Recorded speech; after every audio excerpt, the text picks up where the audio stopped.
His name is Zhao Jinu, a notorious arrogant playboy in the capital who was suddenly betrothed to the foolish princess by the emperor today. Surprisingly, he didn't resist and even happily pointed at his father to seal the deal, knowing the princess was only faking her condition and would eventually become a ruthless tyrant. His true identity is far from ordinary, as he is the reincarnation of the Sword Emperor, and his father is a great general whose immense power makes the emperor feel threatened. Strolling through the streets feels like a deadly game to him, with assassins lurking everywhere, launching a flying immortal beyond the heavens strike from the left and a mountain-toppling palm from the right. He merely feigned bending down to pick up a candied hawthorn, causing the attackers to tumble over while he lamented that these assassins seemed to be chasing a daily deadline dozens of times a day. I must say my reincarnation has been quite fortunate, and to avoid further trouble, he resolved to live as a true good-for-nothing. In a dusty, cobweb-filled palace chamber where a dim light flickered, a silver-haired girl stared into a mirror and mentioned that her father had betrothed her. The woman beside her hastily bowed low, trembling as she explained that she had tried her best to persuade His Majesty, but the girl continued to comb her hair in silence. With a chilling voice that made the listener's hair stand on end, she questioned the word persuade, causing the woman to stammer an apology for overstepping her bounds. But in the shadows, the woman's face contorted with hidden fury as she wondered why she, a noble consort, must endure such treatment.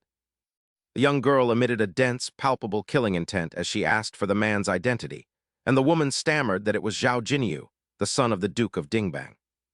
The girl suddenly sprang up, startling the woman who feared what she might do, but instead the girl blushed and clutched her pounding chest with both hands. Is the future Marshal Immortal truly to be my husband?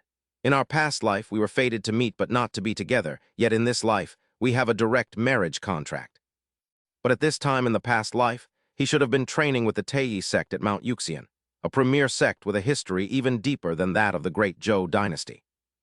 Even the current emperor holds that sect in high regard, and she suddenly realized that for some reason he has not yet joined them in this lifetime. Mu Liuxu worried that if he believed the rumors of her being a fool and fled the marriage to join the Taiyi sect, they would miss their chance to be together once again. She slammed her hand onto the table with a sinister smile and a murderous glint in her eyes, deciding it would be easier to just wipe out this Taiyi sect than to let him go there. The woman kneeling on the ground looked up in terror, certain that the princess was plotting something truly horrific. Assuming the princess was furious about being forced to marry a good-for-nothing, the woman quickly reminded her that this was a marriage arranged by His Majesty. "Please quell your anger, princess," she said, secretly hoping that once the girl was married off, she could do as she pleased without dragging her into it. Mu Liuxu turned and asked coldly, "Calm down? About what?" before returning to her aloof demeanor and ordering a meeting with Zhao Jinyu. The woman bowed and mentioned that, according to palace regulations, the couple could not meet before the wedding ceremony. Mu Liuxu lowered her voice, her gaze turning icy as she asked if the woman was suggesting the meeting was inappropriate, prompting a terrified reversal of the woman's stance. She walked over and placed a hand gently on her shoulder, saying, "Very good," before stepping out onto the balcony as the darkness of night took over. Mu Liuxu looked up at the moon with a satisfied smile, and the next morning the scene shifted to the Imperial Palace. Yunding stood before Emperor Jai Xingxia, paying his respects to the sovereign, who greeted him warmly and offered him a seat due to his seniority. Yunding bowed his head while concealing his annoyance, inwardly cursing this young emperor for setting a trap the moment they met. The emperor remarked that the late emperor and the Duke of Dingbang were like sworn brothers, then produced a list of accusations against Yunding only to tear it up in front of him. He claimed to have dismissed the charges for his uncle's sake, but Yunding ground his teeth, knowing this was merely a tactic to suppress him. When the emperor asked why the heir was absent, Yunding made an excuse about a disagreement they had the previous night. Just as he said his son had stormed off, a eunuch announced the arrival of the heir of the Duke of Dingbang, much to Yunding's relief. "Yesterday, I repeatedly instructed my son to arrive on time, and it seemed he did not dare to behave recklessly in the presence of His Majesty." However, Zhao Qindu appeared looking disheveled, clutching food with his clothes in disarray as he shouted, "Come out here. Even if you bring 300 cups of wine, I can still drink them all." Yunding's face turned pale with shock as he grabbed Zhao Qindu by the collar and shook him violently, cursing, "You bastard, wake up and get a grip." But the emperor interrupted, telling him to let it go. "Wait, he is already betrothed, yet still dares to frequent brothels. the emperor remarked, his gaze shifting forward as his expression grew increasingly somber. His eyes lingered on the father and son, watching the chaotic scene unfolding before him, and a faint smile touched his lips as he thought to himself that this might actually be for the best. Regaining his solemnity, the emperor picked up a scroll and delivered his verdict. Young men are naturally restless and hedonistic, but such behavior will not be permitted after the wedding. We shall end here for today, as there are no more memorials to process. Yunding supported Zhao Qindu and replied with a cold expression, "This old servant obeys your command," before stepping outside into the brilliant sunlight reflecting off the palace courtyard under a clear blue sky. After Zhao Qindu and Yunding had walked a short distance, Yunding suddenly pinched Qindu's thigh, making him cry out in pain, before the older man spoke with a stern face. "You brat, how much longer do you intend to keep up this act?" Yunding asked, to which Zhao Qindu burst out laughing. "Ha, father, if one is going to put on a show, one must commit to it until the very end. Who knows if the emperor's spies are lurking nearby? I carefully calculated that entire commotion earlier," Zhao Qindu explained, prompting Yunding to ask, "Tell me the truth, where did you go last night to squander your entire fortune?" Zhao Qindu boasted proudly, "The Emerald Willow Pavilion. I also accidentally gave the son of the Minister of War a beating, so he will surely pay you a visit soon. You should prepare yourself, father," leaving Yunding to bury his face in his hands in exasperation. "Sometimes I truly cannot tell if you are a genuine profligate or just pretending," Yunding sighed, while Zhao Qindu prepared to speak, his hand tightening around the hilt of the sword at his waist. His expression turned grave as he looked down at the sharp blade in his hand, his face darkening further as he said, "I have to kill someone tonight. I am being serious." Yunding remained unfazed and asked who he intended to kill, but when he glanced behind him and saw that Zhao Qindu had already vanished, his jaw dropped in surprise. "No wonder I felt so much lighter all of a sudden," he muttered. That night, under a high moon, a dark figure leaped from branch to branch before coming to a halt atop a tree. The shadow gazed at a nearby manor with a sinister smile before suddenly stripping off his outer garment, grumbling, "Who designed this? This night-traveling suit is far too suffocating," revealing Zhao Qindu standing there with his sword drawn. He took a running start and soared toward the estate, hovering in midair above the massive complex as he contemplated his next move. Mu Liuxu became a tyrant during the era of chaos, and the path leading to that devastation begins right here at the Tianyi Pavilion, he thought as he unsheathed his blade. A blinding light surrounded by powerful spiritual energy erupted as he raised his sword to strike, thinking that even though his target had done nothing wrong yet, he could not hesitate. Zhao Qindu's eyes remained cold and emotionless as he stared at the manor, whispering, "Nevertheless, please die here," before hurling his sword downward. The sword's power surged like a tidal wave of fury as it plummeted toward the manor like a diving eagle, its radiant glow turning the sky a brilliant crimson and terrifying every living creature nearby. The blade pierced through the outermost barrier, and then the second. Upon impact with the second layer, it detonated with a thunderous explosion that sent everything in the vicinity flying. Zhao Qindu let out a breath, realizing that the palace experts would arrive soon, and it would be a major problem if he were suspected, so he prepared to depart while reflecting on the outcome. As expected of the state preceptor, he wasn't finished off by a single strike of mine, but that blow is enough to keep him bedridden for months, just in time for the opening of Yingxian Mountain in 2 months. He certainly won't be able to participate, meaning Jai Xingxia won't be able to mobilize any immortals, and the chaotic era from my previous life can be delayed by 2 years. He lingered to observe the situation before finally leaving, recalling the information he had gathered at the brothel yesterday regarding this period in his previous life. Mu Liuxu had been imprisoned in the Dali Temple for practicing forbidden ancient arts, and Zhao Qindu remembered how he had previously terrified people into revealing the truth. It turned out she had been framed by members of the royal family. As he recalled those old memories, he clenched his fist in determination and vowed to bring her home himself this time. "I will supervise her personally to ensure she is safe," he thought. Meanwhile, at Yangning Palace, a woman in red was admiring the lotuses when she suddenly heard someone calling out, "Sister, big sister." She turned around and was startled to see a man with a swollen, bruised face clinging to her and pleading, "Sister, please, you have to stand up for me." The man recalled the unpleasant memory of Zhao Qindu beating him until his nose bled, and he said resentfully, "I am Huang Xiangsheng after all. My dear sister, that Zhao Qinyu is utterly lawless. He nearly took my life." The woman thought to herself, "I thought it was a thief. You scared me to death." Frowning, she remarked that while that playboy was a loafer, he wouldn't nearly kill someone without cause. "Tell me exactly what happened," she urged. Huang Xiangsheng muttered softly. "I was just handling important business at the courtesan house when he accidentally overheard me." The woman asked angrily, "What does that mean?" He then produced a meticulously carved piece of wood. "Sister, look at this." Startled, she demanded loudly, "Where did you get this?" She gripped her brother's hand so tightly that Huang Xiangsheng cried out in pain. "It hurts, sister. You're hurting my hand." She stared at the wooden box, thinking anxiously, "How did the goo parasite I secretly raised end up with him? I kept it for protection in the palace, just in case." She recalled being discovered by Mu Liuxu and forced to serve her daily. If this were exposed and the emperor found out, he would surely order her to drink poison. The thought of being executed by the emperor made her skin crawl. She would surely die. She spiraled into dark thoughts until Huang Xiangsheng pulled her back to reality.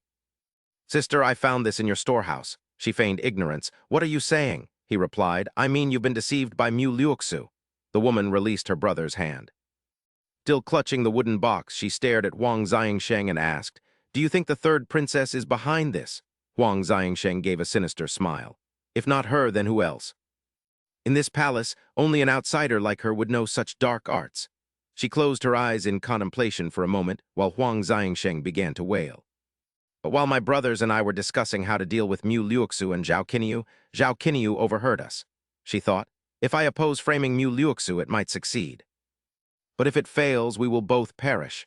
She rested her chin on her hand, her gaze drifting as she said, "This is no small matter. I must consider it carefully." "Don't worry any more." But Huang Xiangsheng insisted, "No, I have to." Suddenly, she turned around. "Father, why are you here?" A middle-aged man stepped forward. He spoke calmly. "I overheard your entire conversation. Our Huang family was restored by the emperor, and the Zhao family has become our sworn enemy. Now that we have this opportunity, why not seize it?" He approached the siblings, his voice laced with hidden meaning. Huang Yurong felt a wave of anxiety. "Father, can this really topple the Zhao family? I fear we might only lose face." Her father replied, "If we can't bring them down, then they aren't the Zhao family we need to expose. Do you think the emperor will just let this slide? Is it only the Zhao family?" His expression darkened. A cold light flashed in his eyes. He leaned in and whispered, "The goo parasite is actually yours, isn't it? Remember, even black must be turned into white." His words caught her off guard. But she quickly forced a smile and denied it flatly. "Father, what are you saying?" "Ha ha ha, I swear it isn't mine, or may lightning strike me down." As soon as she finished, a bolt of lightning flashed before them. A powerful strike left both father and daughter stunned. From afar, a scream echoed, "Someone's dead." "It's an earthquake." The ground shook violently, throwing everyone into a panic. In the dark garden, leaves rustled as Mu Liuxu, who was sipping tea, suddenly sensed something. "This isn't an earthquake. Powerful experts fighting nearby must have caused this tremor. Only 3 people in the palace are capable of this. I wonder who is clashing." She looked around, analyzing the situation. It seemed to be just a probe. The oppressive pressure gradually dissipated. Before her, the teacup still vibrated slightly. Mu Liuxu reached for the teapot, muttering, "Regardless, the original plan wasn't achieved. Huang Xiangsheng is about to come and frame me." She poured more tea into her cup, intending to continue sipping. "In my past life, thanks to Huang Yurong's dear brother, I went from being a princess to a prisoner." Painful memories flooded back as she recalled the days of torment. "Now I must marry someone else." She pulled a small vial from her sleeve. Opening the lid, she poured poison into the teacup. "This cup of parting tea. Let's send him on his way." Mu Liuxu's expression turned sinister and terrifying. Suddenly, a shout rang out. "Who are you? You can't enter. Get out of the way." The noise startled Mu Liuxu. Zhao Qinyu burst in, speaking insolently, "My wife hasn't even entered my home yet." Memories of their first meeting surfaced. One was a supreme emperor, the other a renowned martial immortal. Back then, the red thread of fate couldn't bring them together. But now it has connected the two. Mu Liuxu blushed upon seeing Qinyu while he gazed at her infatuatedly. The bloodthirsty tyrant was now just a silly girl. She was a bit more pleasing to the eye now. Before Qinyu stood a shy and delicate Mu Liuxu. She also had her own thoughts, that peerless martial immortal. The man who broke into the palace, alone to ask if I was willing to go with him, is now a playboy. She stared wide-eyed at the young man before her. In her eyes, Zhao Qinyu appeared incredibly handsome and dashing. He picked up the teacup and remarked on her thoughtfulness for preparing a drink for him. Mu Liuxu whispered to herself that even his way of drinking tea was stunning. wondering if she was truly witnessing this for free, before suddenly screaming in panic that the tea was poisoned as she lunged into his chest to stop him. He chuckled softly, teasing that she was being quite bold before they were even married, but her eyes flashed as she punched him hard in the stomach, causing him to spray the tea everywhere. Amidst the lingering romantic tension, Mu Liuxu covered her blushing face, lamenting the terrible timing and worrying about how she could possibly make a good impression now. She attempted to flee, thinking she should escape first and figure things out later, but Zhao Qindu quickly grabbed her hand and smiled, asking how she could expect to just run away after hitting him. He leaned in close, making her face turn as red as a tomato, and as he pulled her by the waist, she gasped in surprise and told him to wait. When she asked what he intended to do, Zhao Qindu replied that he was taking her home to get married, then suddenly swept her up in his arms, leaving her speechless. On a mountain peak shrouded in thick mist, two figures stood near a cliff as the emperor held out his hand for an eagle to land, then glanced back to ask if the culprit had been identified. The eunuch replied that despite his incompetence, he had reinforced the guards, noting that a certain eunuch who entered the palace yesterday seemed gripped by terror. Only the father and son from the Duke of Dingbang's household remained as suspects, while the emperor gently stroked the bird's head and inquired about the current state of the state teacher. The eunuch respectfully reported that while the state teacher's life was not in danger, the sword chi within his body was proving extremely difficult to fully eradicate. Nearby in a dark chamber, a man was cultivating with light radiating from his body until he exhaled deeply, and a drop of blood suddenly trickled from the corner of his mouth. The vessel on his chest emitted an eerie red glow as the state teacher, Tian Jiazi, opened his eyes, wiped the blood away, and smiled while apologizing for showing the emperor such a pathetic sight. The emperor approached and asked if the person who wounded him was truly that formidable, to which the state teacher replied that the opponent possessed a cultivation level equal to an immortal. He described himself as mere prey before a sharp blade, admitting that while he survived, his power was greatly depleted, casting doubt on the upcoming Immortal Mountain ceremony as the emperor released his eagle and asked about the attacker's sect. After a moment of reflection, the state teacher confessed his suspicion that the attacker was a master from the Tei sect, leaving the emperor to ponder why that would be the case. Just as the emperor decided to investigate their intentions, a eunuch rushed in with an urgent report that something terrible had happened. The young duke had made off with the princess, prompting the emperor to turn back in a rage, cursing the playboy's lack of etiquette and questioning how the palace experts failed to stop him. The eunuch explained awkwardly that the inner guards were afraid of harming the young duke during the confrontation. Furthermore, Zhao Qindu had stood among the guards with a brush in hand, threatening to write down the names of anyone who dared to stop him in his little black book. As four guards stood with swords drawn, Mu Liuxu excitedly ground the ink while Zhao Qindu wore a sinister expression and pointed his brush at each of them. He pointed at them one by one, terrifying the guards as he drew lines in the air and declared them dead, causing them to collapse and feign agony. The guards cried out about his overwhelming power, while Zhao Qindu boastfully told Mu Liuxu that they had fallen from a single strike before placing a hand on her shoulder. He called her a little dummy and told her it was time to go, and when she protested the nickname, he gently rubbed her head and promised to stop. The two walked away hand in hand, leaving the guards scattered on the ground, and upon arriving at the duke's manor, Zhao Qindu called out for his father. An arrow suddenly flew toward him as a voice barked a reprimand, but Zhao Qindu caught it and found a note attached that labeled him a deceptive scoundrel. Yun Ding roared in anger, stating that the entire court knew he had taken the third princess, and that countless petitions had already been filed against him. Showing no fear, Zhao Qindu beamed and joked that he was honored by the title, attributing it to his own hard work over the years. Yun Ding shook his head in exasperation, deciding to set his son's antics aside for a moment as he turned to respectfully greet Mu Liuxu. He thought to himself that the third princess was indeed as stunning as the rumors suggested, though he felt pity for her lifelong affliction as he invited her inside. "I have prepared some snacks for your highness. Attendants, escort her highness there." Zhao Qinyu waved goodbye to Mu Liuxu. Then Yun Ding asked with a look of displeasure, "You brat, now that we're alone, tell me the truth. Where did you go last night?" Zhao Qinyu sat down casually among the flowers and said, "Don't bring it up, the assassination failed." Yun Ding was shocked. Failed? Who could you possibly fail to kill? He wondered. He thought this boy spoke grandly but lacked skill, yet even he couldn't see through him. He suddenly remembered someone else at the southern border, where the situation was dire as the witch tribe launched an attack. The commander at the southern border is my eldest daughter, Zhao Rushwang, who is also Zhao Qinyu's sister. The situation was critical, but Zhao Qinyu quickly brought it under control.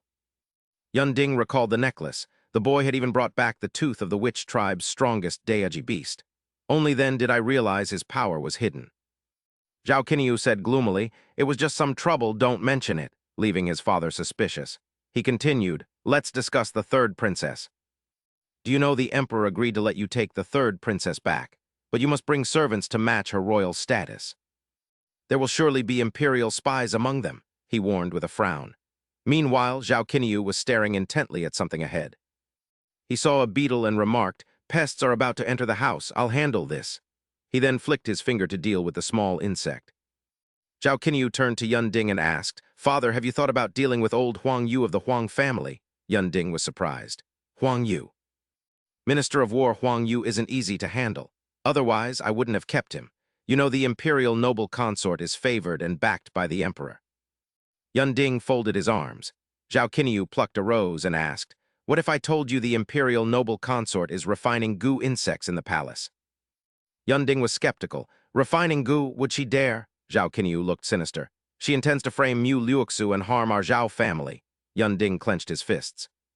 "What a vile plot. How could a fool like her understand goo refinement? Yet she dares to try and ruin the Zhao family with this." Zhao Qinyu pondered, then raised the flower and turned to leave. He said, "Father, don't worry, I'll take care of it." Zhao Qinyu entered his room, placed a short blade on a rack, and went to the window. He shook a small bell, and a bird's shadow appeared. A small blue bird landed on Zhao Qinyu's arm. "Qing Kue greets the high priest. What are your orders?" He said, "Someone named Huang Yurong is refining insects here. I believe you know her." He called, "Qing Kue." The bird became a girl. "I'm here, high priest. Are you marrying that foolish princess?" "Did you call me to do something to her?" She looked confident, but Zhao Qinyu only smiled silently. His face then darkened as he gripped Qing Kue's neck tightly. "Have you lost your mind?" Zhao Qinyu looked at her with malice. "If you touch her, I'll kill your entire clan. Do you believe me?" Qing Kue was terrified. "High priest, I." She trembled. The high priest was truly furious. She remembered him standing alone with a sword atop thousands of monster corpses. His gaze was unwavering and terrifying. That was how he looked when he conquered her tribe, severing 8 heads of the 9-headed dragon god. Qing Kue cried, "I was wrong, I overstepped." She flew up as he released her. Zhao Qinyu said, "There won't be a next time. I'll forgive you now, but never say that again." Qing Kue obeyed. Zhao Qinyu continued, "Don't worry, since we have a close alliance and I've become the second leader of your tribe. I won't mistreat the leader's granddaughter. The condition is that you must be obedient and work honestly." Zhao Qinyu glanced at Qing Kue, who remained silent. Satisfied, he said, "Good. Which elder manages the followers in the capital?" Qing Kue replied, "The 9th elder." Zhao Qinyu repeated doubtfully, "The 9th elder." Qing Kue explained, "The capital has strict defenses, so the 9th elder has always been in charge. He is the most capable. Since you became high priest, he handed over power, but the list is still kept."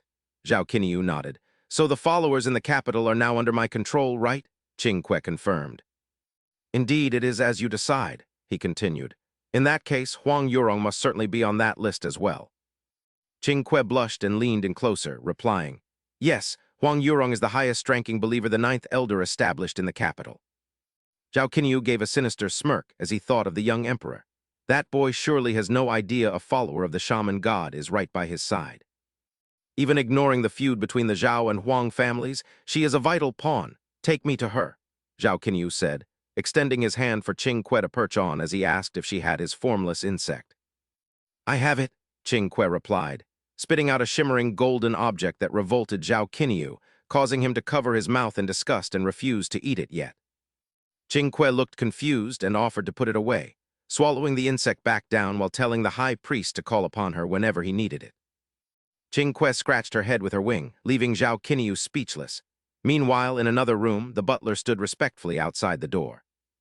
"Your Highness, this old servant shall take his leave," he said, recalling Mu Liuxu's blushing face and thinking the third princess truly lived up to the rumors.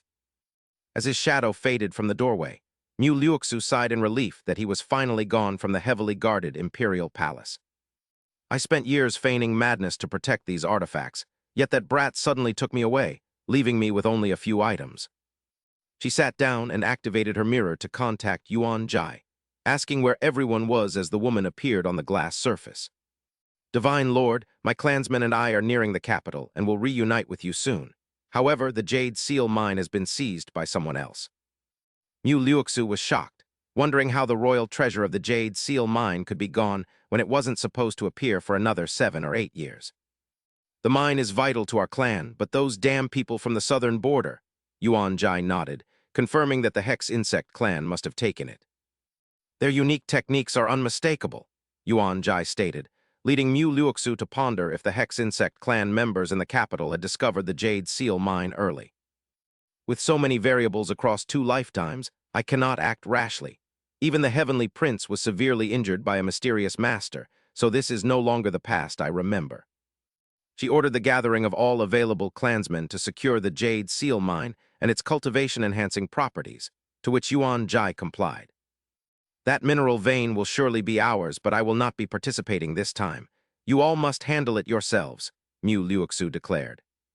Yuan Jai stared suspiciously and asked why, prompting a blushing Mu Liuxu to explain that she was getting married and couldn't join, much to Yuan Jai's delight. So my master is getting married? I thought. Yuan Jai trailed off into silence, simply nodding in realization. Hearing approaching footsteps, Mu Liuxu whispered for her to be quiet before turning around in anticipation of the person she wanted to see. Just then, Zhao Qinyu entered the room with a bright smile, finding Mu Liuxu sitting before her mirror. He stepped forward and joked that while she was beautiful, she didn't need to stare at the mirror all day, earning a confused frown from her. Zhao Qinyu picked up the mirror and examined it, remarking that it wasn't anything special and promising to get her a better one in a few days. When he glanced at her, she puffed out her cheeks and glared, stating it was a memento from her mother. An embarrassed Zhao Qinyu apologized and returned it as she thought he was definitely faking his playboy persona. She softly forgave him, her adorable behavior making Zhao Qinyu's heart flutter as he looked away and noted she hadn't touched any of the food. When he asked if she disliked the food, Mu Liuxu shyly replied she was waiting for him, and when he asked why, she bashfully reminded him they were husband and wife. That is why I wanted to eat with you, she said, her cuteness overwhelming Zhao Qinyu to the point he had to clutch his chest while pretending to stroke his chin. By the way, tonight is the Lantern Festival, he said, handing her a freshly picked rose and asking if she would do him the honor of going out, since she had likely never left the palace. Mu Liuxu blushed as she took the rose, her heart racing at the thought of him asking her on a date as his actions stirred memories of her past life.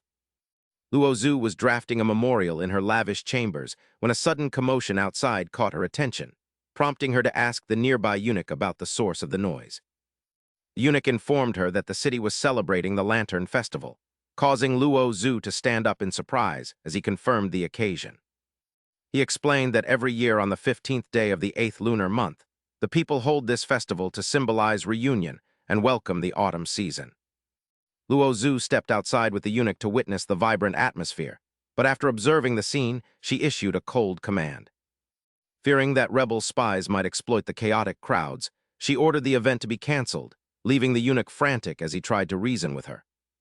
He pleaded with her to reconsider, noting that the Lantern Festival is a vital tradition that the citizens eagerly anticipate. With a chilling gaze from her crimson eyes, Luo Zhu dismissed his concerns, stating that public sentiment meant nothing compared to security before ordering the area cleared. To Luo Zhu, the concept of a joyful reunion was laughable. A flicker of sorrow crossed her face as she realized such things had no place in her life. She once walked the palace halls as a solitary figure, but now things were different as she gazed up at the brilliant lanterns drifting through the sky. She marveled at the beauty of the sight until 3 men appeared, with one of them mockingly remarking on her silver hair and foreign appearance. The other 2 eyed her with blatant lust, and one of them admitted to his companions that he was struck by a daring and wicked idea. Just as the other man agreed, a hand landed softly on his shoulder, belonging to Zhao Qinyu. Wearing a mask that partially hid his face, he flashed a malicious grin and asked if they wanted to experience a perfect form of punishment. After dealing with the thugs, Zhao Qinyu approached Luo Zhu and handed her a pinwheel, explaining that he had briefly stepped away to shop. Luo Zhu looked at the red pinwheel in surprise as Zhao Qinyu winked and invited her to follow him to see more interesting things. He told her to stay close so they wouldn't get separated, then continued down the street, stopping at every stall to admire the various trinkets.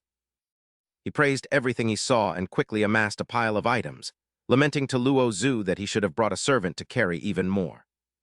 Luo Zhu watched him in silence before gently tugging on his sleeve and whispering that it was wrong to waste so much money. Zhao Qinyu acted surprised that shopping required money, privately noting it had been ages since he last paid for anything, before offering her some comfort. He boasted that her husband was the capital's most notorious playboy while piling the gifts into her arms, which she obediently accepted. After placing a mask on her face, he remarked that the princess was no longer a bird trapped within the palace walls. Zhao Qinyu pointed out a round object on a counter, which Luo Zhu realized was a mirror, causing her to freeze and stare in wonder. She felt a strange, warm sensation in her heart that she had never known in her previous life, and she softly admitted how much she liked it. Suddenly, a loud shout rang out for people to clear the way as a carriage barreled down the street, sending the panicked crowd scattering. A woman on the carriage smirked as it sped toward Luo Zhu, but Zhao Qinyu quickly pulled her to safety, causing her to drop everything she was holding.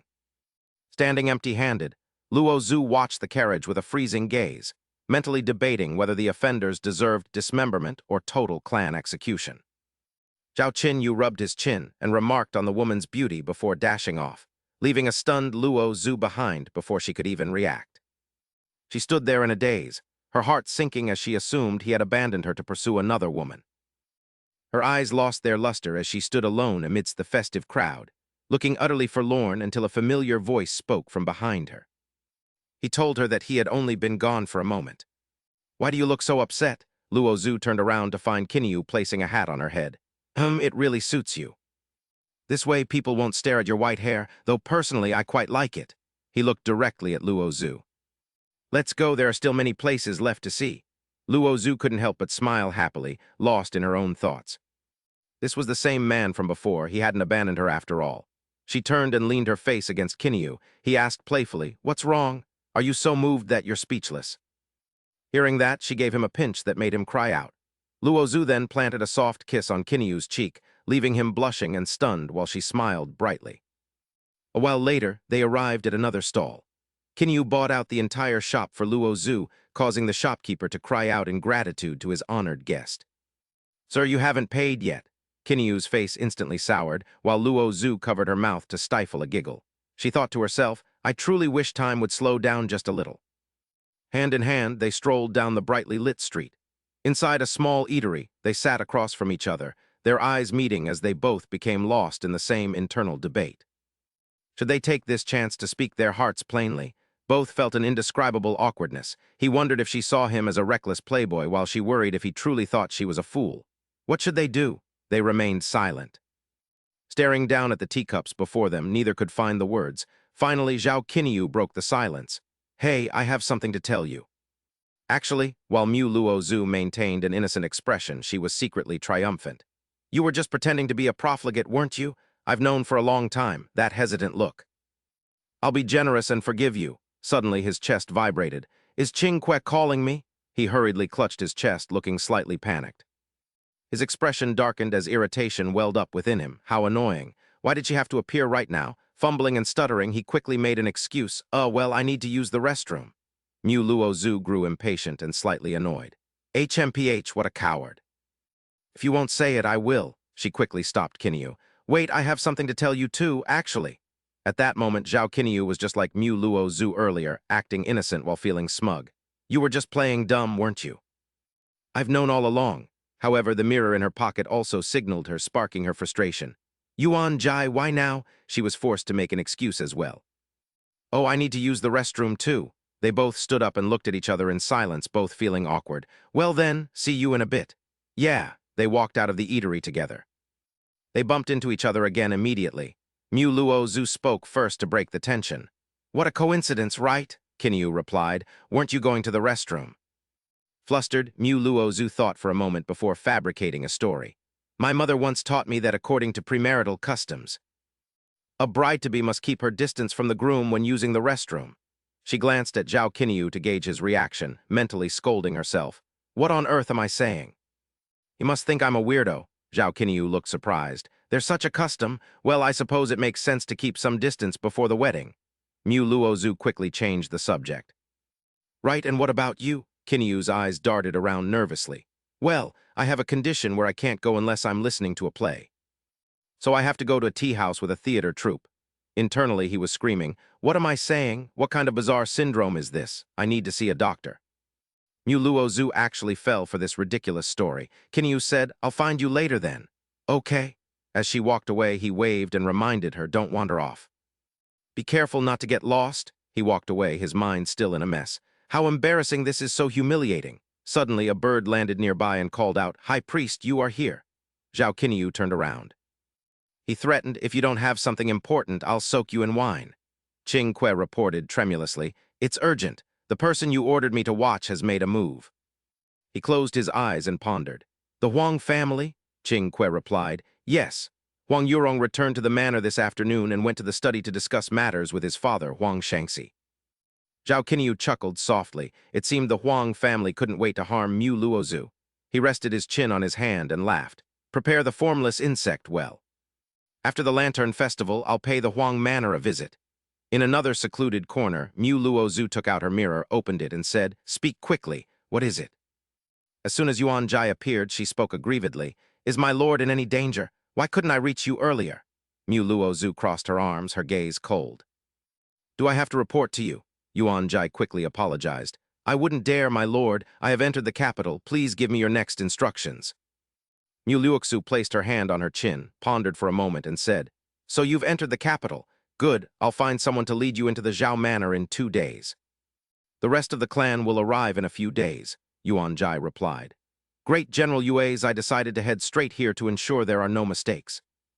So it will be a few more days before she arrives. Mu Luoxu smiled. Is Yue Zai coming as well? She recalled that both Yue Zai and she were core formation experts within the clan. It's wonderful that she's coming along. She waved her hand and ordered, when the time comes, secure the primordial mineral jade seal immediately. Yuan Jai bowed slightly, as you command. Mu Luoxu tucked the mirror away and turned to leave. A moment later, the two met again and continued their stroll until she asked, Must you return already? Mu Luoxu gripped Zhao Kinyu's hand tightly. Her heart filled with reluctance as their shadows cast a beautiful scene upon the road. Zhao Kinyu replied softly, Yes, there is an important ceremony in the palace tomorrow. Mu Luoxu felt a bit frustrated. Those ceremonies are so annoying. Zhao Kinyu coaxed her, promising to return together next time as they both happily vowed that great Zhou people do not deceive one another. Zhao Kinyu will not deceive Mu Luoxu. They parted ways as Zhao Kinyu watched her leave with the butler before turning around. He leaped onto the roof and ran swiftly with Qing Kue flying beside him. He asked, Did you bring the formless bug? The girl replied, Of course, High Priest.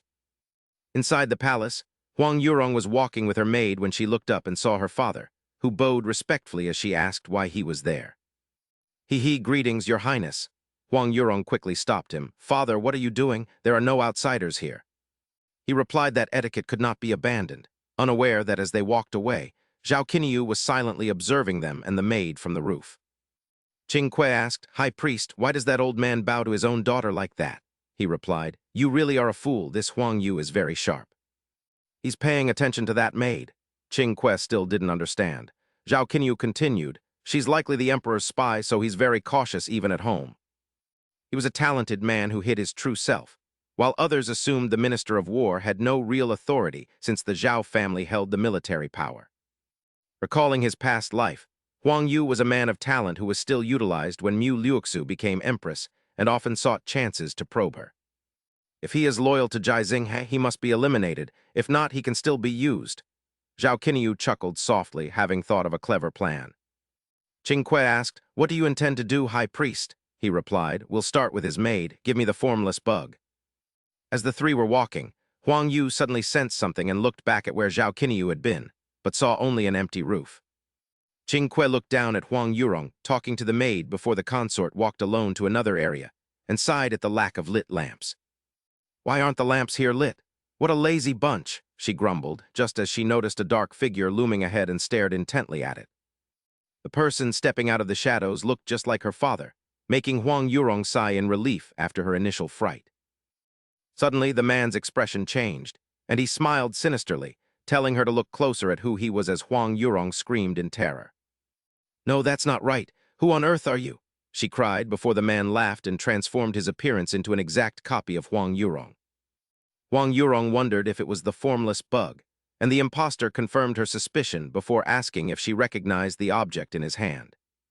Huang Yurong stared at the envoy medallion in shock and quickly knelt, though she wondered why the Worm King had contacted her after nearly a century. She realized her life bug was still in their hands, leaving her at the mercy of both Mu Liuxu and the Worm King. "As a noble consort, why is my life so miserable?" she lamented, before questioning if the man before her was truly the envoy. The man replied that as the only envoy in the capital, all believers must obey him, though Huang Yurong recalled the previous envoy's high cultivation. Hearing his arrogant tone, she wondered who this powerful figure was as she looked up, asking what business the envoy had here. He took a few light steps and mentioned hearing that her insect rearing had been exposed, causing her great anxiety. She replied, "Rest assured, envoy. I will handle it properly. I plan to frame the third princess, Mu Liuxu, for this." "HMPH, quite a lot of schemes you have," the man chuckled softly before turning to Huang Yuyang. His expression grew furious and menacing as he shouted, "But you should know.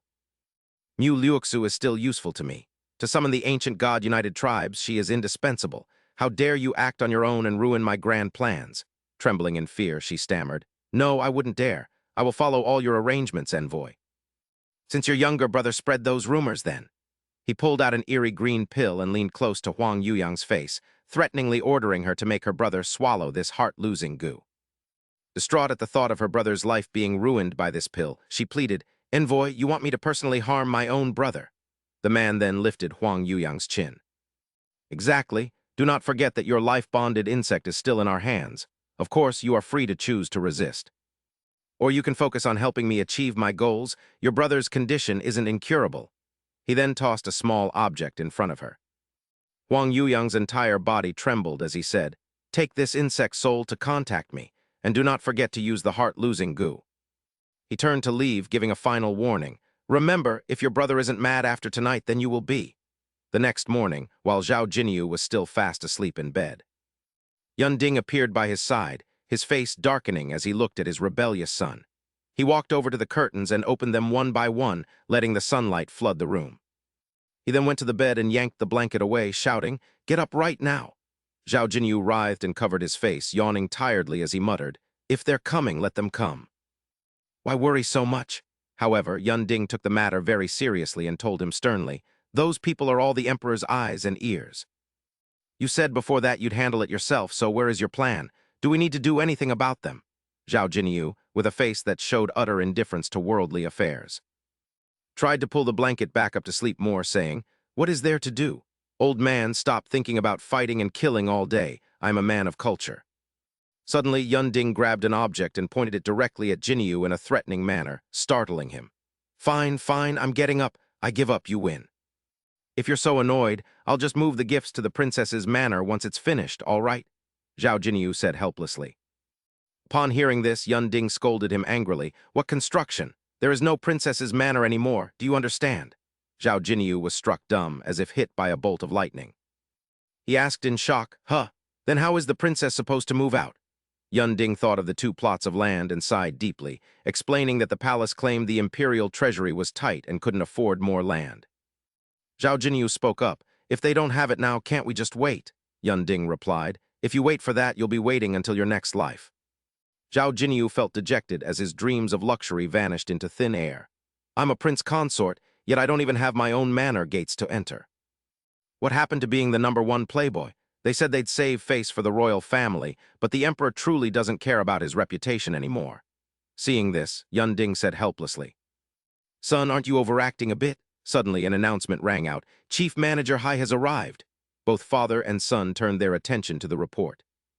The palace's chief manager stepped down from his sedan chair at the Zhao Manor's entrance. Servants on both sides bowed respectfully, saying, "This way, great ancestor." The chief manager gave a brief grunt and walked forward. Approaching Yunding with a friendly smile, he said, "Duke Zhao, congratulations." However, a maid standing beside him looked very familiar. Yunding replied cheerfully but remained wary. "Eunuch Hai, why have you come today? I thought only Eunuch Li would be visiting."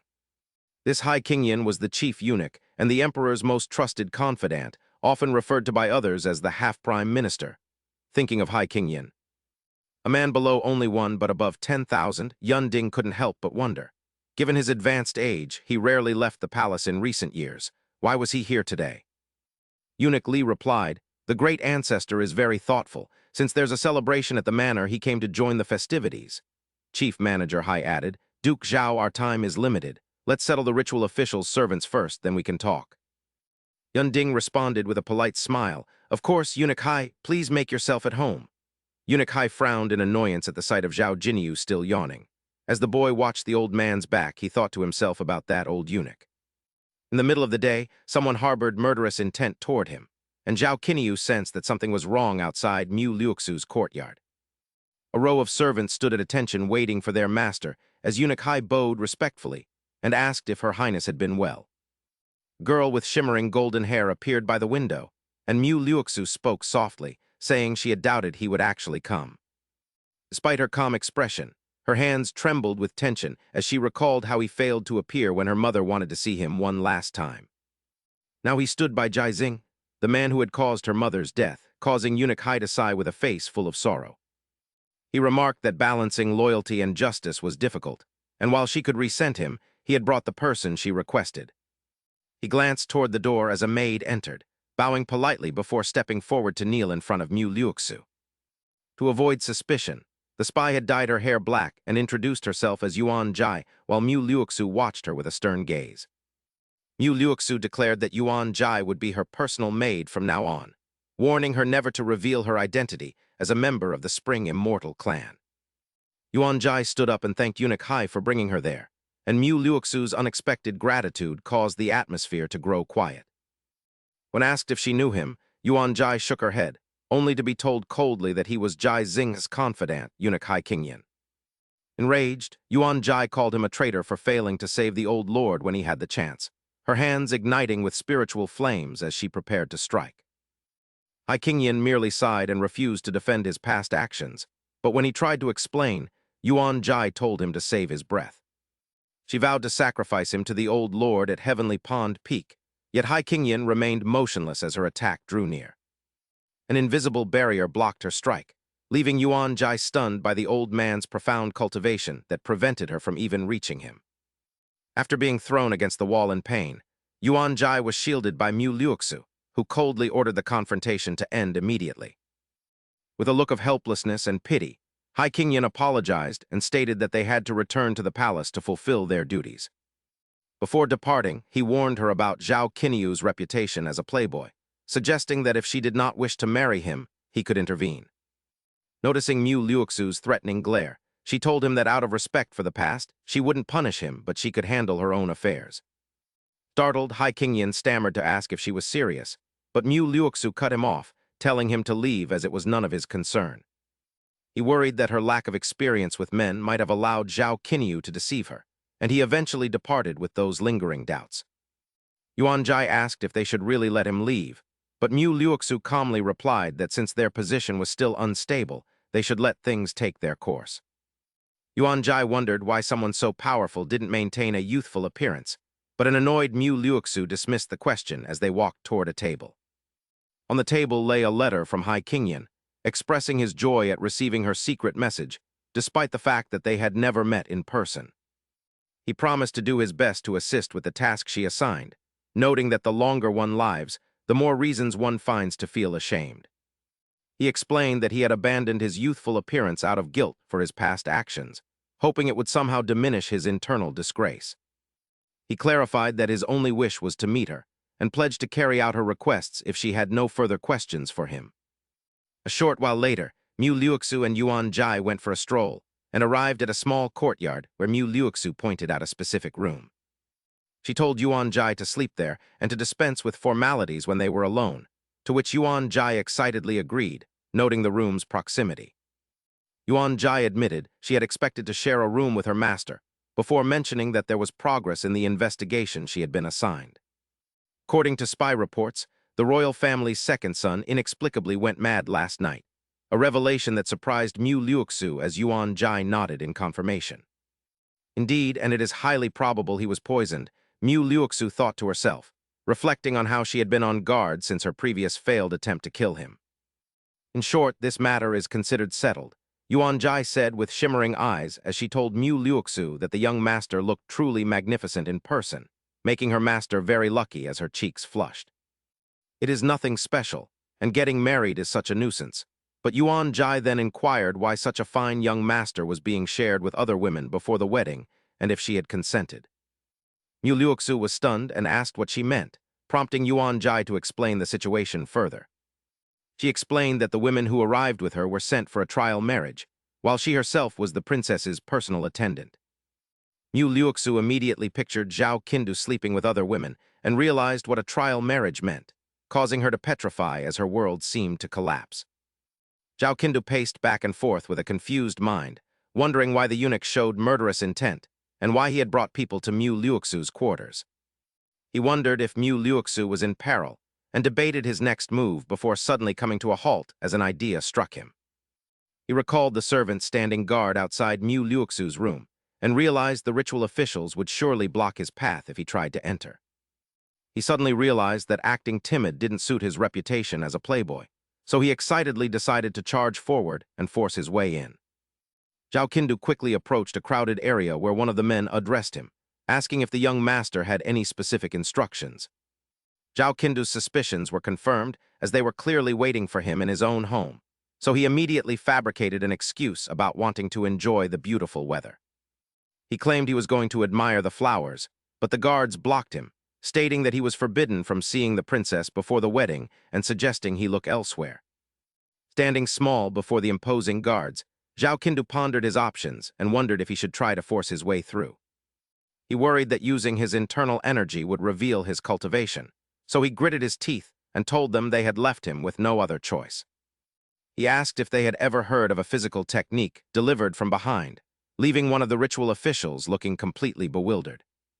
Zhao Qindu clasped his hands together and shouted as he jabbed his fingers into a guard's backside while he wasn't looking, sending the man flying before repeating the move on the others. The victims of the 1,000 years of death technique chased him in a rage, cursing him and swearing they wouldn't let him get away with it while trying to protect the princess's honor. The ritual officials grew even more furious, their faces contorting with rage as Zhao Qindu prepared himself to strike first. He wasn't about to let them protect his bride's chastity from anyone else, while elsewhere, Hai Qingyan and Yun Ding sat facing each other as the eunuch spoke. Hai Qingyan asked for indulgence as he would be staying at the Zhao residence for a while, to which Yun Ding politely replied that the eunuch was being far too modest. The eunuch mentioned that the second day of the second lunar month was an auspicious date chosen by the emperor for the wedding, and Yun Ding noted it was still a month away while sipping his tea. Yun Ding agreed to let the emperor decide everything, privately thinking he couldn't object to a date chosen by Jai King, which satisfied Hai Qingyan. The eunuch then mentioned one final matter and clapped his hands to summon two maidservants named Lioner and Beer to introduce them. He explained that these two were sent for the trial marriage to observe the young master's performance and report back to the palace, asking for Yun Ding's understanding. Yun Ding paused, realizing he had nearly forgotten about this custom, but felt relieved that Jai King had at least sent a pair of rare beauties to maintain some dignity. He thought that if the emperor had sent elderly maids, the brat would have surely revolted, and the mere thought of such a scenario made him feel nauseous until a voice suddenly interrupted him. The butler rushed in frantically, reporting that a disaster had occurred because the young master had beaten up all the ritual officials, leaving Yun Ding visibly stunned. When asked what had happened, the butler admitted he didn't know, prompting Yun Ding to hurry outside to see for himself. He didn't forget to shout that the brat was causing him more trouble, and when Yun Ding arrived to see the last man fall, the guard cried out in terror for him to stay back. The guard threatened to scream if he approached, while Zhao Jindu laughed, telling him to shout all he wanted since no one would come to his rescue as Yun Ding watched in shock. Yun Ding yelled for him to stop, but Zhao Jindu ignored him, whistling casually as if nothing had happened while Yun Ding awkwardly apologized. Meanwhile, the angry guards helped each other up, with one cursing that he had never seen such bullying in his life and shouldn't have to endure such humiliation. Another guard pointed at Zhao Jindu, vowing to report the matter to the emperor for justice, prompting Yun Ding to punch Zhao Jindu in the face without hesitation. Zhao Jindu let out a cry of pain as Yun Ding barked that there was no need to wait, for he would provide them with justice right then and there. He then grabbed Zhao Jindu by the leg and dragged him away decisively, leaving the surrounding crowd in a stunned, silent awe. Yunding threw Zhao Jindu against the wall with all his might, causing him to scream in pain before the impact knocked him unconscious. Standing over him with a cold, threatening gaze, Yunding ordered him to get up immediately because a serious matter in the palace required his attention regarding the arrival of the trial marriage maid. He asked if his son could handle the trial marriage in the coming days, but Zhao Jindu suddenly turned serious and asked his father to decline it on his behalf. No longer joking, he recalled holding Mu Luo Zhu's hand during the Lantern Festival, while Yunding smiled kindly, noting that the world saw his son as a mere playboy. Returning to a serious tone, Yunding admitted he didn't want to give the boy an easy path, explaining that if he touched the girl, he would be required to take her as a concubine. He warned that the emperor would even know the color of his underwear by then, causing Zhao Jindu to scowl and wonder why the emperor cared about such things. Yunding sighed, explaining that the emperor's arrangement was hard to refuse, but Zhao Jindu bit his hand in thought before asking for 10 days to resolve it. Yunding agreed that 10 days was manageable, but questioned if his son was truly certain of his plan.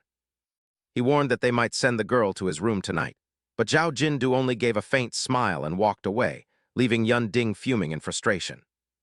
He wondered if leaving things to his son was truly wise, while that evening the lights remained lit in Mu Luo Zhu's private courtyard. She stepped outside in surprise to find Zhao Jindu standing at her door, and when he greeted her, she asked why he had come. Zhao Jindu approached and leaned against the door, pinning Mu Luo Zhu against it as he claimed he currently had nowhere else to go. He asked the little beauty if he could stay with her, a sudden request that left Mu Luo Zhu startled and wide-eyed as old memories began to resurface. The sorrowful laughter of a female emperor echoed, reflecting on the lonely choices made while sitting upon a throne of power before returning to the present. Inside the dimly lit palace, a knock at the door made Mu Luo Zhu wonder who could be visiting so late at night as she frowned slightly. Glancing at the awkward, bowing Yuan Chu, Mu Luo Zhu cautiously opened the door only to be pinned against it by Zhao Jindu. He offered a gentle smile and a good evening, leaving Mu Luo Zhu stunned as she hid behind the door, looking at him like a wary little wolf and asking what he wanted. Recalling her mother's warning that men are like wolves at times like this, Zhao Jindu scratched his head and clutched a pillow with a grin, saying he was out of options. He joked that he could only sleep in a brothel, or rather, his room, while Yuan Chu giggled nearby, thinking his excuse was completely ridiculous. She thought he was seeking death, as women held the highest status in the immortal clan, and she wondered how the Divine Lord would eventually discipline him. Mu Luo Zhu angrily grabbed Zhao Jindu's collar and demanded to know if she was somehow inferior to the women in a brothel. Yuan Chu was completely shocked that the Divine Lord would think such a thing, while Mu Luo Zhu continued to demand if she was his bride. Zhao Jindu scratched his face helplessly and smiled, suggesting that since her close maid was present, perhaps he should just leave after all. Mu Luoxu turned to Yuan Chu and explained that she had to enter the city to visit relatives, leaving Yuan Chu completely bewildered. Under Mu Luoxu's intimidating gaze, she quickly agreed, and Mu Luoxu happily saw her out while telling her to return early tomorrow. Yuan Chu dejectedly trudged away from the manor as Mu Luoxu closed the door, and nervously asked Zhao Qindu why he had come. Zhao Qindu calmly explained that the palace had sent 2 maids for the premarital trial, and they were likely in his room right now. Mu Luoxu grew frustrated and declared she would not share him, prompting a satisfied smile from Zhao Qindu as he said that was why he came. He remarked that the ritual officials only cared about etiquette, but staying here for a few nights would make them think everything was settled. Zhao Qindu smiled and almost drank some tea, but remembering Mu Luoxu's previous punch to his stomach, he nervously stood up instead. He suggested sleeping in the side room for the night, leaving Mu Luoxu feeling empty and blushing as she watched him depart. She wondered if she was not charming enough, but reminded herself to maintain her dignity as a woman with only a month until the wedding. As Zhao Qindu reached the door and told her to sleep early, Mu Luoxu suddenly grabbed his sleeve, causing him to turn around in surprise.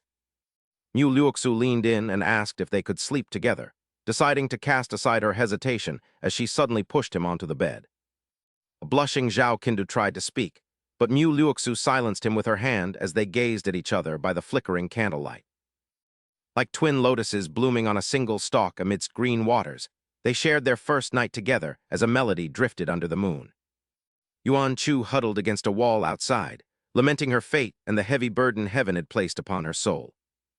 After a night of hardship, Zhao Qindu stepped out of the room the next morning at Mu Liuxu's manor, feeling refreshed and greeting the world.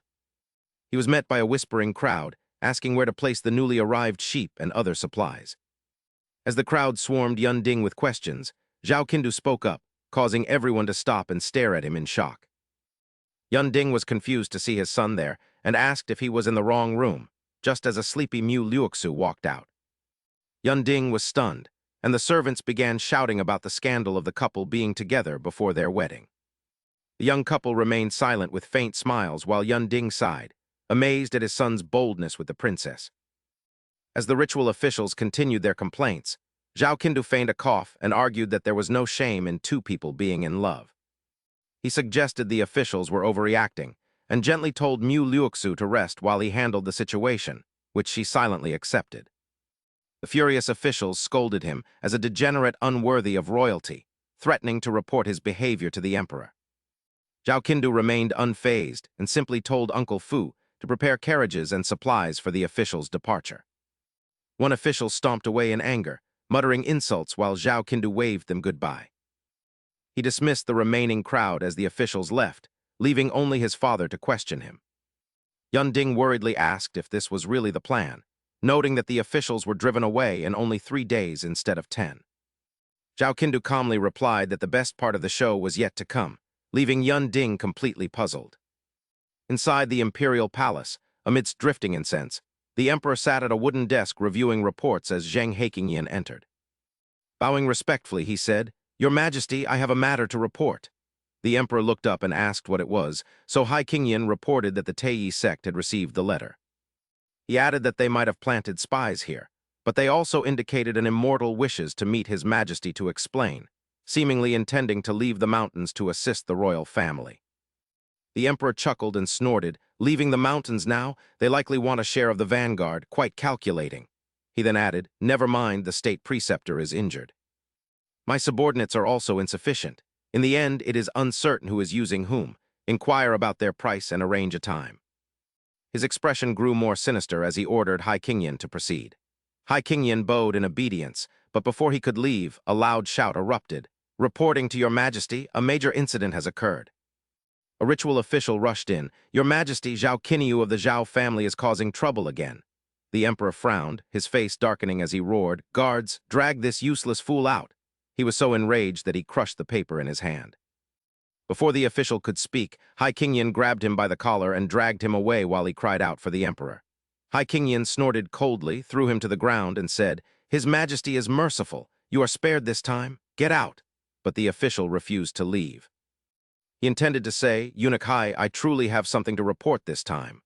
Heikingyan grimaced in annoyance. "This time? How many times have you people reported in the last 3 days?" Every time it is the same. Summarizing the official's reports, the first time he knelt and said, "Your Majesty, Zhao Qinyu shows no respect for anyone. He even beat us ritual officials, causing great humiliation." The emperor replied indifferently, "Find a way yourselves. Withdraw." The second time, "Your Majesty, Zhao Qinyu buys things on the street but never pays." The emperor endured it and said, "Let him compensate the money. Now leave." By the third time, "Reporting to Your Majesty, Zhao Qinyu forced the ritual officials to perform opera for him while he was in the latrine, using an embarrassing illness as an excuse." The emperor, unable to take more, simply shouted, "Get out," without helping them. Now the official spoke seriously to Heikingyan, "But this time is different. Zhao Qinyu spent the night in the third princess's room." The news was unbelievable. Heikingyan flew into a rage. "What did you say?" A dark aura emanated from him. "Are you saying the people at the Zhao residence failed to look after the princess? Allowing someone with no martial arts skills like Zhao Qinyu to sneak in?" He roared. "What use is there for His Majesty to keep such people?" The official slumped down in terror. Trembling, he tried to explain, "AC actually," then shouted frantically, "Actually, last night it was I who disguised myself as a woman in the third princess's room." Zhao Qinyu did not get his way. The ritual officials returned to the Zhao residence, walking forward dejectedly. Nearby, Yunding and Zhao Qinyu approached. Zhao Qinyu waved with a bright smile. "Hey, why have you gentlemen returned so quickly?" Yunding glanced aside and asked. How did you manage that? I heard the Emperor ordered these officials not to enter the palace for 4 months. Zhao Qinyu crossed his arms confidently. Heh, no one likes their insurance being triggered constantly. It's called one thing after another. That's the gist of it. Yun Ding asked further, confused. How could you be so certain? Even I just found out.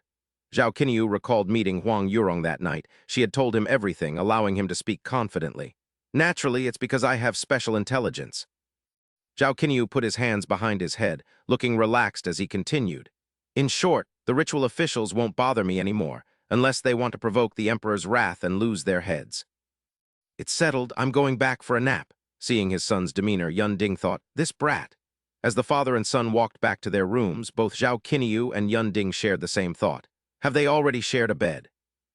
Is that silly wife of mine still playing dumb? And this brat? He handled the ritual officials and the trial marriage made without me needing to lift a finger. Both placed their hands on their chins in thought, then smiled brightly. Truth comes out after drinking, they said, if she drinks too much. She might just reveal her true self. All right, today I'll take 2 jars of wine and have a hearty drink with my son. Upon reaching the kitchen, he didn't expect Zhao Qinyu to be faster. The boy snatched 2 jars and vanished, leaving Yun Ding bewildered. Yun Ding arrived only to find the wine he sought was gone. His eyes widened as his mood plummeted.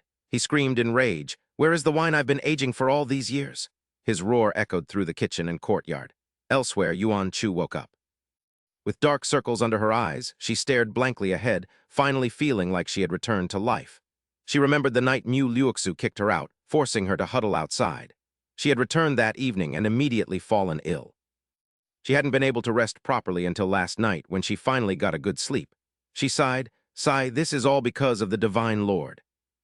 Yuan Chu stepped out of her room and went straight to Mu Liuxu's. Standing before her, Yuan Chu politely asked, Divine Lord, I wish to go out and enjoy the sunlight. Mu Liuxu, sitting in a chair, responded with a cold, indifferent no. But Yuan Chu did not expect Zhao Qinyu to suddenly appear behind her with 2 jars of wine, smiling as he said, Hi, causing her face to darken. The smile on her lips froze as Mu Liuxu sat upright in her chair, her sparkling eyes following Zhao Qinyu as he approached. Ah, you've arrived. What a coincidence. Yuan Chu was just saying she had to visit relatives today as well, Mu Liuxu remarked with a gentle smile, turning to ask. Isn't that right, Yuan Chu? However, a veiled threat was hidden within that question, leaving a dejected Yuan Chu with no choice but to force a laugh. Ahaha, yes, that's correct. At this moment, she found it impossible to refuse the terrifying princess. Zhao Qinyu then drew closer to Mu Liuxu and set down 2 jars of wine. In that case, why don't you have some wine with me? Zhao Qinyu suggested. Mu Liuxu was startled. But I don't know how to drink. Zhao Qinyu had already poured the wine. He sat down and handed her a cup. It's fine. This is wine my father has kept for many years. He usually treats it like a treasure and never brings it out. Today we're just drinking to celebrate our upcoming wedding in advance. Mu Liuxu's eyes widened in surprise. Celebrate our wedding. She suddenly grabbed the cup and downed the wine in one gulp. Even after swallowing every last drop, her expression remained unchanged and as cold as ever. Suddenly her eyes flew open as if her taste buds had exploded and her face flushed slightly. Half an hour later, not only did Mu Liuxu show no signs of collapsing, but 2 empty wine jars now lay at her feet. She sat there silently clutching her cup before suddenly shouting, Zhao Qinyu, you big idiot! I want more! She acted as if she were determined to keep drinking. Witnessing this, Zhao Qinyu was utterly shocked, his face darkening and his mouth hanging open. He couldn't believe that 2 whole jars of wine had vanished so quickly. She had gotten drunk immediately, and now she wanted to seize more wine. He approached Mu Liuxu, placing a hand on her shoulder to advise her. All right, that's enough. Have some tea to sober up. Let's stop here for today. I shouldn't have come here with the bad intention of making you drink. Get some rest early, and I'll visit you again tomorrow. Mu Liuxu turned her gaze toward Zhao Qinyu. Upon hearing this, Mu Liuxu puffed out her cheeks in a pout. No need, she said, turning to place her hand on Zhao Qinyu's chest. You must stay here by my side.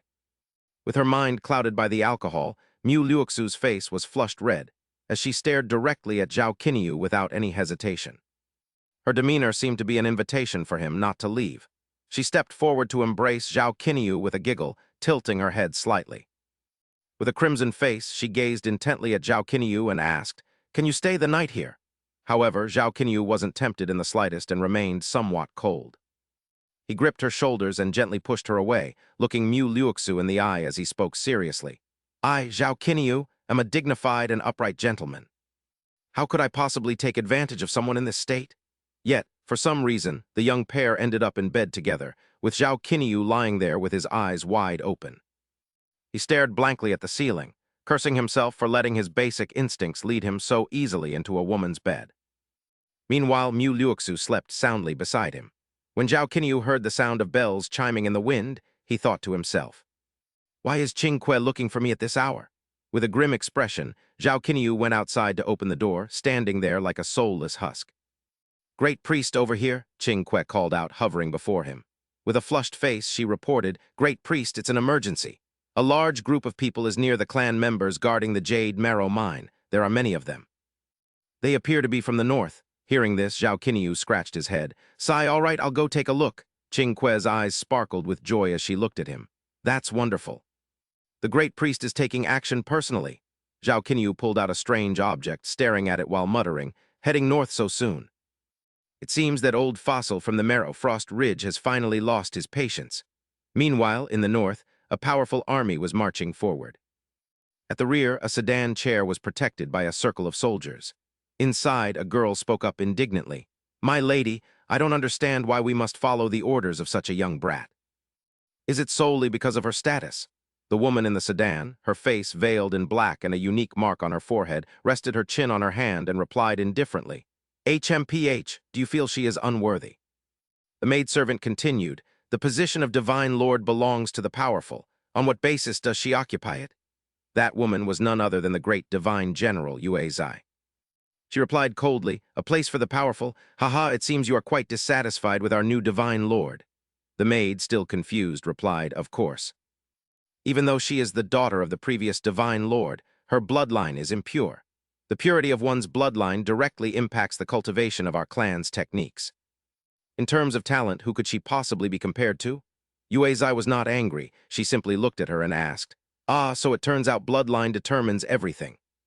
I have lived for 300 years, yet this is the first I've heard of it. It seems you understand this position of Divine General better than I do." The maid gasped, her face filled with panic. She hurriedly apologized. "Forgive me, I misspoke." Yue Zai sat there with an expressionless face, radiating a murderous aura as she looked out from the sedan and spoke. "You only know the current Divine Lord lacks a pure bloodline, but do you know her bloodline is undergoing atavism? At her age, she can already manifest the primordial form of her ancestors. Her cultivation has surpassed ordinary men, reaching the altar realm and matching my own. Yet, consider my age compared to the Divine Lord's." Yue Zai recalled Mu Liuxu's past appearance, which remained unchanged. She brought up the past, mentioning how some clansmen had refused to submit and challenged her. The result, they were utterly foolish. She added, "Furthermore, the current Divine Lord possesses more than just cultivation. She also holds the Dragon Gate." By now, the masked Zhao Qinyu had overheard most of their conversation. Yue Zai realized a third party was present, but she did not panic. She calmly remarked, "It seems a pitifully adorable little mouse has arrived." The procession halted, unable to proceed as rustling sounds echoed from the darkness. The maid inside the sedan quickly pulled back the curtain and stepped out, shouting, "Who are you?" Zhao Qinyu stood under the moonlight, masked and gripping his hilt, warning them that the road was closed and they should turn back as he partially drew his blade. He threatened them, but as Zhao Qinyu looked at the maid, he was inwardly surprised. "Silver hair and red eyes. Could you be from the chosen immortal clan?" The maid shouted back in anger, "That's right. You dare block our path alone? Do you have a death wish?" Zhao Qinyu scratched the back of his neck and sighed, thinking of his past life. In his previous life, Mu Liuxu had been taken prisoner and was fortunately rescued by the chosen immortal clan. Though he had no ties to them in this life, they were still of the same race. He gently sheathed his sword, stepped forward, and gave a thumbs up, saying, "In short, don't even dream about the ancient King clan's mines. We've already taken everything." The maid's face turned red with rage. "So you're one of those ancient King clan scoundrels." She immediately soared into the air, surrounded by blades radiating a cold aura. Aiming them directly at Zhao Qinyu, she cried, "Then die!" Zhao Qinyu looked up and stood there calmly as the maid waved her hand. She commanded the blades to lunge at him, and they streaked through the air like lightning. Zhao Qinyu casually reached out his hand with ease. He caught a blade between two fingers and hurled it back. After tossing aside the final weapon, he remarked, "Don't be in such a rush. It's rare for me to spare a life." The maid's eyes widened in disbelief. "How is this possible?" She gritted her teeth, her expression shifting, before suddenly vanishing in an instant. Zhao Qinyu let out a surprised "oh" as the maid reappeared directly in front of him, raising her leg to deliver a powerful kick. "Are you looking down on me?" Her foot slammed into the ground with a loud thud, sending gravel scattering everywhere. However, when she looked down, Zhao Qinyu was nowhere to be found. "Where did he go?" Zhao Qinyu was already standing nearby with his back turned, waving his hand. "Over here." Suddenly, he grabbed the maid's ankle and threw her forcefully toward the sedan. The maid screamed as she crashed into the sedan and fell, dazed. Yuezai hurried over to catch her, saying softly, "You were far too impulsive." The maid was startled to see Great Divine General Yuezai. Yuezai stepped out of the sedan and addressed Zhao Qinyu, saying, "The junior was ignorant, please forgive her." Zhao Qinyu waved it off, "It's fine." He then gripped his sword hilt, his posture turning serious. "The games end here," he thought, "any longer and I'll attract the capital's attention." Speaking through his mask, he said, "Now let's begin by crossing the false secret line." Zhao Qinyu raised his sword high, its blade emitting a brilliant red light. With a shout of "Die!" he swung his sword down, sending a powerful force crashing into the troops. Fortunately, the sedan dodged in time, but the soldiers panicked, screaming, "A sword immortal, it's a land immortal." A deep fissure now separated them from Zhao Qinyu. Yuezai barked, "What are you afraid of?" silencing the crowd. She stepped forward, hand on her chest, and introduced herself. "Your strength is truly extraordinary, sir. Why trouble small fries like us? Could you perhaps grant me a favor?" Yet inwardly she thought, how annoying. How could a mere jade mine attract a land immortal? Zhao Qinyu remained expressionless, his gaze fixed on Yuezai and the group before him. Yuezai pondered further, thinking it impossible. Being so close to the capital, a true land immortal's actions would surely alert the secluded state pillars residing there.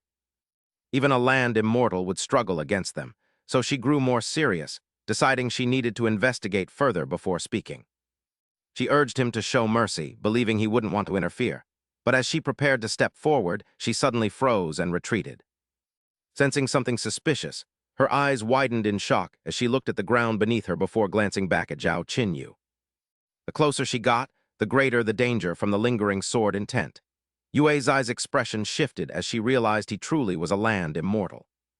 Looking terrified, she stared intently at Zhao Qinyu's mask, a faint red flicker appearing deep within her eyes. She felt a dense, terrifying aura emanating from behind Zhao Qinyu, like a massive flame ready to consume her, making her tremble uncontrollably. Facing that lethal, oppressive pressure, Yuezai instinctively backed away, gasping for air in fear until Zhao Qinyu asked if she intended to fight. Overwhelmed, Yuezai could only stammer as the female servants and the troop members watched the scene in disbelief. While Zhao Qinyu remained cold as ice, Yuezai knelt and thanked him for sparing her life as he watched the others disappear from view. He sighed in relief and removed his mask, thinking to himself that letting them return was merely an impulsive decision under the bright moonlight. Zhao Qinyu's smile turned more sinister as he mused that a little more chaos in the capital wouldn't be a bad thing. The next morning, Yuan Chu entered Mu Luo Zhu's room looking exhausted with dark circles under her eyes, announcing her return. Seeing Mu Luo Zhu sitting at the table looking frustrated and blaming herself, Yuan Chu wondered if the young master had already returned. When asked what was wrong, Mu Luo Zhu revealed that yesterday's operation had ended in failure, confusing Yuan Chu since the great divine general was involved. Recalling Yuezai's description of the previous night, Mu Luo Zhu explained that a lone swordsman had forced their entire clan to retreat. Hearing it was definitely a land immortal, Yuan Chu worriedly asked if their clansmen had suffered heavy casualties. Mu Luo Zhu stood up and replied that the opponent seemingly had no intent to kill, so it was fortunate the clansmen were unharmed. Looking out the window, Mu Luo Zhu fell into thought, surprised that a land immortal from the ancient clan had appeared in this lifetime. Since they could no longer obtain the jadeite, the construction of the Dragon Gate would be delayed, leading Yuan Chu to ask for their next move. With a cold expression, Mu Luo Zhu decided to report it to the authorities, reasoning that if they couldn't have it, no one would.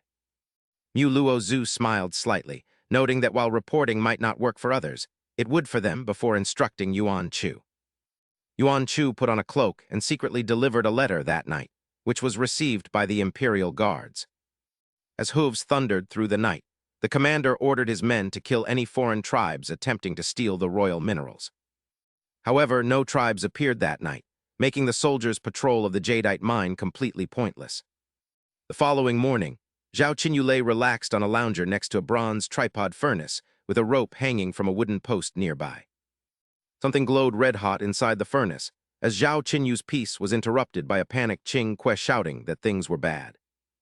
Zhao Qinyu remained calm, advising the bird to stay composed for great matters, and noting that its cultivation was still lacking. Qing Kuei landed on the chair and asked the high priest what he was doing, to which Zhao Qinyu replied that it should be obvious. When Qing Kuei expressed surprise at his method of alchemy, Zhao Qinyu questioned the bird's understanding before his eyes flashed, announcing the pill was complete.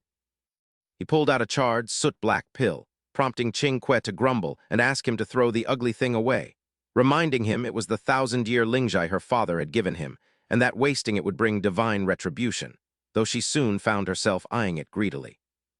Thinking how beneficial that 1,000-year Lingjai would be for cultivation, Zhao Jinyu squinted and feigned a cough before asking what was wrong, which led Qing Kuei to lean in close to his ear. She whispered the details to him, and upon hearing them, Zhao Jinyu cried out in shock. "What? My mineral mine was burned down by the Imperial Guards." Qing Kuei could only offer a wry smile as Zhao Jinyu reeled from the shock of losing his massive mine, while she inwardly grumbled about how he had just claimed he wouldn't be rattled even if a mountain collapsed.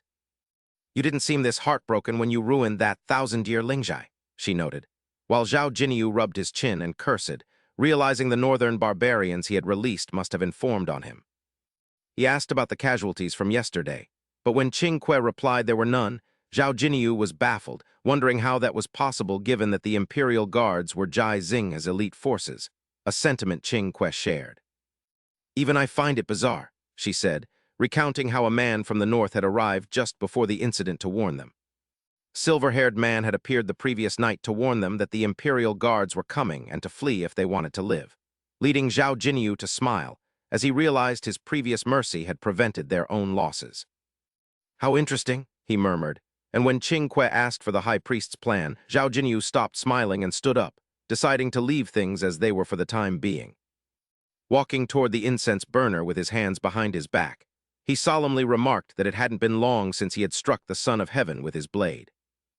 "Now that the Jade Seal mine has been discovered, we must keep a low profile," Zhao Jinyu mused to himself, reflecting that his momentary lapse into mercy had ultimately complicated everything. "I won't be so lenient next time," he said with a smile as he opened his eyes, adding that the northern leader was actually quite a respectable individual. He thought it might have been better if they could have spoken more, just as Qing Kuei noticed a young girl's petite figure suddenly appearing behind the preoccupied Zhao Jinyu. He wondered how a meeting would even be possible since he didn't know what the other person looked like, completely unaware of the shadow drawing closer from behind. The girl blew softly into his ear, and feeling a tickle, Zhao Jinyu covered his ears and turned around to find Mu Liuxu standing right behind him. She stepped forward with a beaming smile and asked what he was thinking, while Zhao Jinyu turned to find Mu Liuxu's face pressed close to his shoulder. When he asked why she had suddenly appeared, Mu Liuxu happily embraced Zhao Jinyu and said she had something to tell him, causing a blushing Qing Kuei to fly over while averting her gaze. "HMPH, how tedious to see this in broad daylight," the little bird thought to herself before landing on Zhao Jinyu's shoulder. Standing before Zhao Jinyu, Mu Liuxu's eyes lit up when she saw the little bird on his shoulder, and she exclaimed how adorable it was. She asked if she could pet it, drawing Zhao Jinyu's attention to the bird on his shoulder, while Qing Kuei's face flushed with a surge of annoyance. Qing Kuei was outraged that this mortal woman would interrupt her talk with the high priest and dare to touch her precious body. But she was stunned when Zhao Jinyu replied that she could, claiming the bird loved being petted. Qing Kuei stared at Zhao Jinyu in speechless disbelief, but before she could protest to the high priest, Mu Liuxu had already reached out and snatched her up. The bird let out a tiny shriek while Zhao Jinyu stood there dazed, wondering if this incredible speed was simply the power women possessed when faced with cute animals. Mu Liuxu held Qing Kuei tightly and rubbed her cheek against the bird, cooing about how adorable she was while the poor bird's face was being squished. Infuriated, the little bird tried to push Mu Liuxu's face away with a look of pure loathing, telling the wicked woman to get lost. But then Mu Liuxu leaned in and whispered. She whispered just loud enough for Qing Kuei to hear. I know you're a sentient spirit beast and that you don't like me, but since my husband is the one raising you, that makes me your mistress, so you'd better behave yourself, she threatened, leaving Qingque paralyzed in a cold sweat as Mu Liuxu held her out to admire her. Qingque flapped her wings indignantly, thinking only a child would say such things and that the high priest had been utterly deceived, while Zhao Jinyu just stood by. He watched the two of them with a blank expression, completely oblivious to what was happening, as Mu Liuxu looked at Qingque and remarked innocently on how cute she was. However, from an angle Zhao Jinyu couldn't see, her expression turned murderous as she silently mouthed the words, "I'm turning you into dinner tonight." Qingque stood stiffly with wings raised, drenched in sweat and afraid to move, as Mu Liuxu turned to Zhao Qindu and asked excitedly if she could keep the beautiful little bird for a few days. Qingque looked at Zhao Qindu, hoping he would refuse, but he disappointed the bird once again by agreeing immediately, saying she could keep it if she wished. He then asked if there was anything else, noting that while the ritual officials didn't dare bother him, gossip was inevitable.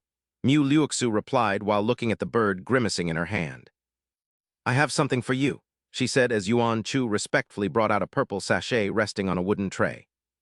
Yuan Chu explained that the young lady had made the sachet herself, causing Zhao Qindu to look at the item before him with a hint of awkwardness. "A man like me," he began, but stopped upon noticing the dark circles on Mu Liuxu's fair face. Seeing him stare, she looked confused, and not wanting to hurt her, he took the sachet to examine it. "It matches my silk robes well, so I'll take it," he said, just as a servant's voice called out from afar, saying the old master wanted to see the young master. Zhao Qindu turned toward the voice, and then to Mu Liuxu, bidding her farewell and leaving while tightly clutching the sachet in his hand. Mu Liuxu watched him go happily, while Qingque desperately wanted to hold him back, pleading for the great priest not to leave it behind. Later, they were in Mu Liuxu's room. Yuan Chu locked Qingque in a cage and asked Mu Liuxu why she needed the bird. Mu Liuxu, now seated at the tea table, replied that it was a rare spirit beast. She added that with a little training it could assist them later. Yuan Chu poured tea and agreed, while Qingque was consumed by silent rage. "You witch who needs your training. Once I'm out, I'll expose your true face. The priest is so weak in this life that I must protect him," the bird cursed internally. While Mu Liuxu was busy with other thoughts, Yuan Chu assured her that she would provide the bird with the very best fodder. Mu Liuxu pondered that since the Emperor's second son had made no moves, he likely wouldn't try to harm her again for now. The monitoring officials and trial marriage maids had all stopped due to the priest's chaos, and even National Preceptor Tian Jiazi had been severely wounded by a master. Aside from the failure at the Jade Seal mine, everything was going better than expected, and there were no immediate threats left. Unless something unprecedented from her past life occurred, she thought as her expression softened. She closed her eyes and continued to enjoy her tea, telling herself not to worry over nothing. Meanwhile, in Zhao Chenggu's room, Zhao Qindu shouted in surprise, "What? The fifth prince has ended his seclusion," as Zhao Chenggu sat with his hands clasped. With a grave expression, he confirmed that the prince would soon enter the capital, leaving Zhao Qindu even more astonished by the news. Faced with Zhao Chenggu's speechless astonishment, Zhao Qindu scratched his head in confusion and asked who the man was and if their family owed him money. Zhao Chenggu could only sigh in helplessness at his mischievous son, covering his face in disappointment while saying it was understandable he didn't know the man. He explained that the prince had lived as a hermit on the mountain for years to cultivate, and that he was a master of divination. Upon hearing this, Zhao Qindu immediately thought of the untrustworthy fortune tellers found on street corners who looked dignified but were completely unreliable. He seemed unconcerned and even spoke dismissively, asking if it was just a street trick, but Zhao Chenggu shook his head and said if only it were that simple. The fifth prince possesses divine eyes that can see through a person's fortune, which is a true power. Remembering those eyes glowing like sacred fire, he sighed, noting that Zhao Qindu's tricks would be useless against him. Warning that his true abilities would be exposed, Zhao Qindu turned serious and asked if his father meant the emperor had sent the prince to test him. Zhao Chenggu nodded, saying he didn't know why the prince had returned, but was certain he would probe him, as the prince's divine eyes were scarier than any spies. Suddenly, Zhao Qindu rummaged through his things and pulled out a bundle, preparing to leap out the window as he announced his immediate departure for a foreign land. Zhao Chenggu quickly called him back, telling him not to be so hasty and to stay put, before calmly explaining that while the fifth prince's divine eyes were powerful, they were not without a countermeasure, so he suggested they go to the Profound Heaven Army in the eastern suburbs to seek help from a certain person. "Oh, remember to bring your 8 Desolations sword," Zhao Qinyu asked in surprise. "If we're just making a request, why bring a sword?" "Is there danger on the road?" Zhao Chenggu chuckled. "No, I just know that man too well." Recalling a small figure with long white braids, he added irritably, "He's a scoundrel who always makes me want to give him a couple of stabs." He recounted an old story from before she was born, when he led troops against the myriad demon kingdom. A young, dashing Zhao Chenggu stood firm on the battlefield and commanded, "Kingpingzi. Once I lead the charge, I'm leaving the rear defense to you." His younger brother replied, "No problem, brother. Rest assured, just leave my sister-in-law to my care." Zhao Chenggu was so enraged he wanted to strike Kingpingzi down by military law, but his officers rushed to stop him. While the general calmed down, Kingpingzi lay on the ground, reeling from a heavy blow to the head, looking up helplessly at his brother. Another time, standing before a towering pile of sacks, Zhao Chenggu said, "The camp needs an expert to guard the provisions. I'm giving the task to you." Kingpingzi crossed his arms and scoffed. "HMPH, only I could handle such a dangerous mission. If you knelt and begged, I might not refuse." Kingpingzi was struck several more times as Zhao Chenggu grew even more tempted to kill the brat, but the soldiers held him back, shouting, "General, let it go." Zhao Chenggu remarked that requests don't always need sweet words, as some people are simply burdens from a past life. Zhao Qinyu gave a thumbs up in admiration, saying she never knew her father had such a good temperament. "Is that man really still alive?" On a distant mountain, a simple yet elegant wooden house appeared as the 5th prince and his royal army approached aggressively. The 5th prince stopped and stared intently at the house. He activated his red divine eyes to observe closely. Before him, the spiritual auras of a tortoise and a snake rose from the house. A natural echo resonated from the Xuantian pavilion. A heavily bearded man, holding a small wine jar with a face flushed from intoxication, appeared. "What wind blew you here today?" He sat down with his back to a golden statue in the dilapidated temple and spoke nonchalantly.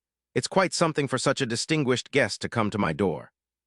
He looked at the soldiers and the 5th prince, remarking, "That's quite a grand display you've brought." The 5th prince asked with a grim expression, "This prince wishes to borrow your Zhenwu diagram for a moment." The man replied, "The Zhenwu diagram can block your divine vision. Are you afraid someone will use it to evade your detection?"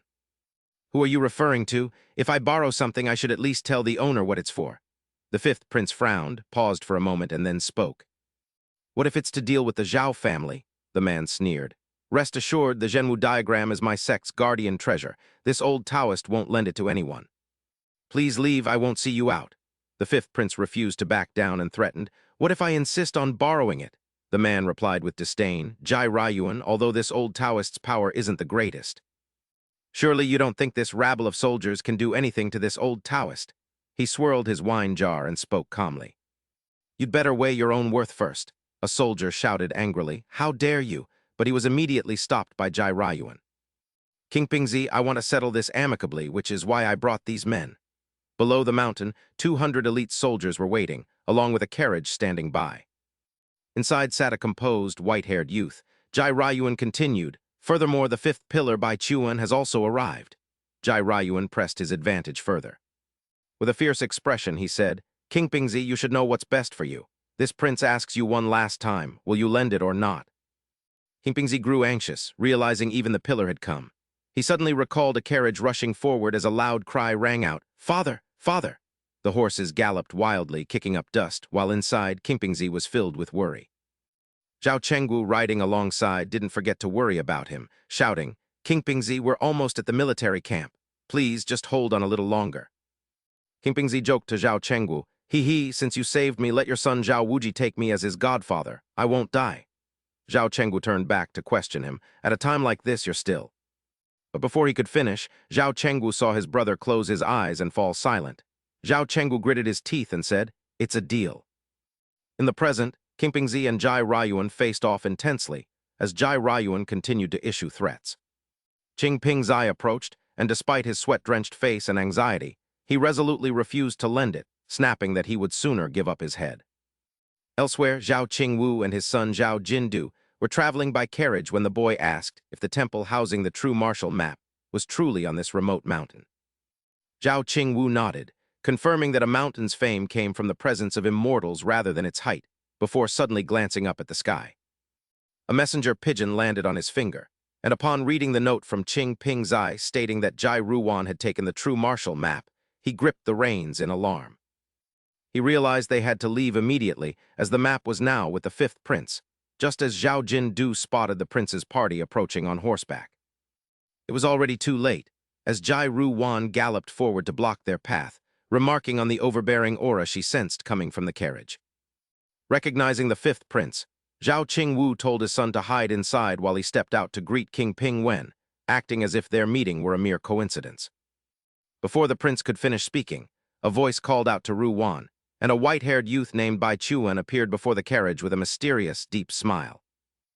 The youth softly asked why the young master of the Zhao family would not come out, while Jai Ruwan narrowed her eyes at Zhao Qingwu, recognizing the thousand-mile portrait. She noted that even after all these years, his presence remained so fierce that his killing intent could be perceived from over a mile away. Breaking the silence, Jai Ruwan mentioned that she had not seen the young master since leaving the capital 20 years ago. She insisted he step down to speak, but Zhao Qingwu calmly replied that his son was unfortunately suffering from a cold and could not be disturbed. Knowing they had come prepared, Zhao Qingwu grew wary as Jai Ruwan remained adamant about seeing the boy. Claiming to have some medical knowledge, she ordered Bai Chuan to invite the young master out of the carriage. Bai Chuan hesitated for a moment before obeying, stepping toward the carriage and reaching for the curtain. Before he could touch it, Zhao Qingwu firmly caught his hand, quickly regaining his composure to maintain a calm exterior. He stated that such trivial matters should not trouble a pillar of state, and that he would handle his son himself, causing Bai Chuan's expression to darken. The youth looked up with a strained, friendly smile as Zhao Qingwu released him, and told his son not to keep the prince waiting any longer. Stepping inside, he whispered to Zhao Jindu that they could no longer hide, warning him that Bai Chuan, the fifth pillar of state from Zhengxuan Pavilion, was present.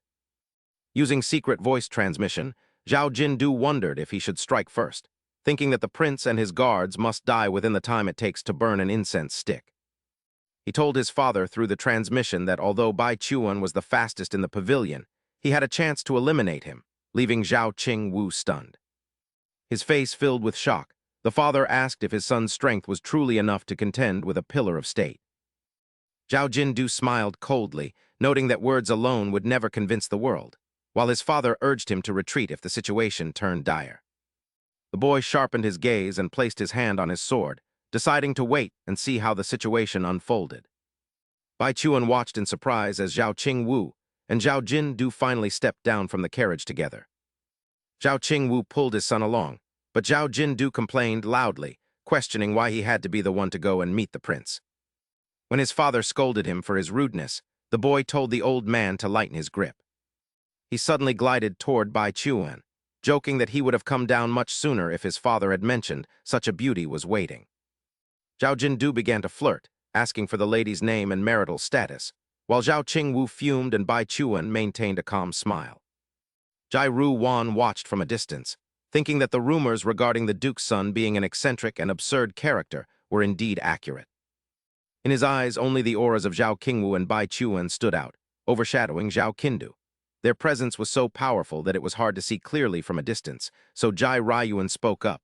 "Young Master Zhao, please come here so I may examine your condition." Hearing this, the father and son exchanged a knowing glance, and Zhao Qingwu gave a slight nod, but Zhao Qindu brushed his father's hand away and spoke dismissively. "HMPH, where did this prince even come from?" He walked up to Jai Ruwan, stopped a few paces away, and crossed his arms, shouting, "Why are you calling me? Can't you see I'm busy? Do you even know who I am?" Jai Ruwan's eyes shifted to a jade-red hue as he stared intently at Zhao Qindu, who refused to back down and looked him straight in the eye. As they faced off, neither side yielded. Zhao Qindu was on high guard, thinking that if the man truly noticed something and his expression changed, he would immediately draw his sword and hack Jai Ruwan to pieces. Behind him, the listless and gloomy Bai Chuan suddenly sensed something was wrong, and as he looked forward, he recognized a familiar back enveloped in a cold, murderous aura.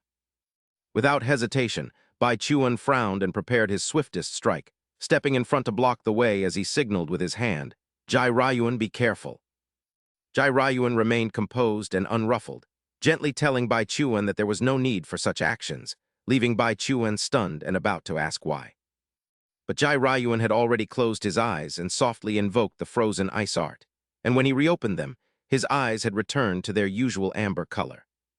He spoke in a steady tone, stating that the young master's ailment was not a cause for concern, and that he only needed to return home to rest and cultivate his mind. Furthermore, he remarked that such a precious sword was worthy of a hero, and as Jai Rayuan turned to leave, he did not forget to offer one last reminder. The Duke of Zhao's son should take this sword back and use it, he said, a remark that infuriated Zhao Qindu, who demanded to know what he meant. Though after the group vanished, he wondered with a scornful laugh if the man had failed to notice anything at all. This so-called divine man is nothing special. My aura is clearly just ordinary, he remarked, while Zhao Qingwu stood behind him with a gaze full of suspicion. With your level of cultivation, your aura cannot possibly be ordinary. Perhaps he noticed but simply chose not to say anything, Zhao Qingwu noted, prompting Zhao Qindu to reconsider the encounter.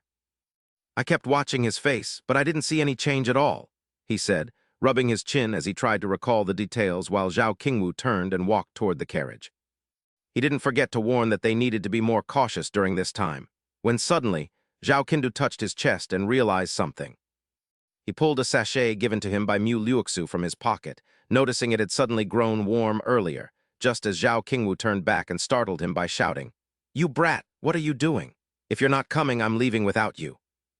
Zhao Qindu quickly tucked the sachet away and hurriedly replied, I'm coming. Meanwhile, where Mu Liuxu was sitting, Yuan Chu asked a question while picking up some food.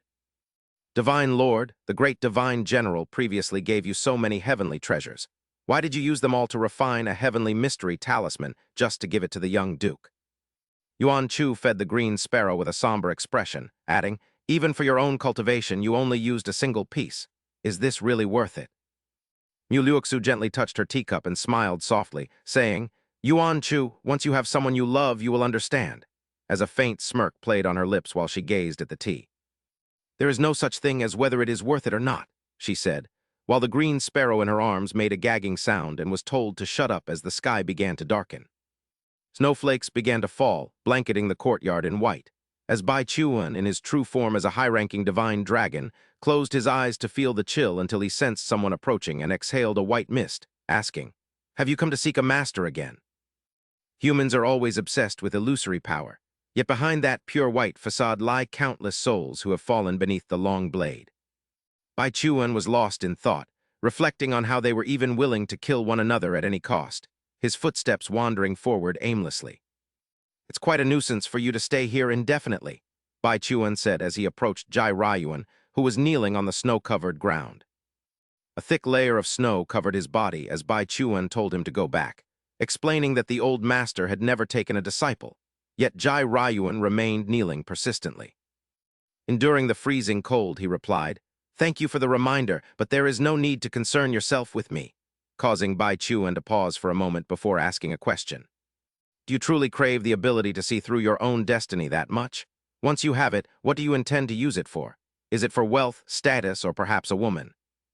Jai Rayuan opened his mouth to answer, saying, it's because, before falling silent, prompting Bai Chuan to lean down and ask what he had said when suddenly.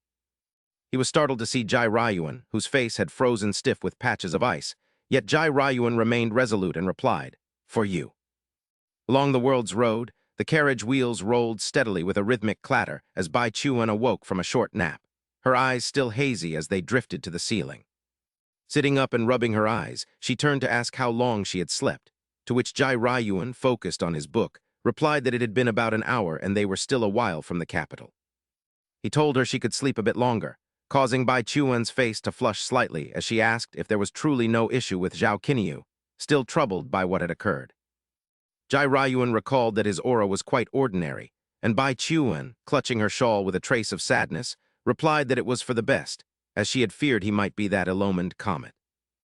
Yet a sense of unease lingered within her, for that previous surge of killing intent had made her heart race, even though Jai Rayuan's divine insights had never been proven wrong. With the Zhenwu bronze already in their possession, she wondered if her intuition was mistaken, until Jai Rayuan noticed her brooding and called out her name to ask a question. He told her that she didn't actually need to accompany him to the capital, as leaving Juxing Mountain would only cause her to grow weaker, prompting Bai Chuan to open her eyes and look directly at him. Instead of answering, she asked if he would return to Juxing Mountain with her. But Jai Rayuan replied that he could not go back, reminding her of the divination results she had already seen. His expression clouded with sorrow as he recalled the comet's appearance in the court, knowing that if it were not dealt with, the world would surely fall into great chaos. He explained that he had left the mountain specifically to help the Great Zhou eliminate that calamitous star, but Bai Chuan questioned him, noting that his master had also performed a divination before his departure. It predicted that he would certainly perish this time, yet Jai Rayuan seemed indifferent to his own death and began to explain, only for Bai Chuan to cut him off. She told him to wake her when they reached the capital, and Jai Rayuan fell silent, quietly picking up his book to read before eventually setting it aside. He looked at Bai Chuan with a gentler gaze and agreed, while in another part of the carriage, Zhao Qinyu was leisurely polishing his sword. From outside, Zhao Qingwu couldn't help but speak up, telling the boy that Bai Chuan detested nothing more than being mistaken for a woman. He added that he was truly afraid she would strike back then because of his joke, but Zhao Qinyu maintained a cold expression, nonchalantly replying as he continued to wipe his blade. He remarked that while the world knew of Bai Chuan's hatred for being seen as female, few understood the true reason. She simply did not want the fifth prince to harbor any doubts. After all, it was for the fifth prince that Bai Chuan had decided to manifest as a man, and since the prince was far away at that moment, he had not heard their exchange. Bai Chuan had shown no anger either, which led Zhao Qingwu to suddenly realize something and ask, "Wait, didn't you say you weren't acquainted with the fifth prince?" He questioned how his son knew their history so well, causing Zhao Qinyu to pause and look up, explaining that while he didn't at first, seeing Bai Chuan had triggered his memory. He continued, reminding his father of his love for plays where their story was often told, then began to recount how Bai Chuan was originally a mountain deity, and deities possessed no inherent gender. Such beings chose their own forms and genders. Bai Chuan had desired to be a woman, but ultimately became a man, a revelation that left Zhao Qingwu feeling quite puzzled. When asked why, Zhao Qinyu looked up at the sky as if reminiscing, explaining that in the theatrical performances, the scene was depicted in a specific way.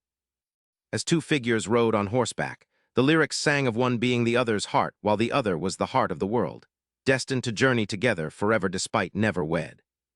Zhao Qinyu closed his eyes with an expression of deep admiration for such a formidable pair, but Zhao Qingwu chuckled, noting that those very heroes had just been intent on exposing him. He added that since his son was already the greatest under heaven, there was no need to admire others, prompting Zhao Qinyu to gaze at his sharp blade. Seeing his own reflection, he remarked that his father didn't understand, for everyone held their own unique positions that were entirely independent of one another. He fell into thought, realizing that a single person's strength against the torrent of the times was merely a grain of sand in the ocean, and the title of the world's greatest during an era of chaos was as fragile as grass beneath the sun. When the age of conflict arrived, everyone had to grasp tightly onto what they sought to protect. The fifth prince for the sake of the state, Hai Qingyan for the sake of the army, and finally, he considered his own path. He simply wished to preserve his own existence upon this land, and as his gaze sharpened with determination, he vowed that in this life, he would never allow himself to harbor any regrets. Recalling his wretched hovel, Zhao Qinyu's resolve hardened as he vowed to do whatever was necessary, his mysterious purple eyes burning with determination. While the Zhao father and son conversed, eerie laughter echoed elsewhere. A terrified maid stammered to the man before her, "Young master, please don't," as a male voice rang out. Chuckling foolishly, Huang Xiangxian stared blankly at the woman and tried to cling to her, while the trembling maid desperately sought to escape the madman. "If you continue, I shall scream," she warned, but Huang Xiangxian had lost all reason, clinging to her while muttering, "Mother, I want milk."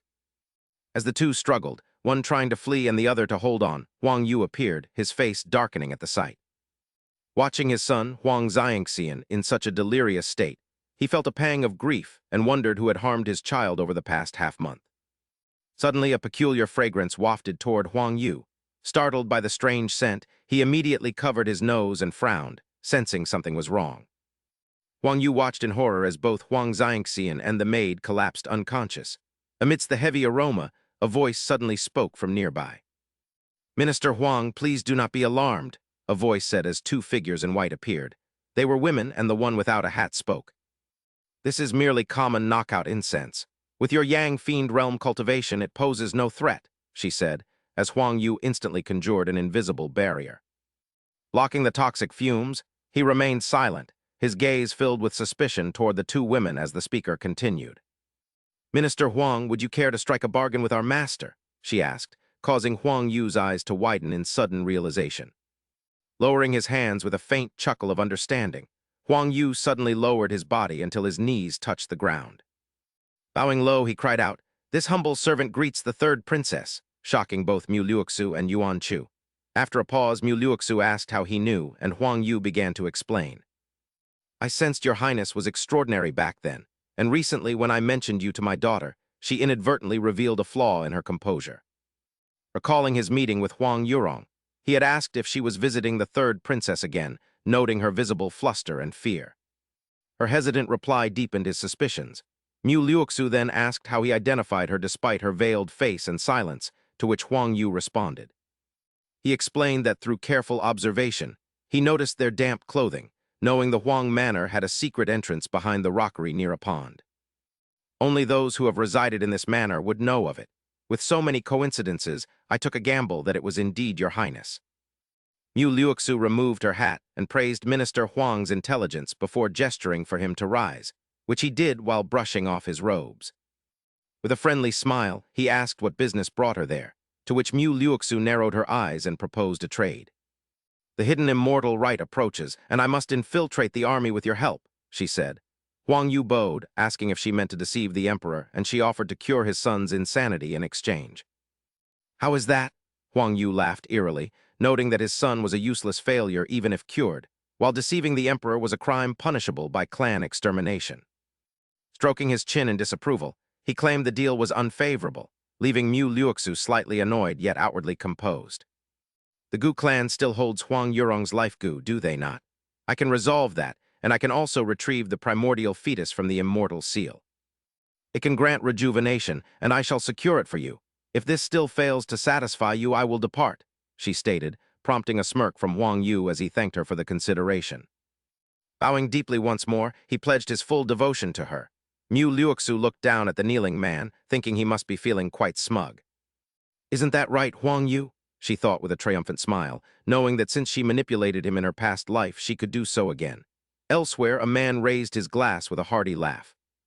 Seated upon his dragon throne, the emperor beamed with joy, welcoming the two immortal masters who had traveled far to assist the imperial court. "This is truly a blessing for the great Zhou," the emperor remarked while sipping wine, his gaze eventually landing on a tall, slender man, Chun Yangzi, the master of the Taiyi sect's 9 peaks. The emperor reflected on the man's prowess. Known as the Lord of 10,000 Thunders, he had attained the Yang immortal realm, surpassing even the state preceptor. The emperor grinned, knowing that with this man's assistance, the immortal sealing expedition would surely proceed without a hitch. Chun Yangzi spoke up, asking if His Majesty had considered the terms proposed in his letter. Holding his wine cup, the emperor asked for clarification. Chun Yangzi continued, explaining that he represented Xuanfa Peak and offered 20 years of service to Great Zhou in exchange for the right to jointly deploy the immortal sealing mark. The emperor stroked his chin, recalling the arrangement. With many divine weapons set to emerge during this expedition, he mused that trading an inanimate object for 20 years of a Yang immortal's protection was a bargain. "It is worth it," the emperor whispered. His gaze then shifted to the woman exuding a powerful aura, wondering if these two were truly trustworthy and what her background might be. Noticing that Chun Yangzi constantly glanced at the woman, the emperor realized a Taiyi sect peak master was actually deferring to her. He then spoke up. "Taoist Chun Yangzi, you have yet to introduce this lady," the emperor noted. Chun Yangzi stepped forward and introduced her as his disciple, Mu Qin, who then bowed respectfully. "Mu Qin greets your majesty," she said. The emperor smiled and invited the fairy to sit, though he secretly doubted she was merely a disciple, refusing to be played for a fool. Shifting the topic back to the joint deployment of the immortal sealing mark, the emperor added one final condition. Chun Yangzi asked him to elaborate. The emperor mentioned that the pillar marquises and vassal states had already sent troops to scout the area. Chun Yangzi, holding his teacup, admitted he had heard of this. The emperor's expression then turned cold and ruthless as he revealed his demand. He ordered the Taoists to slaughter every single person sent by those marquises and vassal states during the journey. Hearing such a bloodthirsty condition, Chun Yangzi's eyes widened in shock. A shiver ran down his spine at the thought of killing 10,000 people, especially since they were supposed to be assets to Great Zhou. Mu Qin then softly called out to Chun Yangzi. Chun Yangzi turned and saw Mu Qin give him a signal. His gaze hardened with resolve, and despite the tension on his face, he stood up, knelt, and spoke with a loud, clear voice. "This humble Taoist shall obey your majesty's command," he declared.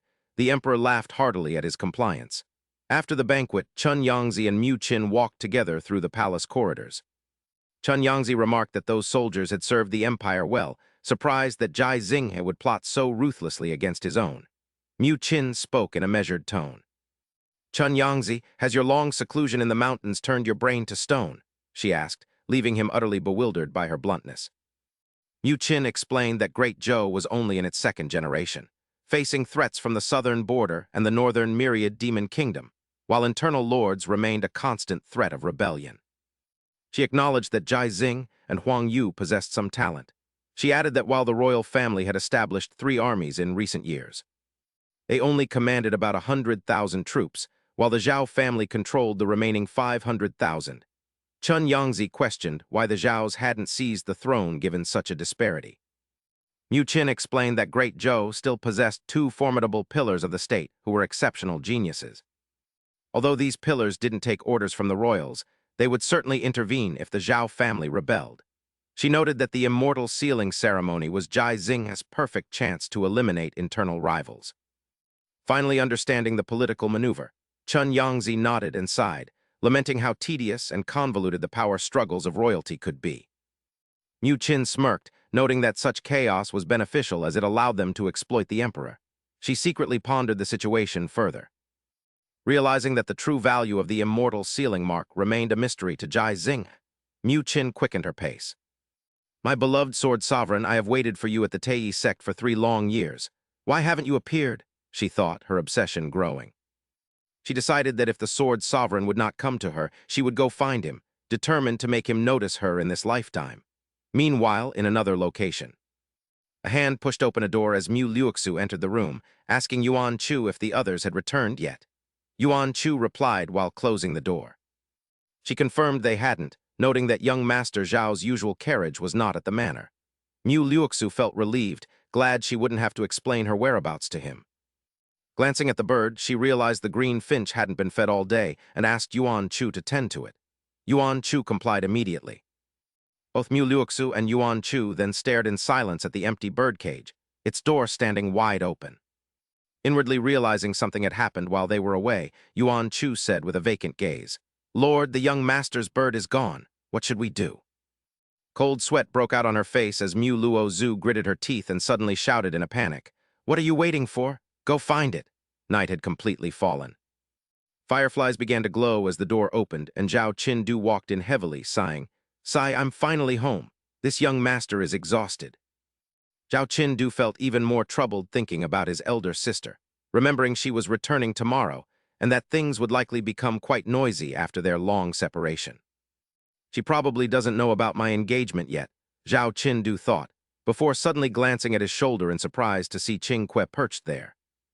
"Qingque, why have you returned?" The bird merely huffed and turned away as if questioning why he had abandoned her, speaking in a grumpy tone. "Great priest, I must clarify that I am human, not a bird," she began, but before she could finish, Zhao Qindu lifted her to examine her, noting how much she had changed. Her cultivation had increased significantly, reminding Qingque of when Yuan Chu forced her to swallow a strange pill to grow and assist the Lord, which she reluctantly admitted was effective. Qingque crossed her arms and shook her head. "HMPH, naturally my talent is extraordinary, but great priest, that woman is deceiving you. Surely you have realized that by now?" Zhao Qindu nodded. "Oh, that matter." He thought to himself that it was no wonder they were acting so suspiciously in the courtyard while feigning innocence. Qingque replied, "Exactly, that is the matter." Zhao Qindu chuckled softly. "It is fine. It is actually quite amusing." Qingque assumed the great priest had long known that woman was not simple, truly living up to his title. However, the reality was quite different. The next day, another bird with feathers similar to Qingque appeared, trembling as it opened its large eyes to look around in confusion. Zhao Qindu was also stunned, staring at the bird that was several times larger than Qingque. He remained silent while Mu Luozu feigned innocence. The bird's feathers had been dyed to act as a replacement, and as Zhao Qindu watched Mu Luozu stammering, he thought she was playing the fool again. Early the next morning, someone upstairs poured wine into a cup. Chun Yangzai raised his glass and remarked on how prosperous the capital truly was. However, the flavor of the wine here was far inferior to the immortal brew of our Taiyi sect. Opposite him, Mu Jin said nothing, silently staring out the window. Her pensive gaze was fixed on a grand estate labeled the Zhao Manor. Seeing Mu Jin's silence, Chun Yangzai spoke up. "Sai, this humble priest has been here with you for half the day. I do not mind waiting with you." "But you should not be so quiet." Mu Jin continued to stare in one direction, coldly replying, "I did not ask you to wait here with me. If you are unwilling, you may leave." Suddenly, Mu Jin noticed the gates of the Zhao Manor opening as Zhao Qingwu and Zhao Qindu stepped out. Zhao Qindu stood there, yawning repeatedly. His robes were disheveled as the two waited before a carriage. Seeing this, Mu Jin's infatuated gaze fell upon Zhao Qindu as she whispered, "Lord Sword Sovereign." In Mu Jin's eyes, only his handsome and dazzling image remained. "I have finally met you." Suddenly, she noticed Mu Luozu approaching and grabbing Zhao Qindu's arm. Identifying the woman as Mu Luozu, Mu Jin watched the intimate scene with fury, radiating a cold, killing intent. "A lowly creature like you dares to approach my sword sovereign. I will kill you." Her face became contorted and terrifying. Chun Yangzai, ignoring her bloodlust, simply pointed at the wine cup on the table. "If you are not drinking that, let me have it." Mu Jin was deeply shaken seeing Mu Luozu embracing Zhao Qindu so affectionately, her pupils constricting.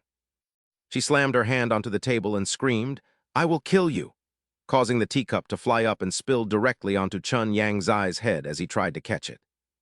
He looked at the trembling Mu Jin in confusion, wondering if his desire for another drink had truly provoked such a reaction. Mu Jin lowered her head, her expression darkening as she took a deep breath, struggling to regain her composure. "No, I must restrain myself." Mu Jin stood up and walked away, leaving Chun Yangzai sitting alone. He hurriedly reached out and called after her, "Hey, wait, where are you going?" But Mu Jin ignored him, thinking only that regardless of why that woman had appeared, she had to find a way to deal with her quickly. Below, Zhao Qindu suddenly stopped as he sensed something unusual and looked up toward the building where Mu Jin had just been sitting. A familiar aura flickered in his mind. A moment later, the group entered the residence together. Servants lined the entrance, bowing respectfully. Zhao Qingwu asked, "Ru Shuang, are you exhausted?" "I'll have water prepared for you," Ru Shuang replied softly. "No rush." She turned to Zhao Qinyu with a sharp, piercing gaze. "Why did you marry so suddenly?" Zhao Qinyu chuckled. "Isn't it enviable?" Ru Shuang maintained her cold expression as she stared at him. "I see." She then turned to Mu Luoxu. "I've heard the rumors regarding the third princess." Mu Luoxu shyly hid behind Zhao Qinyu. Ru Shuang stepped closer and whispered to him, "If you feel forced into this marriage, our royal family can." Before she could finish, Zhao Qinyu gripped Mu Luoxu's hand and laughed. "What are you saying, sister?" He raised their joined hands and said happily, "A playboy and a fool." "Aren't we a perfect match?" Mu Luoxu was taken aback. Ru Shuang recalled Zhao Qinyu's childhood and wondered if this was truly her younger brother. "I thought he was only interested in men," she mused, remembering his old claim. "Women only hinder the speed of my sword." Ru Shuang turned away but didn't forget to add, "By the way, there are matters to discuss."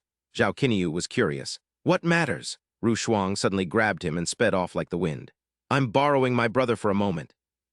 Mu Luoxu watched the siblings helplessly. Nearby, Zhao Qinyu was shoved to the ground. Ru Shuang aggressively pinned him with a foot. "Pay up!" Zhao Qinyu played dumb. "Pay for what?" Ru Shuang grew even angrier. "Don't play games. The military funds." She listed his offenses, turning him from innocent to a criminal. "How many secret pills did you refine to boost your cultivation?" "And you intentionally destroyed countless heavenly treasures to hide the evidence," Ru Shuang recalled. "I secretly bought so many pills for you, yet I didn't take a single one myself." Zhao Qinyu gave a helpless smile. "So how much do you need?" Ru Shuang held up 5 fingers. "This much." Zhao Qinyu feigned innocence. 5 taels, that's easy." Ru Shuang was furious and slapped his hand. "Military funds for 50,000 men," Zhao Qinyu frowned. 50,000? Are you serious? Do you intend to raise an army at the border? "What are you planning? Rebellion?" Ru Shuang looked away coldly. "Don't worry, I just want to ensure a way out for the Zhao family." Zhao Qinyu smiled deviously. "A way out or a path to death? With your intellect, don't try to mimic others' schemes." As he finished, Ru Shuang raised her leg and a blue light flashed. Her kick smashed the wall right next to Zhao Qinyu. He just looked on indifferently. "You're angry, aren't you? I told you that you weren't cut out for this, and it hit a nerve." Ru Shuang was speechless, only managing to sputter. "You," she pointed directly at Zhao Qinyu. Wanting to expose more of his crimes, she said, "Didn't you also buy dozens of people from the ancient tribe?" Zhao Qinyu stood up, placed a hand on her shoulder, and smiled triumphantly.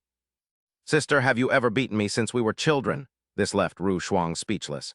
He continued to tease, "You've never even won a game of chess against me." Right, the fire of rage in Ru Shuang's heart burned hotter. Zhao Qinyu finished with a look of disdain. "So what makes you think you can do what I do?"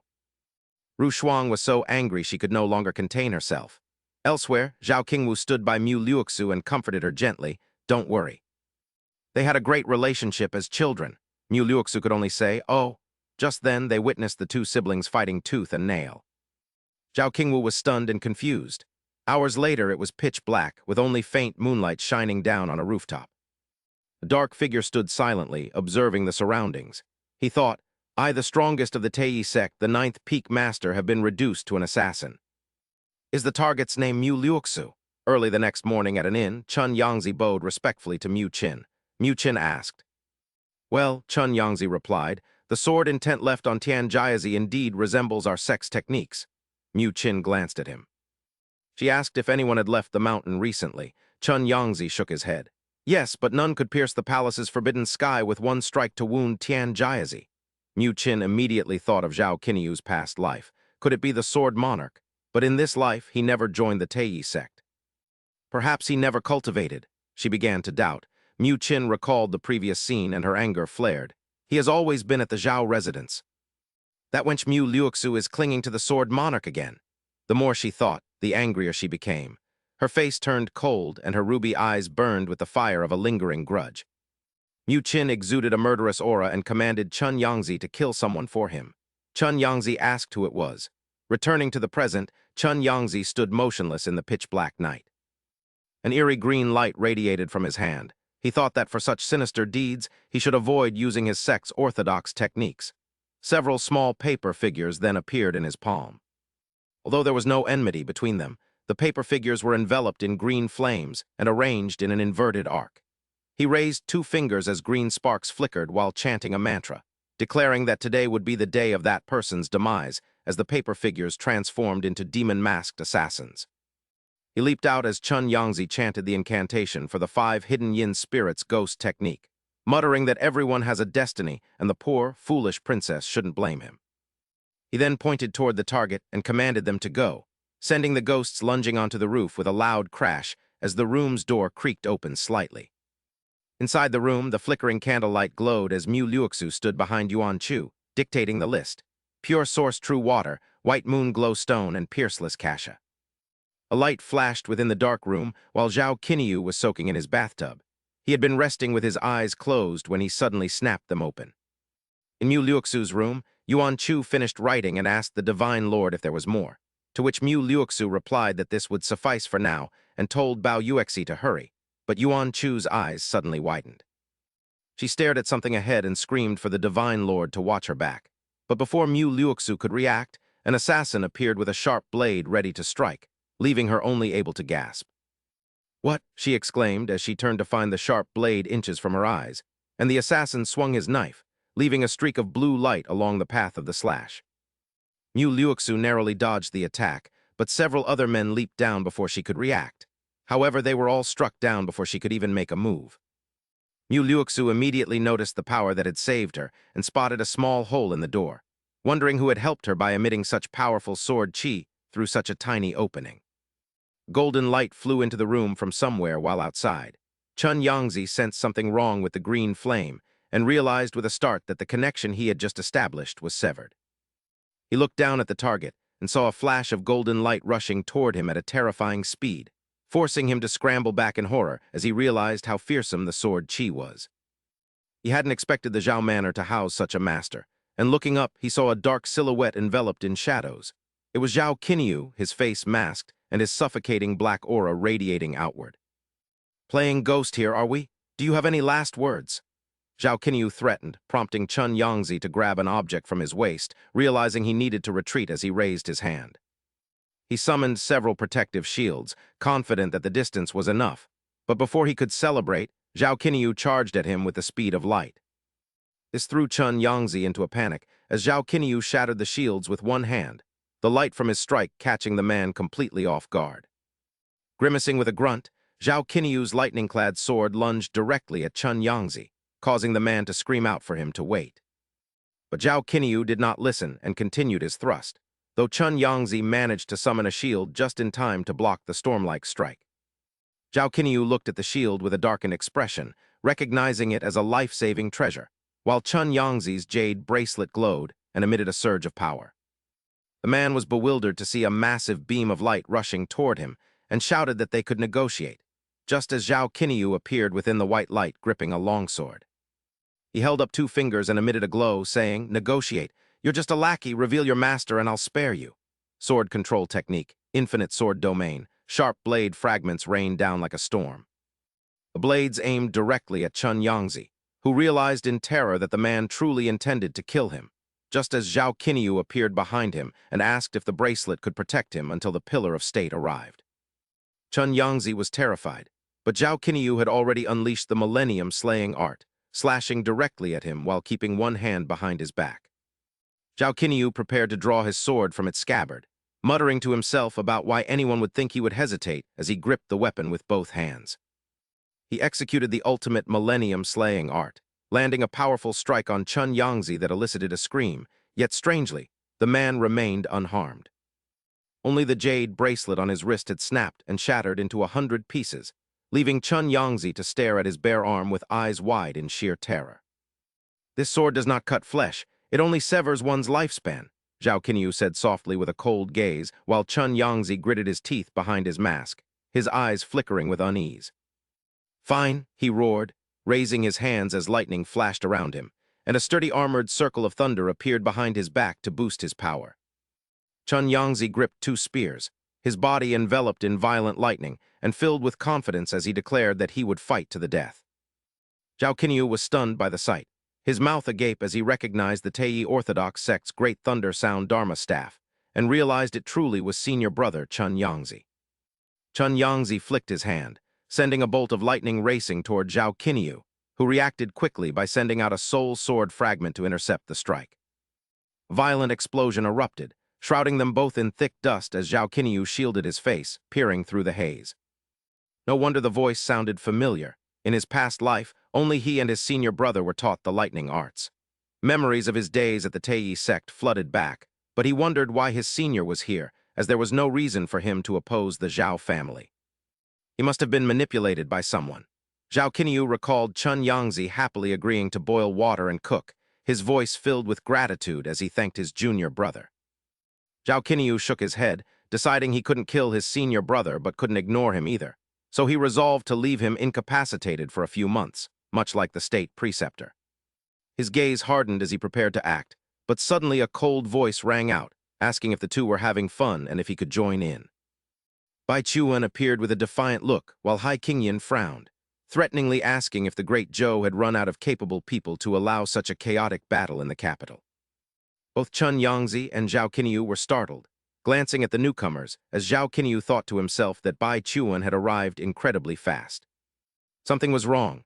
She and the fifth prince had just returned to the capital and were likely just strolling with the old eunuch. But then his eyes widened as he realized the truth while glancing at Jai Ryuan, whose blood-red eyes were sizing him up. Without hesitation, Zhao Qinyu pointed at Jai Ryuan and shouted for his soul sword fragments to strike, prompting Hai Qingyan and Bai Chuan to rush forward to intercept. As they blocked the strike, Bai Chuan roared in fury at his attempt on Jai Ryuan, but Zhao Qinyu had already vanished, leaving nothing behind. From a distance, footsteps echoed on a manor roof as a man slumped down with a sigh, remarking that the capital was truly a gathering place for top-tier masters. He had barely managed to escape, yet to his surprise, a sudden flash of light streaked directly toward him. An arrow pierced through Chun Yangzi, startling him as he coughed up a mouthful of blood and screamed in confusion. Not far away on the ground, Mu Liuxu held a shimmering golden bow aimed at the sky, having just used her arrow to strike down Chun Yangzi. With her eyes glowing red, she whispered about uprooting the enemy entirely before lowering her bow and exhaling sharply, her breath quickening as cold sweat broke out. Using the sun-shooting bow had been quite a strain. Mu Liuxu looked at the weapon in her hand, wondering if someone from the Zhao family had assisted her earlier. She hadn't expected her husband to have such a Yang immortal-level expert on his side. But as she put the bow away, her expression turned grave with an underlying sense of dread about who was trying to kill her. Her mind raced through possibilities: the Imperial family, the Wugu clan, or perhaps some unknown Yang immortal she had inadvertently offended, when Yuan Jai asked her with concern. When asked if she was all right, Mu Liuxu maintained a cold facade and replied that she was fine, noting that even if the sun-shooting bow hadn't killed him, the mark had been placed. She vowed to finish him the next time he appeared, then sat at a table and ordered Yuan Jai to bring paper and ink to refine a magical treasure, telling her to have Yue's I find some urgent materials. Yuan Jai complied without question, and as she left, Mu Liuxu gripped her skirt tightly and lowered her head in deep thought, whispering to herself. Everything was clearly different from her past life, yet she lamented how her husband had been put in danger because of her, her face filled with a fragile sorrow as if she were about to cry. Elsewhere, Mu Jin heard a noise in the room and turned to Mu Wan, who was standing by the window, coldly asking how things had progressed.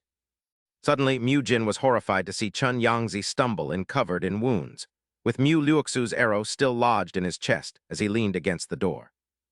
Gasping for air, Mu Jin anxiously asked how he had been so badly injured, to which Chun Yangzi wiped blood from his mouth and admitted it was a lapse in judgment. Recalling the recent battle, he sighed, realizing he had been in the mountains for too long and was unaware that such formidable figures had emerged in the world. When Mu Jin offered to return to the Tei sect to find someone to treat him, Chun Yangzi shook his head and produced a scroll. Claiming he could handle it himself as the first master of the 9 Peaks, he let the scroll wrap around his body and instructed Mu Jin to guard him for 3 days. Mu Jin nodded in agreement, but looking at the paper wrapping, couldn't help but ask if Mu Liuxu was dead yet, waiting for a response from within. The reply that she was likely still doing well left Mu Jin agape, and in a fit of rage, she kicked the paper bundle several times. He shouted, "What use are you if a land immortal like you can't even kill a commoner? What good are you?" Chun Yangzi yelled back in a panic. "Ah, stop."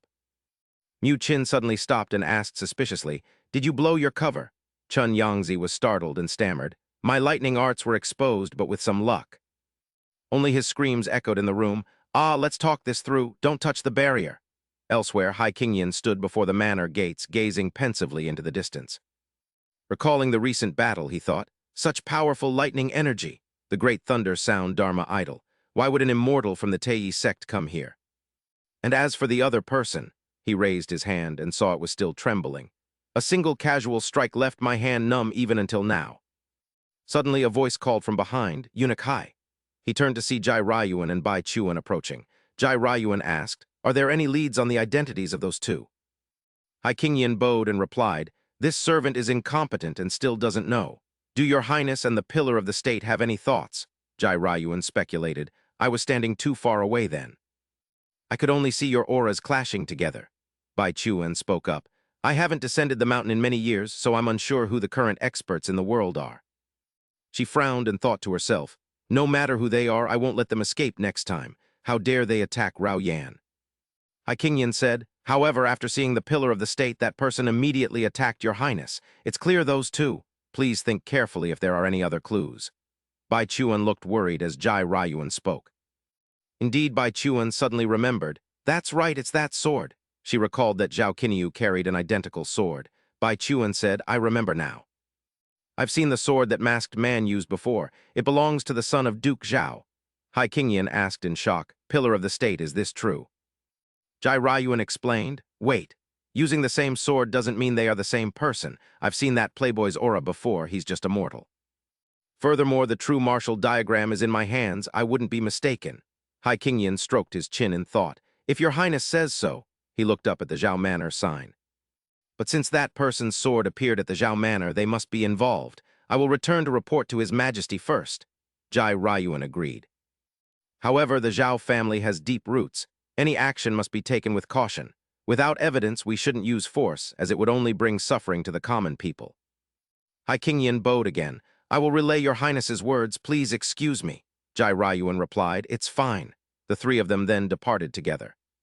Zhao Qinyu, dressed neatly, stood leaning against a wall not far away.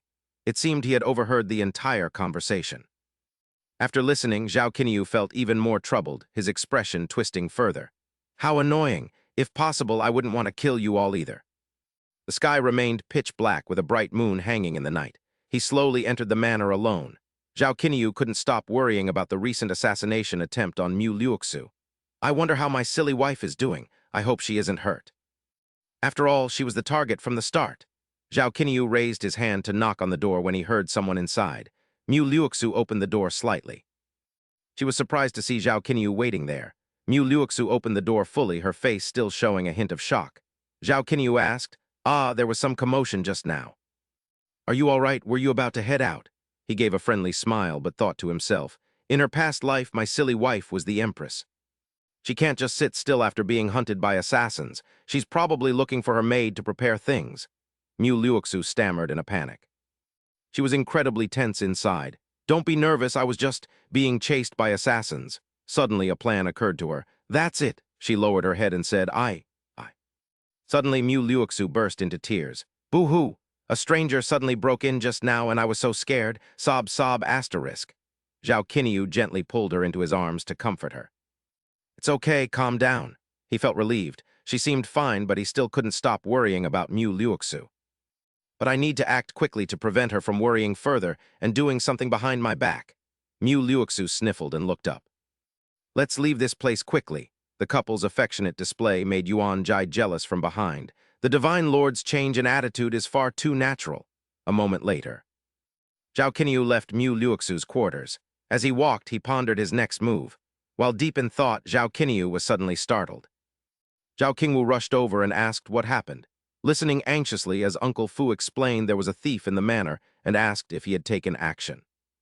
Zhao Jinyu rubbed the back of his neck and replied that someone was playing tricks in the house, so he was forced to act before suddenly thinking of his dear sister. He asked worriedly where she was, noting he hadn't seen her all day and suspecting that given her personality, she couldn't possibly be unaware of this. Could she have been the target of this assassination attempt? However, his father, Zhao Qingwu, appeared calm and completely unconcerned. He explained she was with the subordinates who accompanied him to the capital, and after recalling his daughter's fierce image with a wine jar, he asked if anyone else was there, easing Zhao Jinyu's worries.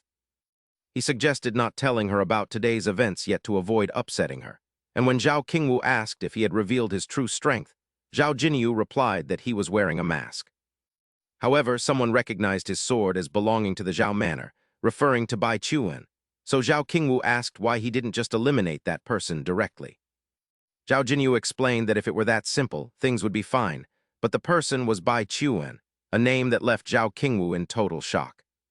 What? Zhao Jinyu continued, explaining that since they lacked direct evidence, he claimed the sword had been stolen, leaving Zhao Qingwu holding his head in confusion. Is the emperor really that easy to deceive?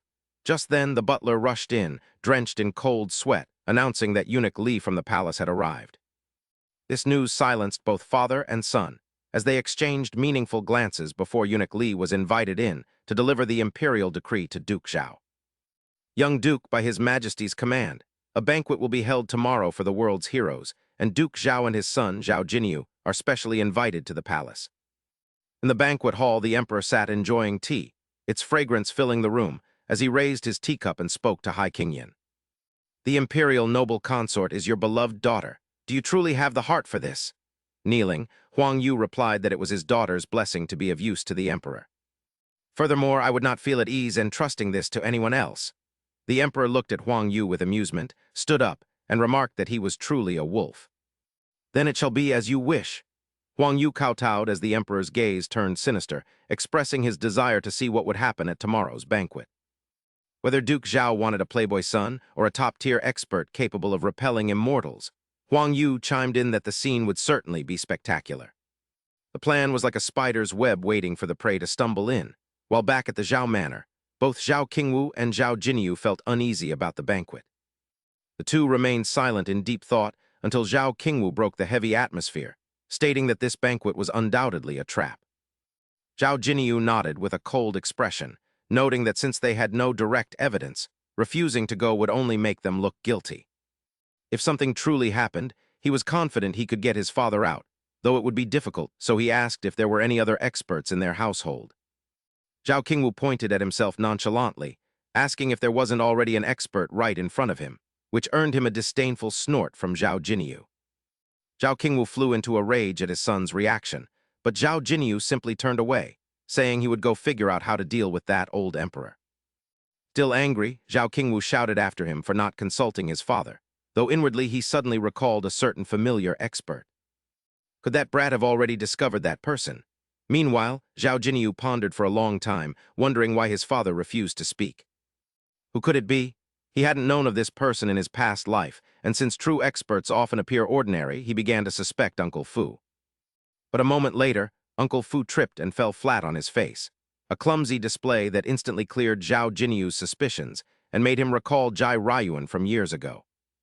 Sitting across from another noble-looking person, Jai Ryuan asked what medicine should be used for a bruise caused by a fall. The other provided the herbal remedies for various ailments, and Jai Ryuan smiled with satisfaction, deciding to end the lesson for the day. The person bowed and thanked his royal uncle for the teaching, but Jai Ryuan suddenly stopped the departing figure, calling out, "Your Highness, I have a question, could you perhaps answer it?" He thought of the Imperial Infirmary and wondered, the palace has no shortage of highly skilled physicians. Why did your Highness specifically choose to learn medicine from me? The other man opened his mouth to speak. A maid raised me since childhood, but she passed away because she wasn't treated in time. Jai Ryuan suddenly understood and replied with a smile, "So that is why.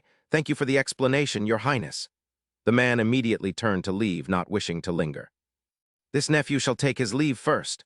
Jai Ryuan watched him with deep thoughts, thinking that Diju might finally have hope for a benevolent ruler. He watched the prince's retreating figure until it vanished, yet he still could not fathom what kind of place the Imperial Palace truly was. At the Imperial Palace, Huang Qingyan stood on high ground and bowed to the approaching Jai Ryuan and Bai Chuan. "Fifth Prince, Lord Protector, you have both returned."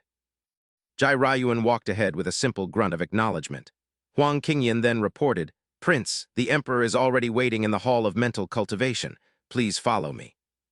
Huang Qingyan then stepped in front of Bai Chuan to block her path. "Lord Protector, please halt for a moment," causing Jai Ryuan to glance back in surprise. Bai Chuan was equally startled. "What is this?" Huang Qingyan explained. "The Emperor only wishes to see the prince alone. Please go to the Great Hall to rest and have tea." Bai Chuan felt slighted. "Did I mishear? Is Jai Xinghe giving me orders?" Her question carried a tone of reproach. Huang Qingyan did not raise his head, keeping it bowed as he dared not face her directly. "I beg the Lord Protector not to make things difficult for me." He was feeling quite tense at that moment. Bai Chuan grew even more somber, her expression sharpening. "Difficult, in that case," but before she could finish her sentence, a voice called out to stop her. "Bai Chuan," Jai Ryuan gave her a reassuring smile. "I will be back shortly." Bai Chuan looked disappointed, her eyes drooping piteously. However, Jai Ryuan looked up at the sign for the Hall of Mental Cultivation with a cryptic gaze and said, "Do not worry, I have my own plans." At that moment, his expression turned grave. His eyes turned blood-red as if he were trying to investigate something. "I see it clearly now." Thinking of the dark corners within this deep palace, Jai Ryuan could only wonder. What kind of place is this Imperial Palace, after all? A moment later, Huang Qingyan led the way for Jai Ryuan, and the two walked in silence. Suddenly, Jai Ryuan asked out of curiosity, "Is only His Majesty inside the Hall of Mental Cultivation?" Huang Qingyan turned and replied, "Reporting to the prince, His Majesty has also summoned the princes and princesses." Jai Ryuan was taken aback. "What?" Hearing this, a suspicion formed in his mind. "It seems he wants to use my eyes to observe the auras of the princes and princesses." Jai Ryuan recalled how he had evaluated the princes in this very palace years ago. Just like back then, the emperor spoke. "Jai Shuang, today's the day your royal uncle's eyes are healed." At that moment, Jai Ryuan was untying the knot of the bamboo blind covering his eyes. The emperor continued, "Your fifth royal uncle is practically your half-tutor. Let him see if you will become a man of great talent in the future." The emperor turned and asked, "Well?" Jai Ryuan's eyes had already turned red. He spoke, "Reporting to your majesty." He saw the brilliant golden light of a dragon behind the prince, making his image shine even brighter. A golden dragon surrounding him is indeed the aura of the Son of Heaven. The emperor was surprised. "Oh, the aura of the Son of Heaven? Jai Shuang, what do you think?" The prince named Jai Shuang spoke up. "I believe that human will triumph over fate. Even without that aura, I will still achieve great things." Jai Shuang spoke with firm determination on his young face. Hearing this, the emperor laughed loudly. "Ha ha, well said. Human will triumph over fate indeed." The emperor suddenly stood up and walked toward a certain spot. He approached a sword resting on a stand and said, "Today, I shall gift you a precious sword as a memento." As Jai Shuang prepared to receive the sword, he extended both hands and bowed slightly. Strangely, the emperor suddenly drew the sharp blade and said, "I also want to give you one piece of advice, which is..." Jai Shuang looked up to see the emperor holding the sword. The emperor's expression shifted. "Do not use the hidden dragon." The prince was utterly stunned, a flicker of fear rising in his heart. Immediately afterward, the emperor personally executed Jai Shuang with his own cruel hands. Witnessing such a horrific scene, Jai Rayuan was overcome with shock. He stared wide-eyed as the father brutally slaughtered his own son, unable to do anything. Only then did the emperor remember Jai Rayuan. "That is right, royal uncle."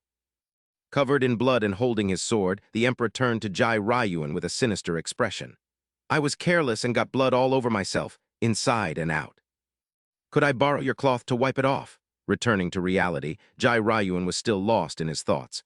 "Ever since that incident, I have stayed away from the Imperial Palace." Just then, Hai Qingyan appeared and bowed, reporting that the fifth prince had arrived, as Jai Rayuan looked ahead with a rising sense of inexplicable dread. He wondered if the emperor intended to repeat the tragedy of years past, and why that man would not spare his own flesh and blood, as his mind grew increasingly troubled. Hai Qingyan led the way as Jai Rayuan followed him into the room with a resolute gaze and a furrowed brow, thinking that Jai Xinghe was unworthy of being called a king. Upon entering, Jai Rayuan saw rows of princes and princesses kneeling in wait, while the emperor sat at the far end with Hai Qingyan standing beside him. Jai Rayuan spoke. "This official pays his respects to your majesty." As Jai Xinghe waved his hand, "Imperial uncle, skip the formalities and identify which of my children are talented and trustworthy." Jai Rayuan immediately activated his red heavenly eye to observe them, but after a quick scan, he found the auras of the princes and princesses to be unremarkable and dull. Rumors claimed the prince could perceive the auras of others, and anyone who received his high praise would surely stand above the rest. The princes and princesses all seemed desperate for his attention, as Jai Rayuan glanced at the sword, still resting on the rack. His expression darkened at the sight of the blade that struck Jai Shuang, and he remained silent in deep reflection while the royal children watched him expectantly. They hoped for his favor as Jai Rayuan raised his hand, thinking that their lack of distinction was actually a good thing to report directly. He bowed and reported, "Your Majesty, the princes and princesses are all reliable talents, but they require further cultivation to achieve a truly formidable presence." Jai Rayuan's words shattered the hopes of the royal children, leaving some to sigh in disappointment, as the emperor replied that he understood. The emperor asked Jai Rayuan once more to confirm if none of his offspring were truly exceptional, as he stood before Jai Xinghe. Behind the emperor was a malevolent dragon coiled amidst swirling deathly energy, as Jai Xinghe flashed a terrifying smile, telling him not to feel pressured. Every word felt like a threat, yet Jai Rayuan showed no emotion, simply bowing with his hands clasped and stating he could only speak the truth. Jai Rayuan's blunt response clearly displeased Jai Xinghe, who remained silent while keeping his eyes fixed intently on him. Jai Xinghe's expression suddenly shifted into a friendly smile as he dismissed the imperial uncle for the day, but then he suddenly remembered someone. He asked Hai Qingyan where Hang Yi was, prompting Jai Rayuan to wonder about the second prince as the eunuch prepared to answer. The second prince claimed to have a stomach ache and would be late, causing the other princes and princesses to snicker and whisper amongst themselves. They mocked Hang Yi for being predictable, as Jai Xinghe ordered the imperial physician to bring him here immediately. He wanted the physician to examine him on the spot when a frantic shout and heavy panting suddenly echoed from outside. Small youth rushed inside, announcing his arrival before tripping over his own feet and falling flat on his face right in front of Jai Rayuan. Jai Rayuan reached out to help as the youth looked up and apologized for his clumsiness, clearly embarrassed by the situation. The other royals burst into laughter, further flustering Hang Yi as Jai Rayuan suddenly activated his heavenly eye to observe him. He was stunned to see a small golden dragon hovering beside the embarrassed Hang Yi, causing Jai Rayuan to bite his lip in surprise. Despite the incredible discovery, he chose to keep it secret, helping Hang Yi up and telling the emperor that no physician was needed. Hang Yi thanked him as he took his hand, and Jai Rayuan leaned in close to whisper a low, urgent warning to the second prince. "If you wish to save your life, leave the capital as soon as possible," he said, leaving Hanya wide-eyed with shock as Jai Rayuan stepped back. Jai Xinghe waited for a verdict, so Jai Rayuan reported that the second prince was merely a simple soul with nothing concerning about him, while the others sneered. They mocked him as a harmless weakling who couldn't even catch a chicken, and Jai Xinghe dismissed everyone since that was the case. The imperial uncle stayed behind, as I wished to introduce these two to him. Chun Yangzi whispered to Mu Jin that his identity had been compromised earlier. "Will there be any trouble now that the Emperor has summoned us?" With anxiety written all over his face, Mu Jin turned to reassure him, "Don't worry. Based on what you said, you're considered Grandpa Zhao's master. The Emperor couldn't thank you enough."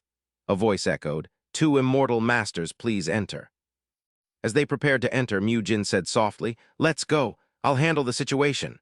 Elsewhere, 2 plates of food sat on a table as an argument broke out. "Old man, what are you doing? Does anyone eat the way you do?" The nearby eunuch looked troubled, his face filled with clear dissatisfaction.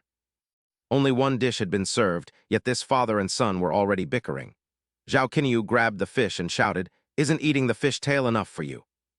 At your age, aren't you afraid of rheumatism?" Zhao Qingwu refused to back down and retorted, "Do you even know how to respect your elders?" Then they both lunged at each other. They pinched each other's cheeks, neither yielding. "Hand over the fish!" "No." However, unnoticed by others, Zhao Qingwu and Zhao Qinyu were actually wondering. "We've gone this far, yet there's still no reaction." Zhao Qinyu glanced at Bai Chuan, who remained as still as a statue. He truly was as unshakable as a mountain. Zhao Qinyu used secret voice transmission. "Forget it, stop acting." He then feigned submission. "Fine, fine, I'll stop. I'll give it all to you, father, happy now." Zhao Qingwu slammed his chopsticks onto the table. "What? I don't even want to eat anymore." Then, looking confused, he turned to Qinyu and asked, "Is everything really all right? Your 8 Desolations sword is right here, yet it remains silent. This is actually more unsettling." Qinyu quickly tried to calm his father down. "Stay calm, father. Don't let your confusion show any weakness. Today, princes and high officials have gathered, yet there isn't a single sign of an ambush in the hall. Even Bai Chuan is staying completely still. It's truly strange."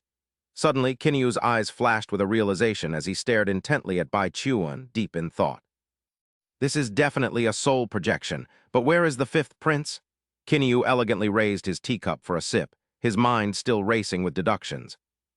Could Bai Chuan's spirit be guarding the 5th prince? Why the need for protection? Is he in danger right here in the Imperial Palace? At that thought, Qinyu smirked. It seemed this palace wasn't very peaceful after all. Under Ruwan's scrutinizing gaze, Mu Jin and Yangzi respectfully bowed to the emperor. Jai Xinghe introduced them. "Imperial uncle, these two are immortal masters who have descended from the Tei sect."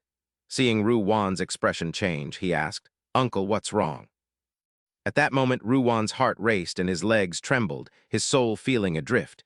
He thought to himself, "I was worried before that the comet's omen wasn't clear enough. What would I do if I couldn't find it?" Unexpectedly, as Ruwan looked toward Mu Jin, a vision of desolation and mountains of corpses suddenly appeared before his eyes.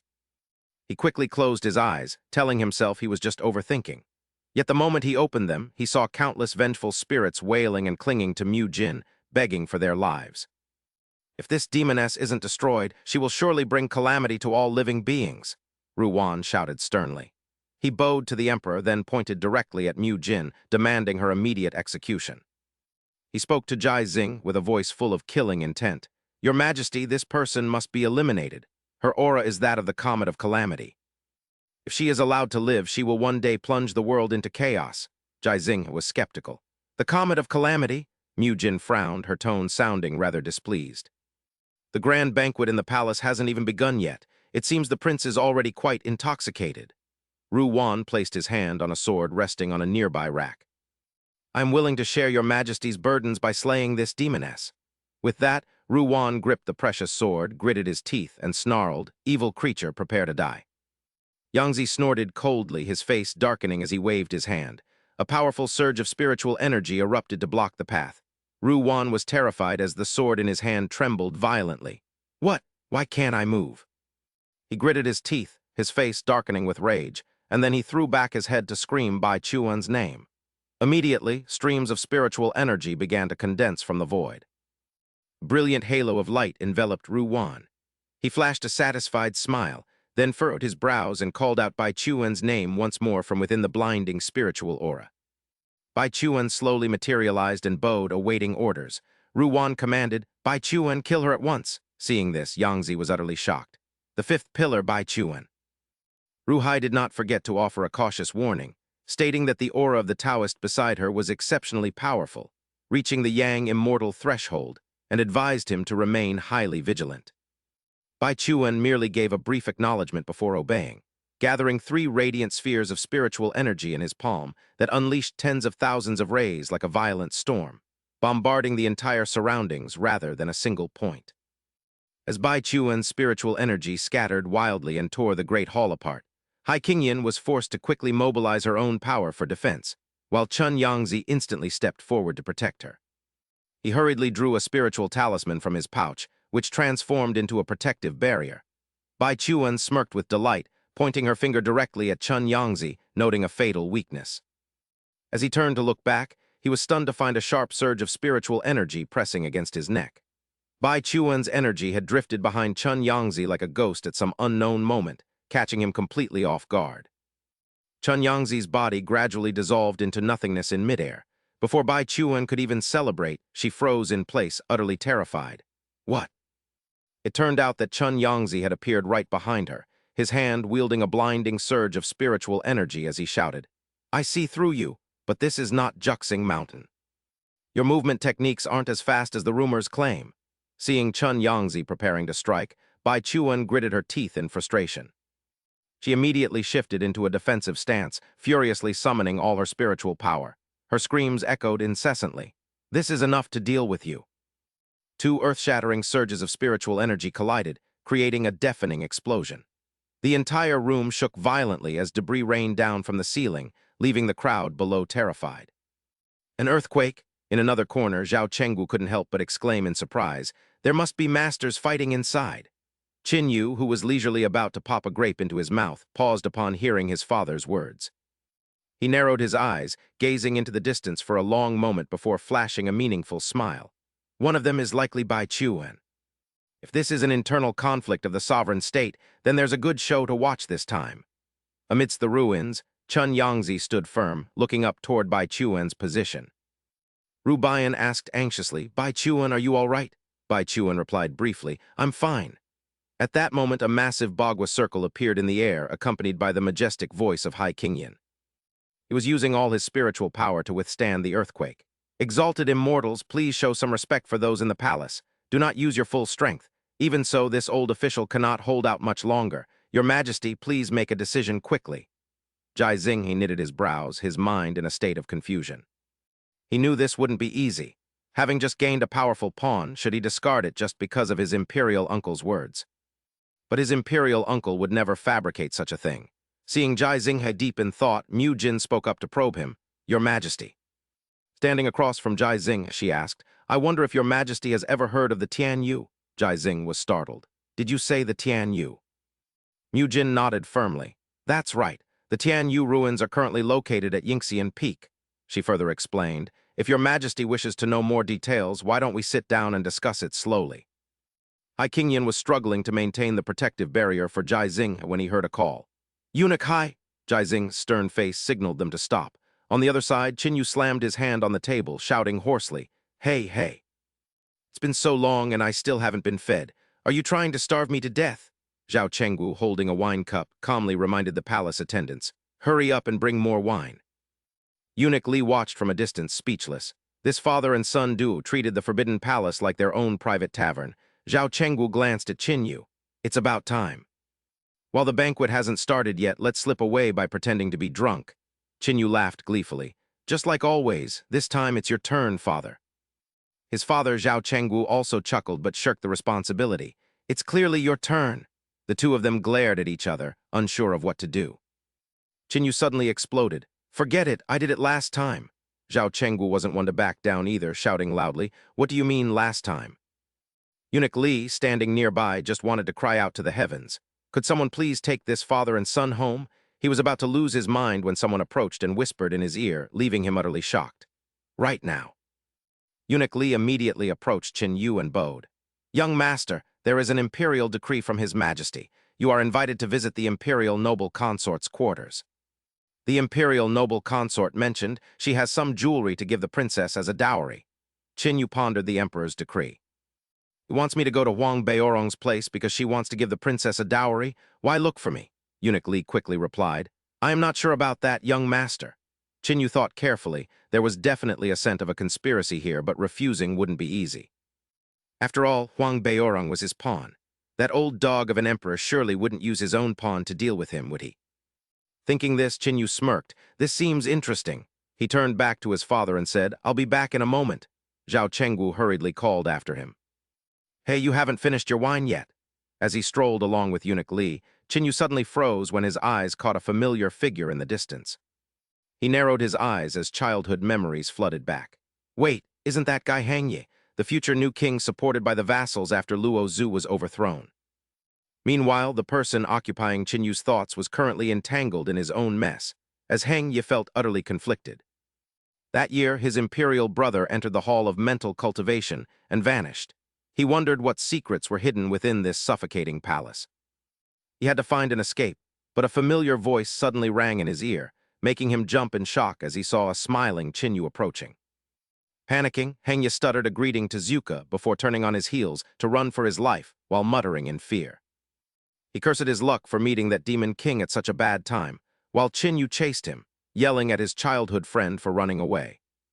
Hangye panted as he fled, claiming he had an emergency, but Qin had no intention of letting him escape. As Qin continued the chase and ordered him to stop, his voice sounded like a death knell to the terrified Hangye. Fearing another prank, Hangye refused to stop, even as Qin gritted his teeth and promised not to tease him too excessively. Hangye didn't believe him, so Qin pulled a small bell from his sleeve and commanded Qingque to block his path. With a swift motion, the bell flew up and transformed into a beautiful young woman with jade-blue eyes and wide wings. The high priest's most capable subordinate made her first appearance, leaving the stunned Hangye only able to shout for her to move. Before he could finish, a thunderous crash sent him spinning until he landed hard on the ground, clutching his head in pain. Qin walked over slowly with a devious smirk and the eyes of a true demon, leaving Hangye feeling completely hopeless. While the poor Qingque lay dazed in a nearby tree from the impact, Hangye wondered if he had just collided with a lady. Qin nonchalantly asked if he was still dreaming before grabbing his collar and threatening him to confess his secrets. Suspecting the boy was up to no good since he ran away, Qin pressured him until Hangye began to stutter nervously. Qin knew the boy was guilty, but he needed to reach Huang Yurong, so he looked at Qingque with a cunning plan in mind. He decided to use his old trick of having Qingque use her formless parasite to impersonate him and deceive everyone. Poking the dazed Qingque, he told her to wake up and use her formless parasite immediately.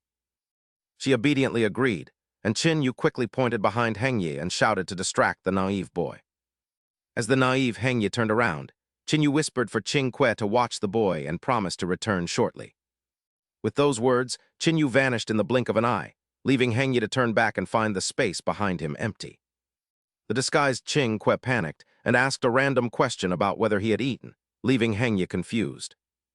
Hangye looked at his friend with suspicion, unable to understand what kind of farce this demon king was staging now. Elsewhere, Eunuch Li was searching for his master when Qin suddenly appeared, much to the old man's immense relief. Standing in the empty hall, Qin sharpened his senses and determined there were no signs of an ambush or killing intent. As he approached Huang Yurong's room, a sweet and enchanting fragrance filled the air, causing his face to turn cold. Wearing thin, seductive robes, Huang Yurong stepped out with a triumphant smile and waved to him flirtatiously. Meanwhile, Luo Zhu was using her pure spiritual energy to treat Huang Xiangsheng in another location. Her hand was on his forehead, and the powerful surge of energy caused the young man to grimace in intense pain. A bizarre parasite wriggled out of the young master's nose, and with a cold gaze, Luo Zhu manifested a sharp blade of spiritual energy to slice the creature in two, turning it to ash. Luo Zhu looked at Huang Yu and calmly instructed him that the parasite in his son's body had been removed, and they would discuss his daughter's life bond after her return from Xian Peak. Huang Yu bowed in gratitude while inwardly calculating that if the third princess truly cured the parasite, his previous conditions were more than just empty words as he gleefully shared some news. He praised the third princess's talent and beauty, claiming that marrying her to Qin Yu would be a waste, but then added that she no longer needed to worry about that, prompting her to ask for clarification. With the cunning expression of an old fox, Huang Yu explained that he had never truly liked the young man and had only been maintaining a facade of politeness.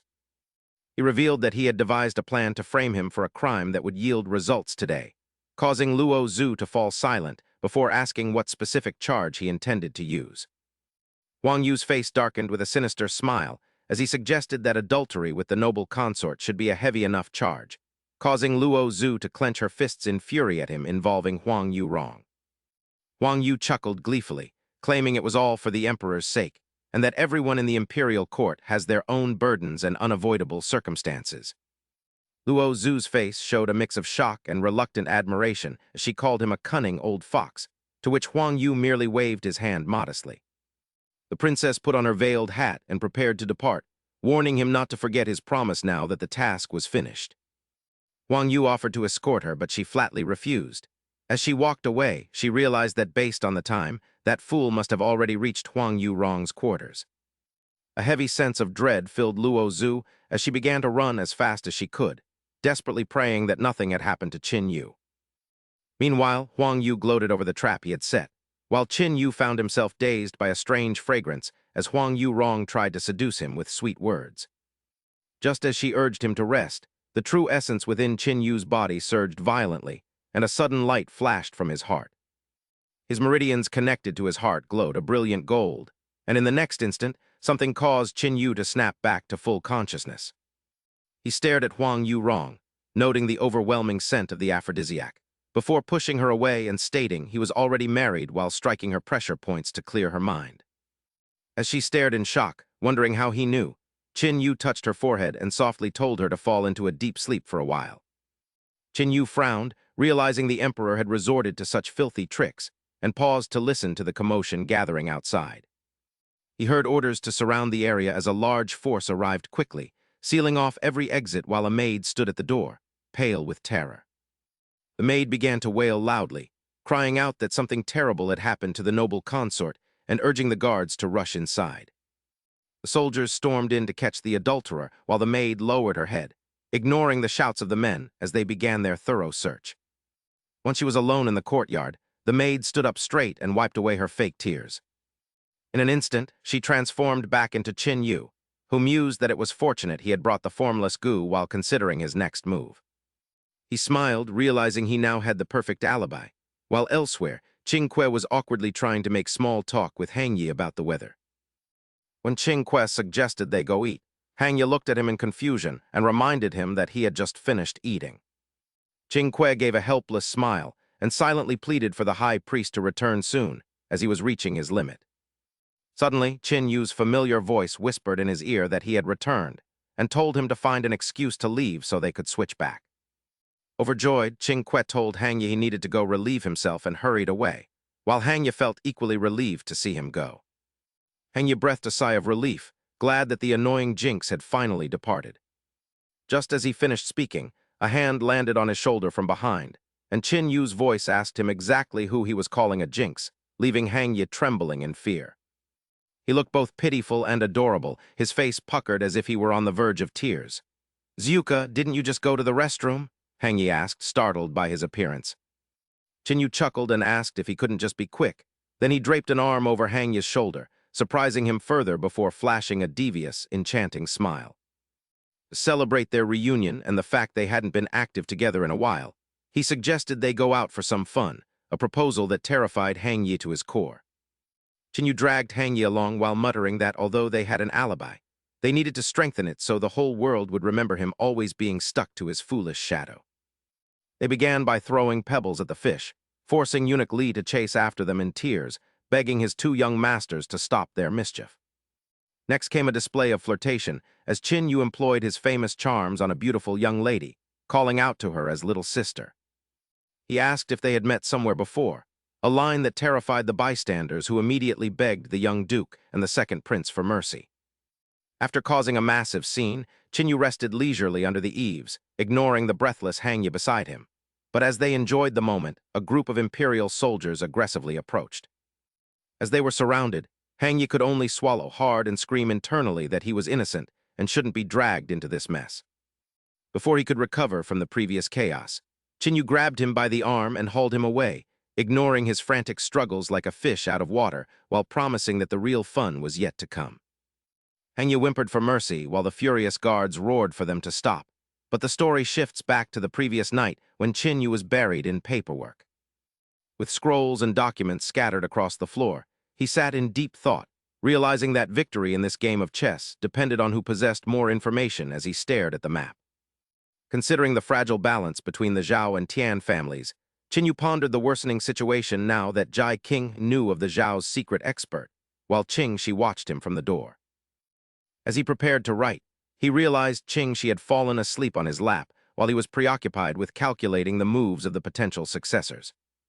Jinu lost track of time until the first rays of sunlight entered the room, making him realize with a start that morning had already arrived. He stretched, remembering he had to attend a palace banquet and wondering what schemes that dog of an emperor was planning, before deciding to go wash up first. Dragging his exhausted body outside with dark circles under his eyes, he froze upon opening the door to find Luo Zhu already waiting for him. When he asked why she was there, Luo Zhu replied sadly that she had looked everywhere to have breakfast with him, only to find him about to leave again. Looking at her with tender eyes, he explained he had to attend a palace feast and planned to eat his fill just to spite the old emperor. Luo Zhu was shocked by his audacity, but Jinu simply gazed at her affectionately and told her to wait patiently at home while he went to wash up. After a brief silence, she suddenly called out to her husband, and when he turned around, he felt her soft hand gently cupping his cheek. With a sincere and earnest gaze, she told him not to push himself so hard because she would always be there for him, causing his face to flush. After staring at her blankly, he snapped out of it with a mischievous grin and took her hand, making her blush as he joked about having to rely on his wife. He then turned and left, leaving a stunned Luo Zhu to realize she had miscalculated as her expression shifted to one of deep concern. Realizing Jai King had already secured the Zhao family's experts and conspired with Hang Ye for these dirty tricks, she rushed toward the palace using lightwork but was blocked by guards. She threw down her command medallion and sharply ordered them to move, leaving the soldiers pale as they realized it was a Tian family token. Praying that the fool wouldn't fall into a trap, she spotted Jinu in the distance, who was equally surprised to see her and asked why she had come to the palace. Without a word, Luo Zhu lunged into his arms, leaving Hang Ye standing behind them in complete shock at the sight of his royal sister. Luo Zhu was startled to see Jai Hang Ye with Jinu just as the pursuing soldiers arrived, shouting for them to halt. Declaring the palace was no place for such insolence, the guards closed in while Luo Zhu realized Jai King had indeed prepared everything in advance. She realized there was no turning back, so she raised her voice and ordered everyone to stop in her capacity as the third princess of the great Zhou dynasty. Her command left Hang Ye stunned, and even Jinu found it bizarre, as if Luo Zhu had suddenly become an entirely different person. However, the following scene truly shocked Hang Ye when Jinu suddenly grabbed Luo Zhu's hand and pulled her away, leaving him screaming internally. As this fool completely abandoned his dignity, Jinu gripped her hand and urged her to hurry, while Luo Zhu stood dazed as memories of her past life flooded back. On a similarly freezing, snowy day, Jinu had also held her hand and fled. In that moment, a happy smile graced her lips as she called him a fool. He clearly possesses no martial arts in this life. At the Imperial Palace, the tension was high as Jai Xing ordered eunuch Hai Qingyan to intercept them immediately. Moving like a swallow, he leaped into the air and landed between the two combatants, instantly channeling his spiritual energy to create a barrier to separate them. Bai Chuan was stunned by Hai Qingyan's interference, and Chun Yangzi was equally alarmed, as neither could withdraw their strikes in time. The spiritual barrier shattered, forcing Hai Qingyan to take the full brunt of the backlash. Despite coughing up blood, he still firmly held both men. Unable to suppress his indignation, Ru Baiyan questioned the emperor's intent, but Jai Xing simply urged his imperial uncle to remain calm. He then signaled for eunuch Hai to escort the two immortal masters to rest, stating he had private matters to discuss with his imperial uncle. Despite his injuries, Hai Qingyan obeyed after wiping blood from his mouth, while Ru Baiyan protested that the enchantress must be eliminated to avoid future disaster. Jai Xing looked Ru Baiyan in the eye and affirmed his trust, Yet his expression darkened as he sternly asked what would happen if he insisted on keeping her. Recalling Mu Jin's words about the Tianwu ruins hidden at Yinxian Peak, Jai Xinghe was jolted from his deep contemplation by a sudden shout. Jai Xinghe frowned as a murderous Ru Bian approached. Losing his patience, the Emperor slammed his hand on the table, his voice echoing as he confronted him. Ru Bian urged the Emperor to reconsider, insisting that sparing her would bring chaos to the world, leaving Jai Xinghe lost in thought once more. After a moment, he asked if his uncle had heard of Tianwu, to which a bewildered Ru Bian replied, referring to the legendary Tianwu dynasty. Jai Xinghe smiled meaningfully as Ru Bian guessed correctly, confirming it was indeed the Tianwu dynasty that once dominated the entire continent. The peerless Tianwu Great Emperor had united humans and spirit beasts, yet the powerful dynasty mysteriously vanished overnight without a trace. Ru Bian remained skeptical, questioning if it was merely a legend, but Jai Xinghe firmly disagreed. He had married consort Mu for her lineage as a descendant of the Tianwu nobility, and through her, he obtained evidence that the dynasty truly existed. After years of searching, Jai Xinghe had joyfully revealed that the Tianwu ruins were likely located within Yinxian Peak. Ru Bian's eyes widened with suspicion as he asked if this information had come from that enchantress. He argued that the words of such a person could not be trusted and grew increasingly angry, asking if the Emperor thought he was fabricating lies. Jai Xinghe listened in silence before standing up and assuring his imperial uncle that he believed every word he said. Before leaving, Jai Xinghe pointedly asked if his actions must always follow his uncle's will, forcing a defeated Ru Bian to bow and withdraw his challenge. Jai Xinghe flashed a triumphant smile and mentioned a favor he needed, leaving Ru Bian stunned by the upcoming assignment. He ordered Ru Bian to lead the Imperial army on the expedition to Yinxian Peak, while a voice from outside, a nearby room, signaled a departure. Chun Yangzi slammed the door and anxiously suggested to Mu Jin that they flee now that the old eunuch had left. He feared the old emperor might change his mind and execute them, but Mu Jin calmly replied that Jai Xinghe would do no such thing, prompting a skeptical look from Yang Zifeng. I've already hinted to him that the Tianwu ruins are hidden at the hidden Immortal Peak. She fell into deep thought for a long while before continuing, seemingly analyzing the situation. Anyone well-versed in the Tianwu legends must know that the Tianwu dynasty conceals the eternal heavenly book, which records the secret art to unify the 6 palaces. With such a tempting lure, Jai Xinghe couldn't help but be enticed. However, she frowned slightly, noting that his attitude was indeed quite unusual. Yang Zai looked visibly surprised. How is it unusual? Keeping this information secret is already enough to be considered a crime of deceiving the emperor, a young lady replied to Chun Yangzi. She wondered if he hadn't noticed how strangely calm his reaction was upon hearing the news. In another corner, Ru Wan looked puzzled. She asked Jai Xinghe, "Why let the Duke lead?" Jai Xinghe's face hardened, looking heavy with thought. "Because I trust my imperial uncle. I know full well that those two have ill intentions, but for this trip to the hidden Immortal Peak, I still need them to guide the way. Only after I obtain what I want." Jai Xinghe suddenly flashed a malicious smile. "Then, imperial uncle, please help me send them on their way." Ru Wan hesitated slightly. "But won't there be many people at the scene? If someone talks to the Tei sect, our great Zhou will make a powerful enemy." Jai Xinghe patted his chest reassuringly. "Don't worry, imperial uncle. When we return from the hidden Immortal Peak, no one will be left alive except for my army and yours." Ru Wan was stunned into silence. Jai Xinghe continued with a look of triumph. "Imperial uncle and I have a deal with those two. They agreed to help me suppress the vassal states. After slaughtering so many people, I expect they will be at the end of their strength. Now we just need Bai Chuan and the army to strike. Taking their lives will be as easy as turning over a hand." Ru Wan asked tremblingly, "Jai Xinghe, besides your army must tens of thousands be killed?" Jai Xinghe glanced at Ru Wan with a fake friendly look. "I've already granted your request for the star-sweeping brush, imperial uncle. Don't be greedy." Outside the city, the 3 of them, Qinyu, Luozu, and Hangye, were running for their lives.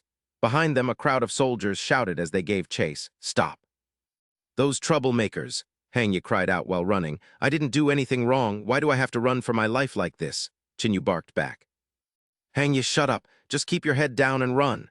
Hangye followed breathlessly, complaining that he couldn't run anymore and his legs were giving out. Just then, another group of soldiers blocked their path, making Hangye turn pale with fear. "It's over. There are guards ahead too." Qin Yu suddenly stopped.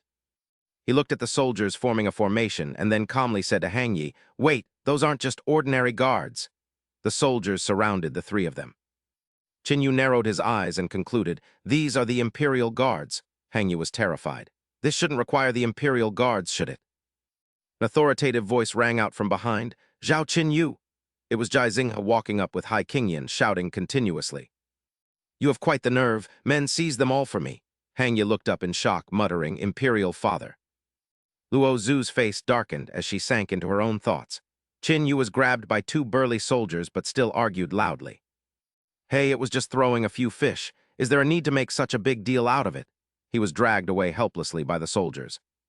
Before leaving, he didn't forget to look at Jai Xinghe and yell, "No way! You set up such a massive trap just for my little pranks." Jai Xinghe grew even more annoyed. He didn't bother listening to explanations and waved his hand. "Take him to the Zongren mansion." Suddenly, a shout interrupted them.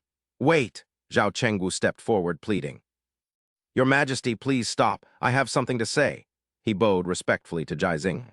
"Even if children are mischievous, it shouldn't come to this. There must be a misunderstanding." Jai Xinghe growled, "Duke of Zhao," his face twisted with a cruel expression. "If it's a misunderstanding, I will restore his honor. But if not, I'm afraid the Zhao family will have a second Zhao Wuji." Zhao Chengwu stood frozen, unable to speak. Qin Yu looked at his father while being scolded by the guards, feeling uneasy. "Damn, I didn't have time to tell him I already prepared an escape route." Jai Xinghe called out, "Han Yi, come here." The boy immediately obeyed. Zhao Chengwu turned and walked back alone. However, this was not the first time the emperor had tried to obstruct him, so perhaps things would be fine. He suddenly recalled Qin Yu's plea for help, though the boy didn't realize he had been in similar trouble and imprisoned in the past. Yet why did Zhao Chengwu nearly lose control of the murderous aura surging in his chest, this time as Qin Yu was being escorted away? His mind screamed as he gritted his teeth, pleading for his father not to act impulsively. While back at the Zhao manor, Zhao Chengwu's footsteps were heavy. He walked into the house step by step, and upon seeing him, the old butler hurried to greet him, but he was in no mood to pay any attention. The butler asked why he returned so early, but with a face as gloomy as a funeral, Zhao Chengwu brushed past him, leaving the old man standing there in stunned contemplation. Feeling uneasy because he hadn't seen the master radiating such dark energy in a long time, the butler wondered what had happened as Zhao Chengwu slammed his door shut. He ruthlessly tore a painting off the wall to reveal a hidden button, and as soon as his finger touched it, the internal mechanism began to operate. It opened into a pitch-black, deep-secret chamber, and he slowly stepped into that gloomy space where a towering stone statue stood guard. Zhao Chengwu entered the elevator inside and roared, asking where that old ghost was hiding, to which a muffled voice from deep within grumbled back, asking why he was making such a racket. The voice asked if the brat from the Wuji pillar had finally come to his senses, and as the man stepped out, it was Jai Xinghe, looking extremely irritated as he asked what was the matter.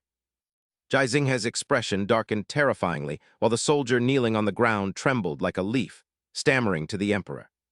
The soldier reported that he truly did not see the duke's son, and Jai Xinghe, still somewhat unwilling, turned to ask Huang Yi if he had really stayed by Qin Yu's side the whole time, to which a pale Huang Yi confirmed he had.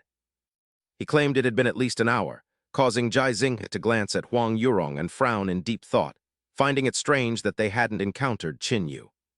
He wondered why the consort had lit the hypnotic incense if that were the case, questioning if they had targeted the wrong person just as Huang Yurong opened her eyes and saw Jai Xinghe. Jai Xinghe asked if she was awake and if she had actually met Qin Yu, but she fearfully avoided his gaze, saying she might have. But the incense was so thick she quickly lost consciousness and apologized.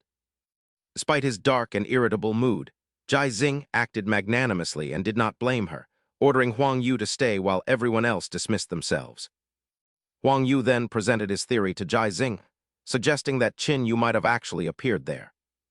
He continued, saying it was unclear what scheme the boy used to go with the flow, but Jai Xinghe scoffed, doubting that such a playboy could devise such a deep and cunning plan. Huang Yu explained that it might not have been Qin Yu's idea, suggesting with a malicious smile that a hidden expert behind the Zhao family could have orchestrated it. Jai Xinghe found it somewhat confusing, but he wanted to settle everything once and for all. He asked how they should proceed with handling Qin Yu next, and Huang Yu craftily suggested that, since the Zhao family didn't know they lacked evidence, they should keep him detained. He proposed detaining Jinu to frighten them into revealing their true intentions. Meanwhile, a lonely girl walked in the shadows outside. At the clan court, that girl was none other than Luo Zhu, who was hiding in a dark corner outside, keeping her eyes fixed on the interior without blinking. Suddenly, she felt a chill on her neck as a tall, dark figure appeared behind her, causing her to jump. She spun around, ready to use her spiritual power while demanding to know who was there, only to find Hai Qingyan bowing respectfully. He asked if she intended to raid the prison, but Luo Zhu bristled like a porcupine, showing her clear annoyance and asking what her business had to do with him. An imperial guard behind Hai Qingyan stepped forward and sternly warned her that the palace was full of experts and the army was on standby, asking if she really wanted to act recklessly. Thinking of her tribe's safety, Luo Zhu shouted at Hai Qingyan that she had arranged everything and didn't need his concern, but he sighed with a complex look in his eyes. He looked directly at Luo Zhu and said there was no need for this because the young master would be released soon, and a prison break would be a mistake. It was no different from turning him into a true fugitive. Luo Zhu stood there dazed and confused, asking what he meant, to which Hai Qingyan respectfully replied. The imperial court currently lacks sufficient evidence, and His Highness's detention of Zhao Jin isn't necessarily intended to eliminate him. That is all I can disclose. Luo Zhu was utterly shocked and asked if he was also involved in this frame-up, prompting Hai Qingyan to quickly defend himself. Your Highness, you are well aware of my stance. He slowly lowered his hands, his expression turning unusually solemn as he declared that if he spoke a single lie, he would willingly face eternal damnation. After hearing Hai Qingyan's words, Luo Zhu stood frozen like a statue before gritting her teeth as a wave of anger surged within her. Fine, but I want to see Zhao Jin once. Can you arrange for me to enter? Hai Qingyan turned to leave, offering only a firm parting statement before disappearing from sight. Your Highness, no matter how much you plead, even the strictest prison guards cannot grant any favors. Just as Hai Qingyan was gathering the guards of the Imperial Clan Court to give instructions, he didn't forget to drop an icy remark to Luo Zhu. If someone were to sneak in right now, I would have no way of knowing. In response to that warning, Luo Zhu merely curled her lips into a meaningful smile. Meanwhile, Zhao Jin was lounging in his prison cell in a very relaxed posture when he faintly overheard some whispering coming from outside. Stop dawdling and get over here. Chief Manager Hai has orders to give. Hearing this, Jin called out mockingly, telling them to bring this young master some delicious food when they returned. Before long, Luo Zhu's figure leisurely stepped into the prison, heading straight toward Jindu's cell as the harsh sunlight suddenly beat down upon her face. This forced Jindu to quickly shield his eyes while grumbling about why they were back so soon, but as he scrambled up and rubbed his eyes to see clearly, the figure appearing before him was actually Luo Zhu. He looked visibly delighted to see his beloved visiting and asked why she had come to such a place before inquiring with concern whether they had given her any trouble, to which Luo Zhu cheerfully replied that they hadn't. Jindu looked at her with tearful eyes and asked why they had allowed her inside. Luo Zhu maintained her innocent expression and replied that since their wedding seemed to be postponed, they let her see him one last time. Jindu scratched his head in confusion. Looking dazed, he agreed that it likely had to be delayed and apologized. Luo Zhu naively asked why he was apologizing, and Jindu looked at her, whispering softly. Because, Luo Zhu suddenly pointed at Jindu and said that if she were the one locked in here, wouldn't he also risk everything for her? Those words were like an electric shock, causing Luo Zhu to recall memories of her past life. In this same dark prison, Jindu had used his sword to slash through the iron bars and reach out to her, a moment that left her frozen in her tracks. Jindu laughed and asked if she was really that certain, to which Luo Zhu shyly replied that she was. Elsewhere, Zhao Chengwu was having a secret discussion with a mysterious man. The man spoke first, noting that Zhao Chengwu had aged significantly. After observing for a moment, he wondered why Zhao Zai and Zhao Wu Jai were not with him. Zhao Chengwu's face was heavy with regret as he choked out that Wu Jai was dead. As soon as he spoke, the mysterious man was visibly shaken. Zhao Chengwu bowed his head in sorrow, recalling when the myriad demon kingdom was on the verge of defeat. Jai he suddenly issued several golden plaques ordering our withdrawal. Wu Jai, unwilling to let their efforts go to waste, defied the imperial decree and refused to return to court. Consequently, I alone led a portion of the troops back first. Unexpectedly, Jai he framed Wu Jai for treason and even persuaded the third pillar of the state to assassinate him. On my way back to court, I encountered Qing Pingzai. He had gathered intelligence and looked pale as a ghost as he rushed over, panting for breath and urging me to hurry. The young emperor wants to kill Wu Jai. Hearing this, we set off immediately. After riding 2 horses to death, we finally reached a desolate forest. Under the scorching sun, only Qing Pingzai and I ventured forward. When we arrived, the sight before me was unbelievable. Wu Jai's entire body was riddled with arrows. He was still struggling to fight, his blood-stained face roaring in agony. Seeing that he was at his limit, the 2 assassins burst into a savage laughter. Qing Pingzai and I immediately drew our swords and charged in to help, shouting for him to hold on. Wu Jai was stunned to see us, but then he suddenly screamed out. "Watch your back!" I turned toward Qing Pingzai in horror just as a dart flew out of nowhere and pierced through him. Immediately after, a heavy iron object descended from the sky. It struck Qing Pingzai directly on the head. At the same time, another dart embedded itself in me, and the chain attached to it tightened around my throat, leaving me gasping for air. Stunned, I watched as a pair of unfamiliar feet approached leisurely, accompanied by a bizarre voice saying, "That simply won't do," while the man wore a grotesque mask. His hands constantly twirled clanking chains as he remarked, "Now you are engaged in a sacred duel with my sons. We adults shouldn't interfere and disturb them," leaving Zhao Chengwu trembling in absolute terror. "It's you," I gasped, struggling with all my might to pull the chain from my neck, pleading, "My son is not rebelling, please spare him." But he only tightened his grip further. "Of course I know your son isn't rebelling," he replied, leaving Qing Pingzai astonished as he asked, "Then why?" while the man pointed toward Zhao Wuji. In the midst of the fierce struggle against 2 assassins, he noted, "Look, your son has just entered the immortal ascension realm, yet he rivals my 2 half-step immortal sons," as he shielded his eyes from the sun. After observing for a long while, he clicked his tongue in admiration. "Truly remarkable, so remarkable that it becomes an eyesore, making one want to pull it out by the roots." The chains in his hands suddenly slackened as he turned to leave, saying, "As for the 2 of you," while leaving Qing Pingzai and me bound and sprawled helplessly on the ground. "You talentless hacks with empty reputations can just stay here," he mocked, while I summoned my last bit of strength to scream, "Wait, come back," as my mind began to spiral into chaos. I sank deep into a delirium, and by the time I regained consciousness, Zhao Wuji had breathed his last, leaving me no choice but to carry the dying Qing Pingzai back home. Unexpectedly, my wife had just given birth to our young son. Her body was weak, and upon hearing the tragic news, her grief overwhelmed her until she passed away, a revelation that shook the mysterious man to his core. "Even junior Sister Balian," he muttered, gritting his teeth as a murderous aura surged. "I understand now," before reaching toward Zhao Chengwu and asking in an icy voice, "Did you come here to throw your life away?" With those words, he tightened his grip on Zhao Chengwu's throat, snarling, "Before I entered seclusion, I instructed you to take good care of them. Is this your idea of protection?" Zhao Chengwu's face contorted as he struggled to push the man's hand away, gasping, "Wait, if you have something to say, tell junior sister Bai in the afterlife." Yet he insisted, "I cannot die yet. My youngest son, Zhao Jingyu, Jai Xing wants his life," he managed to choke out, causing the mysterious man to slowly loosen his grip and withdraw his hand, asking, "How does the boy's power compare to Zhao Wuji's?"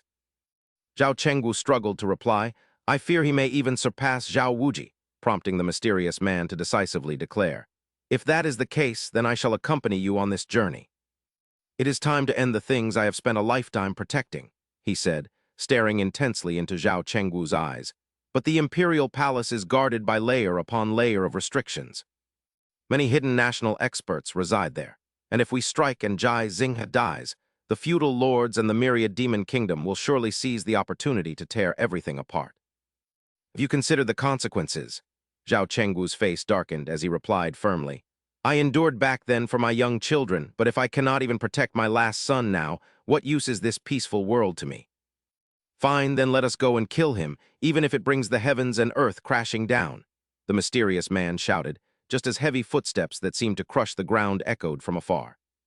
The stranger, previously radiating murderous intent, suddenly froze and muttered, "Wait," as he looked up into the void, leaving Zhao Chengwu utterly bewildered.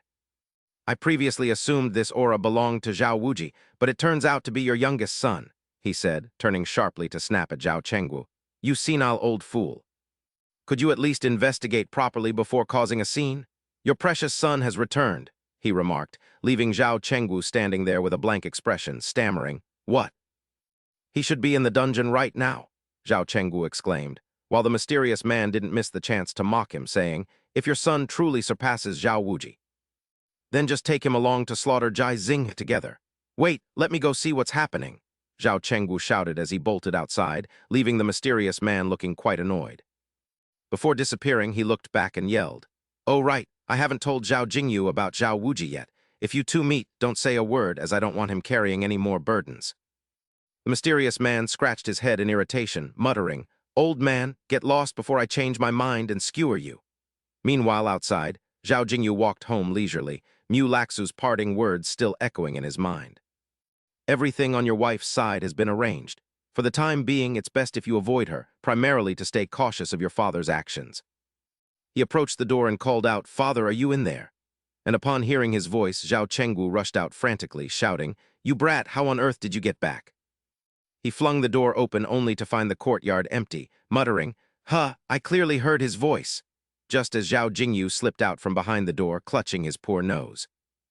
Zhao Jingyu, cough, what is going on? How did you return? Weren't you being held at the Imperial clan court? Zhao Chenggu asked anxiously, recalling the scene in the dungeon. Zhao Qinyu replied nonchalantly that he had found a master of disguise to take his place in the cell, leaving Zhao Chenggu wide-eyed as he asked if his son had truly found a scapegoat. Qinyu waved his hand and explained with a bright smile that the court lacked evidence to convict him, as he had already anticipated their trap and taken precautions. His father still wondered why he had hurried out and feared the double might be exposed, but Qinyu responded with absolute confidence. He explained that the disguise was so perfect even the double's own mother wouldn't recognize him, then added that he returned because the Vanguard seal would open tomorrow while his sister was away at the border. Since the summoned troops needed a commander, Zhao Chenggu was stunned and asked if Qinyu truly intended to involve himself in such a chaotic situation. Qinyu smirked with a cunning and dangerous look, asking if his father was interested in playing a harsh trick on Jai Xing and the old man Huang Yu. Zhao Chenggu paused before asking to hear the details of the plan, and shortly after, he suddenly appeared before the gates of the court. He began beating the drum vigorously to proclaim an injustice, drawing the attention of passers-by, while Huang Yu shouted from inside for his men to see who it was. Huang Yu pointed directly at Zhao Chenggu and demanded to know what he was doing with the grievance drum, to which Chenggu replied with tears in his eyes that he was seeking justice. Huang Yu pondered if the Duke was accusing the Imperial envoy of framing his son, causing Zhao Chenggu to close his eyes and scream even louder. He wailed that the injustice reached the heavens and shamed his noble rank, his voice breaking as he claimed he felt wronged on behalf of the Emperor of Great Zhou. Huang Yu looked stunned as if he had been struck, while Zhao Chenggu beat his chest and lamented that his failure to discipline his son had led to such a grave crime. He cried out in agony as if his heart were breaking, claiming he could neither eat nor sleep before drawing his sword and pointing it toward the sky. He declared that he would prioritize righteousness over family and immediately execute his own son if the Emperor could provide any proof of the crime. The surrounding crowd burst into applause for the Duke's immense spirit, while Chenggu lowered his head with a deep, calculating expression that left Huang Yu pale and sweating. Huang Yu felt his head spinning with confusion at the chaotic scene unfolding before him. Zhao Rushwang arrived and wondered if she had been summoned so early just to witness this performance. She contemplated that while her father was certain there was no evidence, her brother was still in a dark cell, and she considered sneaking in to visit him. While lost in thought, she was startled to see a familiar figure laughing with friends, and her expression soured at the sight. She wondered if she really had to ask those men for assistance before she rushed over and threw her arms around one of them, asking if they missed her. The group froze in terror at the sight of her, and one of them immediately turned and ran as if being chased by a ghost. They apologized and claimed they only saw her as a brother, prompting Rushwang to mock their reaction. She questioned why they were running since she wasn't a monster, then recalled her father's advice about not spending her whole life at the border. Realizing her reputation among the young nobles was still too intimidating, she looked for someone else to help her visit her brother. Just then, Hengyi approached from behind looking completely drained of life and walking like a lost soul. He accidentally collided with Rushwang while he was preoccupied with finding a way to escape from the Imperial Palace. Zhao Rushwang lost her temper and grabbed him by the collar, causing a startled Hengyi to stammer out an apology. After venting her anger, she realized she was looking at the prince, while Heng Yi realized he was facing the legendary eldest daughter of the Zhao family. Zhao Rushwang suddenly had an idea and asked Heng Yi with a bright smile. She asked if the prince was free to join her for a trip to enjoy the scenery, leaving Heng Yi confused and hesitant. Zhao Rushwang felt awkward for a moment, then she lightly patted Heng Yi's back and chuckled, saying she meant they should go out to strengthen their bond. Heng Yi's face instantly brightened like a spotlight. If she didn't mind, Zhao Rushwang stammered, clarifying that she meant they should go on a date to get to know each other. If he chose to follow her, he would have to go to the border and endure the harsh sun and rain while working tirelessly. To her surprise, Heng Yi grabbed her hand firmly. Zhao Rushwang felt as if he were clinging to a lifeline as he pleaded for her to take him to the border. Her face turned as red as a ripe fruit as she told him to wait. After saying that, she turned and fled at top speed. Heng Yi called out from behind, asking her to reconsider, thinking back to that moment. Zhao Rushwang was flushed with embarrassment, her hands burning hot. How could someone be so peculiar? Wait, she had completely forgotten her main goal was to visit her brother at the Hidden Realm. The Vanguard gate swung wide, revealing a sea of armored men standing shoulder to shoulder. Weapons glinted as tens of thousands of Zhao family soldiers were divided into two distinct flanks. On the right were regular guards in brown uniforms with blood-red scarves, while the left featured the majestic blue of the Imperial Guard. The crowd parted like waves hitting a rock for the Zhao family army commander. Thousands of eyes focused on one spot, waiting in silence. At the center, a figure in a black cloak with a cold metal mask spoke clearly. To put it simply, I am your temporary commander. The entire army was stunned by this sudden declaration. Among the ranks, a soldier couldn't hide his defiance and questioned who he was as he got right in the masked man's face.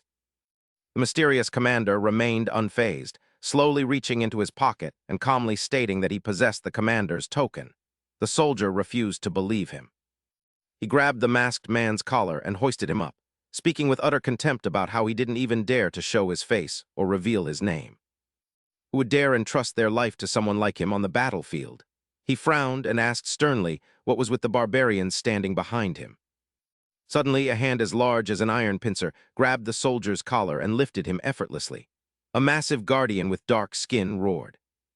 He shouted at Tianzhou not to be disrespectful. The soldier named Tianzhou turned around in terror, shocked to see the muscular guardian yelling in his face. You're being far too loud. Do you realize who you're speaking to? That is Lord Chuoba Wang, whose cultivation has just reached the core formation stage, behind the mask. Jinu thought to himself that everything was going according to the script. To make these subordinates behave, a show of dominance was essential. He recalled the first time the Zhao family commander had to coldly deal with enemies to establish authority. Sai, why does this troublesome scene have to be reenacted every time? He was exhausted and just wanted to go home for a nap. At that moment, another soldier screamed and rushed forward, telling them to stop. Why are these barbarians allowed to run wild here? Chuoba Wang looked grimly at the newcomer, but before he could act, his gaze sharpened as he hurriedly stopped another person. Lan Zi, do not kill him.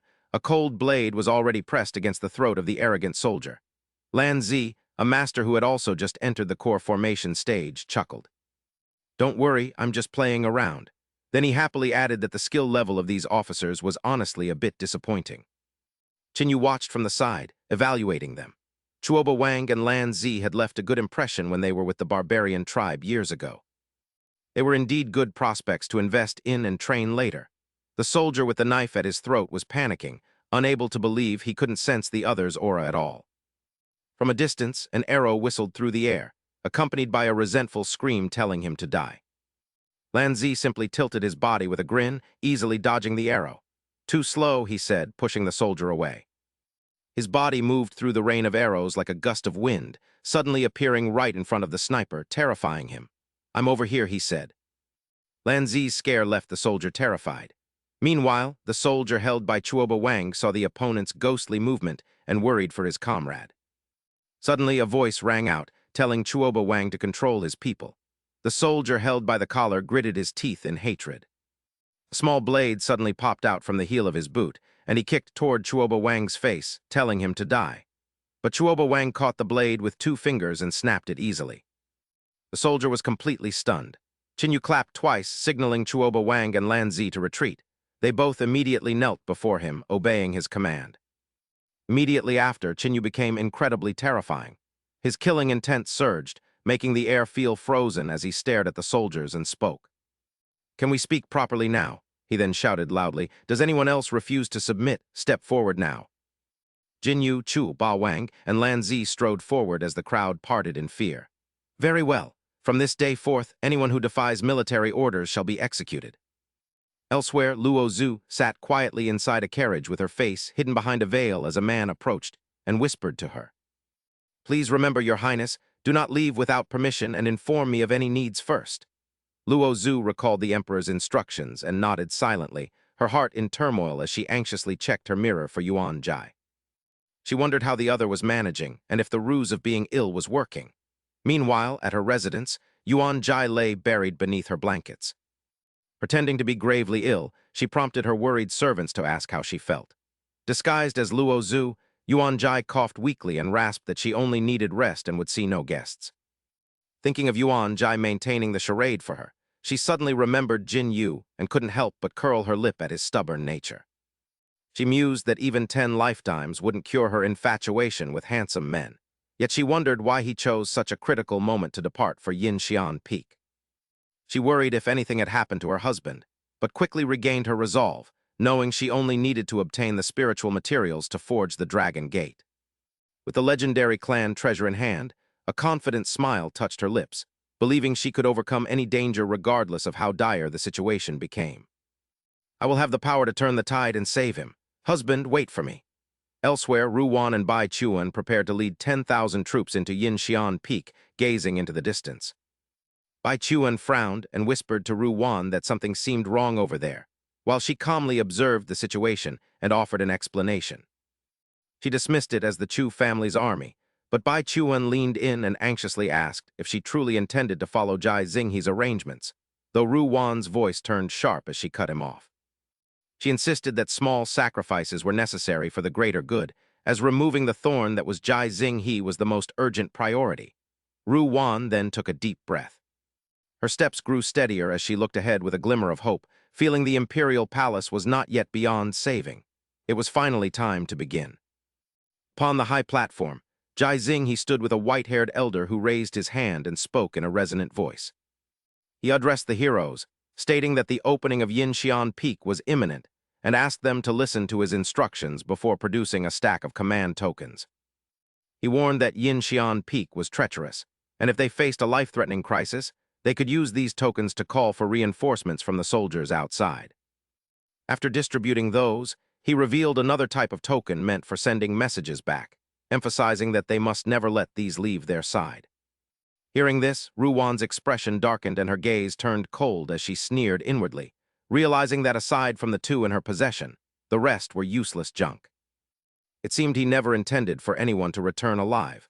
On the platform, the elder shouted for the expedition to Yinxian Peak to begin its departure.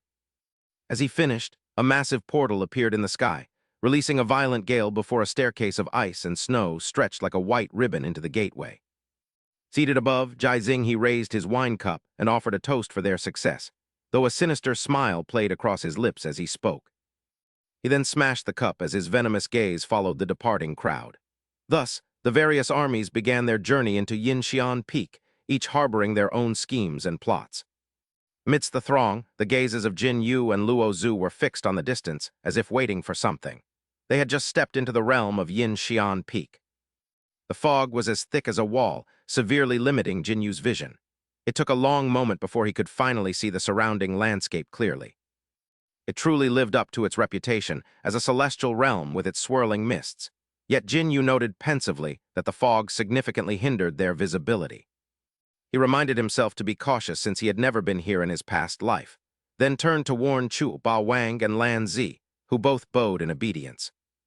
As previously agreed, he and the Wugu clan would lead the vanguard, with the clan receiving a 20% share of any spoils they acquired. Jinu sternly ordered the troops to tighten their formation according to the signal flags and wait for further commands. Lan Zi obeyed as Jinu scanned the area, finding no other path but the one ahead. Everyone's gaze was fixed on the massive gate ahead, while inside, Yang Zai's eyes widened as his heart raced, realizing Mu Qin hadn't lied to him. The heavenly martial ruins truly existed here, and the opportunity for his next breakthrough was undoubtedly hidden within this place, as Ru Wan and Bai Chuan looked forward together. Ru Wan softly called Bai Chuan's name, and he immediately understood, placing a hand on Ru Wan's shoulder as he closed his eyes to sense the surroundings before sternly ordering them to proceed. Enter the southern heavenly gate. The entire legion followed the command instantly, marching inside until one soldier in the ranks suddenly noticed something. Cart had been abandoned by the roadside, and driven by curiosity, he approached to see what was hidden inside, his eyes lighting up like headlights as he grinned at the shimmering jewels. I saw them first. Amidst the buzzing whispers of the crowd, Qin Yu, Chuoba Wang, and Lan Zi overheard many excited remarks. There are treasures here, and heavenly profound fruits for cultivation over there. These are Dharma tools. Lan Zi laughed with an adorable, innocent expression. Is this the legendary heavenly marshal? There are rare delicacies and treasures scattered everywhere.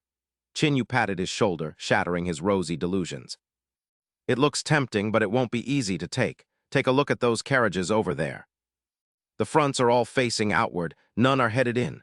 This doesn't look like a tribute mission, they were clearly fleeing in a panic. Hearing this, Lan Zi's eyes widened in shock. Fleeing? Qin Yu nodded and gave another warning. In short, there's something extremely dangerous in here, so being cautious is paramount. He couldn't help but reflect that in his past life, Tian Jiazi, a half-step immortal, had led a team here to obtain the secret technique. So why did he feel such an indescribable sense of unease now despite so many experts being gathered? Meanwhile, the greedy man from before spotted another treasure, chest next to a stone statue, and rushed toward it like an arrow. Haha, the second chest is mine. Unexpectedly, the stone statue suddenly moved, swinging its blade in a horizontal slash so fast the man couldn't even scream before blood sprayed everywhere. The soldiers immediately took their stances and roared, "Kill!" However, the stone statue charged forward, its effortless blade strikes wiping out the foot soldiers beneath it. As it callously stepped on a soldier's corpse, the survivors turned pale with fear, and Qin Yu's expression darkened as he asked Chuoba Wang and Lan Zi if they had sensed any killing intent. Both shook their heads in denial, and Qin Yu's face became more serious than ever as he warned them that these soldiers emitted no killing intent. If they catch you off guard, you're finished. As he spoke, Qin Yu suddenly reached out to block the path of a confused Lan Zi. With a sharp clang, his hand caught an arrow just inches from Lan Zi's face. Just like that, the culprit was. Another stone statue perched high above, aiming its bow. Qin Yu clicked his tongue, realizing the situation was tougher than imagined, and immediately gave the order. Chuoba Wang, Lan Zi, go. As soon as he spoke, Chuoba Wang slammed his foot down and lunged at the statue, unleashing a lightning god punch that smashed it into dust. An arrow was aimed right at Chuoba Wang's temple, waiting for the string to be released, but before it could fire, its vision was suddenly obscured by a dark shadow. While the statue was still stunned, Lan Zi had leaped onto its head and swiftly twisted its torso backward, causing it to shatter. Lan Zi brushed his hands off with a wide grin. How dare you try to pull a fast one on me? At the altar, Ru Wan and Bai Chuan heard constant, blood-curdling screams for help. Ru Wan looked at Bai Chuan anxiously, noting that countless stone statues had appeared in every direction, seemingly hidden in the mist. Bai Chuan brushed aside a lock of hair and replied indifferently that ordinary soldiers couldn't handle them, so they should just keep moving forward. Ru Wan suddenly closed his eyes and muttered an incantation as an eerie glowing tower appeared in his pupils, but as he whispered, "It's there," his face filled with horror. Out of nowhere, a giant hand emerged from the void and snatched him, and while Ru Wan was still dazed and confused, a low voice resonated. "You are not permitted to spy." The massive hand tightened its grip around him. "Since this is your first offense, I shall only give you a small punishment." The grip tightened relentlessly, the agony of shattering bones becoming unbearable for Ru Wan as he coughed up blood and let out a piercing scream, prompting a worried Bai Chuan to rush over and ask what was wrong. His face pale with agony, Ru Wan asked if he had seen the assailant or the method of attack, to which Bai Chuan simply replied, "Bare hands," before falling into a pensive silence, wondering how such a thing was possible. Despite the assault occurring right before his eyes, he hadn't sensed a thing, leading Bai Chuan to place his hand upon Ru Wan's chest. After examining him for a moment, he shook his head in confusion, his handsome face clouded with bewilderment as he found nothing, his hands wringing together in anxious desperation over what to do. Fearing he might fail to protect Ru Wan, he was comforted by the other man, who patted him and insisted his life was too resilient to be extinguished so easily. Yet internally, A wave of unease surged as he wondered how even someone as powerful as Bai Chuan could sense nothing, prompting Ruwan to reach inside his garment to search for something. He told himself he must report this situation to the Imperial Court for a solution, but he suddenly froze in disbelief at the sight of the shattered command tokens in his palm, a scene that left them both stunned. Ruwan stared intently at his palm as a memory flashed, realizing it must have happened at that moment, just as a frantic cry of "Prince!" rang out. Sima Hong, the commander of the Imperial Court army, stumbled forward, drenched in sweat, and collapsed to his knees, his voice cracking with desperate urgency. "Prince, our forces cannot hold out here much longer. Please decide quickly whether we advance or retreat," he pleaded, to which Ruwan responded with a long silence before his gaze hardened with resolve. "There is no turning back now, as our retreat has been cut off," he said, peering into the misty path ahead with a gaze so sharp it seemed capable of piercing through the shroud. "I have been observing in secret, and this is undoubtedly a Kaimendungia hidden array, with the Gate of Life likely in that direction," Ruwan stated, turning to Bai Chuan with an air of absolute authority. As Ruwan prepared to issue his commands, Qin remained deep in thought, connecting the events while mindless stone statues emerged relentlessly from the mist, forcing his soldiers to fight for their lives. While Qin was still lost in his calculations, a clear and commanding voice rang out, ordering the entire army to hear the command and advance toward the northeast as Ruwan's gaze met his. Qin glanced toward Chuoba Wang and Lan Zi, remarking with a hint of sarcasm that they must have heard the fifth prince's divine insight by now. "Stop pretending to be deaf and clear the path," he urged, prompting Chuoba Wang and Lan Zi to joyfully obey with a loud shout as they led the fierce army deeper inside, with Qin at the front as the mist grew as thick as milk. With their vision completely obscured, a soldier grumbled about the thickening fog until a cold, stone-hard hand suddenly seized his arm from the mist, causing him to shriek in terror and collapse to the ground. Looming before him was a colossal stone statue as massive as a small mountain, brandishing a multitude of weapons that left the soldier gaping in utter shock. His face turned white with fear as he wondered how it had gotten behind them, just as another squad was wiped out by the statue's sweeping arm, which now dangled with fresh, bloody heads. It raised its bloodthirsty blade toward the stunned soldier to deliver the final blow, but a shout rang out for everyone to regroup around the standard-bearer. A cry echoed, and though the men hoped the stone statues had retreated, shadowy figures began flickering in and out of the mist, making their hearts pound against their ribs. Their brief moment of relief vanished as another stone statue appeared, wielding a long spear that had already impaled numerous soldiers. Everyone broke into a cold sweat, their souls nearly departing their bodies as the area was instantly stained crimson with fresh blood amidst desperate cries for mercy and pleas for help. Seated inside the carriage, Luo Zhu curiously pulled back the curtain to assess the situation, her brow furrowing as she wondered why things had suddenly become so chaotic outside.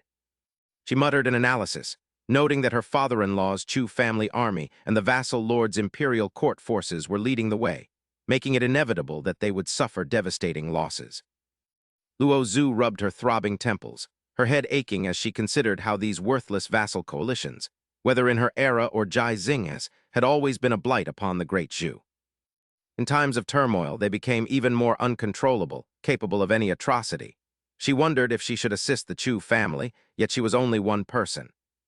If only a Gu master were here to use these nobodies as cannon fodder, that would be ideal, she lamented, before suddenly noticing something peculiar. Amidst the tens of thousands of soldiers, a thick mist enveloped them, and at the center stood Qin, holding a small bell with the cunning smirk of a devious merchant. "The high-quality, low-cost medicine I purchased at the border was meant for exactly this moment," he mused, as groups of people wearing gold ornaments began to lose control and charge forward like moths to a flame. Someone cried out in terror, "What is wrong with you? To be able to manipulate so many Gu insects at once, his power must be immense. He is surely the leader of this entire sorcery group." Luo Zhu stared ahead, her heart filled with doubt, wondering if it was him. At that moment, Jinu began to gently shake the bell in his hand. Amidst the thick fog, as the eerie chime rang out, those who heard it seemed possessed, their eyes bulging wildly. They frantically tore at their own clothes, huddling together in a chaotic mass as they charged forward, screaming hoarsely, "Where are you going? Stay and protect us. This is an order." The piercing screams echoed in her ears, causing Ruwan to turn back and ask Commander Sima Hong, "What is happening?" Commander Sima Hong reported with an expression of both anxiety and reverence. "Sir, it appears the rear formation has collapsed."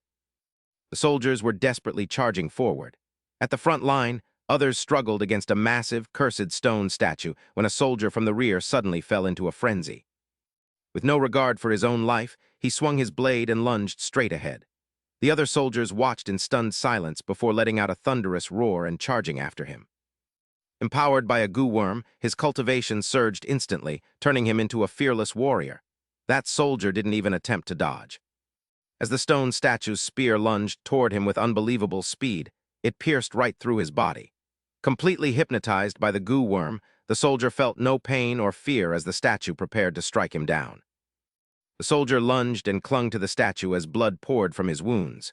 With a savage roar, he tightened his grip and used all his strength to topple the massive stone figure. After a struggle, both the statue and the soldier lay sprawled on the ground. The remaining soldiers swarmed forward together, some snapping the statue's arms while others twisted its head, tearing the stone figure apart until it was reduced to 100 pieces. Observing the entire situation from the side, Jinu waved his hand and shouted a command. "The opportunity has arrived. Use all your strength to repel them at once." The soldiers responded in unison and surged forward. Chuoba Wang and Lan Zi joined forces to take down another statue while the rest of the troops fought on, clearing a path to move forward. After a grueling and bloody battle, the guards were finally able to resume their journey and venture deeper into the interior. An ice bridge now lay before them, shrouded in a thick fog that obscured everything. With no way to distinguish between heaven and earth, they all stepped onto the bridge together. Everyone felt their hearts racing and their legs trembling, filled with unease about what lay ahead. Chuoba Wang turned to ask a question that left Jinu somewhat puzzled. "My lord, shall we continue forward?" Jinu scanned the surroundings and replied, "Let's go, but everyone must be cautious." Suddenly, a dark shadow streaked across the bridge with incredible speed. In a place like this, encountering an enemy would lead to a dire predicament. The soldiers continued their march, unaware that another dark shadow was lurking beneath the bridge as Lan Zi and another soldier brought up the rear. Exhausted, the soldier stopped to wipe the blood from his hands. "Damn it, why won't this bleeding stop?" Unintentionally, a few drops of his blood fell below the bridge and landed on a spirit beast. In an instant, the spirit beast's body rose, abnormally large and elongated. It was a 1,000-year-old snake spirit flicking its crimson tongue, staring hungrily at the group on the bridge as it opened its blood-red maw. It lunged at them, nearly devouring the soldier beside Lan Zi. But fortunately, Lan Zi reacted in time and pulled the man out of harm's way. Having narrowly escaped death, the two sat on the ground, gasping for air. The giant snake fell back, its blood splattering everywhere. Looking at the pool of blood on the bridge, Lan Zi remarked, "A monster this size isn't really my style." He then turned back and shouted, "Chuoba Wang, it's your turn to show off." Hearing this, Chuoba Wang's face filled with anxiety. Despite his fear, he stepped forward. At that moment, another dark shadow began racing toward him from behind. Sensing the imminent danger, Jinu shouted, "Watch out!" Before Chuoba Wang could react, the dark shadow, an eagle spirit, swept past, its talons slashing his chest and drawing blood. Jinu glanced at the eagle and couldn't help but think to himself, the ecosystem here is quite diverse. He looked up and began to speculate. These two are going to be a bit troublesome. Jinu's expression darkened as he weighed his options, wondering if he should reveal his trump card in front of so many people. If the court discovered a Zhao family elder was traveling incognito with the troops, it would be a massive headache. Ru Wan stared pensively at the two demonic beasts for a moment before calling out to Bai Chuan. Weren't these the legendary guardian beasts of the heavenly martial great emperor? How did they become so twisted and deformed? Ru Wan then ordered Bai Chuan, "Go and deal with those two demonic creatures." Bai Chuan immediately replied, "I refuse. If I leave, who will stay by your side to protect you?" Ru Wan was momentarily speechless, only able to mumble under her breath. Just then, a clear voice rang out, interrupting Mu Qin's hesitation. "Your Highness, my master said he wants to take a trip to Yangzai." Mu Qin stepped forward and bowed respectfully. "Your Highness, even if you consider me a jinx, we are all in the same boat now, and only unity will grant us a way out." "Please grant your permission, Your Highness. This hidden immortal peak is truly bizarre." Mu Qin calculated silently. In her previous life, this place was a paradise, not this eerie, thick fog. Nor were there such powerful demonic beasts on guard. What exactly happened? Mu Qin then turned to warn Yang Zai, Hurry and find a place to hide. The longer we wait, the more things can go wrong. Elsewhere, Lan Zi was locked in a struggle with the bird's spirit, its talons gripping his blade tightly. He gritted his teeth, veins bulging in his arms as he cursed inwardly at its monstrous strength. However, he could only hold out for a moment before being sent flying like a kite with a severed string. Lan Zi was covered in blood, his body so battered that his cries of pain were agonizing to hear. Meanwhile, the snake's spirit slithered with eerie grace, opening its massive maw in front of the soldiers. Despite their terror, the troops roared, "Kill!" as they charged forward. They lunged desperately, noting a gaping wound on the serpent that exposed its white bones. The creature coiled in a frenzy, sweeping the soldiers away like mere debris. It crushed one man with its massive tail and swatted the others aside, yet the soldiers continued to scream their battle cries. They swarmed it again only to be scattered once more. Seeing this, Chuoba Wang leaped onto the snake's back, but its heavy, slimy body made it difficult to stay upright. He struggled to maintain his footing, gritting his teeth as he braced himself. Chuoba Wang stepped back to gain momentum and lunged, stabbing his blade into the snake's flesh, only to gasp in shock. From a hidden corner, a stone statue suddenly hurtled toward him and collided with his body.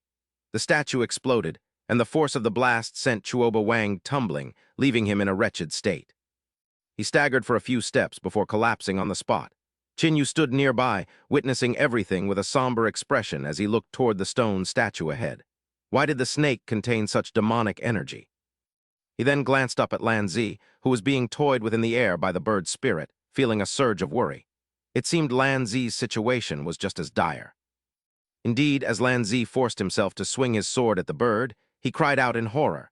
A grotesque human face suddenly appeared on the creature's body, and it spat a liquid toward him. The fluid hit his arm, causing Lan Zi to scream in agony before plummeting from the sky. Jinu blurred into motion, catching him. "My lord, I apologize for the embarrassment," Lan Zi muttered as Jinu set him down. "It's fine, just sit here and enjoy the show," Jinu replied calmly. He then rode forward alone to face the snake's spirit, casually tossing a few stones in his hand. "Let me treat them to a proper meal. Let's go all out." Jinu locked eyes with the serpent, and the beast stared back at him without a hint of intimidation. Suddenly, Jinu turned his head in surprise. It was Yang Zai, approaching leisurely with a magical staff in his hand.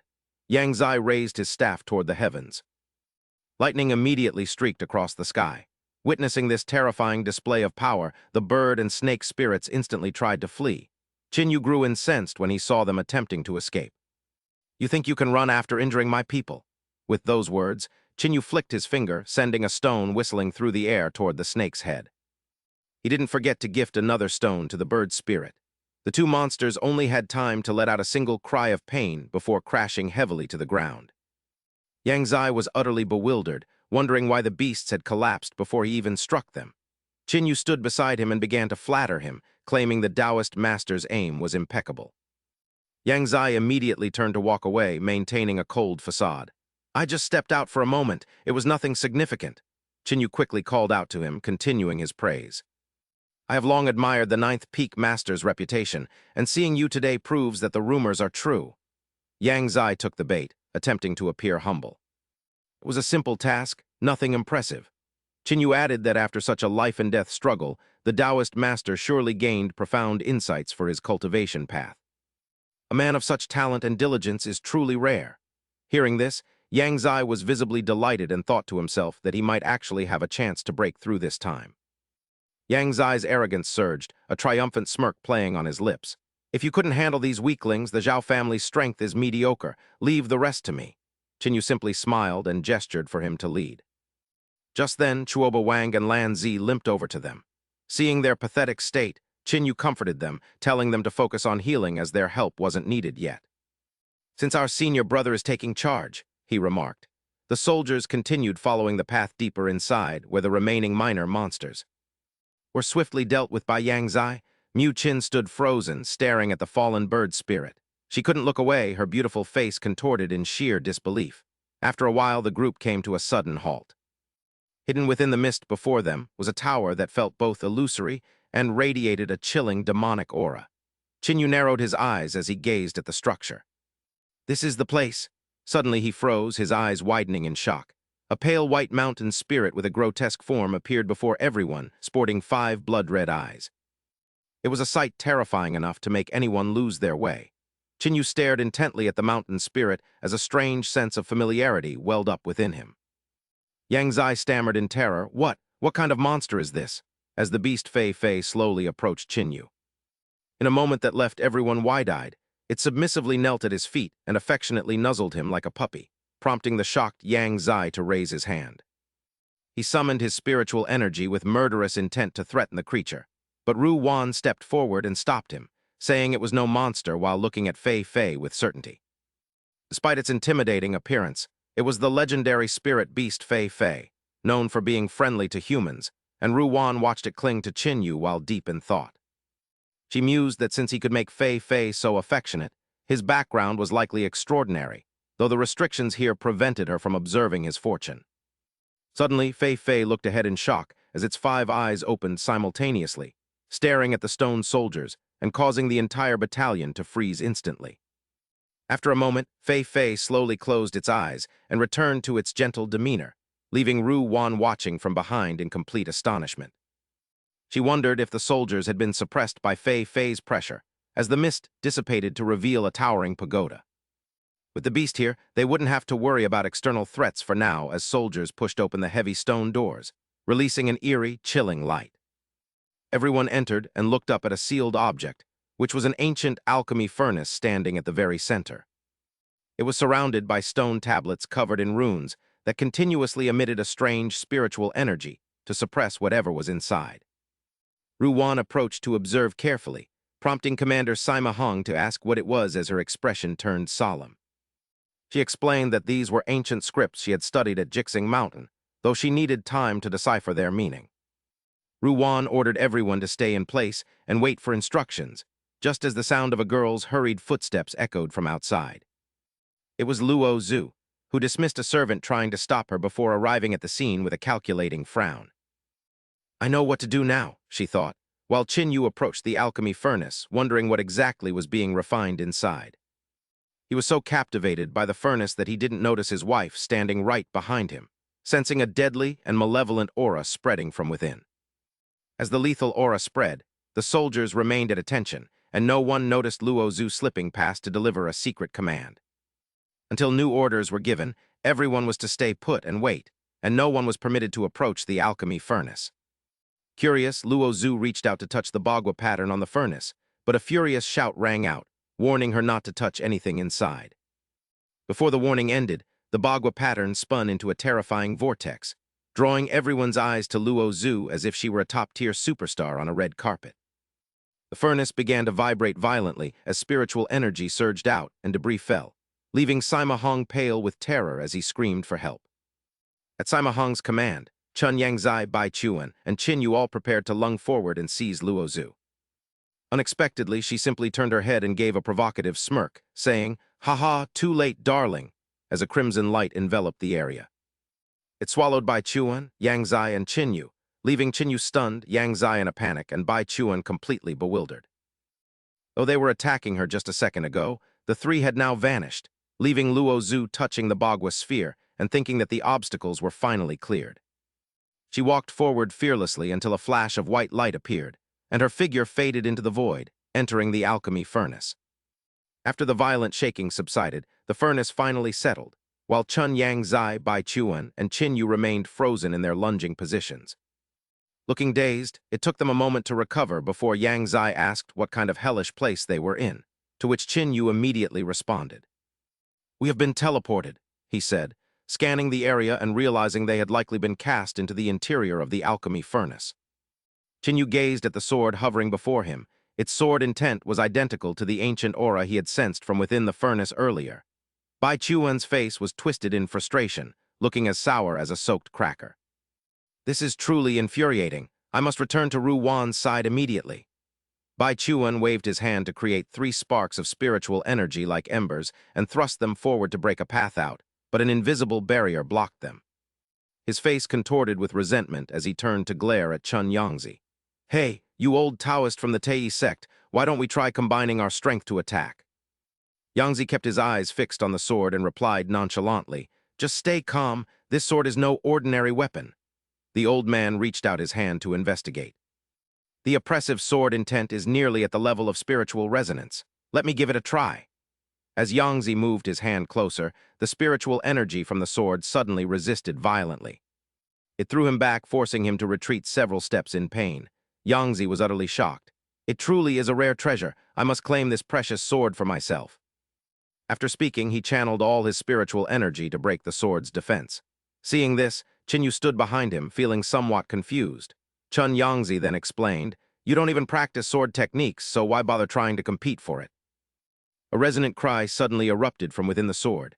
Outside, Fei Fei seemed to sense something wrong as its eyes abruptly snapped wide open. In an instant, Fei Fei's entire body glowed brilliantly, transforming into a streak of light that soared into the sky. It then dove straight into the alchemy furnace, much to the horror of the soldiers. The light from the sword became incredibly mystical, and a moment later, Fei Fei stood majestically beside it. Seeing this, Qinyu's expression changed as he realized things had gone south. This giant beast is the divine guardian of the sword. In another mysterious space, Luo Zhu's footsteps landed softly. She had finally arrived. She scanned her surroundings, realizing this was the ancestral land of the Xuanxian clan. However, Luo Zhu then frowned, sensing something was amiss. She continued walking, scrutinizing every detail, wondering why the scripture pavilion, spirit herb garden, and heart cultivation hall were nowhere to be found. Furthermore, the nameplates here were devoid of even a speck of dust, suggesting someone had tampered with this place. They had likely anticipated her return. Standing alone in the vast space, Luo Zhu reassured herself, "I hope I'm just overthinking things." She then set foot on the first step of the stairs. However, her steps felt heavy. Besides retrieving materials for the Dragon Gate and ancient records, the most important thing, her figure drew closer to the majestic door.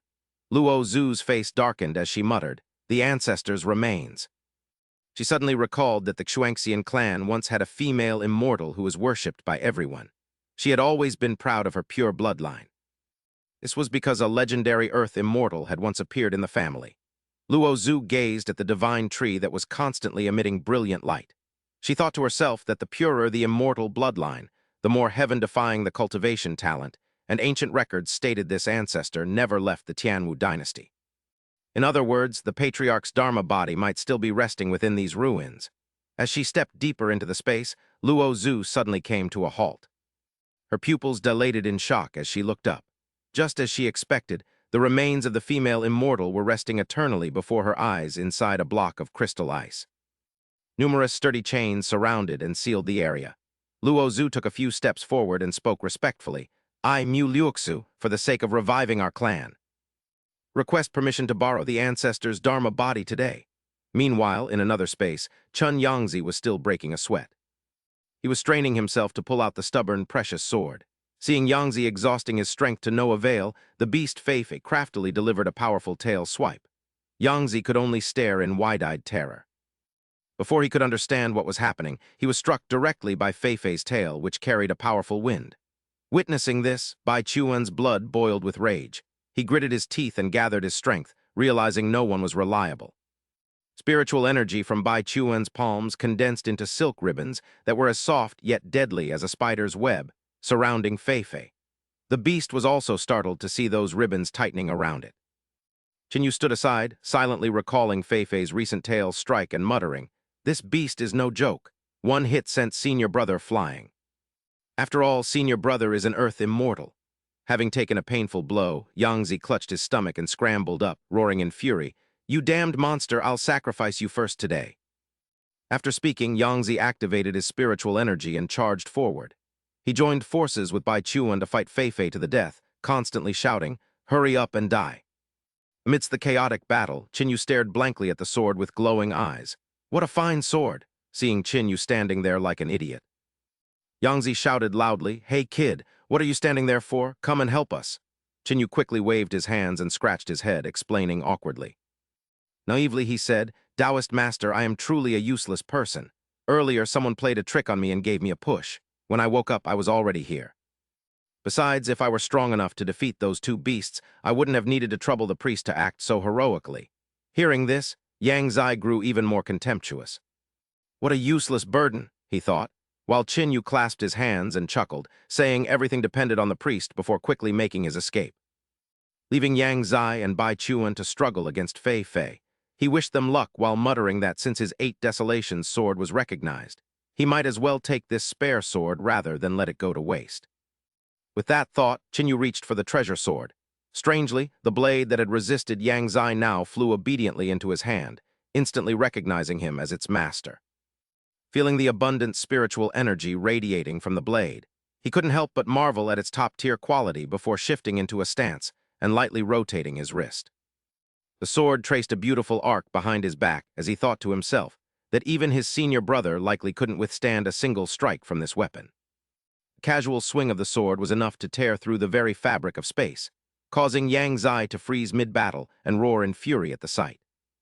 "You bastard, you're playing the fool to catch the tiger. Give me back my sword!" Yang Zai screamed, while Bai Chuan watched in utter horror as the space itself was rent asunder.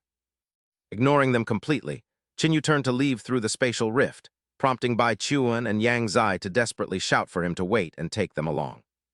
The two began bickering loudly, shoving each other to go first, but before stepping into the rift, Jinu turned back with a smile.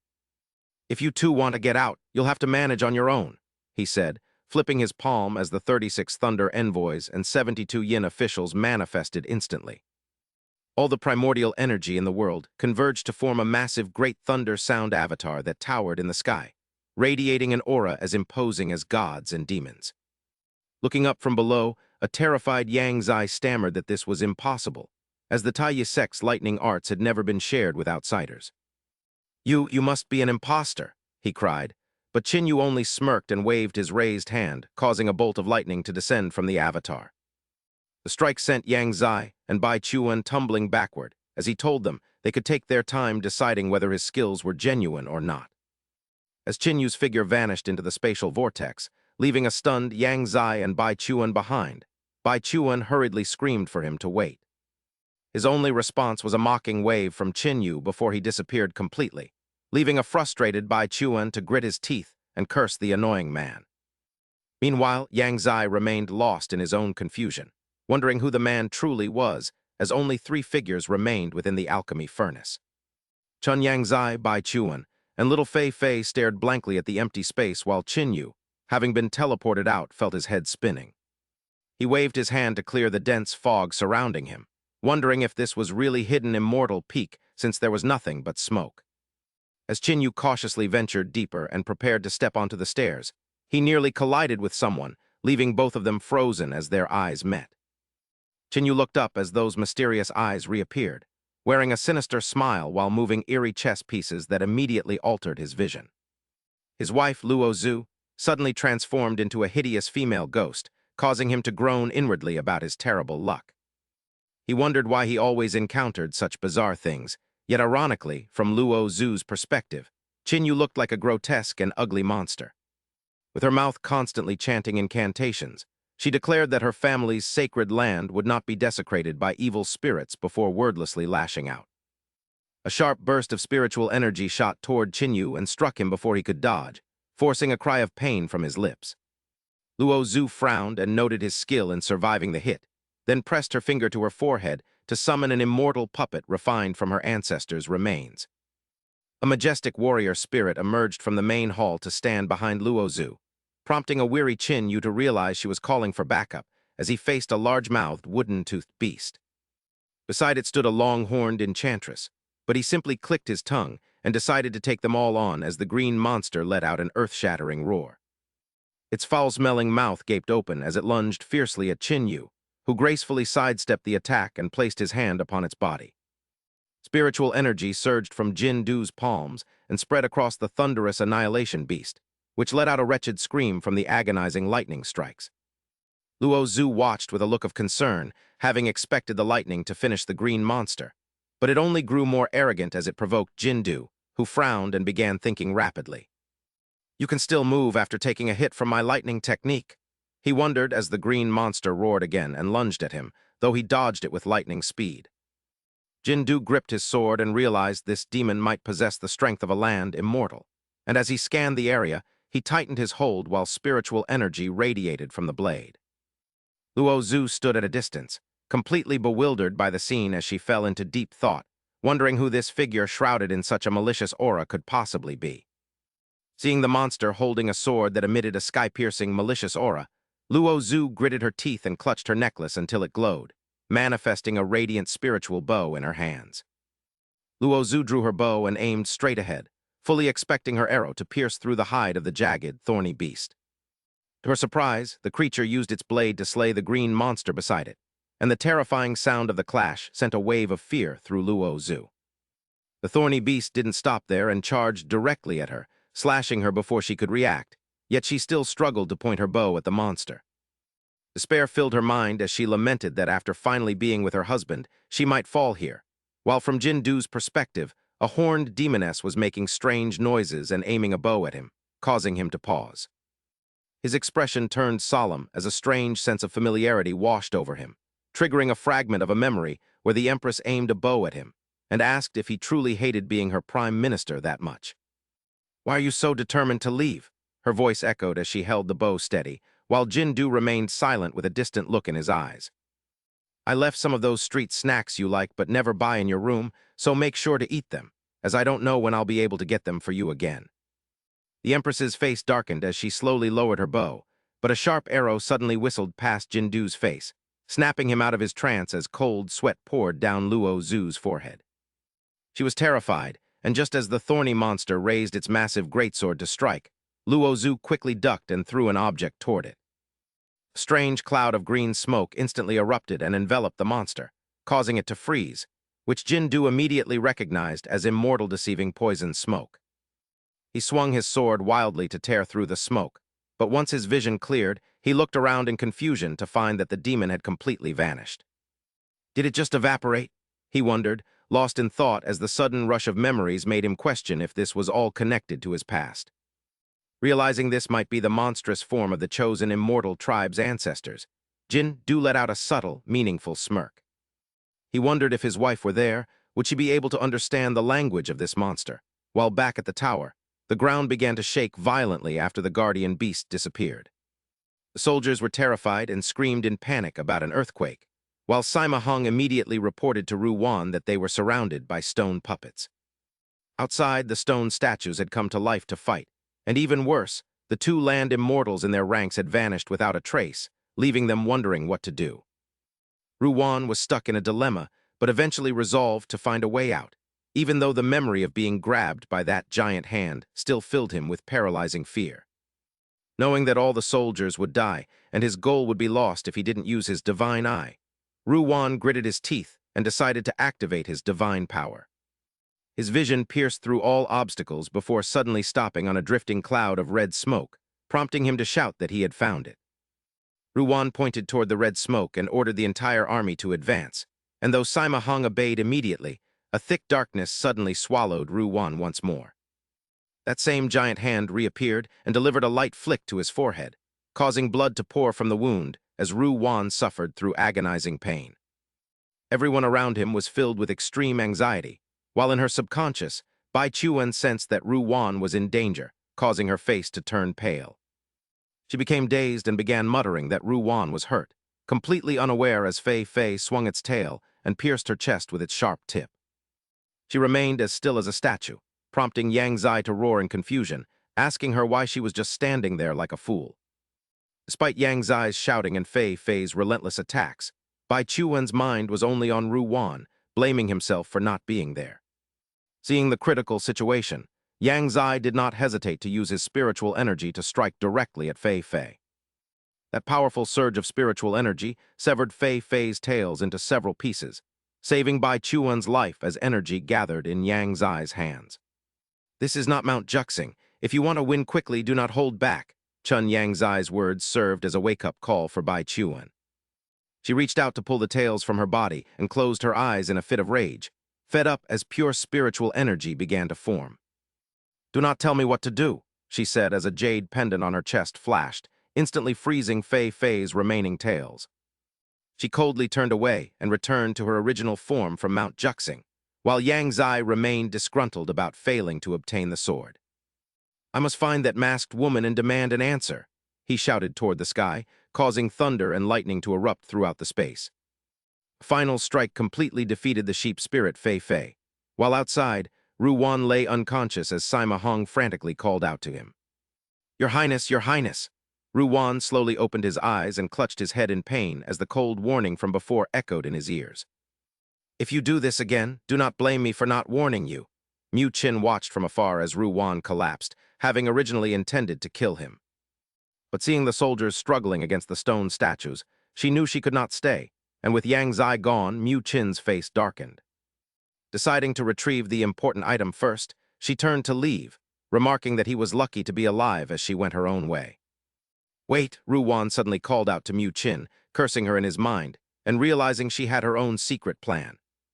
The sight of soldiers falling before the stone statues broke his heart, while Sima Hong's voice grew frantic, urging him to leave before it was too late. Ruwan's heart was in turmoil as he watched Mu Qin disappear, unsure of what to say until he saw a soldier trembling with fear.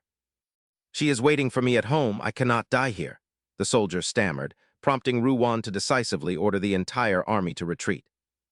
Meanwhile, in another place, Qinyu angrily threw an empty box to the ground, cursing that nothing was left as he frustratedly looked around. He let out a long sigh of disappointment, but an accidental step triggered a mechanism, causing a secret chamber to open beneath him.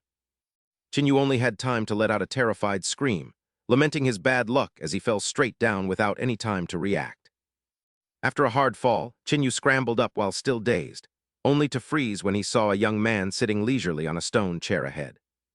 The man sat with his chin on his hand, tapping his fingers until he suddenly stood up and stared intently at Qinyu. Thinking it was a jiangshi or a ghost cultivator, Qinyu decided to strike first and immediately circulated his spiritual energy. A burst of green light transformed into a serpent phantom that lunged forward amidst thunder, yet the young man remained completely unfazed. Qinyu's eyes widened in confusion, and refusing to believe in trickery, he channeled lightning into his palms and struck the young man's chest. Strangely, the man remained as still as a rock, offering no resistance and simply standing there with eyes that were remarkably clear. Qinyu rubbed his eyes in disbelief before backing away to a safe distance and drawing the sword from his waist. His gaze became cautious as flames erupted around him, but the sight of the fire made the young man panic and beg for mercy. Qinyu stood frozen for 5 seconds, wondering what was wrong with the man, before sheathing his sword and asking if he truly did not want to fight. The young man fearfully replied that he did not, then suddenly grinned, pointing at himself as Big Brother, and at Qinyu as Little Brother while offering fruit. Qinyu's mind was a chaotic mess of questions. Meanwhile, within the Zhao Manor, a spear rested solemnly upon a high pedestal. Zhao Shiyu stood motionless, his sorrowful gaze fixed upon it as he whispered, "Forgive me, Wuji. I was wounded then, and in my rush to save Kingpingzi, I couldn't even retrieve your remains." Back in the secret chamber, the young man maintained his innocent smile. Qinyu thought to himself, could I have stumbled upon a peerless powerhouse? This place is a ruin of the heavenly martial dynasty, if he has been trapped here all this time. Wouldn't he be an ancient from an era even before the dynasty? Just how old is he? Thousands of years. Is he some distant ancestor of mine? Or perhaps a legendary true immortal? After his brain worked at full capacity, Qinyu asked, "This fruit of yours must be thousands of years old. I wouldn't dare eat it. Who exactly are you?" The young man maintained his naive cheerfulness and replied, "Ah, brother, Big Brother." Qinyu felt somewhat speechless, sighing inwardly.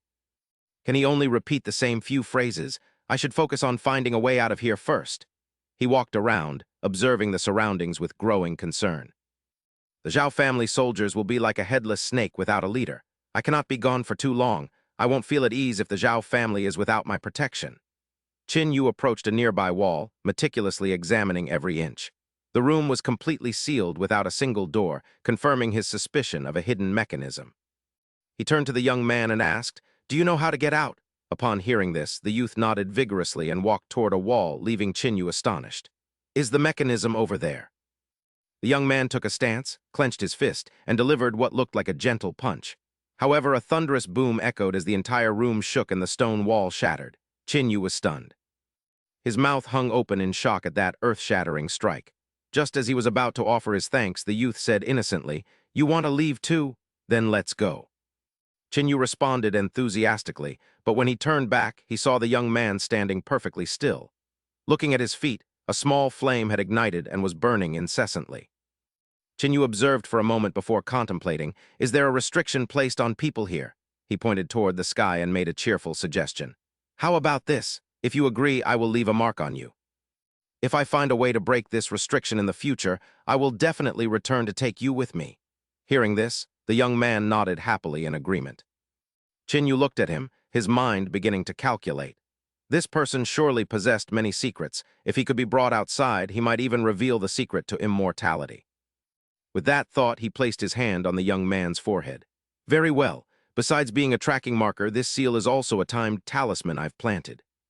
He is, after all, a relic from thousands of years ago. One can never be too careful. Jinu turned to leave, not forgetting to wave.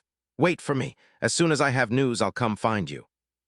Watching Chinu's retreating figure, the young man looked dejected, still whispering the words, little brother.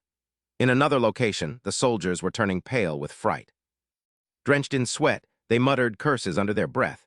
One soldier was trembling violently as he glanced toward several stone statues. How can such monstrous things even exist? The current situation was incredibly tense as the soldiers struggled to fight against the living stone statues. Chuoba Wang asked Lan Zi in confusion, High Priest Lan Zi, has the Grand Priest still not returned? As soon as he spoke, Lan Zi's face contorted. He looked to be in immense pain. If we stay here, we're as good as dead. The Grand Priest will find us later. We must trust him. During their retreat, killing intent surrounded them as soldiers fell one by one to the statues. Suddenly, an arrow whistled through the air from behind, nearly taking Ru Wan's life. Chuoba Wang and Lan Zi were still struggling desperately against the stone statues in a dire situation. After sacrificing countless lives, the group finally reached the place known as the Gate of Life. The area was incredibly eerie, with white bones scattered everywhere, making their skin crawl. Ru Wan cried out in joy, We've made it! We've finally arrived! In midair, a massive skeletal frame soared freely before abruptly descending.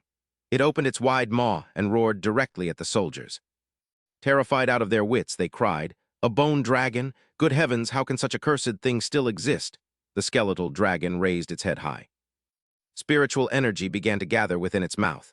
Seeing this, Ru Wan shouted in alarm, We're doomed! Everyone scatter! From above, the dragon opened its maw. It unleashed a destructive beam of spiritual energy upon the crowd. Meanwhile, within the space of the alchemy furnace, Yang Zai and Bai Chuan had finished dealing with Fei Fei.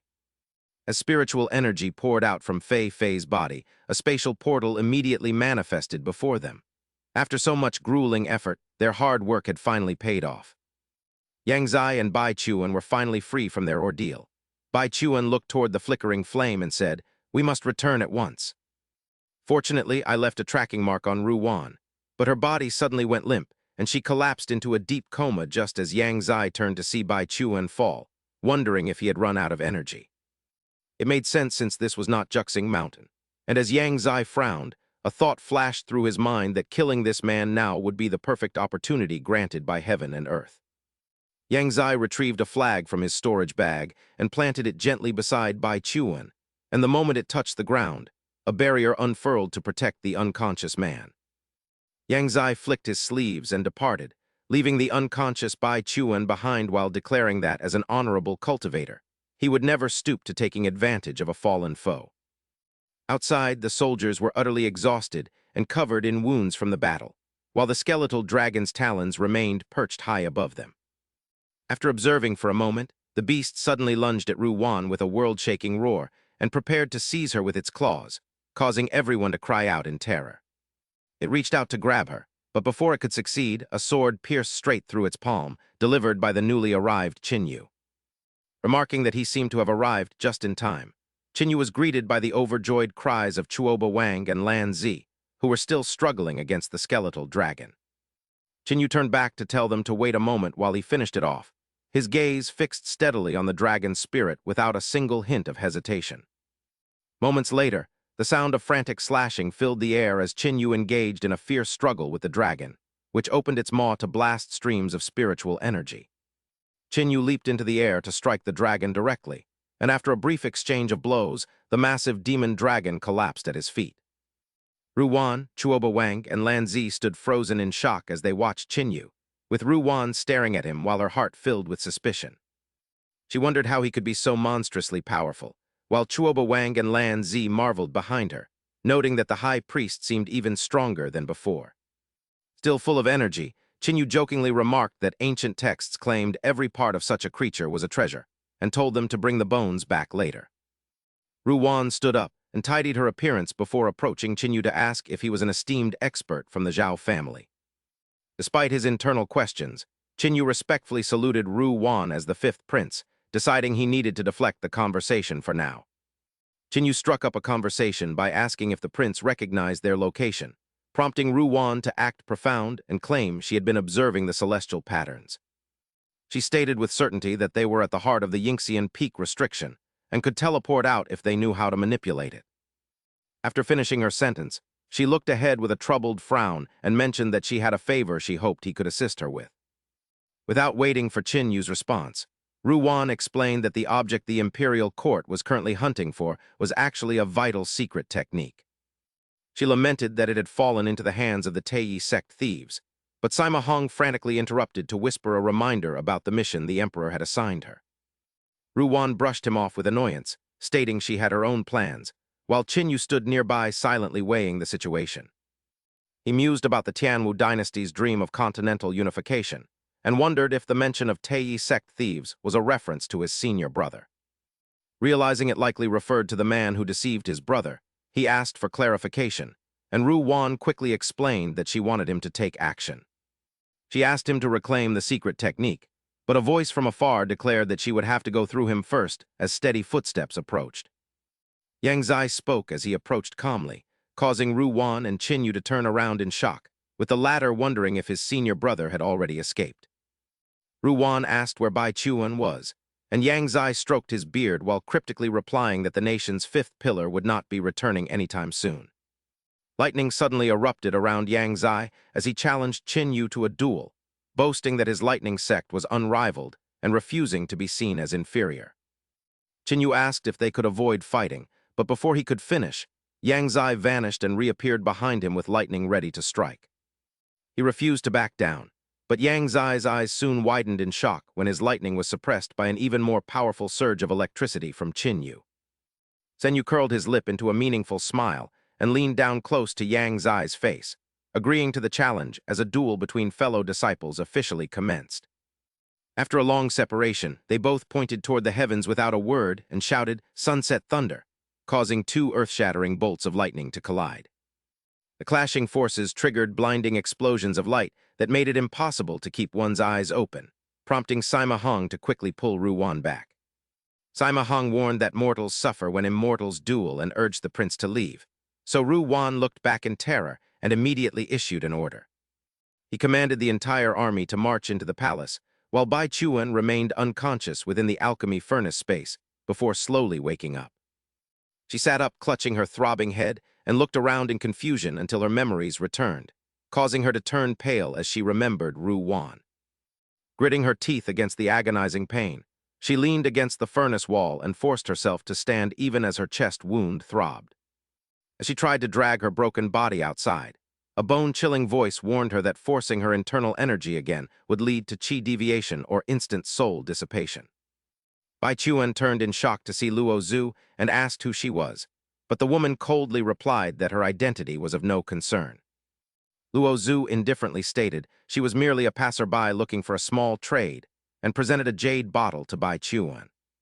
She offered a spiritual medicine for rapid recovery in exchange for the star-dwelling token, prompting Bai Chuan to let out a disdainful sneer. Bai Chuan mocked her for wanting to join that wretched game and looked Luo Zhu up and down, claiming her meager strength would only lead to her death.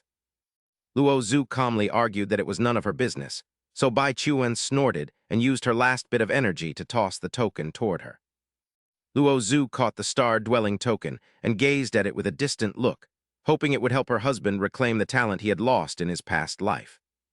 She placed the medicine on the ground and walked away with an elegant stride, leaving a bewildered Bai Chuan staring at her retreating figure. Meanwhile, two soldiers outside were struggling to push open a heavy stone door, as Sima Hong ordered the army to stand by before entering with Ruwan. A massive and mystical 8 trigrams formation appeared before them, and as soon as Ruwan touched it, the ancient mechanism began to surge with spiritual energy. A secret chamber door slowly opened above them, releasing a blinding radiance that left him speechless and squinting in astonishment. Both Ru Wan and Sima Hong were stunned to see countless ancient books hovering and swirling in the air, as if they possessed a life of their own. Sima Hong stammered in confusion, while Ru Wan looked up with realization, explaining that this place was the core of the restriction. He watched the books spinning with immense spiritual energy, and noted that the chamber surely contained profound mystical techniques. He explained clearly that they had to seize control of this area to escape the Dingian Immortal, while he silently calculated his next move. He worried his skills might be insufficient against a relic of the Tianwu dynasty, but he hoped the altered layout would give him a chance to try. He realized his eyes were the perfect counter to the enemy's trap, and read an ancient tablet stating the stone plate must be solved within 100 steps. Ru Wan frowned as he examined the stone table covered in complex script and asked Sima Hong to protect him while he worked. Sima Hong immediately obeyed the command, and Ru Wan drew a dagger from his sleeve to cut a deep wound into his own hand without hesitation. He used his own fresh blood to draw a different 8 trigrams formation, knowing that succeeding on the first try was as difficult as finding a needle in the sea. Drenched in cold sweat and feeling immense pressure, Ru Wan suddenly remembered his master's warning about the extreme danger of this journey. He sadly recalled his master asking if he truly intended to go alone, and he answered the vision in his mind by confirming his resolve. In his memory, Ru Wan's master took a sip of tea and tossed him a book, telling him to take it and learn its contents. He turned to leave but didn't forget to leave a final word. Perhaps this will make your death a bit more worthwhile. Using this technique once will cost 7 years of your life. You must think carefully. Recalling his master's words, Ru Wan's expression hardened as he sank into deep thought. Returning to reality, he closed his eyes and hesitated. There was only one chance. A moment later, Ru Wan snapped his eyes open with a look of grim determination. If he didn't risk it now, then when? Just as the thought crossed his mind, a massive, ghostly hand descended from the dark void. He quickly erected a spiritual shield to block it, staring in shock at the illusory shadow that had just appeared. Right beneath Ru Wan's feet, a 7-star life-sustaining formation began to manifest. He gazed at the formation for a long time, contemplating. Each lamp in the array could protect him for 10 breaths, totaling 70. While standing within it, not even a Land Immortal could hope to harm him. He placed his hand on the stone steel, and the crooked characters immediately began to glow. Conversely, if he failed to solve it within 70 breaths, the formation would teleport out of the hidden immortal realm, and he would surely perish. Ru Wan looked directly at the formation with a grave expression. Everything was wagered on these 70 breaths. Meanwhile, within the space of the alchemy furnace, Bai Chuan winced slightly, clutching her chest where a sharp pain throbbed. Why was this medicine so potent? Was that woman intentionally playing with her? Bai Chuan slowly stood up, feeling her body stabilize, but then she suddenly realized something. She was struck with horror. Ru Wan was using the 7-star life-sustaining lamp. He was in danger. She had to return immediately. However, she froze as stone statues wielding weapons appeared before her. In less than 2 seconds, stone soldiers swarmed from every corner. Bai Chuan raised her hand to her chest as bolts of lightning began to flicker. Damn it, it had to happen at such a critical moment. She roared and reverted to her true form, shouting for them all to go to hell. On the other side, Ru Wan was still deep in thought, his mouth muttering calculations, 97, 98, 99. He clenched his fists as sweat poured down like a river. Then with all his might, he rearranged all the characters on the stone plate until there were exactly 100. In the dark space, the stranger wore a devious smile. Instantly, countless other stone plates began to fall from the sky. Ru Wan looked up to face a massive stone plate hovering and waiting. Was there a second stage? It wanted him to use the same method to rearrange them. Recalling the previous formation, there were at least 500 plates flying out. This was bad. There wasn't enough time. Ru Wan gritted his teeth in frustration. It was hopeless, utterly hopeless. He performed a hand seal, activating 2 life-consuming secret techniques from the manual simultaneously. The entire space in Ru Wan's vision suddenly plunged into darkness. 2 streams of hot blood began to flow incessantly from his eyes as he invoked the all-seeing heavenly eye. The price for the second technique was 15 years of his lifespan, all to seize a single glimpse of heavenly fate. With his divine eye working at its limit, he scanned the surroundings and locked onto the positions of Yang Zai and Qin Yu. Faint dialogue reached his ears as Chun Yangzi fought. Damn that jade demon general, how can this be? The other person was the mysterious expert of the Zhao family. Ru Wan was so shocked he lost his voice. What? That old man isn't dead yet. From behind, Sima Hong heard Ru Wan's muttering and was terrified. "Prince, what did you say? Is the masked man actually Zhao Wuji?" Ru Wan's brows furrowed as his face hardened in thought. He couldn't be mistaken. This aura was identical to the moment Qin Yu mockingly asked, "What's wrong?" "Is the Taoist exhausted?" In Ru Wan's subconscious, the words of the first prince from years ago suddenly echoed. "Your Highness, my eyes are about to heal.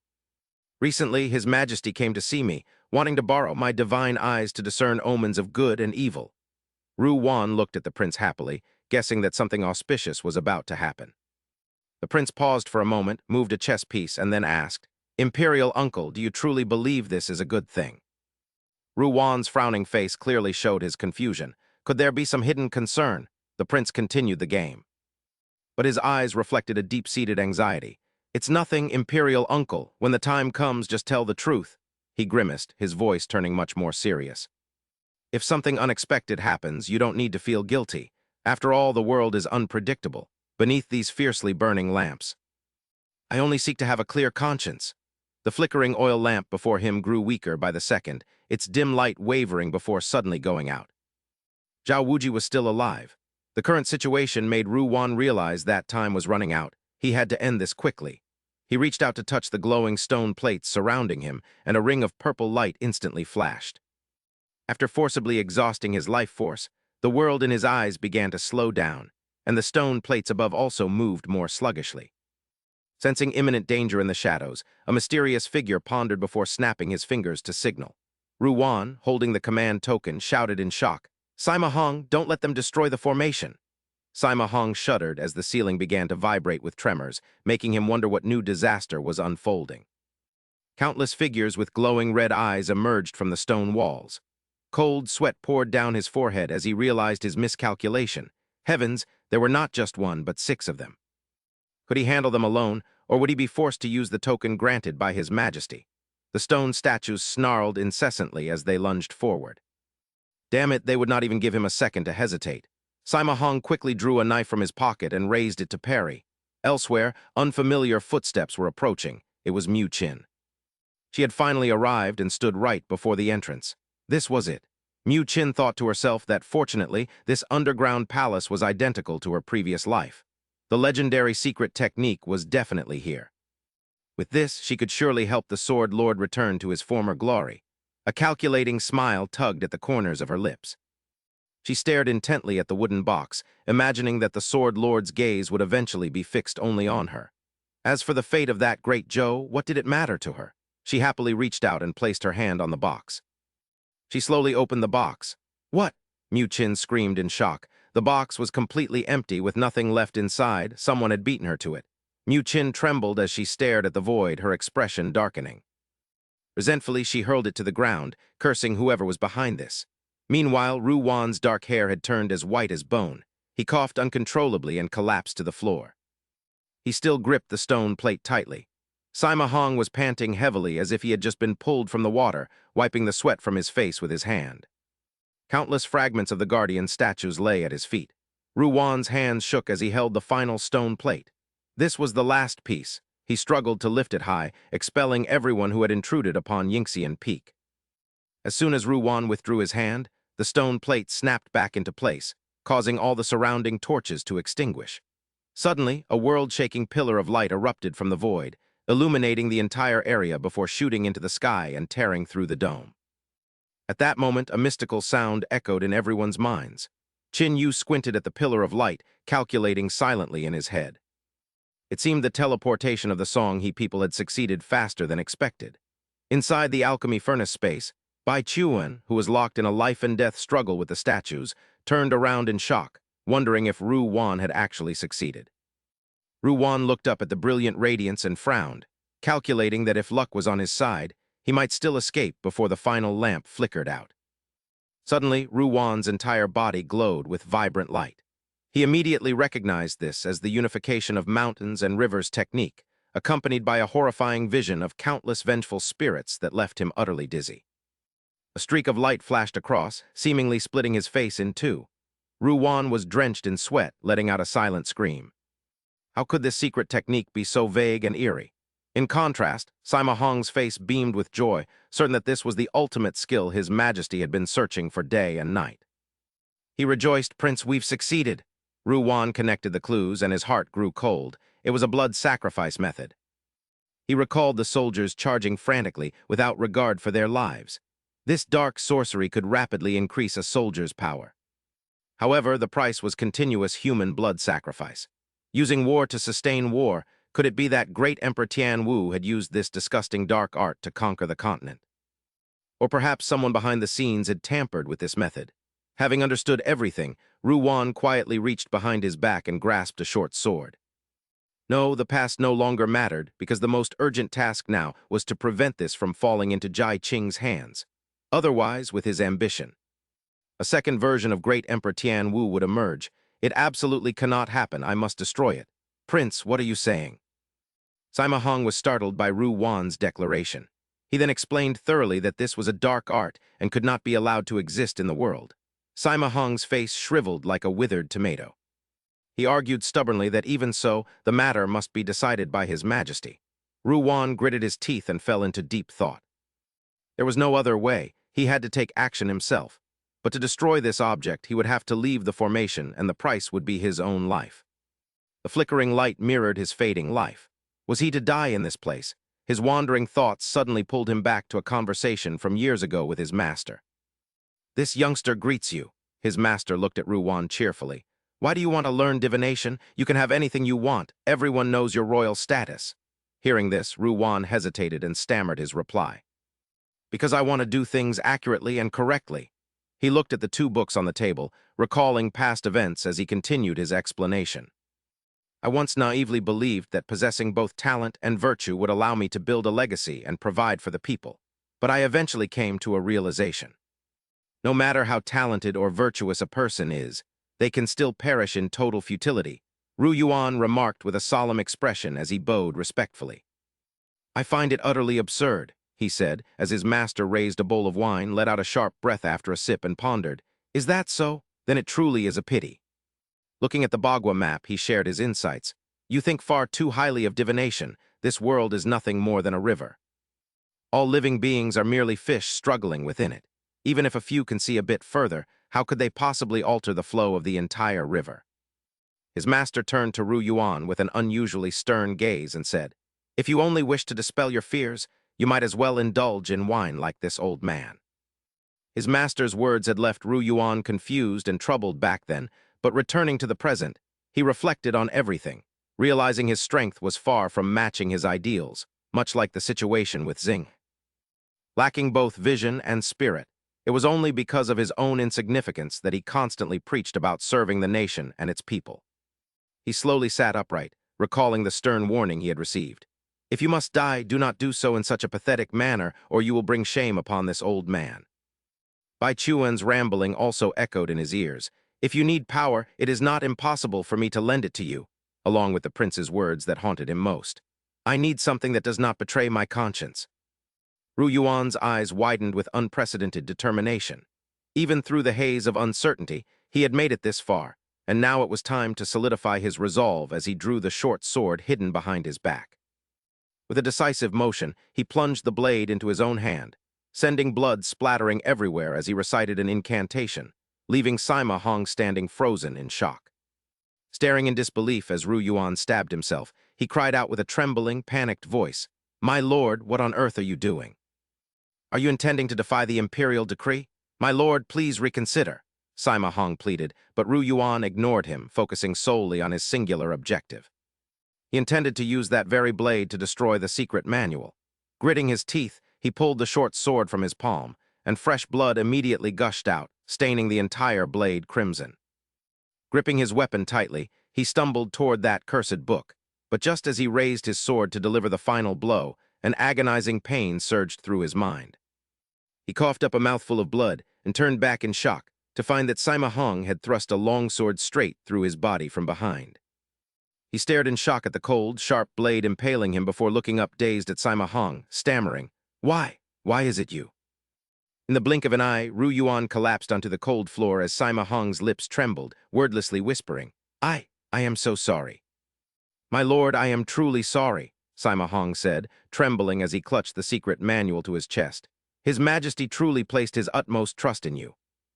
He held up a command medallion with a conflicted gaze. But you remained stubbornly unrepentant, first colluding with the Zhao family and now openly defying the imperial decree. Looking down at Ru Yuan lying on the ground with eyes wide in grievance as if he still had unfinished business, Sima Hong gripped the medallion tightly and shouted. However, in consideration of your past contributions, I shall preserve your reputation, he roared, his voice echoing through the silent space. The fifth prince has been framed by villains. Meanwhile, having returned from the secret realm, Jai Xinghe was startled by a strange noise while reviewing memorials and looked down with a frown. Within the hidden immortal peak, Sima Hong continued to roar while clutching the medallion. The culprit is Zhao Wuji, hearing such a blatant and baseless accusation. Zhao Jinu, who was nearby, gasped in shock, while at the same time Bai Chuan, having just defeated the stone soldiers, stared wide-eyed as her lips trembled with a few nonsensical words. Is Ru Yuan dead? The scene then shifted to a picturesque mountain range under a golden sun and white clouds, where a simple cottage nestled among the hills. Inside, an old man lay facing the wall, and opposite his bed stood a yellow stone tablet on the floor, inscribed with 3 large characters, Jai Ru Yuan. Suddenly, the stone tablet erupted with a dark and gloomy aura of death, and the sleeping old man was jolted awake by the sudden, icy chill. He stared blankly at the tablet. Ru Yuan's master frowned slightly and muttered, "So he is truly gone," as he lazily waved the book in his hand toward the stone. "I already told you I won't avenge you. I'm at a thrilling part of the story, so don't bother me." His master kept his eyes glued to the book, remaining silent for a moment before suddenly exclaiming, "This book!" He let out a weary sigh. "It seems I've reached the end." He sat up abruptly, tossed the book behind him, and let out a long yawn. "I'm done reading, but let me repeat, I will not avenge you." His master pouted, glancing at the straw garment hanging on the wall while muttering, "I haven't worn these ragged clothes in a long time. I wonder if they're too tight." With that, he quickly threw them on and took a few steps, finding the fit just right. "Well, since I'm already dressed, I might as well go for a walk and see what's happening." He stepped outside. The seemingly ordinary straw garment began to emit an incredible spiritual aura. Despite his claims of not helping, his eyes were already welling up with tears. "I'll head to the Zhao residence for a stroll first." The elderly figure walked lonely under the scorching sun as flocks of birds took flight in a panic above. His master passed them, frowning slightly. "It seems someone is even more worked up than this old man." He came to a halt before a colossal ancient tree. Half of it remained lush and green, while the other half had withered. Has Bai Chuan truly abandoned the title of mountain god? On the other side, Bai Chuan stood surrounded. Encircled by 3 forest demons, she screamed frantically, "I can no longer sense Ru Wan's presence." A haunting, terrifying smile spread across Bai Chuan's lips. "Then what is the point of me staying here?" Her eyes widened as her pupils gradually turned blood red. In an instant, she unleashed her spiritual power. Countless sharp ice spears pierced through the forest demons from the void, making them howl in agony. At this moment, she was like an indomitable evil deity, her voice hoarse from screaming as a dark killing intent exploded around her. "The Zhao family, Zhao Wujai." Sima Hong stood frozen, clutching the secret manual while staring at Ru Wan's corpse on the floor. Suddenly, with a loud crash, the room's door was shattered into pieces. Amidst the swirling dust, Sima Hong turned back in absolute terror. The man who had just entered was Qin Yu, his gaze as sharp as a dagger. "You were the one who sent the transmission to frame me, weren't you?" His voice was ice cold. "Why on earth would you go out of your way to frame someone? Is it that fun?" Sima Hong faced Qin Yu with a look of blatant disdain. "Even if you didn't kill the 5th prince directly, his death was ultimately caused by you." Sima Hong tightened his grip on his sword hilt. He curled his lip into a gloating sneer. "You Zhao family bastards are all such eyesores. I don't care what kind of expert you are. As the commander of the Imperial Guard, my priority is serving the state. Today, I shall punish you according to your crimes." Just as Sima Hong bared his teeth in a sinister grin, a hand slammed directly into his face.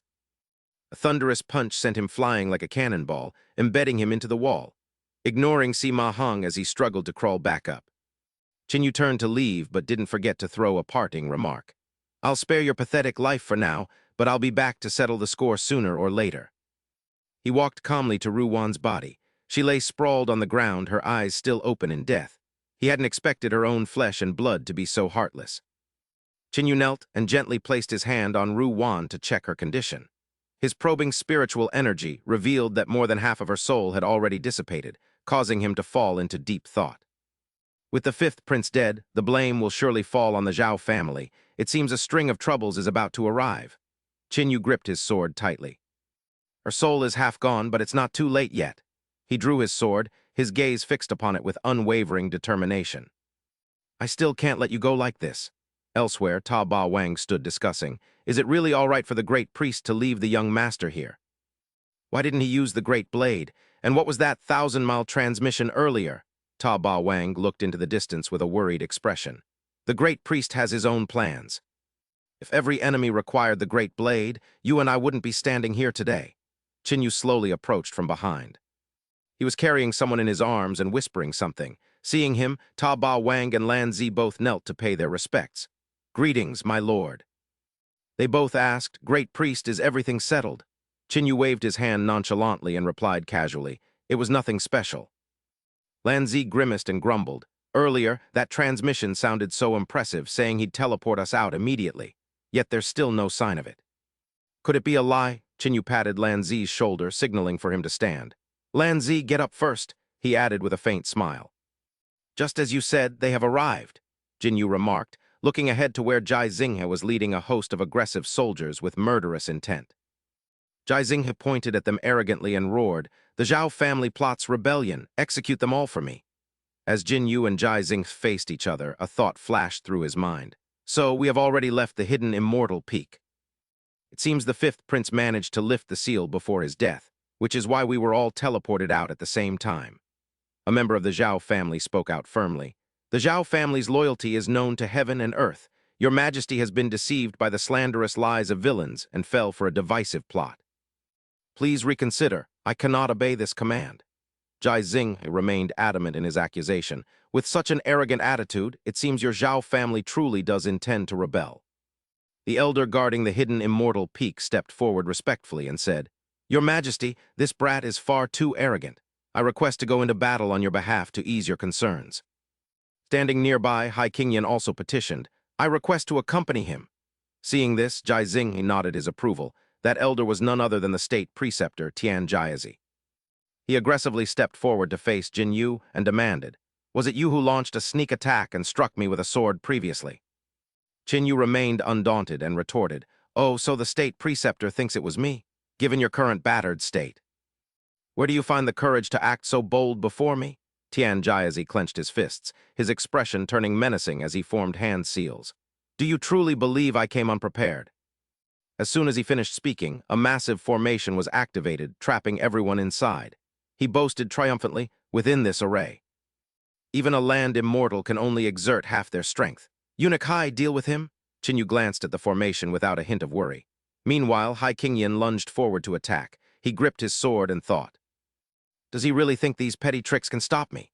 Suddenly, a massive figure tore through the air from above and slammed down right between the two. That figure was none other than Qinyu's dear elder brother. The young man landed with a terrifying pressure that forced both combatants to recoil. Qinyu struggled to maintain his footing, his mind going blank as he stared at the person before him. Wait, isn't that idiot supposed to be trapped in the hidden immortal peak's restriction? How on earth did he show up here? On the other side, Hai Qingyan growled at the newcomer. Who are you? How dare you side with these rebels? The young man stood like a mountain in front of Qinyu, his gaze resolute and unwavering. Seeing this, Hai Qingyan merely sneered, You clearly don't know your place. Then don't blame me for being ruthless. With those words, he lunged forward with a lethal strike. As their energies collided, Hai Qingyan's heart sank. He couldn't believe this young man had completely blocked his attack. Before he could recover, the youth grabbed his wrist, hoisted him up with effortless strength, and swung his arm. He sent the old man flying like a piece of trash. Hai Qingyan was tossed right in front of the state preceptor, leaving the latter utterly horrified. Eunuch Hai, are you all right? Covered in blood, Hai Qingyan forced himself up, coughed violently, and spoke. This man has reached the Yang immortal realm through sheer physical strength alone. He then turned to Jai Xinghe and whispered a warning. Your Majesty. The rebels now have 2 Yang immortals. If we persist in this fight, I fear the odds are against us. Jai Xinghe's face darkened with rage as he roared, I am the son of heaven. Must I bow to these treacherous rebels? Seeing Jai Xinghe's stubbornness, Hai Qingyan could only bow deeply and add, Your Majesty, your life is of infinite value. Please proceed with caution. Elsewhere, Jinu, filled with questions, approached the young man. Hey, how did you get out? The youth gave a silly grin and stammered, I was in a hurry, so I came out. Jinu face-palmed, speechless. Forget it. Asking him is like talking to a wall. The fifth prince probably destroyed the restriction when he broke the array. Jinu glanced at the nearby soldiers, calculating his next move. Father surely anticipated that this trip to Hidden Immortal Peak wouldn't be peaceful. The escape route he prepared should be arriving soon. On the other side, Jai Xing turned and ordered Hai Qingyan to have Tian Jiazi prepare the formation to ignite the army's blood essence. He wanted them all dead. Hearing this, Hai Qingyan turned pale. Your Majesty, once this array is activated, all our soldiers will perish after their potential is exhausted. This is a path of mutual destruction with the Zhao family. Despite the plea, Jai Xing remained firm, refusing to repeat himself. Just then a soldier came rushing in and knelt down, reporting breathlessly, "A scout report. An army flying the Zhao banner is approaching Liang City. Please decide, Your Majesty." Jai Xing was thunderstruck and demanded, "What did you say?" He then glared venomously at Jinu. The Zhao family certainly plays a clever game. Jinu folded his hands and mocked, "Your Majesty flatters us." Jai Xing was so enraged he clutched his chest, his discomfort plain to see. Ultimately, he had no choice but to swallow his anger. He agreed to retreat. Only then did Hai Qingyan breathe a sigh of relief, as if a massive weight had been lifted, and ordered the army to withdraw. On this side, Jinu happily patted the youth's shoulder. "I didn't expect you to actually be useful for once." Suddenly, the youth sensed something, turned in one direction and barked, startling Jinu. "What the hell? Why are you suddenly barking like a dog?" Before he could process it, the young man grabbed him by the collar and hauled him away. He carried him off like a puppy and bolted. Lan Zi, left behind, could only call out helplessly. The scene shifts to Huang Yu's manor. In the courtyard, 12 people sat in a circle, maintaining a strange formation. Lunar True Lord, 3 Tribulations life setting. Huang Yu stood nearby and asked, "Is everything in order?" The man replied immediately, "Rest assured, foster father. As long as the other party manipulates the heavenly mechanism, you, acting as the guiding beacon, can definitely lead them here." Suddenly, Huang Yu's old ailment flared up, causing him to cough several times. His foster son hurried to support him, asking after his health with concern. Huang Yu waved him off, saying that as long as the third princess brought back the primordial fetus as promised, he would no longer suffer from this illness. His son then asked how to handle the young boys and girls intended for sacrifice, to which Huang Yu frowned and told him to set the matter aside for now. After all, the price he paid to obtain this secret technique from the fourth pillar of the state was quite steep. A moment later, the formation was suddenly activated. "They've arrived. It seems the third princess had a smooth journey." A teleportation portal appeared in the center of the formation, and Luo Zhu stepped out along with her attendants. "This humble official greets your highness." Luo Zhu approached with an overwhelming aura and signaled for Huang Yu to rise. Huang Yu immediately asked if her highness had successfully found the primordial fetus. Luo Zhu looked somber, explaining that some unexpected events had occurred. Huang Yu's brows furrowed, realizing she meant it hadn't been found. His foster son, reckless and bold, roared, "Do you dare to toy with us? I have paid such a heavy price. Does your highness intend to just give me a perfunctory excuse?" Luo Zhu remained calm, explaining that this was merely an unforeseen accident. "I will find a way to compensate you," she said. Huang Yu replied angrily, "I find it hard to believe such empty promises from your highness. Perhaps your highness should leave something behind as collateral." After saying this, he signaled for an attack. His foster son, Qin Tong, immediately obeyed his command. Qin Tong clasped his hands and muttered an incantation. Zebra-like patterns instantly appeared on his face, and his eyes turned blood-red as he invoked, "Tai Sui enters my skin. Tai Hua enters my bones, Tai Yang enters my flesh." In an instant, a monstrous beast resembling a giant octopus emerged behind Qin Tong. Its slimy body was covered in writhing tentacles, looking utterly hideous. He unleashed the 3 calamities tribulation, lunar divine power. The monster's revolting tentacles lunged at Luo Zhu, freezing her and her servants in place. Just as it seemed the octopus was about to seize its prey, a young man suddenly appeared, standing heroically before Luo Zhu like a god. Qin Tong was stunned, shouting, "How dare you?" However, the young man grabbed the tentacles with his bare hands and nonchalantly snapped them one by one with a sickening crunch. Qin Tong let out a piercing scream of agony. The servant beside Luo Zhu asked frantically, "Divine Mistress, should we?" but Luo Zhu coldly dismissed him, saying it wasn't necessary. "Let's take this chance to escape." As she spoke, she pulled out a parasol covered in talismans. Instantly, the charms glowed brightly. She swung the parasol toward the sky, creating a mystical space, and shouted, "Execute." Right behind Luo Zhu, Qinyu rushed over, catching a glimpse of her back and turning in surprise, wondering if it was her. Luo Zhu also looked up at that moment. She was shocked to meet his gaze, realizing it was him. In the blink of an eye, she vanished. Qinyu stood frozen for 5 seconds, realizing it wasn't a standard teleportation. She hadn't used the platform, but had simply evaporated right there in the Huang manor. It seemed she had some connection with Huang Yu. Who exactly was she? Qinyu glanced at the fool struggling with the octopus tentacles. "Forget it, I'll deal with this later. On the other hand, this idiot sure runs fast."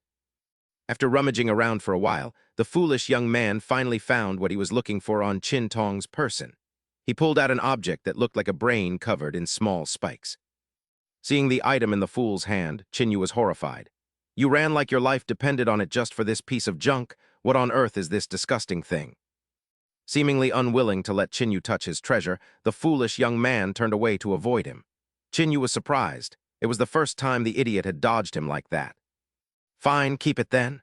Qinyu began to observe the surrounding ruins, the traces of the ritual plunging him into deep thought. These were the methods of the lunar evil sect. He hadn't expected Huang Yu to be involved with them. Before he could think further, the foolish young man grabbed him by the collar and began dragging him away. Suddenly being dragged away, Qinyu cried out in shock. The foolish young man then soared into the sky, constantly muttering the word flower. Qinyu wondered if he was having another episode. At the scene, the bodies of young boys and girls lay scattered everywhere. Among them, one girl was glowing, but Huang Yu didn't seem worried at all. He rushed to the children, repeatedly calling out, "Qin Tong, Qin Tong." Hearing the call, the young girl lying on the ground began to move her limbs. Her fingers emitted an eerie spiritual aura as she struggled to sit up like a living corpse. That cute little girl then tilted her head sharply to one side. Her eyes widened as she snapped her neck back into place with a loud crack. "I'm right here," she said. Huang Yu joyfully embraced his daughter, then stood lost in thought for a moment. This power of resurrection was truly enough to make anyone green with envy. However, Huang Yu's expression suddenly darkened. "It's just a pity that," Qin Tong asked in confusion. "Foster father, the Taiyan divine body granted by the sect has been stolen. What should we do?" Hearing his daughter's question, Huang Yu waved his hand to comfort her. "It's fine. That Taiyan body falls when it meets gold, withers when it meets wood, and dissolves when it meets water. It burns when it meets fire and returns to the earth when it meets soil. After wandering for a while, it will return to its original form. They won't be able to use it." Huang Yu looked at the corpses on the ground and sighed. "I'm only upset about your armor." Qin Tong looked down in a daze and asked, "Father, what were the backgrounds of those two just now?" Huang Yu frowned, his face filled with murderous intent. "This matter absolutely cannot be overlooked, but someone who could prevent you from even fighting back. I'm afraid we must handle the immediate situation first." Scene change. Elsewhere, Chen Rushwang was chatting with a beautiful young lady. "Tell me, what should I do? Do I really have to follow the second prince to Nanjiang?" The lady opposite her smiled slightly.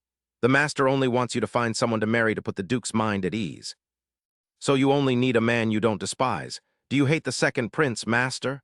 Rushwang looked embarrassed yet disgusted. "It's not exactly hate. It's just that he's a bit effeminate. That fragile appearance makes my hands and feet itch. I can't help but want to toss him around like a cricket." The beautiful lady laughed merrily. "Then will His Highness the Prince's trip to Nanjiang hinder your work? The two masters suspect he was sent as a spy." Rushwang leaned back in her chair. She let out a long sigh. "You're quite something. Even if he had the skill, he might not have the guts." The lady continued. "Then the second prince is obedient and easy to control. Isn't he exactly the kind of husband you've always longed for?"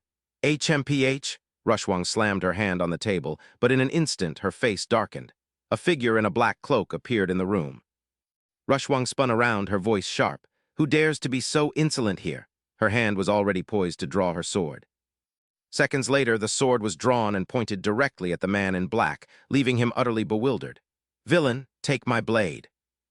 Rushwang's sword was inches away, yet the man in black desperately gripped the blade. His voice trembled like a leaf as he muttered, "Sister, wait, don't strike yet."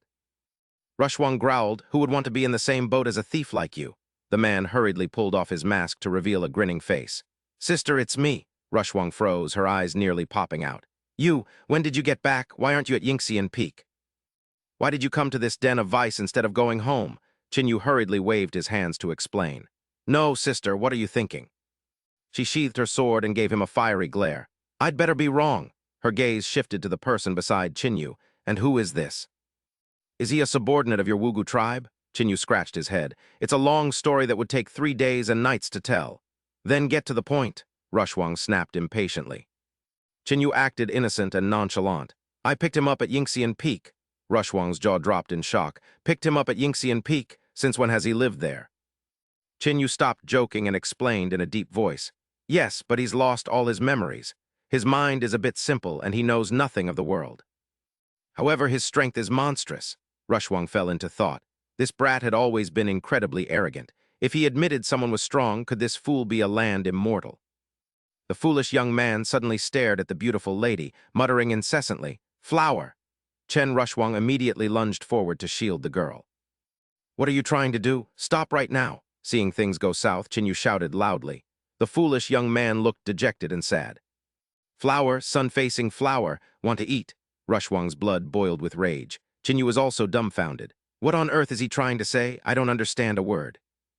The beautiful lady standing behind them was startled when she heard the word flower. From her sleeve, she took out an exquisite sachet. Realizing something, she handed it to the fool and asked, Is this what you want? Chinyu asked curiously. Miss, where did you get this sachet? The beautiful lady replied respectfully. Young master, those are flower seeds I happened to receive. I noticed these seeds emit a very special fragrance, so I tried to plant them. But since I failed, I made the remaining seeds into a sachet to carry with me. The foolish man hurriedly took a seed from the sachet and happily stuffed it directly into his strange, thorny brain. That brain seemed sentient. As soon as it coiled around the seed, it emitted eerie crackling sounds. In an instant, 2 bright red flowers like rubies sprouted out, emitting an intoxicating scent. The foolish man plucked one, held it out to Chinyu, and stammered, Brother, eat. Chinyu stared at the flower, feeling suspicious. The flower indeed contained an extremely pure life force, but could this damn thing actually be eaten? Before he could answer, the foolish boy sat cross-legged in a meditative pose while holding the remaining flower, and Chinyu felt a brief itch of curiosity before letting out a mischievous laugh. It turned out he wanted to circulate his energy to absorb it, so Ru Shuang turned to advise the beautiful Yu Lu that their cultivation might cause quite a stir. She told her to move the people in the building to the front courtyard to avoid being disturbed.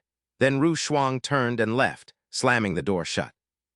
Standing guard there with a mind full of tangled thoughts, she realized this brat's strength was advancing so rapidly that he had already left her far behind.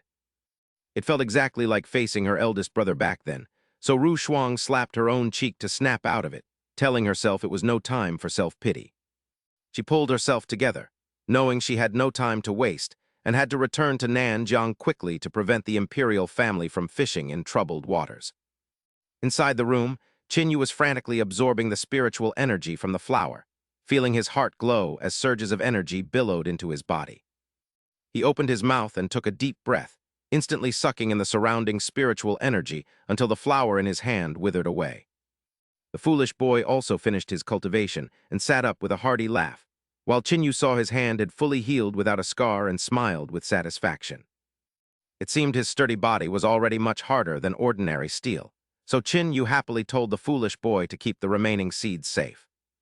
He planned to find a chance to borrow more from the Tai Yin demon sect later. Then he leisurely pushed the door wide and told him it was time to go home.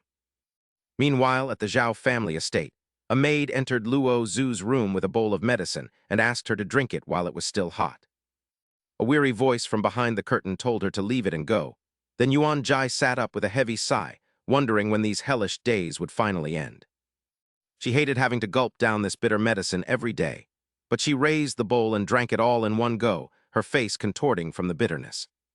Suddenly, a figure loomed behind her and reached out to snatch the bowl from her hand, and the thought that something was wrong flashed through her mind. Yuan Jai quickly grabbed the intruder's wrist and pinned Chinyu down before he could react, scaring him out of his wits. She instantly drew a dagger hidden by her leg and pinned Chinyu onto the bed, pressing the sharp blade against his neck while calling him a thief. After a brief struggle, both were stunned to recognize each other, and at that exact moment, Luo Zhu walked in and saw everything. This ridiculous scene left her frozen in place before she let out a scream loud enough to pierce the roof, demanding to know what they were doing. Yuan Jai stammered in a panic while Qin hurriedly explained to his wife that he was entirely devoted to her and that this was just a bizarre accident. Luo Zhu trembled with rage and told him to get out, threatening to skin him alive later, while Qin desperately tried to plead for her to calm down. He promised to explain everything clearly later, while Yuan Jai chuckled to herself, thinking the Divine Lord still valued her quite a bit. He had trusted her immediately without hesitation, but Luo Zhu brushed past Qin with a murderous aura as he tried to call out to her. She snapped that she wasn't talking to him, and then unceremoniously kicked Yuan Jai out of the room, leaving her unable to believe her ears. Yuan Jai tried to linger but was tossed out, so she sat dejectedly by the door and lamented that life never goes quite as one expects. Inside, Luo Zhu immediately threw herself into Qinyu's arms and acted spoiled, saying she had missed him terribly. He teased her by asking why she wouldn't look at him, but Luo Zhu muttered that she wouldn't because she was still very angry. Qinyu gently stroked her head and asked for her forgiveness, explaining that the situation was just a misunderstanding where he looked guilty. With a blushing face, Luo Zhu shyly replied that she would temporarily forgive him, and Qinyu thanked his wife for her great tolerance. Luo Zhu leaned against him while her mind raced, realizing that if Zhu Xing he let slip that she killed the fifth prince, staying at the Duke of Ding State's mansion would only bring trouble to her father. But if I come up with an excuse, would he be willing to leave with me? Never mind, it's not the right time yet. I'll wait a bit longer. Qinyu took out a brocade pouch and asked, "By the way, wife, I have something to ask you." From the bag, he poured out a pile of stone fragments. Luo Zhu was utterly shocked at the sight. "Did you really do this yourself?" She was inwardly shaken. How could the heavenly secret talisman be smashed to pieces like this? Zhu Baiyan died at Hidden Immortal Peak. In this entire capital, who else possesses such power? Luo Zhu sadly fiddled with the jade fragments in her hand, her voice trembling. "How did it end up so shattered? This is the jade talisman my mother left me. I spent so much time meticulously stitching it together." Qinyu scratched his head, looking very apologetic. "I accidentally broke it. You should have told me sooner that there was something so precious inside. I would have been more careful," he thought to himself. Luo Zhu's mother was the former patriarch of the Xuanxian clan, so it was natural for her to leave behind some special items. Luo Zhu interrupted his train of thought. "I couldn't say it. My mother told me that giving this jade talisman to a loved one would keep them safe, but speaking of it would break the charm." She handed the fragments back to Qinyu, her voice filled with sorrow. "Now that it's broken, will my wish never come true?" Qinyu took the jade pieces and gave a warm smile. "Who says it's no longer effective just because it's broken? As long as I carry it with me, it will still work." With that, Qinyu carefully put the fragments back into the pouch. He said cheerfully, "Since it's a gift from my wife, I will definitely keep it with me at all times." Hearing those sweet words, Luo Zhu's mood improved significantly. "It will surely protect my husband." Qinyu reached out to pat her head. "I have to go now. Technically, I'm still supposed to be in prison." Luo Zhu looked slightly sad. "All right, husband. Take care." After saying that, Qinyu leaped through the window and vanished. Luo Zhu watched his departing figure with a sense of loss before calling Yuan Jai inside. "Come, let's go verify some information." Yuan Jai immediately obeyed. "Yes, Divine Lord." Luo Zhu then asked Yuan Jai about my husband. "Is he truly just a mortal? When you moved to suppress him, you didn't even notice him until I spoke up, did you?" Yuan Jai replied hesitantly, "Indeed, before you spoke, Divine Lord, I didn't detect anything unusual at all." Yuan Jai then asked in return, "Divine Lord, is he really just an ordinary person?" Luo Zhu fell into deep thought and didn't respond for a long time. In Zhao Chenggu's study, he was pensively gazing at a painting on the wall. Suddenly, a voice from outside the window startled Zhao Chenggu so much his heart nearly jumped out. "Father, I'm back!" Zhao Chenggu jumped in fright. He turned around to scold his precious son. "Are you trying to scare this old man to death? You brat, why don't you use the front door instead of always climbing through windows?" Qinyu pouted in response. "Father, you must be confused. Given my status as a prisoner, what if someone saw me walking in openly?" Zhao Chenggu dropped his playful demeanor, his face turning serious.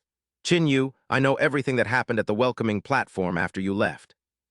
Qinyu waved his hands dismissively. "What, Zhao Wuji? That old Sima Hong was just seeing things and insisted I was Zhao Wuji, even staking the fifth prince's life to accuse me." As soon as he finished speaking, the old man suddenly swayed and collapsed, giving Qinyu a fright. He hurriedly supported Zhao Chenggu and helped him sit firmly back in his chair. "Who on earth is this Zhao Wuji? Is he one of our Zhao family members? Why did you have such a violent reaction, father?" Zhao Chenggu gripped the armrest tightly. He explained to Qinyu, "It's time you knew about this." He placed a hand on his forehead. His expression was as bitter as if he had swallowed gall. "Wuji, that's how it all happened. That's why I lost my composure when I heard he might still be alive." His face was heavy with sorrow, and his voice was weary. "But in the end, it's likely just a pipe dream." Qinyu looked confused as he tried to piece the story together. "So Zhu Xing and the third Grand Pillar conspired to frame my elder brother." Zhao Chenggu's voice sank with grief. "It wasn't just them. Your brother's martial arts were peerless and his talents extraordinary. If the first Grand Pillar hadn't intervened, Wuji would have definitely survived." Qinyu clenched his fists, anger burning in his eyes. "Don't worry, father. Sooner or later, I will settle this blood debt." Zhao Chenggu placed a hand on Qinyu's shoulder and advised him. "I kept this from you because I was afraid your impulsiveness would ruin everything. The first Grand Pillar is no ordinary opponent." Qinyu turned to his father with a squinted smile. "Do I look like a fool to you? Rest assured I will wait for the perfect opportunity." Zhao Chenggu let out a long sigh. "I hope so." Qinyu looked up at the painting on the wall with a meaningful gaze. "I never expected you to be secretly hiding an army, father." Zhao Chenggu laughed triumphantly at the sight of the Zhao family's forces closing in on the capital, boasting about their family's might. He claimed that no one in the world could surpass them in military strategy, though Jinyu teased him for being so full of himself. This move was a blatant insult to Zhu Xing, and when asked about his next steps, Zhao Chenggu gave a mysterious smile and told him to just watch. Jinyu told his father to take care and not mess things up at the last minute, leaving Zhao Chenggu stunned that he wasn't staying the night. With a playful smile, Jinyu explained that he would stay if he could, but the madman Bai Chuan was still hunting him down. He feared that staying would result in the Duke's mansion being leveled, which quickly convinced Zhao Chenggu to usher him away. Zhao Chenggu told him to leave quickly before he ruined the family estate, watching as Jinyu leaped out through the window. He could still hear his father muttering about a hidden trump card, but Jinyu arrogantly dismissed the need for any help. Claiming to be invincible on land, Jinyu was relaxing in a large tree at dusk when he suddenly felt a chilling surge of killing intent. A sharp burst of spiritual energy suddenly tore through the air toward him, but Jinyu's quick reflexes allowed him to leap out of harm's way. After narrowly avoiding a crash landing, he tried to flee only to find Bai Chuan appearing like a phantom to block his path. The fifth protector, Bai Chuan, was consumed with rage, as she vowed to kill him for leading her on a chase through the city. She unleashed a barrage of sharp energy blades at Jinyu, who dodged them like a gust of wind while shouting for her to wait. He tried to initiate a conversation, but Bai Chuan was so blinded by her desire for revenge that she refused to listen to him. Seeing no other choice, Jinyu took a defensive stance and swung his sword to shatter the incoming spiritual attacks. As the fight dragged on, Jinyu felt increasingly pressured and realized he couldn't negotiate while being constantly pushed back. He needed to find a way to cool her temper, so he formed hand seals to gather energy and summoned the Wu-Wei heavenly lightning. Lightning erupted around him as he pointed forward, sending a barrage of furious bolts down toward Bai Chuan, who scoffed at the familiar trick. Bai Chuan countered by releasing an even more terrifying surge of energy, her eyes glowing with a murderous, blood-red light. Her spiritual energy formed a massive cocoon around her, protecting her from the relentless lightning strikes Jinyu called down. The lightning could only scorch the surface of her defense, and as she cursed Zhao Wuji, Jinyu suddenly appeared behind her with a sword to her shoulder. Jinyu asked if they could finally have a calm conversation, but his request only served to further provoke her intense fury. Bai Chuan glared at him, screaming that she had nothing to say to the man who killed Yuan Ji, despite Jinyu's attempts to explain. She went completely berserk as veins bulged across her face, and Jinyu realized she intended to take him down with her by self-destructing. Calling her a madwoman, he swung his blade to shred the spiritual threads she was using to bind him. The threads only multiplied as he cut them, and a bloodshot Bai Chuan screamed that the master of Zhu Xing Mountain would ensure his family's doom. She vowed that the entire Zhao family would be buried alongside Yuan Ji, just as a crimson light descended from the heavens toward her. "Heaven's mandate is mine. Heretics shall bow." The red light transformed into a spear that pierced her chest, leaving her paralyzed with shock. Her mind went blank as she realized her violent energy was being easily suppressed, wondering if this was the true power of Tao patterns. Jinu was utterly bewildered when he saw a familiar, simple-minded young man slowly approaching them from a distance. Spotting Chinyu, the young man was overjoyed as if he had struck gold, rushing toward him at full speed while calling his name. Chinyu looked completely bewildered and asked why he had come. "Was that spear strike yours? How on earth did you pull that off?" The simpleton patted his chest with a dazed expression. "Let me think. I am the simpleton, obviously." He pointed toward the sky to explain, but the thought escaped him, leaving him stammering. Who am I again?" Seeing this, Chinyu patted his shoulder to comfort him. "Never mind. If you can't recall it, just let it go to keep your mind at ease." Chinyu turned to Bai Chuan, who was still in a trance. "I know you despise me because of King Yu, but what if I told you I have a way to bring him back to life?" He continued, "General, calm yourself and sense it. Half of King Yu's remnant soul resides within this very blade." Bai Chuan stared fixedly at the sword Chinyu had thrust into the ground, his voice trembling as he called out, "Brother Yuan, is that truly you?" Seeing the tide turn in his favor, Chinyu smiled. "It seems we can finally discuss our terms." The dazzling morning sunlight fully awakened Chinyu. Upon returning home, he curiously asked his father, "Father, are you truly not coming to the palace with me?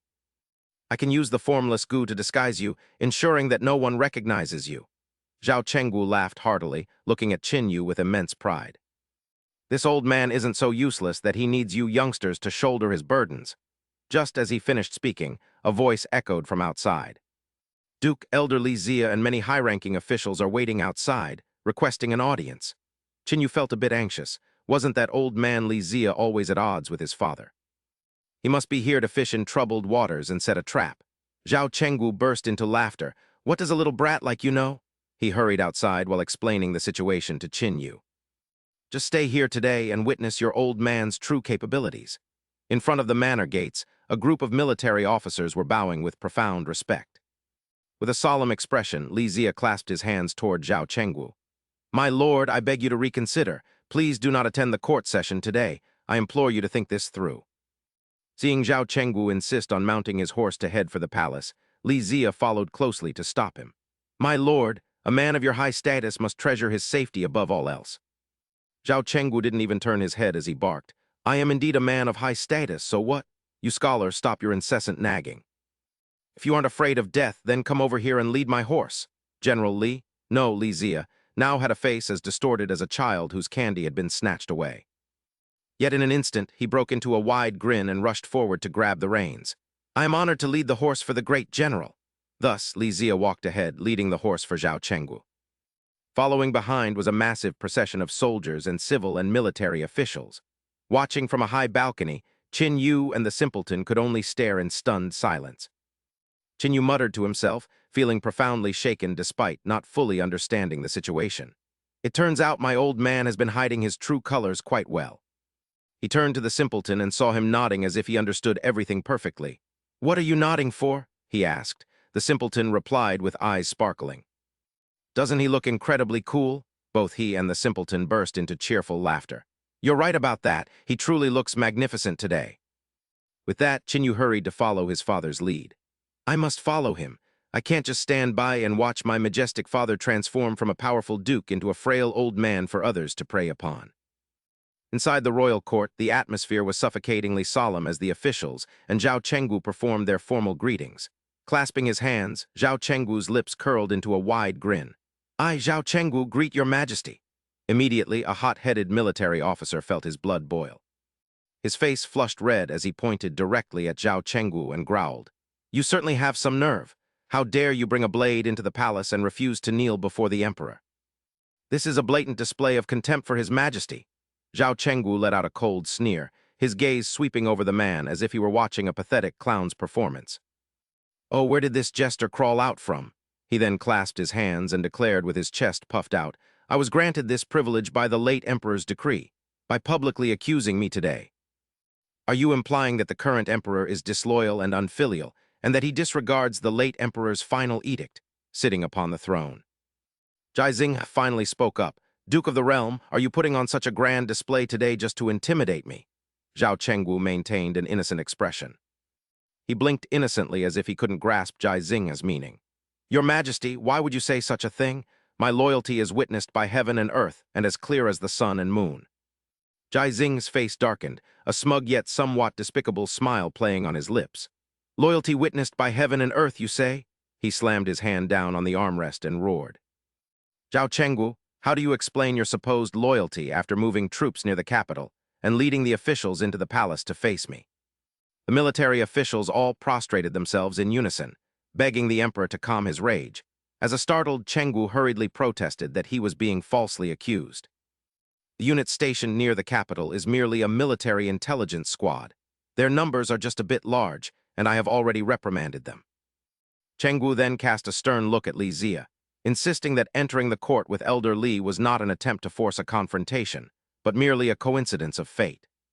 We simply happened to encounter one another on the road. Jai Xing stood up in a fit of rage and slammed the table, shouting that a chance encounter was a fine excuse, yet he was unaware the Duke of the State's manor and Elder Li were conspiring behind his back. Chengwu immediately countered, claiming they were all loyal subjects of the Great Zhu, and there was no such thing as secret collusion, while Jai Xing held up a formal petition. Thrusting the document toward Chengwu, Jai Xing remarked that the Duke certainly had a silver tongue, but he wondered how the manor would answer these accusations before throwing the petition at the man's chest. As Chengwu leisurely read the document, Jai Xing lost his patience and listed the crimes of harboring rebels, conspiring with foreign tribes, and the unauthorized stockpiling of military supplies. He even accused him of murdering the imperial prince, asking how he could possibly trust the Duke, to which Chengwu folded the petition and flashed an eerily friendly smile. Chengwu asked what else he could say since the emperor had already condemned him, prompting the officials behind him to point and shout that murdering royalty and shielding rebels was unforgivable. They questioned if he was a duke or a traitor deserving of death and begged for his execution, while Jai Xing leaned close to Chengwu and lowered his voice. Jai Xing stated that since Qin Yu was his son-in-law, he did not wish to be heartless, so the matter would end if the Duke simply handed over Zhao Wuji. Chengwu fearlessly retorted by suggesting the emperor ask the First Lord of the land about Zhao Wuji's fate, causing Jai Xing to erupt in a fit of rage. Jai Xing remarked that his words seemed to fall on deaf ears, but Chengwu denied it, claiming he was too foolish to grasp the emperor's kind intentions. Jai Xing had turned away, stating he would investigate the rumors and sent the Duke to the Court of Judicial Review in the meantime, despite Li Zia kneeling to plead for mercy. Li Zia argued that the Duke's military achievements were vast and his reputation high, warning that arresting him during a barbarian invasion would leave the borders vulnerable. Ignoring the warnings, Jai Xing maintained that the Zhao family were not the only ones capable of warfare and signaled toward Taoist master Yang Zai. Yang Zai understood the signal and stepped forward to confront the Duke, while Chengwu coldly remarked that Jai Xing was not even a fraction of the man the late emperor was. Yang Zai drew a shimmering golden thread from his robe and used his spiritual energy to control it like a golden serpent lunging toward Chengwu. Even as the golden thread drew near, Zhao Chengwu remained as motionless as a wooden statue with no intention of resisting. A brilliant light pierced the hall and forced the spiritual thread back with an invisible power, sending it whistling past Jai Xing and leaving him utterly terrified. Jai Xing realized that someone from the Zhao family who could stop a Land Immortal's weapon with a leaf was formidable, just as High Qingyan screamed for the guards to protect the emperor. Yang Zai hurriedly turned and bowed respectfully to Jai Xing to explain himself, but the emperor simply waved his hand and told the Taoist master not to worry. At that moment, an urgent military report arrived from 800 miles away, as a soldier rushed in and knelt on the ground to deliver the news. He reported a crisis in the southern barbarian region where 100,000 border troops, dissatisfied with the court, had rebelled and killed their commander. Jai Xing was shaken and stared at Chengwu, wondering how a man under house arrest in the capital for years could have commanded the border army to revolt. Jai Xing lamented that his years of effort were wasted, while Chengwu mockingly asked for his son's release to fulfill his marriage to the princess since the harem matter was settled. Outside the palace, the magnificent five-colored lights continued to shine as Qin Yu sat whispering to the foolish young man. He handed the foolish young man an identical leaf and asked if he could perform the feat again, but the boy waved his hands in refusal. The foolish boy complained of hunger while admiring the lights in the sky, claiming his brother was there to protect them before turning back to Qin Yu. Happily munching on food, he insisted on eating, leaving Qin Yu to sigh and promise they would find a place for a feast once his father was released. Inside the hall, Jai Xinghe examined the leaf while Yang Zai and Mu Jin stood nearby, exchanging silent glances. Jai Xinghe looked at Yang Zai and stated he had approved the Son of Heaven's rejuvenation, though the appointment of a state preceptor required a few more days of thought. Yang Zai bowed in gratitude, but Jai Xing looked directly at him and said in a sincere tone that it was he who should be thanking the Taoist master. Regarding the method of ascension, I hope you two celestial masters will give it your full attention. Whatever resources or manpower you require shall be granted, provided you can hasten the process. Hearing Jai Xinghe's words, Yang Zai was profoundly stunned. After the two of them withdrew upon the weary emperor's command, Mu Qin could not help but ask if His Majesty had truly consented to the marriage between Zhao Qinyu and Mu Liuxu. With a somber expression and a heavy tone, Jai Xinghe replied that it was a decision that had to be made eventually, and he had simply chosen to finalize it sooner. However, sensing that further discussion would only lead to an argument, Yang Zai took the hint and requested permission to withdraw.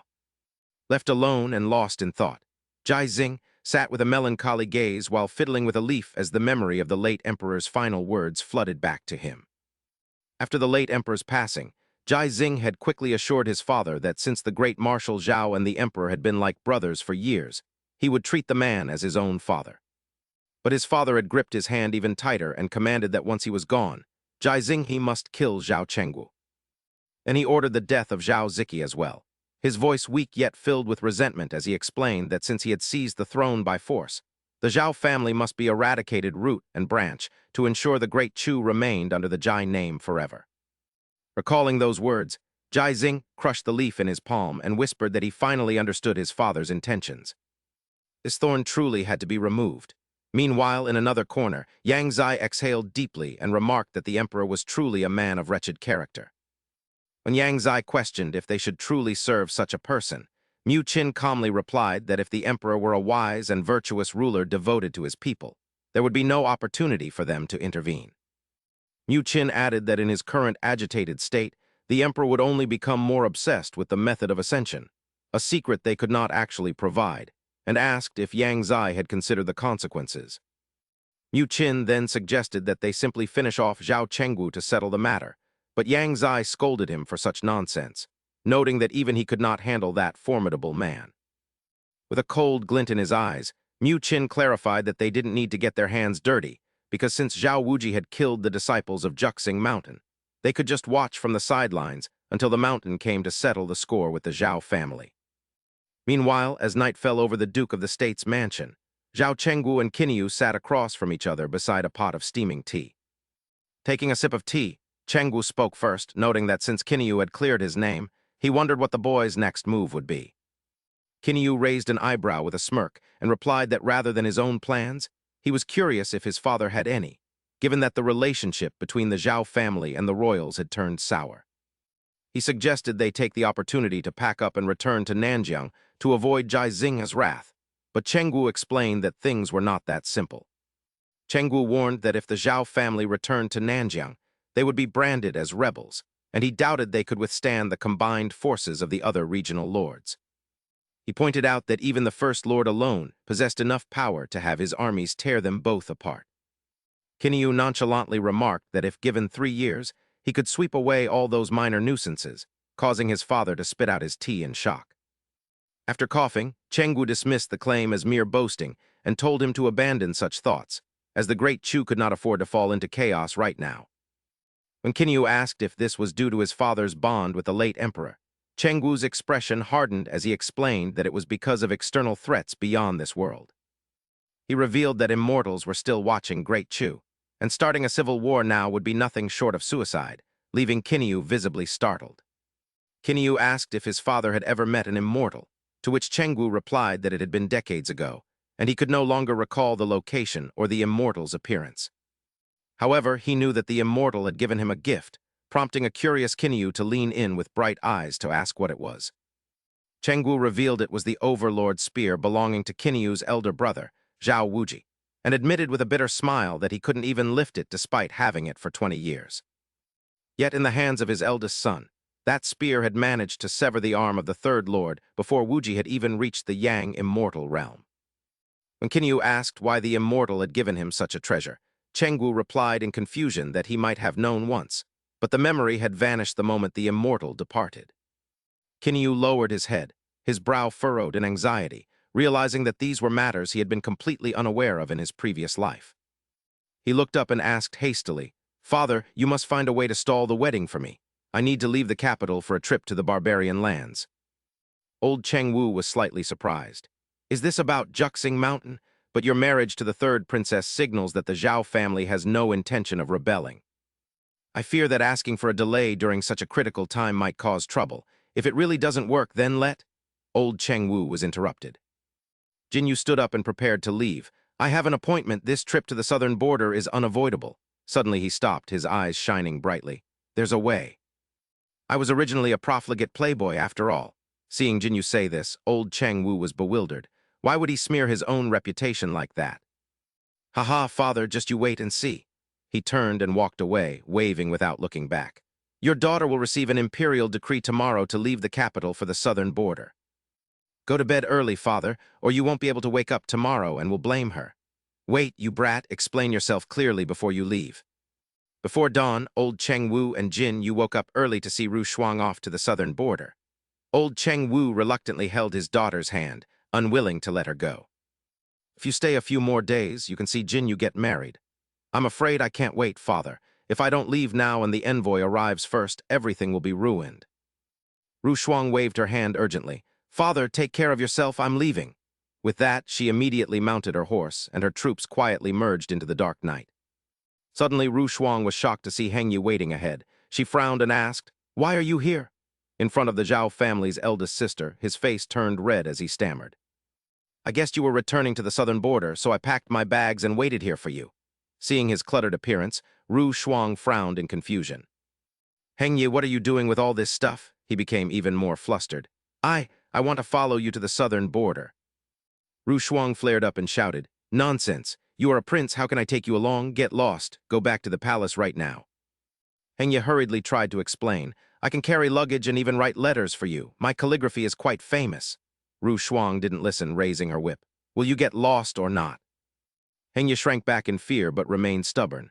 "The palace won't collapse without one prince, eldest sister Zhao. Go ahead and hit me.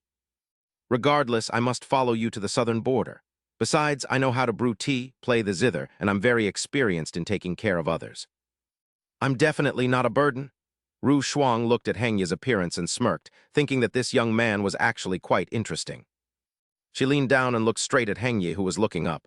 "Let me ask you one thing?" He looked panicked. You go ahead and ask." "Don't you feel that I'm too ordinary for those tasks?" Hengyi immediately replied. "How could that be? The Zhao family's eldest sister is a unique talent in this world." Ru Shuang laughed heartily. "I really love hearing those words." As soon as she finished, Ru Shuang grabbed Hengyi by the collar and tossed him onto the back of a tall warhorse, scaring him out of his wits. "Then you shall come with me." Ru Shuang appeared full of excitement. "I also want to imitate Jin and be a profligate for once to see what it's like." The next morning, as the sun rose and old Chengwu was still yawning, the old butler hurriedly presented a letter to him. "Duke, this is the letter the young Duke told me to hand to you personally." He tore it open. "Where did this brat learn this habit of writing letters?" The content was brief. "By the time you see this letter, father, your son will have already run away with Luo Zhu. I'll leave everything else for you to handle. I know you don't like reading, so I'll stop here." "Good luck, my dear father." After reading the letter, old Chengwu was fuming with rage, his face turning dark. "That damn son of mine." His roar shook the entire mansion. "Next time you come back, I will definitely break your legs," somewhere on the official road. Two carriages were rolling along. Luo Zhu sat inside, gently lifting the curtain to admire the scenery. "Have we already left the capital's territory?" she asked Yuan Jai Divine Lord. "Do you remember we were supposed to return to the northern desolation's boundless sea? Going south is the opposite direction," she smiled. "But my husband said we're eloping. I've completely surrendered to that. I could not fulfill the promise in my past life, but in this one I can finally achieve it with him." Meanwhile, Bai Chuan wore a somber expression. "I have spread the word everywhere," she said to Qin Yu, "yet I still do not understand why you want my true self to leak false information to the master of Ju Xing Mountain to lure him here just to hunt you down." He laughed and said it was quite simple. As long as the master of Ju Xing Mountain makes his way to the capital, any incident that occurs at the Duke of Ding's mansion can be blamed entirely on him. I will never give Jai Xingzia the chance to turn the tide. The scene shifts to Jianghui City, where a long line of people waits at the gate to enter, just as Luo Zhu's carriage arrives. Luo Zhu curiously asked Qin if this was Jianghui City, to which he looked back and remarked that he was a kidnapper of a princess while she was a fugitive. Aren't you afraid of being recognized by the authorities with wanted posters everywhere if we appear in public like this? She smiled brightly and asked what there was to fear. After all, my husband will be the sturdy shield that protects me. He laughed, saying that was a given, while Luo Zhu looked at the city gate and began to scheme. Yue Zai and the others have likely settled everything in Jianghui City, so it is time to find an opportunity to bring my husband back to the northern desolation. Meanwhile, in the capital. Inside the Duke of Ding's mansion, a mysterious man held Qinyu's letter and laughed so hard his chest shook. He counted on his fingers, noting that his nephew and niece were quite formidable for each kidnapping a pair from Jai Xing. As a result, Jai Xinghang trusts you even more. Qinyu, now that you are heading to the southern border, you should be completely at peace. Old Cheng Wu shook his head as he sat down and replied that he feared the brat would face more danger than safety, even though he could sense that Qinyu's strength was incredibly formidable.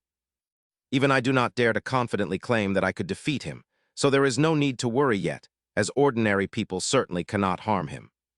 However, Qinyu is being targeted by that immortal old man from Ju Xing Mountain. Hearing this, the mysterious man was startled and asked what he meant, so Cheng Wu continued. Therefore, it is best if you take the Overlord's spear to assist him. Although I can use the Wu Wang spear granted by True Lord Tai Yin, it is extremely taxing, and I would never be able to catch up to Qinyu while carrying it. Old Cheng Wu wondered if the Wu Wang spear was truly a gift from True Lord Tai Yin, and if that immortal was indeed him. The mysterious man then continued speaking. Our group met that immortal together back then, have you completely forgotten? Old Cheng Wu stood up and waved his hand, saying they should discuss that matter later. Cheng Wu placed his hand on the man's shoulder and told him that without the Overlord's spear, he might not be able to help Qinyu when facing that immortal old man. That actually makes sense, the man replied clearly, so he would go prepare and inform Zai Huan at the same time. Cheng Wu immediately grabbed the man's hand to stop him, asking why he would contact that crazy woman, to which the man replied that it was obviously for his sake.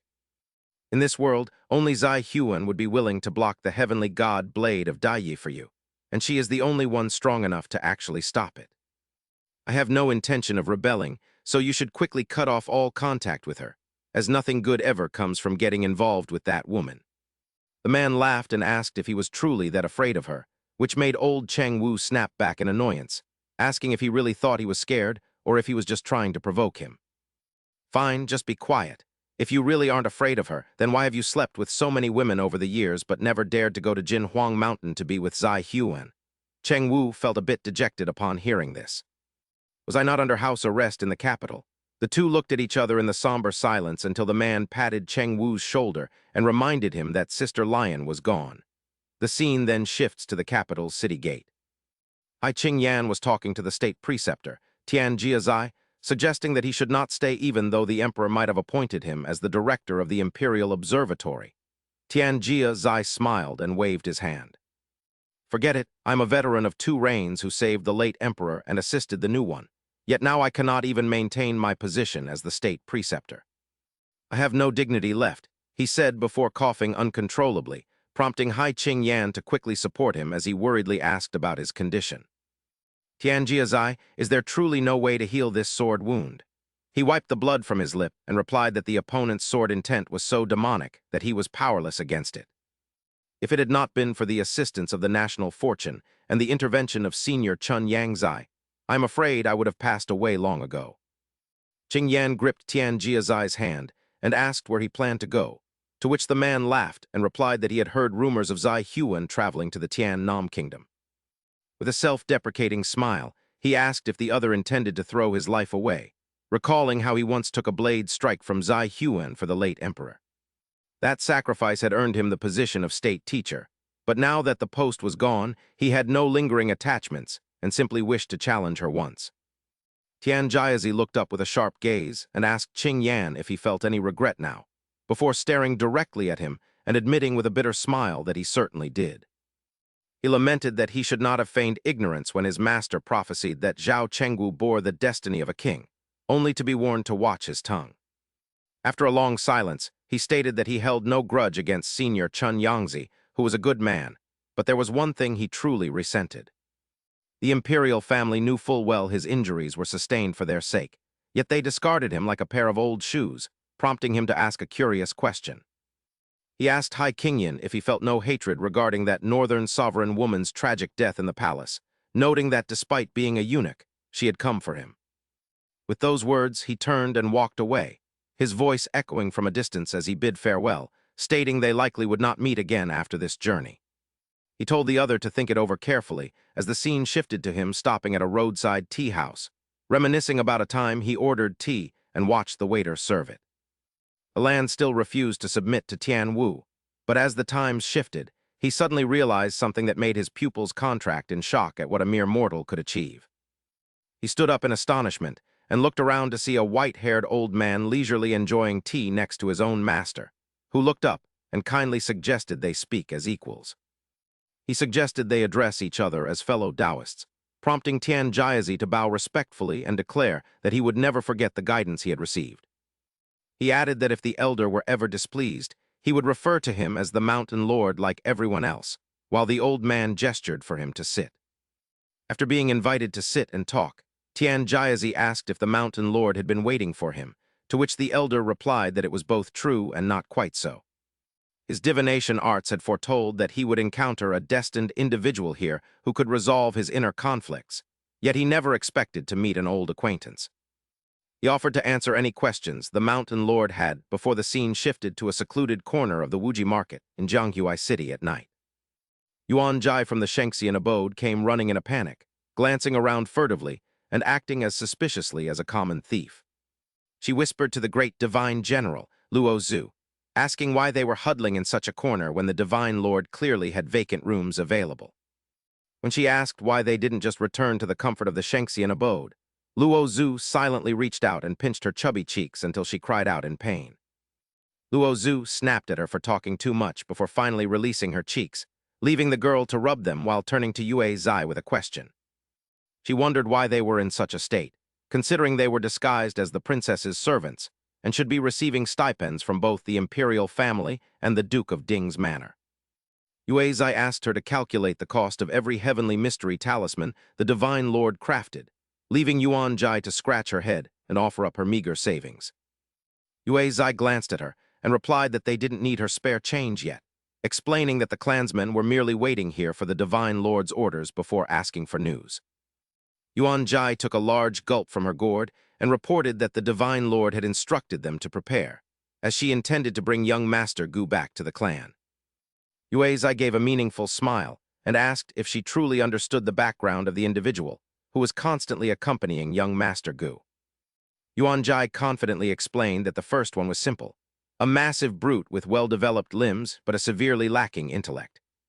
Aside from his physical strength, he was no threat, while the second was a mysterious, frail man who constantly hid away in his carriage or room. Finally, she dismissed young Master Gu as a pampered youth who could be ignored, though Yue Zai remained skeptical since he was the heir of the Duke of Ding. She questioned if the Duke had sent experts to protect him, but Yuan Jai insisted that the young master had run away from home and surely managed to lose his guards. Yue Zai took another drink from her gourd and remarked that while the explanation sounded plausible, she still felt that something was not quite right. Yuan Jai quickly snatched the wine flask to stop Yue Zai from drinking more, warning that trouble might arise soon, and Yue Zai realized he was right. Getting dead drunk now would be a mistake, for when the god of war armor is activated and the agonizing pain returns, there would be no wine left to dull the sensation. This ancestral gear is outdated, and though he hoped to ask the Divine Lord for a new set upon her return, this armor has already fused with his flesh and bone, making it impossible to remove. Yuan Jai sighed dejectedly, thinking it better to leave such opportunities to the youth and wishing the Divine Lord had appeared much sooner. When a curious Yue Zai asked what was wrong, he explained that as a disciple bowing at the east gate, he invoked the 5 immortals who granted him celestial power. The disciple bows at the west gate to see the 5 gods' true forms and receive their divine charms and flesh. Hearing Yue Zai's detailed account, Yuan Jai was amazed by Jiang Huai City's unique customs. As Yuezai walked forward muttering about the 5 ghosts' disciples, Yuan Jai suddenly grabbed her arm and called out to the great divine general. A strange object flew toward Yuezai from afar, causing Yuan Jai to scream in panic, while the great divine general Yuezai immediately ordered everyone to cover their mouths and noses. "Do not look or listen," Yuezai commanded. When Yuan Jai asked who they were, the great divine general identified them as the Tai Yin sect. Elsewhere, Qinyu sat in seclusion as surging spiritual energy enveloped him like a tide, until a haunting voice chanting about the 5 ghosts at the north gate pulled him from his meditation. The voice claimed the 5 ghosts granted the profound dark law and the return of their primordial spirits. Qinyu frowned in confusion, wondering what was happening as the wailing continued. The chant spoke of bowing at the south gate to receive the 5 spirits' Dharma forms and mountain river energy, prompting Qinyu to draw his sword. Ancient runes flared on the blade as he stared at it, muttering that he would strike first regardless of the enemy's tricks, but just as he prepared to attack. The foolish young man suddenly rushed up from behind, shouting that it was a delusion and pointing ahead while urging him to leave quickly because something was wrong. Qinyu looked where the fool pointed and realized it was a trick by the Tai Yin sect, so he quickly put on his mask while considering his next move. Deciding to stay cautious to avoid being recognized by acquaintances, he entered a room and called out for Lord Zhugyuo. Bai Chuan turned to look at Qin Yu and agreed to accompany him, while Qin Yu reached out to sense the chaotic spiritual energy in the air. In the distance, a man stood upon a boat followed by countless skeletons, raising his arms to the sky and roaring about the power of the 5 immortals. As Lin Fan hailed the arrival of the divine general under the Tai Yin demon Wu Gong, the blood inside a massive cauldron began to boil violently. The area grew dark as grotesque skulls emerged from the boiling blood. Qinyu asked Bai Chuan if he recognized the monstrosity, causing Bai Chuan's expression to darken. Wu Gong is one of the 3 great protectors of the Tai Yin sect, whose services are rarely sought due to the exorbitant cost, yet he has appeared now. Realizing they were the targets, Bai Chuan asked if he had a grudge with the sect, while Qinyu wondered if it was due to the meat he consumed before the fool suddenly dashed past them. The fool stomped so hard the ground cracked, then leaped into the air toward the multi-tentacled sea monster. Clenching his fist with a bizarre laugh, the fool delivered a punch that erupted in a blinding light, completely obliterating the sea monster in a single blow. Tentacles scattered everywhere as bolts of electricity flashed from the monster's remains, followed by a deafening boom. A world-shaking explosion occurred, and from beneath the shredded tentacles, an endless horde of slimy zombies and vengeful spirits began to rise. Ghostly souls swarmed through the thick black smoke like ants, their mud-like bodies slithering forward in a relentless mass as the situation turned dire. Without a word, the fool charged into the horde, swinging his fists with thunderous force and turning every deformed spirit he struck into ash. Standing nearby, Qinyu was stunned to see such creatures being blown away, realizing the fool's background was far from ordinary. Noticing his expression, Bai Chuan added that Wu Gong and the 20 followers were historically immortal, as records claimed they would always resurrect shortly after being destroyed. She glanced at Qin Yu and continued, explaining that once the dancer descended, the city would become a palace of death. Rather than engaging in a pointless battle, she suggested they slip away, as he wouldn't be able to stop them. Qin Yu thoughtfully considered Bai Chuan's words. The garrison in Jianghua had just suffered devastating losses, and City N was located right next to the capital. If he could seize this opportunity to send troops for occupation, his father would be much safer, so the dancer had to be eliminated. Qin Yu then turned to ask Bai Chuan, "Lord Zhugyuo, how long does it take for the dancer to revive after being destroyed? A decade at the earliest, a century at the latest. Have you still not given up? We had a prior agreement that I wouldn't move against the Mountain Lord. If you're injured here, how will you face him?" Qin Yu chuckled and told her to rest easy. "I already have a strategy. This dancer might actually be a treasure." Bai Chuan looked skeptical, wondering if the dancer's influence had muddled his mind. Qin Yu gestured forward, telling Lord Zhugyu to see for herself. Following his gaze, she saw that fool still tirelessly pummeling the living dead into a bloody pulp. After clearing the battlefield, he held a mass of red sludge in his hand and pouted, thinking it was just useless junk. It would soon reform. Historically, every attempt to eliminate a dancer came at a heavy price. While Bai Chuan was still stunned, she saw the fool about to eat the sludge and screamed in horror that it couldn't be swallowed. I'm not sure if a dancer is tasty, but Wang's flesh certainly has a rich flavor. Hearing Qinyu say this, she was stunned, realizing they had already consumed the body of the true god Wang. Has your Taiyin sect already touched that thing? Why haven't you gone mad yet? This question from Lord Zhugyue was indeed quite abrupt. Bai Chuan still couldn't process the information as cold sweat poured down her forehead, wondering what kind of monsters these people were. The scene then shifted elsewhere. Yue Zai looked skeptically at the fool and then questioned Yuan Jai, asking if that was the man she claimed had pathetic strength. She pointed to the side where two other experts stood calmly watching the show. Yuan Jai stammered in defense, saying no one could have predicted this. Furious, Yue Zai gave Yuan Jai a sound thrashing, mocking her terrible scouting skills and saying she wouldn't even notice if someone held a knife to her throat. Yuan Jai begged her to stop, admitting her mistake. In a deep, dark alley filled with ghostly energy, two figures flickered across the rooftops. Luo Zhu ran while calculating that the Tai Yin sect's summoning of the dancer would cause immense corruption. That wretched old Taoist was merely a mortal and could never withstand it. Her expression suddenly turned grim. She had to destroy the altar quickly to banish the dancer.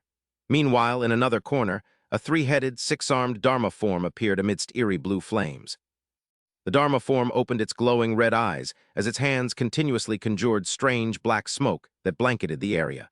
Two men stepped out from the sea of fire. The man in green bowed respectfully, congratulating Lord Lin on his upcoming transfer back to the capital. The other man's face was dark. "This official is lucky just to be alive," he replied. The man in green continued, asking why he was so afraid since he served the emperor. The other man's face turned pale. Drenched in sweat, he claimed he was too foolish to guess the emperor's intentions and asked if the other knew what deal the emperor had made with his sect. "No, I don't want to know. Actually, there's no shady deal. The emperor just has an item he can't move out of the capital, so he asked for our help." Suddenly, a loud noise silenced them both as a deformed hand appeared in midair. The man in green gasped in horror, unable to believe that one of the 20 chosen could fall so suddenly. Someone crawled from the ground and grabbed his leg. Sobbing, the person begged, "Lord, I have a month-old child who can replace that unfortunate one to serve my master." Ignoring the pleas, he kicked the man away, calling him a brainless waste. He clutched his head, his face turning deathly pale. It was over. Even one of the 20 chosen had been wiped out. He wondered what kind of hornet's nest that old man Huang Yu had stirred up. Hurriedly clutching a talisman, he frantically poured spiritual energy into it while muttering, "Wait, if Huang Yu lost his true body, what does that have to do with me? Why should I break my back cleaning up his mess?" Suddenly, a bone-chilling ice spear flew from nowhere and pierced through his arm just as snow began to fall, and flames erupted on the old man's hand. A shield of flames instantly condensed around his trembling frame as his face turned ashen with horror. Such earth-shattering methods were truly impossible to defend against, and grimacing, he resolutely pulled open his shirt to expose his chest. Issues must be dealt with swiftly, as hesitation only invites disaster. Thick, gloomy streams of evil energy began to pour from his chest. Using blood as a sacrifice, I implore the Jiefeng Tianyu Fengzheng Jun to aid this disciple in making a swift escape. The evil energy erupted violently, consuming his entire body. Moments later, a pitch-black cyclone carrying terrifying bolts of purple lightning swirled chaotically.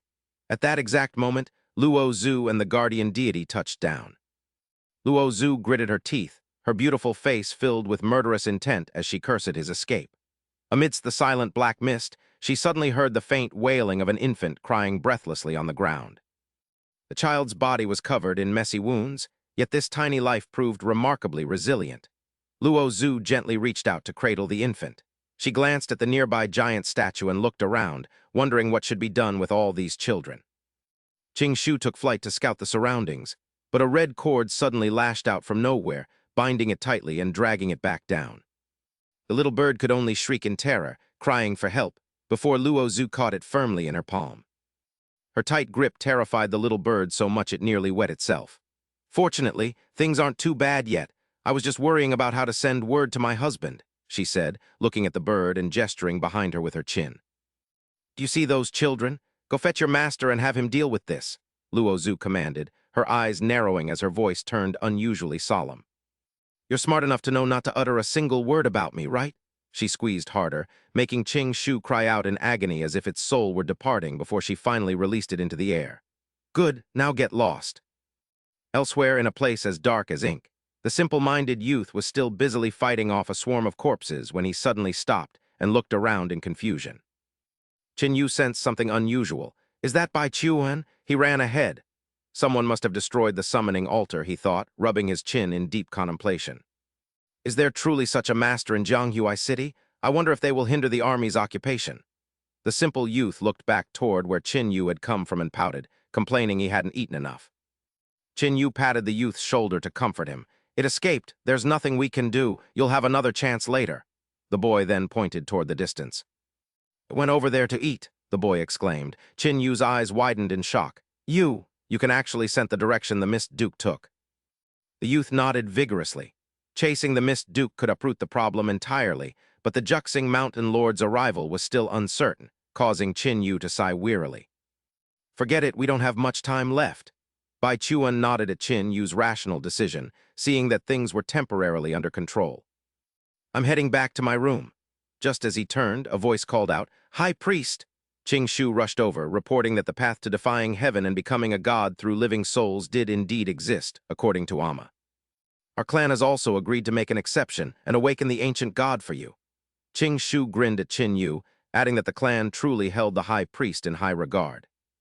Qin Yu gently stroked Qing Shu's head, while Bai Chuan clenched her fists and cheered joyfully. That's wonderful. Brother Yuan can finally be saved. Qing Shu continued. Oh, one more thing. On my way here, I accidentally discovered a large number of casualties in the eastern part of the city. There is a strange statue there with dozens of arms, appearing as if some sort of sacrificial ritual was being performed. Qin Yu was stunned by this revelation. He immediately turned to Bai Chuan, asking if it was related to the Taiyan sect. She replied firmly, It is very likely the Taiyan sect's sacrificial altar. Qin Yu gripped his sword hilt, his gaze sharp as he commanded Qing Shu to lead the way. The bird took flight, guiding the high priest in that direction. Eerie lights flickered atop the massive stone statue. Qin Yu looked at the scene of corpses strewn everywhere and blood flowing like a river. They are nothing more than a group of ignorant commoners, Bai Chuan explained as she looked around. The high priest might not know, but anyone who joins the Taiyan sect will be completely brainwashed, willing to strike down their own kin or even themselves. Once they blindly serve their god, they are beyond redemption. She indifferently rested her foot on a cold corpse, her voice icy. Look, there is no fear in their eyes. These people ceased to be human long ago. Wait, why is there someone here who tried to flee? Or perhaps... Qin Yu's gaze fell upon a body lying sprawled on the ground. He glanced at Guang Bao, the vice magistrate, as suspicion grew within him. If he wasn't a member of the Taiyan sect or under their spell, then who had pulled the strings to make him cooperate with them? Bai Chuan narrowed her eyes and turned away. Her voice was icy. There was no need for further guessing. Having such an emperor in the Great Chu was truly a blessing for the world. Yuan had originally descended the mountain on his master's orders. He intended to eradicate the Taiyan sect, yet who could have imagined that the Great Chu Emperor himself was colluding with them? She looked up at the statue and sighed. These children were living sacrifices for the 20. Bai Chuan was slightly startled, wondering why a set that should have been complete was missing one child. Qing Shi suddenly pointed ahead and cried out to the high priest that someone was still there, then immediately rushed forward. As he cradled the child and pulled back the wrapping, a baby girl covered in wounds was revealed. Bai Chuan remarked that it was fortunate a righteous person had intervened. They had applied bandages and medicine just in time. Otherwise, the infant would not have survived. Qin Yu then turned to Bai Chuan and asked what should be done with these children. Could they also be intended as substitute vessels? They were all newborns with unique destinies and untainted souls. You could take them in and train them, as every one of them possesses top-tier talent, though I fear it might inadvertently bolster the Taiyan sect's influence. Rest assured it is not the state protector. Why are you so certain? Bai Chuan replied gloomily, because back when the Jixingshan sect was in its glory, the disciples who joined all had similar origins. The scene shifted to a courtyard within the manor, where Qin Yu ran in carrying 2 infants. Seeing this, Luo Zhu was completely bewildered. Husband, where did all these children come from? It is a long story. Quickly help me hold one. Hearing this, she happily ran over and teased him with sparkling eyes. Oh my, is my husband that eager to have a son? What nonsense are you talking about? I found these little ones. As Luo Zhu cradled the child, she looked at him and asked what he intended to do with them. We cannot keep them with us while we are on the run forever. He placed a finger to his lips and smiled mysteriously. "Do not worry, I sent word to my father yesterday. Someone should arrive to collect them shortly." She looked down at the infant in her arms, her cheeks flushing as she whispered, "So soon? I really like children. Perhaps we should have a cute little one of our own later to brighten the house." Outside, a carriage was hurriedly approaching. Qin Yu and Luo Zhu watched as the maidservants sent by Lao Chengwu began placing the children into the carriage. Suddenly, a man reached out to stop them. He shook his head at the maidservant, who then stepped forward and returned the child to Luo Zhu, saying, "Prince and Princess, please forgive us, but we cannot take this child with us." She turned to Qin Yu with a sorrowful gaze. Qin Yu then told the man, "This child only has minor burns. Just take her back to the Duke's manor and say I found her. No one will dare mistreat her." The man silently pulled a pen and paper from his pocket, scribbled something down, and pressed the note against the boy's chest. Qin Yu picked it up to read. "This mute old man cannot hear, but the training to become a general in the Iron Blood camp is extremely brutal. Those with injuries cannot survive. These children need a proper home," he wrote before handing Qin Yu another note. He opened it to see the words, "San Jiang will come to assist. On that day, he will bring the Overlord's spear, possessing enough power to help you annihilate your enemies." Qin Yu felt a chill run down his spine and asked in confusion, "Who is San Jiang?" He fell into deep thought, wondering how that man could wield the Overlord's spear belonging to his eldest brother, Zhao Wuji, and even come to help him kill. Could he be certain of victory against the Jixingshan sect master? Damn it, in my previous life, I missed so many monumental events just because of one session of secluded cultivation. He turned to Luo Zhu and decided, "It seems we have no choice but to take this little one with us." Luo Zhu's eyes brightened, and she smiled radiantly. "It just so happens that I feel a special connection with this child." Meanwhile, within the illusory space of the Dao Palace, floating stone tablets rotated in the air, each representing a soul. A crimson tablet flared up and roared, "Lord Wu, how have you become so incredibly weak?" "Where is Chang Wuzi? Great Elder, please restrain your anger. I encountered a formidable foe and carelessly destroyed 2 of Lord Wu's substitute vessels." "Do you have any idea? Our sect invested immense effort to gather 19 extreme yin bodies and 1 extreme yang body, yet they were reduced to nothing in an instant. Are you even worthy of serving Lord Wu? Exactly what kind of powerful enemy could cause the Lord Wu you worship to suffer such a crushing defeat? If your precious disciple hadn't acted on his own and allowed his true form to be devoured by that heretic, I wouldn't be forced to sit here and endure this in silence." Wuzi abandoned his post without permission and is sentenced to 20 years of secluded meditation at Tianan. If there are any objections, take them to the sect leader yourself. Is that clear? Chang Wuzi had no further questions, though one concern still weighed heavily on his mind. "Since things have come to this, I only wish to ask the 5th Elder one question. What is the true background of that person plotting from afar? If the reports from the capital are accurate, I fear it involves the Wuji Overlord. Anyone in this world could seize Wang's true form. Only Zhao Wuji is absolutely incapable of it, especially since the Spirit Beast Star Rest Steel proved it, and he passed away 20 years ago." Scene shifts to Qindu City, where Qin Zhang stops a young man to inquire. "Brother, are there any boats heading south from here?" The young man gave Qindu a look as if she had fallen from the sky, then turned and walked away without a word. With sweat beading on her forehead, Qindu wondered what on earth was happening and why everyone she asked was so hostile. Could the Taiyin sect be behind this? If so, they managed to incite such collective hatred among the common people in a very short time. Their influence in Jianghui is truly astonishing. Luo Zhu pulled back the curtain and poked her head out to ask Qindu if she had found a southbound boat yet. Qindu replied dejectedly that it was a bit complicated, and if it failed, she would have to find a broker, her eyes clouding with sadness. Although she decided to head to Beihuang by sea with her husband after reaching Tianan Kingdom, staying here too long might cause her to miss clan matters. Fortunately, the clansmen arrived at Huijiang City early for Yuan Jai to find a way, so she urged Yuan Jai, recalling he mentioned a prominent relative in Jianghui. "Why don't you try to find a boat?" Luo Zhu shot a sharp look at Yuan Jai, remarking that finding a single vessel shouldn't be such a difficult task. With those words, the carriage rolled away, leaving Yuan Jai frozen in the road. She wondered if he would be fine alone, but he was quite capable.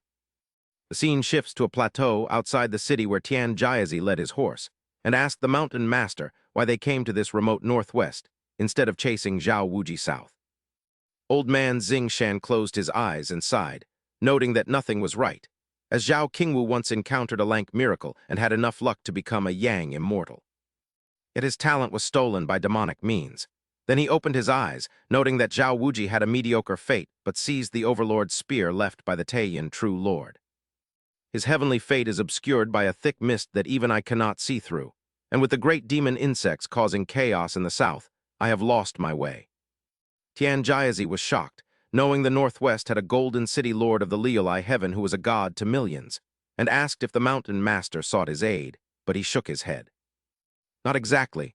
I only wish to use the heavenly lake to clarify the heavenly secrets, and this is the Liulai heaven orb that Nan returned to me. They found a lake radiating brilliant golden light, leaving Tian Jiazi stunned by how the heavenly lake was now filled with the faith of millions, as old man Xing Shan reached into the water. He explained while examining it that the master of Liulai heaven lacked a sufficient fate to bear the people's faith, so he had to divert it here. Over time, it accumulated into the heavenly lake. He sat down and placed his hand on the surface to feel it, his entire body suddenly glowing within his subconscious.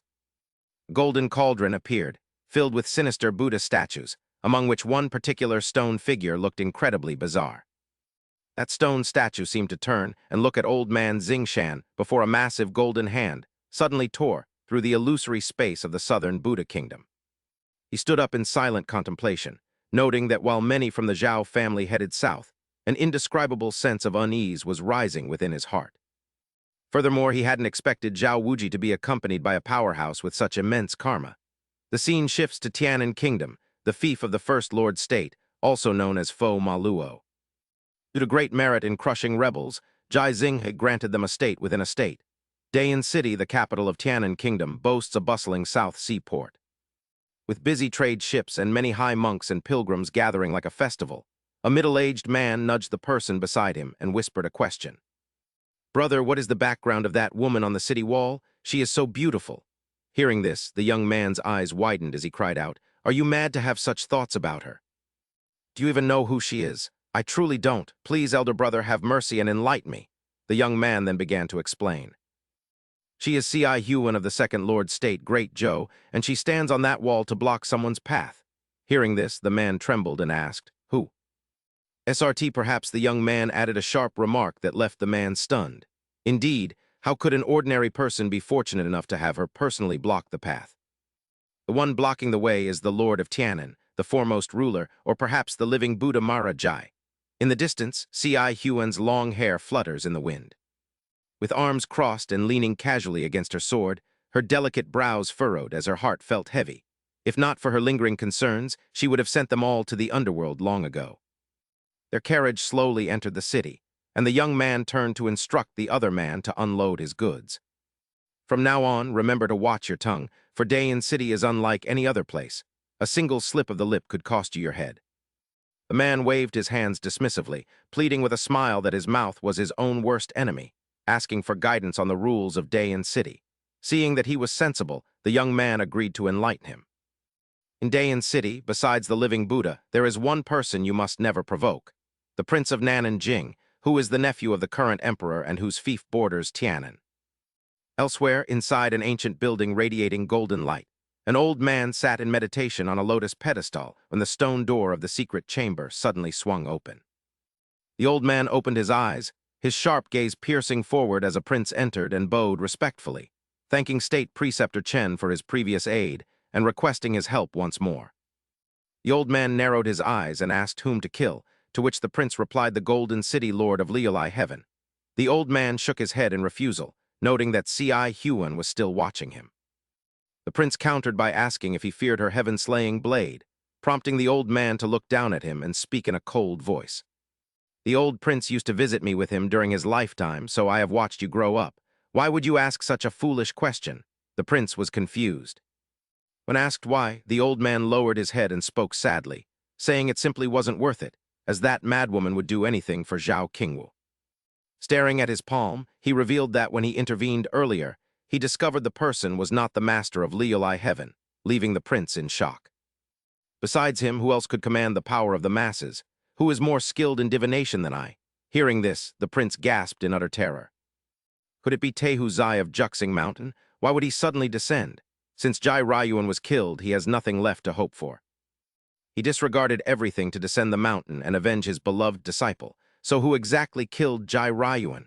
News from the capital claims the culprit is Zhao Wuji. The prince stepped back in shock, insisting it was impossible since Zhao Wuji was long gone. He wondered what scoundrel killed Jai Rayuan and framed a man who had been dead for decades.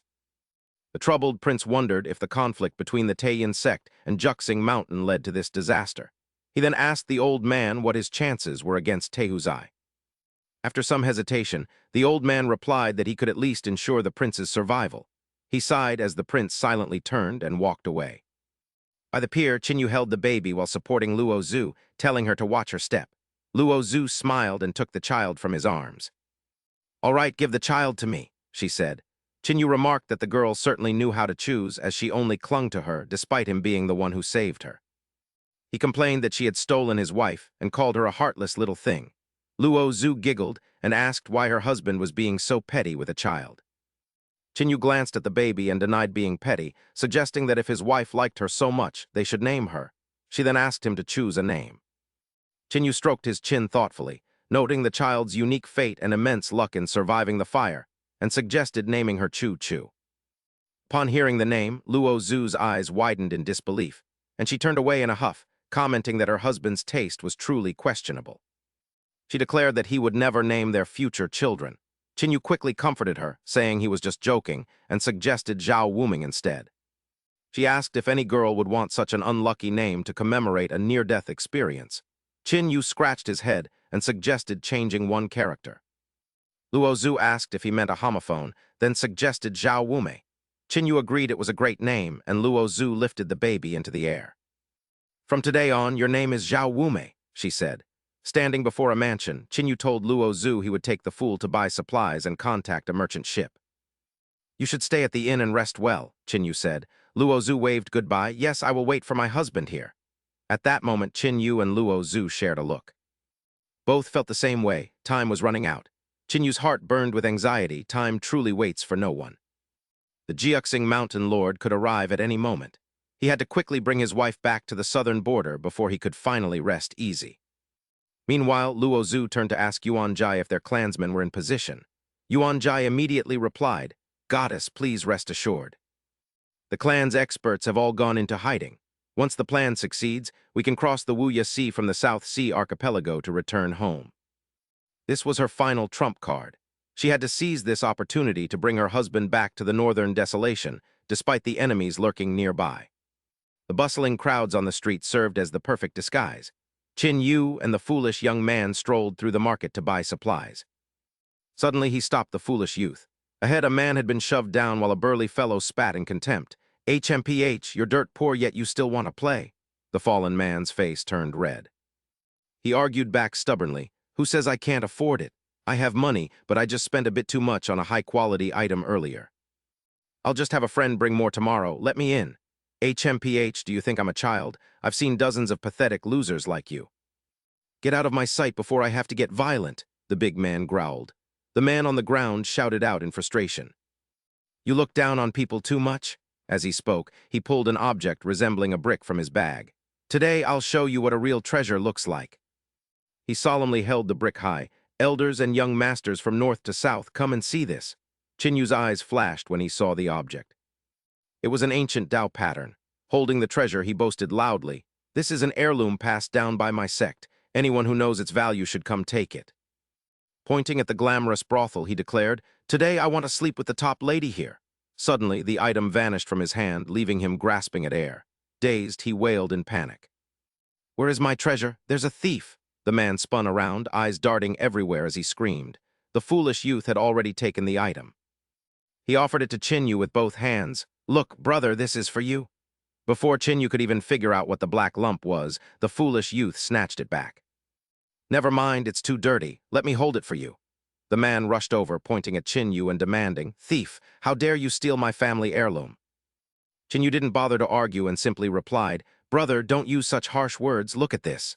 With that, Qinyu unfastened a jade pendant from his belt. He showed the jade to the man. "Is this jade piece worthy of your heirloom?" The man's eyes lit up. It was top-grade white jade, a treasure worth 1,000 gold pieces. Trading it for that old box was a massive profit. He stroked his chin, pretending to be deep in thought. But this young master is so generous. He must be a wealthy, naive fool who hasn't seen the world. Thinking this, he immediately changed his tune. Young master, my family heirloom is worth far more than just this tiny jade pendant. Jinu smirked upon hearing this. Not enough, really? He jerked his chin toward the foolish youth. Go mince him into bun filling for me. The fool immediately rolled up his sleeves and stepped forward. Seeing this, the man's legs went weak, and he collapsed to the ground, begging, That item is yours now. I beg the young master to spare my miserable life. Jinu placed a foot on his head, then stood up to find a quiet corner. I have a few things to ask you. The scene shifted to a certain house. The man submissively invited Jinu inside. This is a small courtyard I rented. It's quite peaceful. As they pushed the door open, they saw a youth kneeling before a coffin. She turned around and spoke upon seeing the man. Uncle, I have private matters to discuss with the guest. Go to the storage room first and don't disturb the honored guest. Jinu was curious. Who is this girl? Jinu asked. The man quickly explained. He is a boy. Inside the coffin is an unfortunate countryman of mine, and this lad is his son. I felt sorry for him, so I took him in. Jinu was momentarily stunned. I didn't realize you were actually a good person. I wouldn't dare call myself a good person. People like us who travel from north to south could lose our lives in a foreign land at any time. Between fellow countrymen, looking out for one another is only natural. He pushed the door of the new house to let Jinu in. The courtyard felt a bit unlucky, so he invited the young master inside. Once they were indoors, the man hurriedly poured tea for Jinu. I don't have any fine tea in this humble house, so I hope you don't mind, young master. Jinu got straight to the point. What is the origin of this box? It was passed down by my ancestors. Passed down by your ancestors, really? The man scratched his head, looking extremely confused. Actually, to be honest, I just picked it up a few days ago. I hadn't even held it long enough to warm it up before it caught your eye, young master. As for its history, I truly don't know much. I just saw it was an antique. Jinu continued his questioning. Who sold this to you? He shook his head vigorously. I don't know him, I only heard others call him Old Man Song. He's a refugee from the north fleeing a famine. Jinu was slightly surprised. Last year was just a poor harvest at most. Where would such treasures come from? He narrowed his eyes. Suspicion formed in his mind. These refugees were likely fleeing a man-made disaster.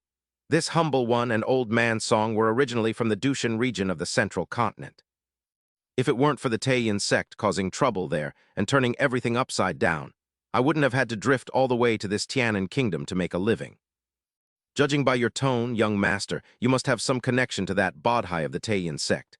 If I really knew the origin of that thing, I wouldn't be standing here alive to chatter away. It's just that something earth-shattering happened nearby. Recalling the horrific memory, he recounted. That day, heart-wrenching screams suddenly erupted from a house. I was selling my wares as usual. When night fell, I went to a close friend's place to stay. Who would have thought that halfway through my sleep, my friend suddenly went mad and lunged at me, biting me, after swallowing a mouthful of my blood in the blink of an eye. She turned into a completely different person, screaming the word Bodhi while rushing outside with a maniacal laugh. Biting me wasn't enough. She ran into the street and bit everyone she saw, moving from one person to the next. Seeing the chaos, the soldiers surrounded her. She kept muttering, "Let me go, I haven't eaten my fill yet." He still hasn't eaten his fill. The lead officer, seeing this madwoman's terrifying strength, had no choice but to use lethal force. Under the officer's blade, she collapsed. The bloody mess terrified the soldiers present, but the most horrifying thing was when the officers pulled a blood-soaked bodhi carving out of her mouth. As he reached this point, the man's face turned pale with fear. Encountering such a ghostly matter, I could only flee as fast as my legs could carry me.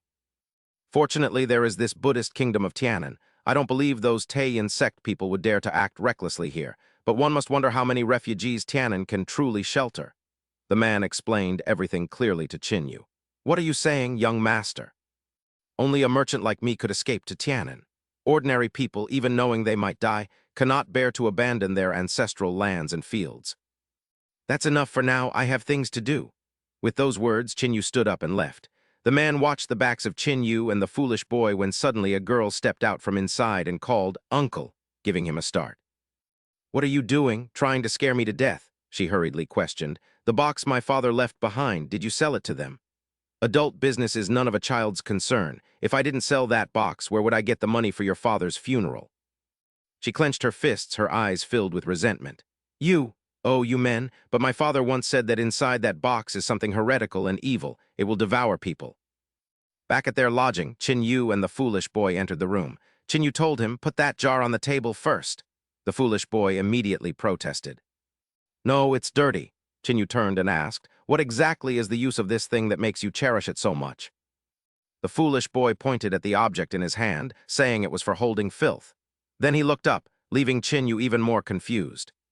The foolish boy quietly walked toward the wall and looked back at Qin Yu as if to say, "Let me show you something spectacular."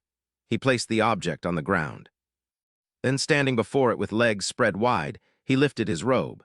Next came a forceful stream of clear water pouring straight into the ancient artifact. Witnessing this pungent cleansing scene, Qin Yu was completely petrified.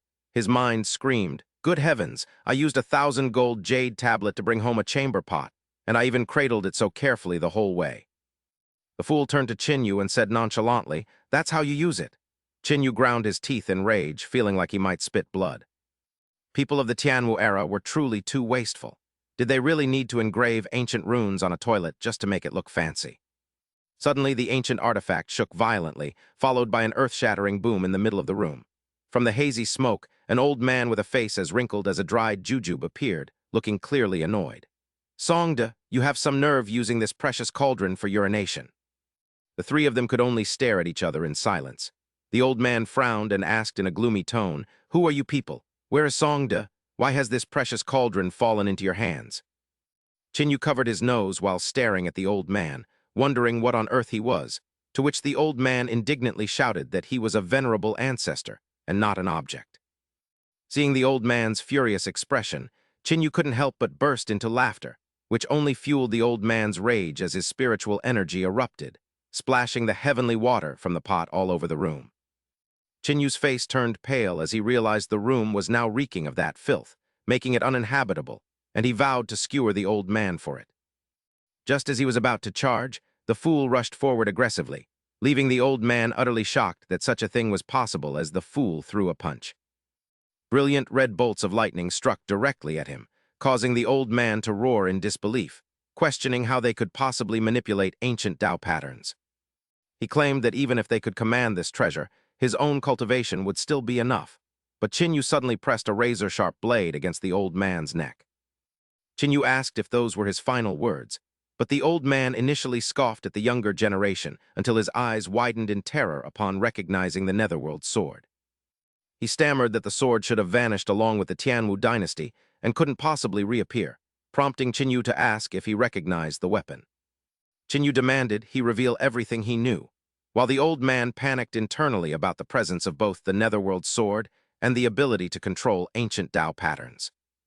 He wondered if the outside world had been overrun by monsters while he slept, concluding that it wasn't his own incompetence, but rather the sheer absurdity of his enemies. Realizing the dire situation, the old man screamed at Qin Yu that he was cornered and shouldn't be pushed any further. However, before he could even finish his sentence, his attitude shifted instantly as he dropped to the floor with a thud, prostrating himself at Qin Yu's feet. He kowtowed vigorously, pleading to serve Qin Yu as his master if only his miserable life could be spared, leaving Qin Yu breaking out in a cold sweat from the absurdity. Completely speechless, Qin Yu pointed at the creature crawling out of the urine pot and told him to clear off before later interrogating him about his name, origins, and abilities. The old man bowed respectfully and identified himself as Jai Zizi, explaining that he had resided within this magical treasure ever since he gained consciousness.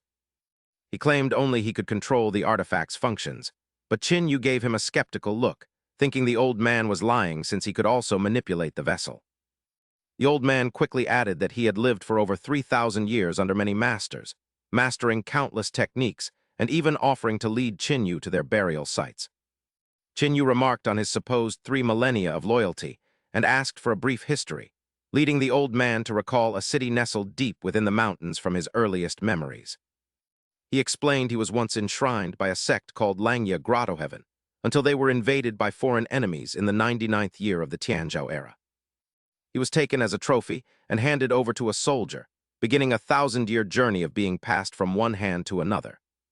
His eyes suddenly lit up with excitement as he claimed he had finally found his true master in Qin Yu, though Qin Yu suspected he had used that line many times before.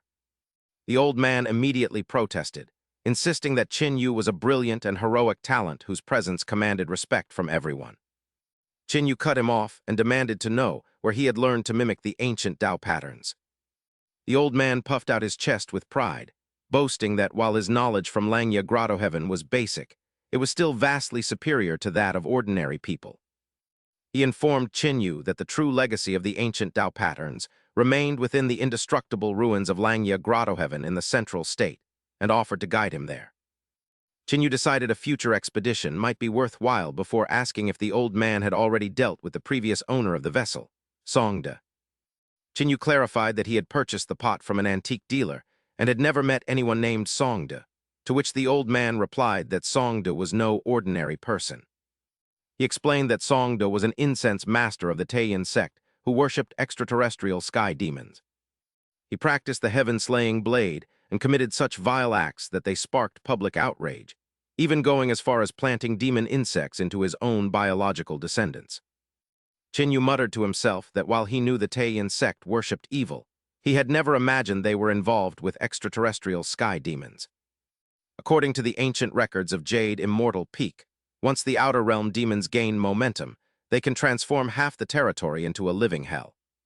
The old man's face showed deep concern over such a hair-raising threat, insisting that Master must uncover the truth since it is better to kill by mistake than to let a culprit escape. Songde's descendants must absolutely not be allowed to flee, so Jinu stood up and called to the fool, claiming the antique dealer was definitely suspicious and ordering the fool to follow him. "Master is brilliant," he remarked, as the scene shifted to another location where two young men were vigorously sweeping a courtyard, one of them pointing and yelling for that bastard Li Jia to sweep it clean. "Joss paper is scattered all over the ground, yet you still haven't managed to tidy it up properly." Jinu inquired, "Excuse me, where did the merchant who used to live here go? Do you know his whereabouts?" "Who knows?" the man replied. "That fellow Li Jia didn't even bother to collect his deposit. He rushed to the docks a few hours ago, leaving behind a complete mess." He then urged the other person, "Why are you still standing there? Haven't you finished sweeping?" Jinu reflected on those words, realizing Li Jia truly had a guilty conscience. "Master, do you intend to pursue him by boat? Do you need assistance?" He paused for a moment. "I have personal matters to attend to and cannot waste too much time." He could only think of sending a letter to his father, asking him to keep a lookout. Elsewhere, a prince sat in meditation on a lotus platform, surrounded by solemn statues, as a faint voice whispered in his ear. "Your Highness, Chi-Ku has departed from the kingdom of Tianan. Should we intervene?" "No need, let him be. He is a true god." The voice spoke again. "Secondly, Wang has failed. Chi-Ku is our final hope. Do you not wish to know where the severed immortal path leads?" The prince frowned in annoyance. "I told you not to interfere." His expression darkened with murderous intent. "I can overlook whoever killed Songde, but Mara has now set his sights on Chi-Ku. If you still intend to meddle," the prince said with a sinister look, "then prepare to lose your life at his hands." Amidst a howling rainy night, a solitary small boat struggled against the churning river. Inside the cabin, Li Jia and his adopted son were fast asleep. Suddenly, Li Jia bolted upright like a spring at the sound of a loud noise. As he wiped the sweat from his forehead, he faintly heard chants about the suffering of all beings. He glanced at his adopted son. "You brat, why are you jumping around at midnight, trying to scare me to death? 7 sorrows, suffering joy." He sat up, lit an oil lamp, and shone it on the boy, calling out, "A Cairo! A Cairo!" A Cairo lay on the bed, sobbing as if trapped in a nightmare. Li Jia touched his forehead. "Good heavens, A Cairo, why are you suddenly burning up? You're so feverish you're talking nonsense." His face was full of worry. "What a burden, if it weren't for the ceramic jar your father left behind. I would have tossed you into the river for the fish long ago. Where am I supposed to find a doctor in the middle of the night?" At dawn the next day, Li Jia was seen by the fire brewing medicine for a Cairo. As he poured it into a bowl, he heard a weak voice calling out. "Uncle Li, what are you doing?" Li Jia brought the bowl to a Cairo. "What does it look like? I'm paying for my sins. Drink up. What has the fever made you stupid?" "I don't have the strength to spoon-feed you." Hearing the grumbling, a Cairo quickly expressed his gratitude. Li Jia covered his mouth and let out a long yawn. "Once you've finished the medicine, stay still. Don't disturb me, I need to catch up on sleep. I'm exhausted from being run ragged all night." "Uncle Li, did you stay awake all night to care for me?" He gave a Cairo a sidelong glance and replied, "Don't worry, I only used a cold towel to wipe your limbs and face. I didn't touch you anywhere else." No, that's not what I meant." Li Jia pulled the blanket over his head to sleep, but didn't forget to call out one last thing. "Drink it while it's hot. If it gets cold, the medicine will lose its potency, and then you'll see how I deal with you. Akairo hurriedly raised the bowl and drained it in one gulp. After finishing, Akairo thanked him again. Thank you, uncle, for agreeing to help me take the remains back to my hometown. That's only because of the value of that treasure box. Akairo placed the empty bowl on the table. A moment later, both were lying quietly in bed. Akairo curiously asked, Uncle Lee, do you have any children? Why ask that? I did once. Akairo leaned up slightly. A boy or a girl? I don't know, they didn't even get the chance to be born. Their mother died during a difficult labor. Akairo lay back down and fell silent for a moment. I'm sorry, Uncle Lee. Suddenly, Lee Jia was thrown against the wall by a forceful jolt. A lump formed on his head as he cursed. Damn it, what was that commotion? A voice drifted in from outside. Quickly, get someone onto that boat. They want to see the manager. Akairo asked in confusion, Uncle Lee, what's happening? Stop asking, it has nothing to do with us. He shut his eyes tight and muttered, Be quiet for a moment. Seconds later, a loud pounding erupted at the door. Guest, please open up. I have an important matter to discuss. Lee Jia rushed out irritably. Damn it, is it absolutely necessary to keep me from sleeping? The boat owner smiled at Lee Jia. I'm terribly sorry for disturbing your peace. Lee Jia grumbled, What on earth is so urgent? The boat owner pulled a pouch of silver from his pocket. Our ship has suddenly changed its course. We are no longer going to Zhangzhou. After unloading the cargo at Kangzhou, we will return to Tianan immediately. Therefore, we are refunding half of your fare. Please forgive us. What on earth is this? Is this how you people do business? The boat owner shoved a pouch of silver into Lee Jia's hand. The truth is, a guest suddenly spent a fortune to charter the entire boat to the Tianan Kingdom. To show our regret, you will receive a 10% discount on all our future voyages. So, who exactly is this distinguished guest? The owner frantically covered Lee Jia's mouth. Watch your words, sir. This guest is an incredibly powerful cultivator with very sharp senses. Lee Jia frowned. Lee Jia felt annoyed. Another cultivator? Then I suppose I cannot blame you. We will just disembark once we reach Kangzhou. Thank you for your understanding, sir. The scene shifts as the boat docks at Kangzhou. A mysterious figure stepped off the vessel. After scanning the surroundings, he turned back and called out to Lee Jia, Wait a moment. Lee Jia silently appraised the mysterious man. Though his attire appeared simple, the fabric was of the highest quality. His aura was extraordinary, suggesting he was no ordinary person. He politely asked, I wonder why you have stopped me, sir. Quickly, take out the jade pendant you are carrying and show it to me. Lee Jia was stunned, his expression shifting. How did this man know about the jade plaque? Could he be a greedy thief planning to kill him for the treasure? It did not seem likely. He calculated that a highwayman would never strike in such a situation. Before Lee Jia could even finish his sentence, the mysterious man waved his hand. Without even moving, an invisible surge of spiritual energy pulled the jade pendant from him and into the man's hand. He held the token, examining it for a long moment. It indeed carried the faint aura of that brat, Jinu. Seeing this, Lee Jia was terrified, certain that this was the high-level cultivator the manager had mentioned. He feared the wealthy young master might have been a thief. The mysterious man narrowed his eyes at Lee Jia. Where did you obtain this jade plaque? It was a young master in the Tianan Kingdom. He used it to trade for an item with me. Oh, is that so? The mysterious man replied, looking surprised. What did he look like? Was he with anyone? Yes, he was quite young and possessed an exceptionally handsome appearance. He was accompanied by a tall, muscular man who did not seem particularly bright.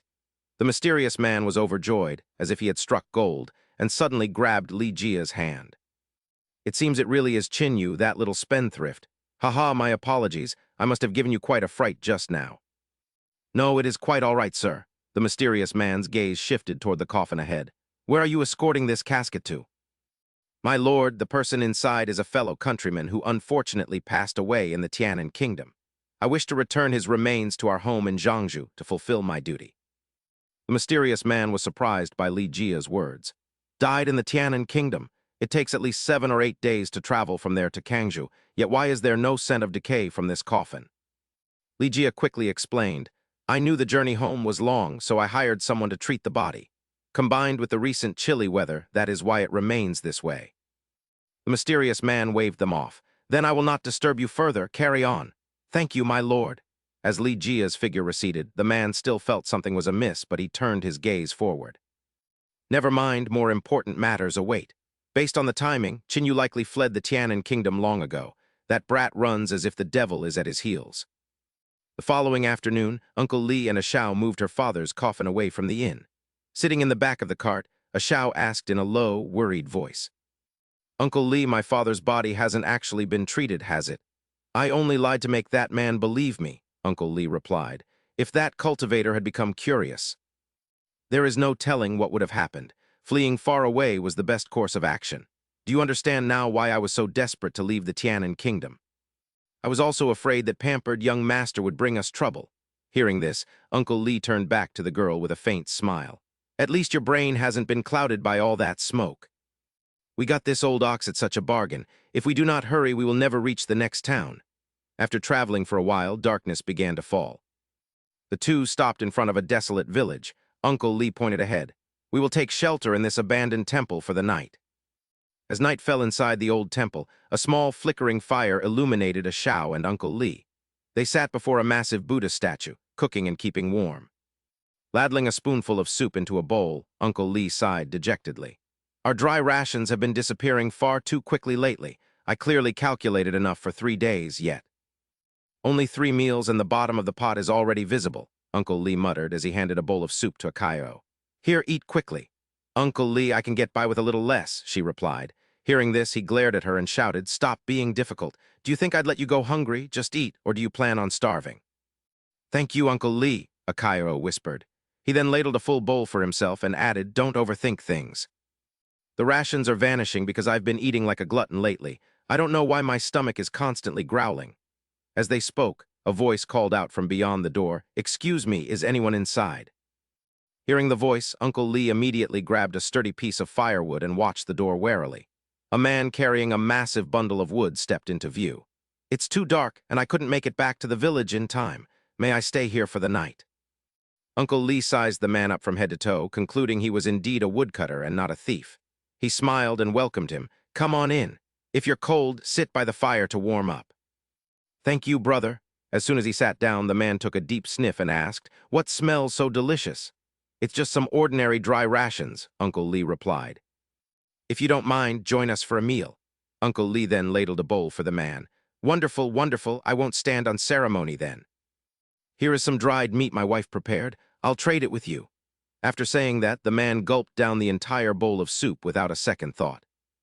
After eating, he stared at the empty bowl and muttered, "Strange, it has no taste at all. What on earth is this that smells so fragrant?" By midnight, Akayo was fast asleep, leaning against a pile of straw. Only the two men remained awake, chatting across from each other. "Brother," Uncle Lee lowered his voice, "my child is in poor health. Could you split the night watch with me, each taking half the night?" "Oh, that's a small matter," the man waved his hand. "Go ahead and sleep first, I'll take the first watch. By the way, my stomach is still rumbling." "Do you have any water left for me to drink?" Uncle Lee gestured toward the door and replied, "There's a water skin on the cart. Help yourself, old brother. Just make sure you don't touch my brother's coffin." "I understand. Don't worry," the woodcutter replied as he stood up. "Then I'll trouble you." He walked straight to Uncle Lee's ox cart and took a large gulp from the water skin. Afterward, he clutched his hollow stomach, looking bewildered as he muttered, "How strange. I drank so much, yet my stomach feels like it's on fire." Meanwhile, Uncle Lee crossed his arms and leaned against the dry straw, drifting back to sleep. Suddenly, a blood-curdling scream shattered the silence, jolting Uncle Lee awake as cold sweat poured down his face. He crept to the door, and as he peeked out, a terrifying sight nearly stopped his heart. The woodcutter had somehow slaughtered his old ox and was now greedily devouring its internal organs. A moment later, the woodcutter scrambled to his feet, his blood-stained mouth incessantly repeating the words, "I'm so hungry." His belly was bloated from consuming the ox's organs when he suddenly turned and grinned toward the interior. Covered in blood with bloodshot eyes full of murderous intent, he looked monstrous. Uncle Lee grabbed a nearby wooden club and shouted in terror. What are you doing? You ate my ox. Do you want to eat me too?" I didn't mean to. I'm just so hungry," the man replied. Suddenly, a wisp of white smoke drifted out of nowhere, swirling in front of the woodcutter. "So hungry. This smells wonderful." As soon as he spoke, he seemed possessed, turning to run toward the source of the scent. "It smells so good inside. Let me see." Uncle Lee spun around instantly. He swung the wooden club, striking the man's back with a heavy blow.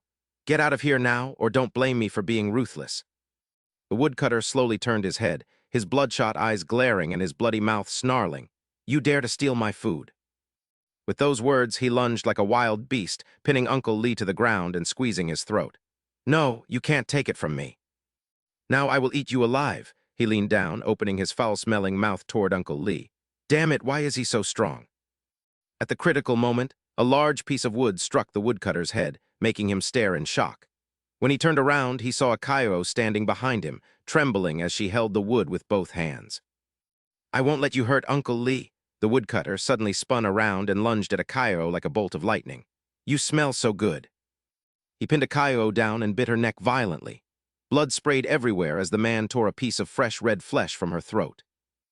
He chewed noisily and swallowed as if savoring a delicacy. Standing behind him, Uncle Lee turned pale with terror, sweat pouring off him like a river. Gripping the wooden log with both hands and aiming straight for the woodcutter's head, Li Shu swung with all his might without a moment's hesitation.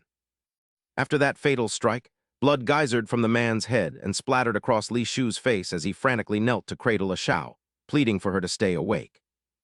However, a Shao could no longer endure the agonizing pain and lost consciousness, leaving the heartbroken Li Shu to cry out her name in a gut-wrenching sob. Li Shu held a Shao tightly with his eyes shut as tears of grief flowed, muttering that the wretched girl still owed him for her medical expenses. Suddenly, Li Shu sat up and stared intently at the wound on a Shao's neck, before leaning down to take a deep breath of the open gash. An intoxicatingly sweet aroma filled his senses, and unable to suppress his screaming instincts, Li Shu opened his mouth wide as he marveled at the fragrance. As he leaned toward a Shao's pale neck, saliva began to pool uncontrollably in his mouth from hunger, but by the next morning, she found herself curled up on a pile of golden straw. With her eyes squeezed shut and lips pressed tight, she was drenched in a cold sweat before suddenly bolting upright, gasping for air in a state of total confusion. Half awake, a Shao reached up to touch the wound on her neck and glanced around her surroundings, groaning at the sharp sting of the pain. She then stared at her hands in disbelief, wondering if she was truly still alive as the horrific memories of the previous night came rushing back. The vivid image of Li Shu attacking the man flashed through her mind, prompting a Shao to crawl toward the door and ask softly, "Uncle Lee, did you save my life again?" she asked, and he replied that she was lucky the wound wasn't severe and that he happened to have some medicinal herbs on hand. He reminded her to pay for the medicine once they returned home, causing a Shao's fear to vanish as she smiled brightly and agreed to his terms. She babbled on about working at his shop to gradually clear her debt, but the man remained silent despite her constant chatter. Sensing something was wrong, she sadly asked what had happened, and after a long silence, Li Shu heavily revealed that the old ox had died. Pointing toward the coffin, Li Shu noted that Tufeng City was still half a day's journey away, and they couldn't possibly carry the heavy load there on foot. When she asked what to do, Li Shu held up a finger and presented two options, the first being to cremate her father and carry his ashes back to the village. She asked for the second option, and Li Shu suggested burying her father there temporarily until they could buy livestock in Tufeng City and return for him. He warned that this would add to her debt, but she insisted on the plan since the coffin had already been brought this far. She wanted her father to be buried intact and promised to repay every cent, to which he simply agreed. He urged her to move quickly to finish the burial, otherwise they wouldn't reach Tufeng City before the gates were locked for the night. A Shao hurried off to grab a shovel as the evening sky began to fade into a dull orange hue. As the crowds at the Tufeng City gates thinned, Li Shu and a Shao stood before the towering entrance, relieved that they had finally arrived in time. Li Shu wiped the sweat from his brow as A Shao suggested they enter the city to find a place to stay for the night. She asked if they should try their luck at the market, but then noticed Li Shu clutching his empty stomach with a pained expression. His stomach growled loudly, and unable to endure the hunger any longer, he turned and rushed straight toward a nearby eatery. Leaving the stunned Shao behind, he ordered 10 large steamed buns and several side dishes before immediately digging in the moment he sat down. He stuffed the food into his mouth like a whirlwind, and in the blink of an eye, the mountain of steamed buns on the table had completely vanished. With his stomach now bulging like a drum and crumbs covering his face, the shocking sight left both a Shao and the waiter frozen in stunned silence. After a few moments, the waiter regained his composure, his face darkening as he worried that such a gluttonous customer would drive the shop into bankruptcy. Acting on impulse, he quickly turned and hurried inside, muttering to himself that he had to report to the boss immediately so he could handle the situation. Li Shu chewed the last bit of his steamed bun with a contorted face as if he were choking. But as soon as he swallowed, his eyes fixed greedily on Akairo's bun until she pushed it toward him. "Are you still not full? You can have my bun, but please eat slowly so you don't choke. I'm worried," she said, and Li Shu suddenly stood up. Glancing at the waiter and the old shopkeeper who had just stepped out, he shouted, "Waiter, bring more steamed buns here. Give me your buns." Hearing this, the shopkeeper and the waiter could only look at each other in utter helplessness, as beads of sweat began to pour down their faces again. After a moment, the shopkeeper approached and bowed with his hands clasped, saying hesitantly, "I am so sorry, guest, but our shop has completely sold out of food." "Sold out? Are you afraid I can't pay you?" Li Shu growled, and the shopkeeper quickly waved his hands, explaining urgently. "It's not that at all. There really isn't a single scrap of food left in the kitchen," he said, and hearing this, Li Shu flew into a rage, slamming his hand on the table and shouting, "You truly are blind and looking down on people." With that, he slung his bundle over his shoulder and strode out the door, calling, "Akairo, let's go," to which she replied, "Yes, sir." As they walked, night fell, dotted with 10,000 twinkling stars, and Akairo looked up at the sky with a dazed expression, saying, "Li Shu, it's getting late." "We should find a place to rest," she suggested, but he replied, "Let's buy some dry rations first," and a while later they were still wandering the streets, though Akairo was now clutching a massive bundle. The young girl trotted behind Li Shu, unable to contain her curiosity as she asked, "Li Shu, why did we buy so many dry rations?" "This is enough to last us a whole month," she noted, but he snapped, "Stop asking questions," and after walking a bit further, Li Shu suddenly stopped in front of an inn. The inn looked quite dilapidated as he announced they would stay there, and inside, travelers slept together on a large wooden platform until Akairo quietly sat up in the middle of the night. She crept down from the bed as stealthily as a cat, trying not to make a sound to avoid waking anyone, then followed the wall to the door and slowly pushed it open, thinking she needed to wash her bandages. Her father had once said that if a wound was left dirty, it would easily fester, so she made her way to the inn's common area and approached the well. Using all her strength to pull the bucket up from the deep well, she set the full pail down with a thud, her delicate face pale with exhaustion. Cairo gently unwrapped the bandages from her neck, but then her eyes widened in utter bewilderment as she realized the wound didn't hurt at all anymore. She immediately leaned over to look at her reflection in the clear well water and froze for several seconds at what she saw, her eyes wide as she thought, "Li Shu. You went to find herbs, not some miraculous immortal elixir, right? How did my scar vanish as quickly as a gust of wind?" Cairo touched the spot where the wound had been and looked around in confusion, wondering what on earth was happening, and if her body had somehow suffered a cultivation deviation. Thinking of this, the girl lowered her head and let out a long sigh, deciding that since it was a good thing and would lighten Li Shu's burden, she should just be happy. "I'll go back to sleep," she thought, but as she turned to return to the room, a suspicious rustling sound came from behind her, and she froze when she saw Li Shu crouching there.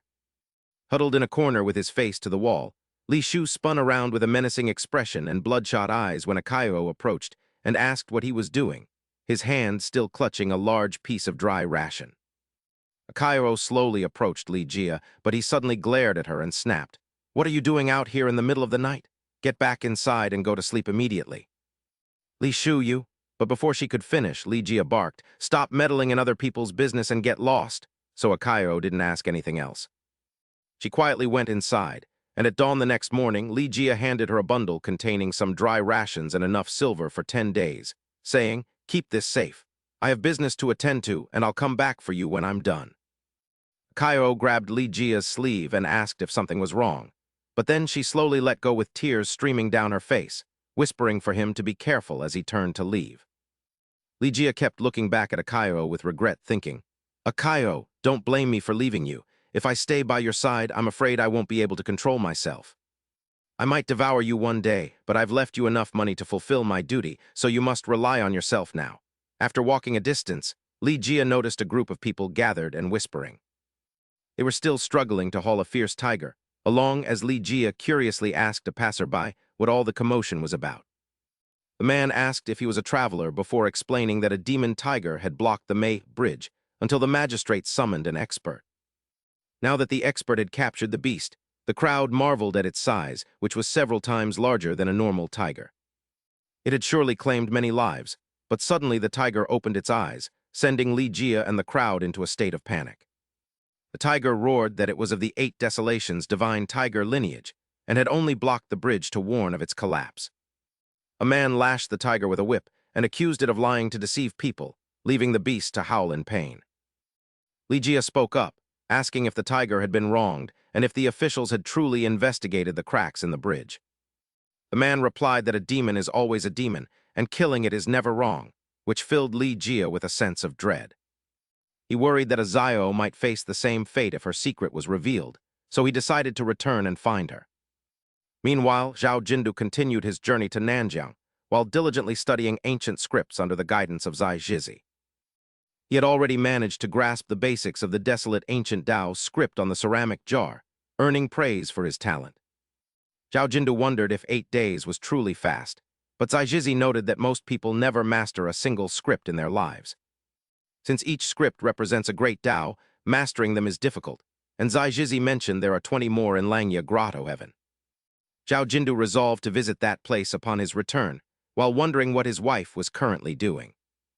At that moment, Mu Laxu was happily holding Zhao Wumai and asked Yuan Jai if the preparations for their plan were complete. Yuan Jai confirmed the ships were ready, and the great divine general had set a trap that even a god could not escape. Mu Laxu corrected her, saying they were respectfully inviting him back, while secretly planning to reclaim the world within a few years.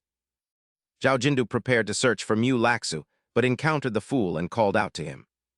He asked the fool why he wasn't eating, but the man only muttered something about the lank chess match. Before Zhao Jindu could react, the fool suddenly leaped off the boat and began to run away at full speed. Startled by the sudden flight, Zhao Jindu shouted after him, wondering why he was running away so abruptly. Suspecting that something from the Taiyin sect had triggered him, Zhao Jindu pursued the fool on his flying sword. Elsewhere, the first pillar of the state was meditating like a stone statue when Tian Jiazi and the Lord of Juxing Mountain approached. Tian Jiazi asked him to step aside, but the first pillar of the state already knew they had come for the wrong man. He declared that Zhao Wuji was not the killer, but the Lord of Juxing Mountain insisted on trusting only his own eyes. When asked to compare himself to Lord Canshan of Yuxian Peak, the Lord of Juxing Mountain admitted he could not match him. He laughed at the first pillar of the state, comparing his narrow-mindedness to a child trying to hide the sun with his hand. He claimed the truth remains clear to everyone else, prompting the first pillar of the state to bring up a legendary rumor. He mentioned the Luo chessboard at Juxing Mountain, which is said to contain the secrets of 10,000 great Daos. He asked if it was true that anyone who solved the puzzle could gain 60 years of longevity. If the one who set this board were to compete against Canshan Gong, what would the result be? Zhu Xing Mountain Lord replied, "Though I haven't had the honor of meeting that genius, this game is indeed unfathomably profound. Only a true immortal of the 9 heavens could devise such a match." Hearing this, the first pillar of state laughed scornfully. "A true immortal? How ridiculous. The path to immortality was severed long ago and the heavenly gates sealed. Where would a true immortal come from?" He then stepped off the lotus pedestal, asking if he might see the legendary lank chess match. Zhu Xing Mountain Lord dismounted calmly. "I have been obsessed with the way of chess for a millennium, and though I haven't mastered its myriad paths, I have replicated some of its essence. Would you care for a match?" The first pillar of state did not refuse, as the Zhu Xing Mountain Lord began setting the board, where every piece embodied a different power. This represents the great Dao left by King Kang, and this is the destiny entrusted by Sword Sovereign Wu. Once finished, he invited his opponent to solve the endgame. The first pillar of state was secretly impressed, realizing why the lank match was said to consume a lifetime, as every entry requires wagering one's lifespan and fortune, where a single mistake can lead to eternal ruin. Nevertheless, the challenge failed to intimidate him. Atop the dark city walls, Su Huan sensed Mara's aura suddenly weakening to an unbelievable degree and wondered what was happening. Why is his breath plummeting so rapidly, or is he playing a trick to lure me out? I must wait patiently to see if this is genuine. This was a God-given chance to avenge Zhao Wuji that he could not miss. Meanwhile, after meeting the first pillar, the Zhu Xing Mountain Lord's mind was in turmoil.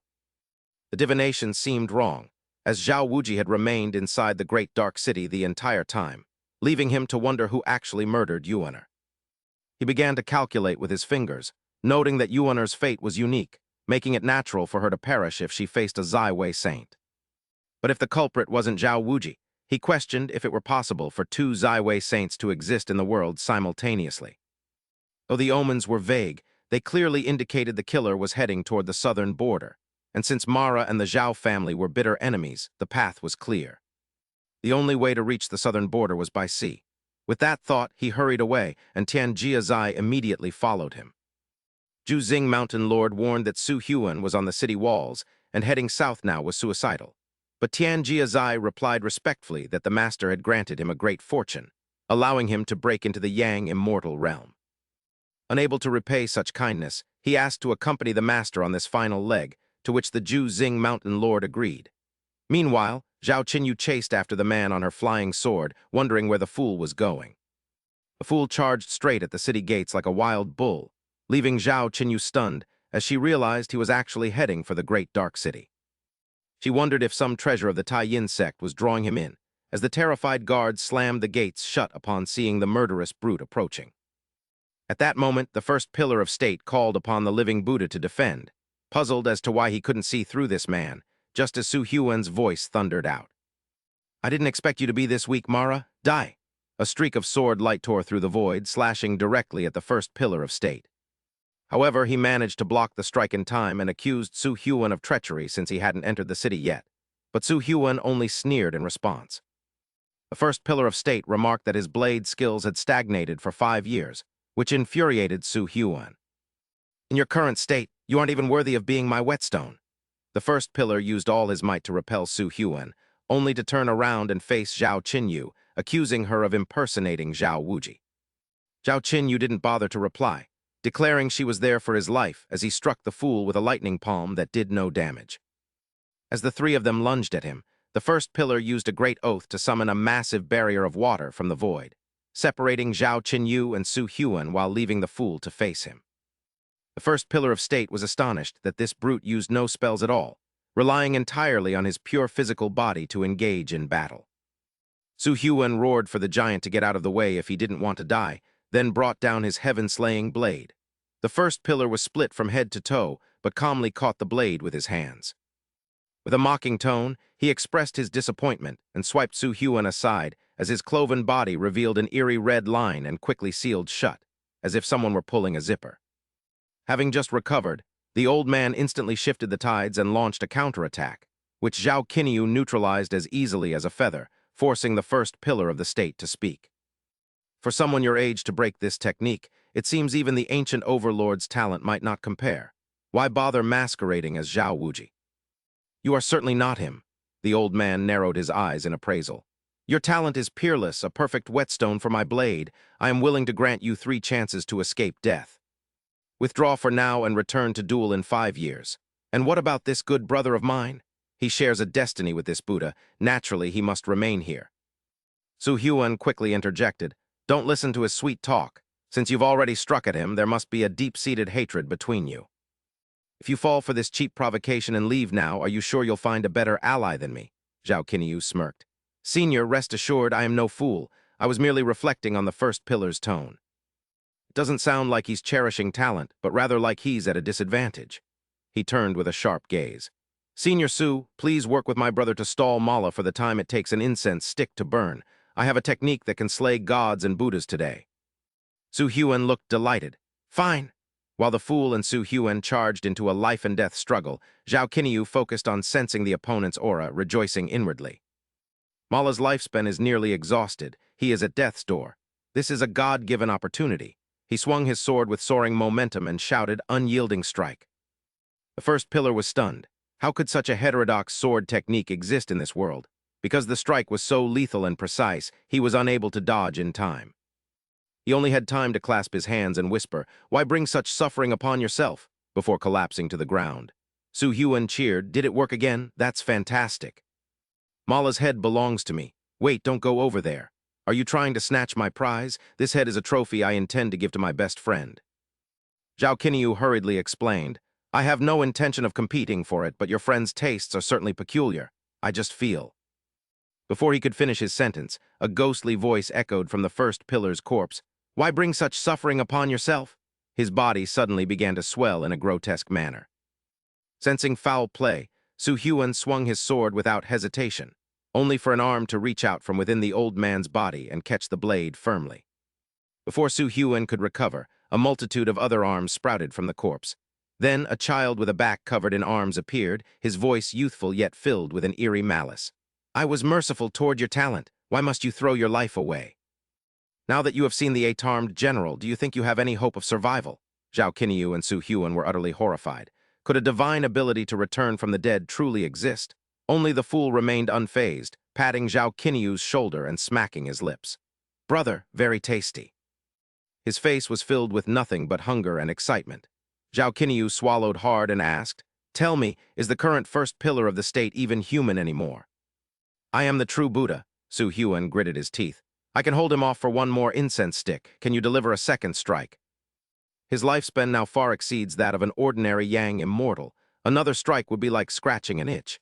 Is this rejuvenation? No, he has directly cultivated a second life. The first pillar saw through him. "You carry the aura of the Jade immortal peak lineage and are protected by a southern border totem. Yet what you practice is a heterodox sword path. Could it be that you are also cultivating a second life like me?" Zhao Qinyu was inwardly shaken. Those eyes were terrifyingly perceptive. "A pity you have come seeking your own death." As he spoke, the arms on the pillar's back began to dance grotesquely. Blood suddenly seeped from Su Hyun's eyes and nose. "Watch out. This attack doesn't just target hearing. You must seal all 5 senses to neutralize it." Zhao Qinyu immediately complied, as a sharp strand of sword intent pierced his forehead before vanishing. The first pillar was momentarily surprised. "Another new sword intent? Show me all your tricks. I can wait for you to strike first." Sensing the overwhelming power, Zhao Qinyu realized they had to find a way to escape. "The eight-armed Mala is beyond imagination. We don't have a single shred of hope for victory. We must flee." He turned to ask the fool. "Fool, besides the thing in front of us, do you see anything else tasty?" The fool pointed into the distance. "Tower, very tasty." Zhao Qinyu narrowed his eyes at the pagoda. A plan flashed through his mind. That was Mala's treasure pagoda. It seemed he and the Taiyin sect shared a shady connection. Mala was powerful, but he could not cover the sky with one hand. "If I destroy that pagoda, he will be forced to return and save it." He shouted, "Do you have ties to the Taiyin sect? Fool, attack." The fool roared and lunged at the first pillar of the state. The old man cast a contemptuous glance at Zhao Qinyu. "What is this, Zhao Qinyu? Is your new sword intent only capable of this much?" Zhao Qinyu swung his sword, but his target was not the old man. He roared, "Take this strike!" A world-shaking surge of sword chi slashed directly toward the pagoda. The tower began to tilt as mournful, agonizing screams echoed from within. "Help me, save me!" The first pillar of state cried out, his face pale with fear as he realized Tai Zuzi was still nearby, and the secret within the tower had to be protected. Seeing the fool rushing toward the tower, Zhao Qinyu shouted for him to stop. "You idiot, it's dangerous. Run away!" As he seized the opportunity to act. He hoisted the unconscious Su Hyun onto his shoulder and vanished into the night with the fool, leaving the chaos behind to find a safe haven. He gently laid Su Hyun on the ground, but noticed the fool was about to turn back, so Zhao Qinyu quickly called out, "Don't go back. I'll make sure to reward you later." Before he could finish, a cold blade was pressed against his neck as a voice demanded, "Who exactly are you?" While the fool roared in anger for him to let go. As the fool lunged at Su Hyun, Zhao Qinyu stepped in to block him, saying, "Calm down, I'm fine," before turning to the other person and asking, "Didn't I just rescue you from Mara's grasp?" "I saved you while your senses were sealed. Is this how you pillars of state repay kindness with enmity?" Su Hyun coldly replied. "I will remember your favor, but I cannot ignore you killing the 5th prince and framing the Zhao family." Zhao Qinyu frowned, thinking they should part ways after this. Yet he wondered why the Zhao family's affairs were intertwined with the pillar of state as his mind raced with confusion. "What on earth?" he thought, realizing the Zhao family was linked to the second pillar his father had been searching for, while Su Hyun insisted that their business was hers as well. "Tell me who ordered you to frame the Zhao family," she demanded, but a voice from behind interrupted, "Wait, don't attack. We're all on the same side," as Qing Yu appeared, relieved she was alive and warning her not to harm Qinyu. "He is my biological nephew," Qing Yu explained, leaving Su Hyun stunned to learn his identity, while Zhao Qinyu struggled to process who this man was and how he knew him. Suddenly having an uncle appear out of nowhere, Zhao Qinyu was baffled, while Su Hyun burst into laughter, remarking that she wouldn't have threatened him if he had revealed his identity sooner. "Now call me little mother," she teased, But Zhao Qinyu brushed her off, pointing at Qing Yu and demanding proof of their relationship before he would believe such a claim. "I have a handwritten letter from your father," Qing Yu replied, and after reading it, Zhao Qinyu reluctantly accepted the Taoist priest as his uncle for the time being. "And what about you, senior? What is your connection to the Zhao family?" he asked, prompting Su Huan to snort in annoyance at his perceived rudeness. "Years ago, if that vixen Chu Balian hadn't ensnared Zhao Chengwu, you would have been my son, so calling me Little Mother is only right," she declared, leaving Zhao Qinyu in total shock. "So you're saying my father was the legendary lover with the bold taste you mentioned," he muttered, feeling a massive headache coming on from the revelation. "All right, uncle, is there any major news from the capital?" he asked, to which Qing Yu replied that there were 3 significant events, starting with the emperor's massive purge of the imperial court. He added that anyone contributing to cultivation would be granted official titles, filling the court with newcomers, which made Zhao Qinyu sneer at the emperor's self-destructive strategy. He would rather employ the incompetent than the Zhao family's disciples, but my family is not some marketplace where anyone can just come and strike at us, he thought. "Once I have full control over Jianghuai, the royal family will be insignificant," he declared, while Qing Yu sighed for the commoners, noting that the old officials, though loyal to the Zhao, were actually capable men. Those men were truly talented, unlike the arrogant fools Jai Xing has replaced them with, which will surely lead to his own downfall, Qing Yu remarked. "Jai Xing is digging his own grave and the great Zhu's fate is sealed. Anyway, uncle, tell me the other 2 things, he said, as Qing Yu noted the second matter was quite peculiar. "The emperor has suddenly increased forced labor to construct something called the Heaven-Reaching Tower," Qing Yu explained, causing Zhao Qinyu to jump in surprise at the name. "Jai Xing, why would he suddenly want to build that tower and who gave him the idea?" he wondered, but Qing Yu shook his head, saying the Zhao family hadn't found out yet. Zhao Qinyu was panicked, knowing he held the secret to the court's ascension, yet wondering how Jai Xing knew about the tower and if another reincarnator existed before asking for the final piece of news. "Please, uncle, tell me the last thing as well," he urged, and Qing Yu replied that the beast known as the heavenly dragon Zhai Gan had finally entered the capital. Su Huan suddenly grabbed Qing Yu's collar and growled, "Who? What did you say? That beast, the 3rd pillar of state, has entered the capital. How could you leave Zhao Chengwu alone in the capital when that beast will surely move against him? Let me go, I have to leave," she cried out. "I must go to the capital to help him," she insisted, but Zhao Qinyu quickly tried to stop her as she worriedly exclaimed that the matter simply could not wait. "Your elder brother is Zhao Wuji." Before Su Huan could finish, Zhao Qinyu interrupted, "This matter cannot be rushed. Let Kaiokiao explain the details first so little mother can understand the situation. Uncle, please stand up." Qing Yu coughed violently at Su Huan. "Cough, you brute. No wonder Chengwu isn't by your side." Su Huan flared up. "You dare insult me?" Qing Yu waved him off. "Can't you use your head?" "Before I entered the capital, Tianlong Jiken had already arrived. If Chengwu were truly in danger, would I have left so calmly?" Zhao Qinyu nodded. "Indeed, if Tianlong Jiken dared to use his high cultivation against a high-ranking official, it would signal to all cultivators that they can openly defy the law.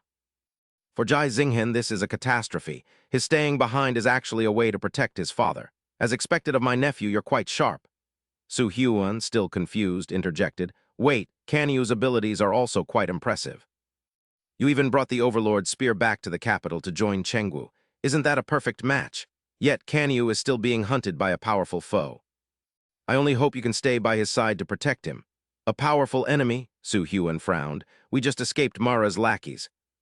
Aside from those 2 freakish old men." Before Su Huan could finish, Qing Yu uttered a name that stunned him. "Taehuzi." "Who?"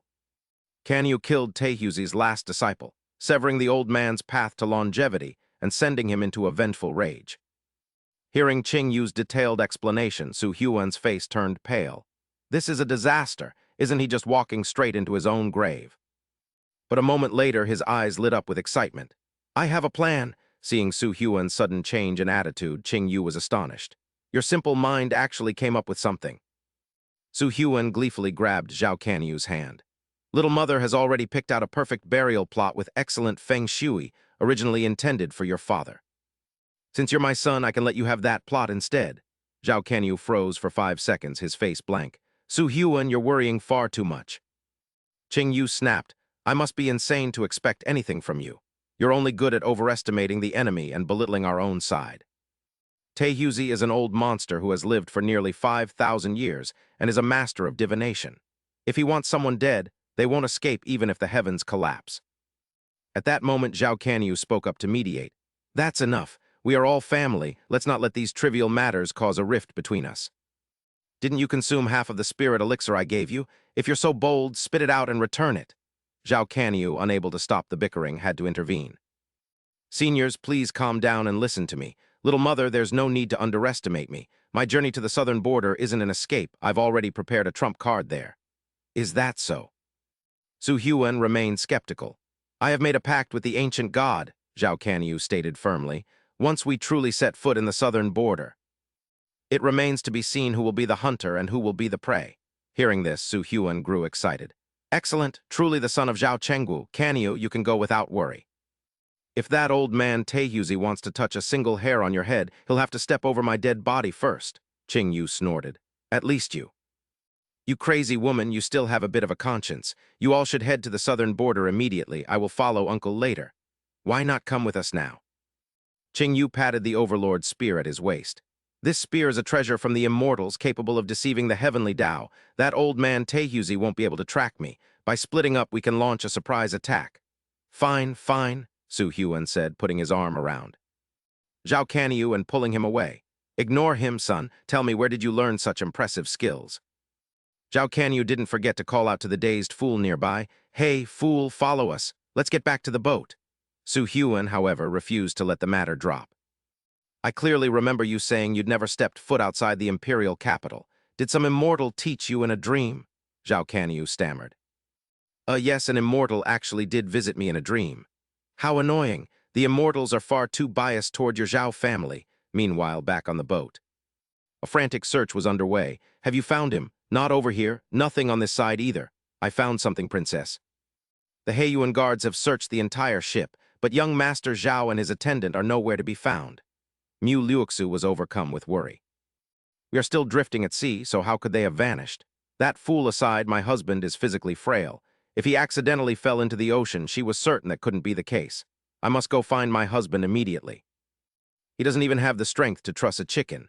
Bai Chuan's cold voice rang out from behind, mocking her claim that he lacked the strength to even tie up a fowl.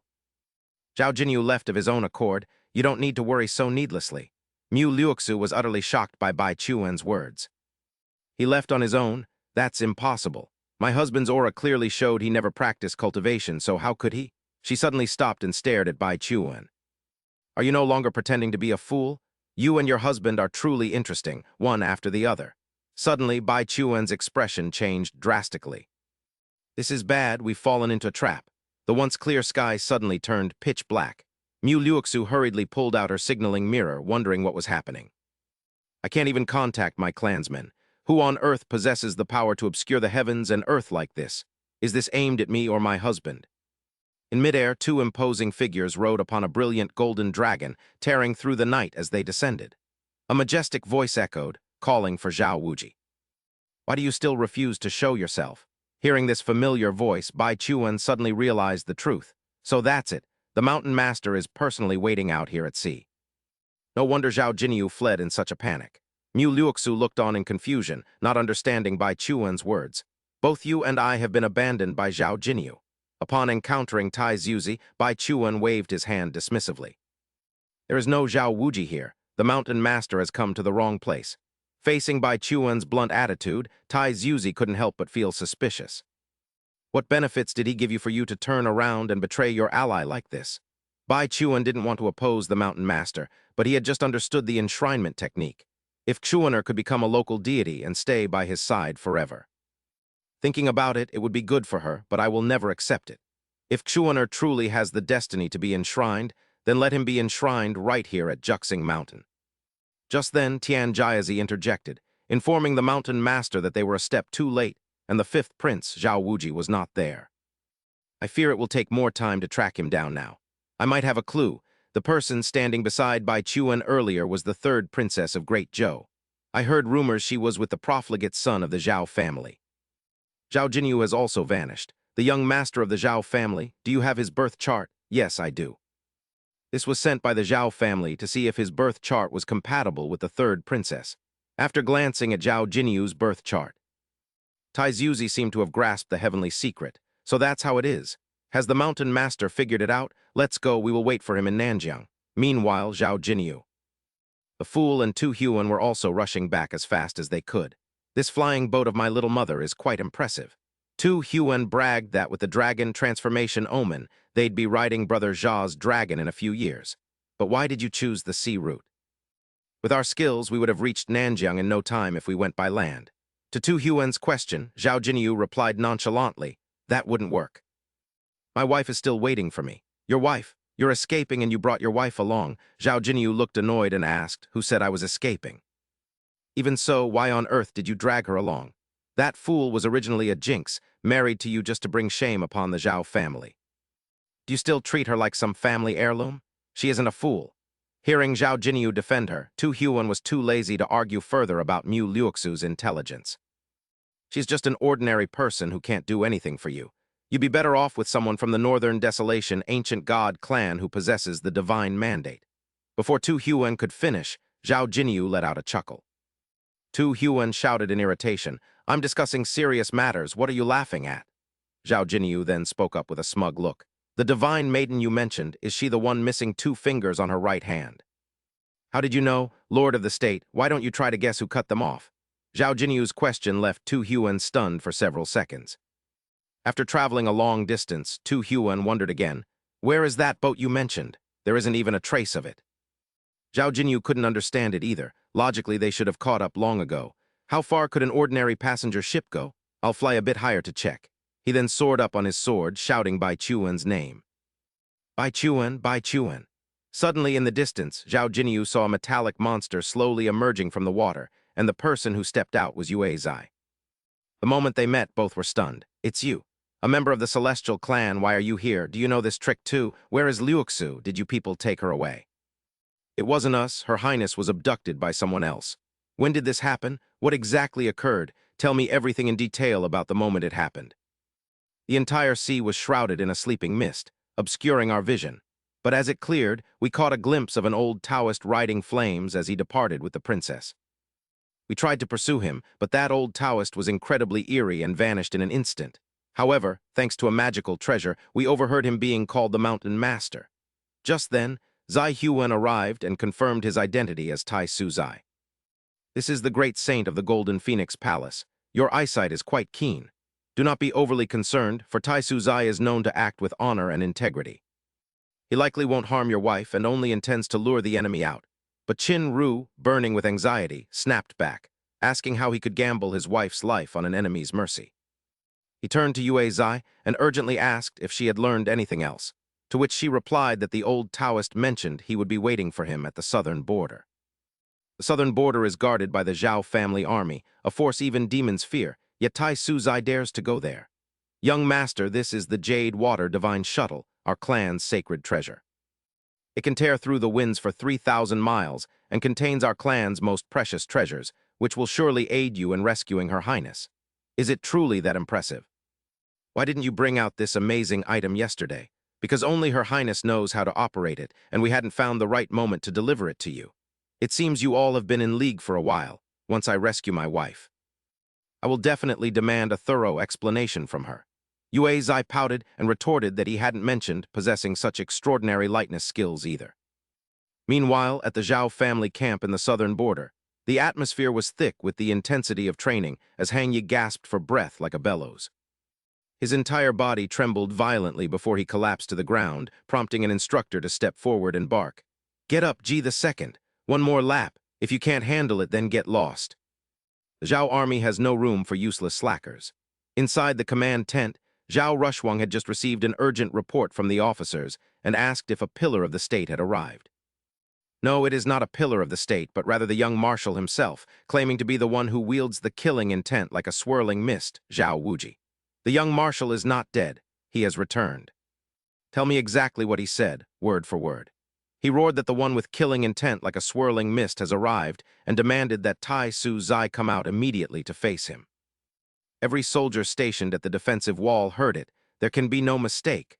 General, the young marshal has undoubtedly returned. My elder brother is clearly. This must be Qin Ru's doing. What kind of trick is he playing now? After a moment of deep thought, Zhao Rushwang leaned in and whispered to a trusted officer, "Take my token. Go and negotiate with the king of the Gu clan to have them send more reinforcements. This news must absolutely not reach the capital. We must act swiftly and keep everything strictly confidential." At that moment, atop the city walls, two individuals sent by the imperial court to monitor the Zhao army were also present, wondering if it truly was Zhao Wuji. I met Zhao Wuji years ago, and this man looks nothing like him. Regardless of whether he is real or a fake, the fact remains that he has appeared here at the southern border. We must send an urgent report to the capital immediately. It's too late for that. The southern border is 10,000 miles away, and even riding day and night, it would take over half a month. The man gave a sinister smile, noting that while the capital was far, Annam was close. Just as the words left his lips, blood splattered everywhere as someone barked, "How dare you plot against our young marshal?" After his companion was struck down, the remaining man drew his sword and took a defensive stance, shouting, "I am the national uncle sent by the emperor to guard the southern border. Do you intend to rebel? This is a capital offense punishable by the execution of 9 generations." However, from behind, a Zhao family general drove a lethal blade through him. "No one is permitted to harm our young marshal." With his final breath, the national uncle gasped in disbelief. "I was the one who personally promoted you," the general replied decisively. "The Zhao family saved the southern border during its darkest hour. The people here will never betray them for generations." Just then, a female officer approached and demanded to know what they were doing, to which they replied that the men were plotting against the young marshal. "Their deaths are well-deserved, but they cannot die by your hands." Following Zhao Rushwang's orders, a group from the Gu clan silently appeared beside the 2 corpses on the city wall. "Do you have any suggestions on how to deceive the public?" The Gu clan members produced a mysterious venomous insect and replied, "Leave these trivial matters to us. We guarantee that no one will ever discover the truth behind their deaths." Once everything was settled, the general returned to report to Zhao Rushwang. Despite a minor unforeseen incident, the Gu clan assured that it would be handled cleanly. The officer then leaned in and whispered to her, "General, what about that officer from the noble family?" Rushwang immediately understood his meaning. She shook her head slightly, deciding to maintain a strict watch for now, as it might prove useful later. Meanwhile, Zhao Qinyu, radiating a murderous aura, flew eastward on his sword, determined to track down Taehuzi. His sword light tore through the sky with a momentum like thunder and lightning, his roar echoing across the land. "Taehuzi, why haven't you come out to face me yet?" Su Huan hurriedly gave chase, warning him anxiously, "Qinyu, making such a scene, aren't you afraid of exposing your identity? What is there to fear? This is the southern border." "News won't travel out easily," Zhao Qinyu sneered. "Even though Zhao Chenggu has been gone for so long, the Zhao family still holds absolute influence over the southern border. Jai Xinghe is delusional if he thinks sending a few generals can divide the Zhao family army. It's a joke. But you shouldn't be so hasty. That foolish girl and the chosen immortal clansmen carrying the heavy treasure cannot fly. If they run into Taehuzi, we will lose a major source of support. I can't wait any longer. Do you care about her that much? Is it really that serious? Perhaps it is." At that moment, Mu Luoxu's image lingered in Zhao Qinyu's mind, making him roar, "I am Zhao Qinyu of the Zhao family. Taehuzi, why don't you come out and see me?" At the same time, Taehuzi had set foot in the territory of the ancient Gu clan. "Is that big worm staying here? Who goes there so rudely?" An old man from the ancient Gu clan waved his hand, and a venomous snake shot toward Taehuzi. Without the master acting, the donkey companion quickly snatched the snake. Chewing it with great delight, "Who exactly are you?" "I am Taehuzi, come from the distant East Sea. What is your business here?" "I've come to see the big worm, your Gu god. Please lead the way, old brother." It turned out this was the powerhouse the high priest had cautiously invited. "To see the Gu god, you must pass the trials of the totem gods in the sanctuary. If you aren't afraid, follow me." "Thank you." Upon arrival, Taehuzi turned back to instruct Tianjiazi and the donkey, "You two wait here." After Taehuzi disappeared inside, Tianjiazi asked, "People of the ancient Gu clan, I heard your tribe possesses a secret method that allows souls to become incense spirit servants. Could you let me see it? I'm willing to exchange it for the star-gazing technique." Meanwhile, Zhao Qinyu had also ventured deep into the ancient Gu territory. "How strange! Why is the entire forest so quiet that not even a bird or insect can be heard?" Su Huan suddenly called out in terror, "Qinyu, come look at this." When Zhao Qinyu ran over, a horrific scene appeared. Countless ancient goo people lay scattered on the ground. He knelt to check. His face grew grim, no wounds, they were just in a deep sleep. I just checked the nearby houses. Everyone is in this state, including many experts. Su Huan immediately suggested. Taehyuzi must have arrived before us. Maybe we should retreat and wait for that silly girl and Qingyu to arrive. Just then, both Zhao Qinyu and Su Huan's heads began to spin violently. While Su Huan insisted on leaving, Zhao Qinyu drew his sword, putting all his strength into a heaven-shaking strike to break the formation. Once the formation shattered, Zhao Qinyu looked at the unconscious Su Huan and whispered, "Sorry, Liuxu is still waiting for me. I can't leave." With that, Zhao Qinyu went deeper into the forest alone. There, he encountered the man who had guided Taehyuzi. Although he wasn't unconscious, his mind was in chaos, muttering, "The Goo God is awakened, may the Lord protect our tribe. It seems he can't talk, but if the Goo God is awake, I must see it." Stepping inside, the Dragon God appeared before Zhao Qinyu. But even the great Dragon God, the strongest of the totem gods, was fast asleep. It seems the Goo God really has awakened. Unbelievable, even the mighty great Dragon God is like an ordinary creature before the Goo God. The Goo God's body is half in the mortal world and half in the void. Finding his trail is like finding a needle in a haystack, even though she is asleep. Tu Lan insisted to me that these glowing crystals are the essence of spiritual energy leaked by the Goo God, and the only clue to his whereabouts.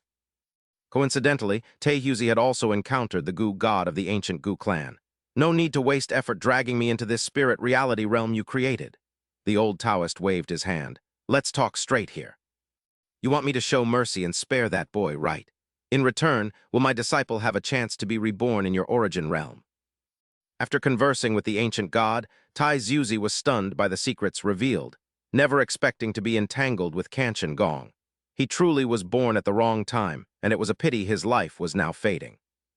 His return to the earth was imminent, and he truly lacked the strength to meddle in the world's affairs, but as Taehyuzi offered his excuses. The ancient god's expression darkened with visible sorrow before he suddenly straightened, revealing half of Wang's body, a sight that made Taehyuzi gasp in shock. No wonder, no wonder. "So you can survive in the genuine realm because you swallowed more than half of Wang's body. It seems you are determined to protect him, making a battle unavoidable." As he spoke, sword light flashed, crystals shattered, and Zhao Qinyu appeared before Taehyuzi, who squinted and asked, "Are you Zhao Wuji?" "No, I am Zhao Qinyu. A talented youth indeed. Thank you. Is my wife safe?" Facing Zhao Qinyu's question, Taehyuzi calmly produced a spiritual pearl from his sleeve as a bargaining chip, asking if he could have some questions answered, to which Zhao Qinyu agreed before denying he ever used Zhao Wuji's name. "I never impersonated anyone. The fifth prince simply mistook me for him, and though my disciple is somewhat foolish, his heart is kind." "Is there an irreconcilable grudge between you two?" "Senior, you misunderstand. The one who killed the fifth prince was not me, but Jai Xing's henchman, Sima Hong, who is currently imprisoned in the ship's hold. I already foresaw that Sima Hong's fate was sealed long ago. Senior, if you know the mastermind, why won't you stop instead of leaving the capital to find me? One reason is that the great Zhu's fortune has run dry, and I do not wish to move against Jai Xing. If Jai Xing were to die suddenly, the court would be shaken and the commoners would suffer, which goes against Yuaner's wishes. So because you cannot trouble Jai Xing, you turn to me. Do you think I am a soft target you can easily manipulate?" "Not exactly. The main reason is that my lifespan is nearly exhausted. Otherwise, I could have slowly planned my revenge. Fortunately, heaven does not block all paths, for when I checked your horoscope, I glimpsed a sliver of divine fate revealing a calamity in Nanjiang that, if overcome, could extend my life. And the knot of my fate lies within you. If you hadn't kidnapped my wife, there would be no deep-seated hatred between us, as the Zhao family and Great Zhu's fortune are closely linked. To move against the royal family would inevitably harm the Zhao family, so a battle between us was destined and unavoidable." True, and as the ancient god struck, Zhao Qinyu's sword lunged toward Taehyuzi, but in that instant, Zhao Qinyu fell into the lank chessboard, realizing why Mara's aura had been so weak before. His lifespan was nearly gone because he had previously fought Taehyuzi and lost miserably, yet facing such a powerful enemy was a great honor for a sword immortal. 8 netherworld generals! Zhao Qinyu fought the spectral soldiers on the chessboard with all his might, but their overwhelming numbers caused him to sustain several injuries. Even so, Zhao Qinyu cleared the spectral soldiers as fast as lightning, noting that these manifested powers were not as flexible as real people. Their moves were quite rigid, otherwise even he would struggle to withstand the siege of 10 Yang immortals, earning him praise from Tai Zuzi. A true sword immortal, your reputation is well-deserved. As long as I live, this game will never end. The master of Juxing Mountain is no fraud. Even Mara's 8-armed form couldn't compare to you. But your lifespan is short. Is that remaining strength enough to maintain the projections of 10 Yang immortals for an hour, a day, or a year? I can hold out much longer than you think. At that moment, the ancient god joined the fray, signaling Zhao Qinyu to work together to pull Tai Zuzi into its genuine realm. Why bother with such futile efforts? I know well that once I step into the genuine realm, I will be at your mercy like a fish on a chopping block. But since I refuse, do you think you can force me into that dreamscape? This body of mine, though supported by the lank chest soul, is already like a flickering candle in the wind. Especially with you constantly using shamanic arts to erode my life. Zhao Qinyu thought that by stalling, victory would eventually be his. We haven't known each other long, but did you know I possess a secret technique that can reverse time and space to kill someone silently by tracing their karma? He then launched his soul into Zhao Qinyu's long river of fate. This celestial art of reversing fate was a bonus he gained when he seized the lank chessboard years ago, and now it finally had a purpose. Upon entering, Tai Zuzi was stunned as he witnessed Zhao Qinyu's entire past in Jiangzhen City, where he had once joined forces with Mara to slaughter 200,000 troops atop Yingxian Peak. He stood with an air of defiance atop a mountain of 10,000 corpses within the sacred grounds of the clanless. Alone with his sword, he swept through the totem spirits of the Northern Desolation, assassinated Divine Lord Huang Ming, and even infiltrated a secret realm at the bottom of the Eastern Sea. After he seized the origin of a great demon, Tai Suzai was left in utter shock, wondering if this brat had always been so overbearing. Could someone truly be born with such irrational brilliance? Zhao Qinyu's past was supposed to be set by fate, so why was it shrouded in mist when only the uncertain future should be hidden? At that moment, a sharp burst of Zhao Qinyu's sword intent struck Tai Suzai, leaving him wondering how the boy possessed the means to step into the river of fate. The sudden attack sent Tai Suzai tumbling into another segment of Zhao Qinyu's river of fate, landing him at the main peak of Jade Immortal Peak. There Tai Suzai witnessed Zhao Qinyu's past life as a disciple. Master, I cannot comprehend it. I truly cannot. I am unable to become an immortal. With those words, Zhao Qinyu turned and walked away, his lonely figure fading into the distance. Tai Suzai snapped out of the vision in a daze, confused as to why his perspective wasn't following Zhao Qinyu, the subject of the memory. Before he could grasp the situation, the voice of Zhao Qinyu's master, Kang Shangong, suddenly rang out, asking, "What do you think of my disciple?" Tai Suzai asked in confusion. "Brother Kang Shan, can you see me?" Receiving no response, Tai Suzai's soul flew directly in front of Kang Shangong, only to make a discovery. It turned out the man wasn't speaking to him at all. Was there a third person present whom even he couldn't sense? As he searched frantically, Kang Shangong's voice rose again. Indeed, Qinyu reached the pinnacle of this world before even hitting 1,000 years of age, but unfortunately his Tao heart is burdened. He struggled to become an immortal on his own, and then you went and severed the path to immortality. Hearing this, Tai Suzai was baffled. Was the person talking to Kang Shangong the mastermind who had cut off the path? What kind of earth-shattering power would it take to achieve such a feat? Kang Shangong continued, "You once gave me a chance at rebirth. I am willing to make the trade, but will you take my disciple?" Suddenly, he smiled. "It is good that you accept. Your divine title shall be Zai Zio Tian Tai Su True Monarch." Hearing this name, Tai Suzai, who was hiding in the shadows, was struck with absolute shock. As the conversation continued, he heard, "The lank chessboard can no longer extend your lifespan. If you accept this title of Tai Su, you might manage to live for a few more years." Gradually, the figure speaking with Kang Shangong revealed himself. It was none other than Tai Suzai himself. "I only know that the one who set up the lank chessboard was Tai Su. If I don't take this title, I won't be able to keep the board and will only die sooner." Hearing his past self's answer, Kang Shangong warned solemnly, "If you are so stubborn, one day you will die by the hand of Tai Su." At that moment, Tai Suzai's soul began to bleed from its 7 orifices. "I have seen something I shouldn't have. The river of fate is expelling me. I must leave this place immediately." He hurriedly escaped, his body covered in severe wounds. If he could just return to Ju Xing Mountain, he could use the lank chessboard to suppress his injuries. But as soon as he stepped out, A long spear came flying from nowhere. It pierced through him coldly, ending all hope. The Zhao family's spear. The one who had gifted this treasure to the immortal in the past was none other than Tai Su, true monarch himself. He truly died by the hand of Tai Su. Qing Yu, who was lying in wait on a tree branch, was overjoyed at his luck. "You old geezer, to celebrate your demise. I've been waiting here forever. One strike to take your life, and in the end, the credit belongs to me, Taoist Qing Yu. Wait a second. What was the name of the mountain lord of Ju Xing Mountain again? I clearly remembered it just a moment ago, so why is my mind blank now? Forget it, the man is gone, so his name doesn't matter. I should go check on Kinyu." Just then, Zhao Kinyu also emerged from the River of Fate. What on earth is happening? Where did the mountain lord of Ju Xing Mountain go? Seeing Zhao Kinyu's confusion, the ancient god explained the situation in detail. Did he vanish again? Has he kicked the bucket once more? So that's it. No wonder the Overlord's spear is so powerful. It truly lives up to its reputation as a gift from an immortal. Now, please help me reconstruct this body. Once the aftermath was settled, Zhao Kinyu finally met with Bai Chuan and Tian Jiazai. Bai Chuan was fiddling with the soul of the fifth prince. With joy written all over his face, he said to Zhao Kinyu, "I haven't forgotten our agreement. Once I take Inca back to Ju Xing Mountain to stabilize his soul, I will return immediately to serve under you." He paused for a moment before adding, "Furthermore, I hope you can be lenient. Spare Tian Jiazi's life. He guarantees he will remain on Mount Juxing as the mountain lord to guard the spirit vein and never set foot off the mountain again." Zhao Kinyu smirked, saying it would depend on whether the state preceptor could offer a heavy enough bargaining chip, but the man replied he was no longer the state preceptor. "Why does the prince continue to address me so?" Tian Jiazi smiled bitterly, adding that as for his leverage, he knew several earth-shattering secrets within the imperial court.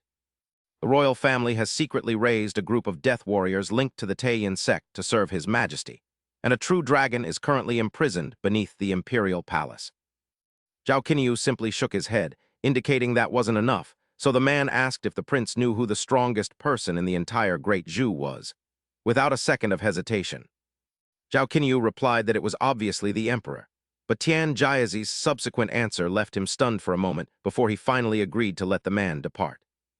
While he was still lost in thought, Mu Liuxu's clear voice drifted over, sounding as sweet as honey as she called out, "Husband, why didn't you come find me the moment you woke up?" Zhao Kinyu felt a bit flustered, scratching his head as he stammered that he simply didn't know how to approach her. "What is there that cannot be said between a husband and wife?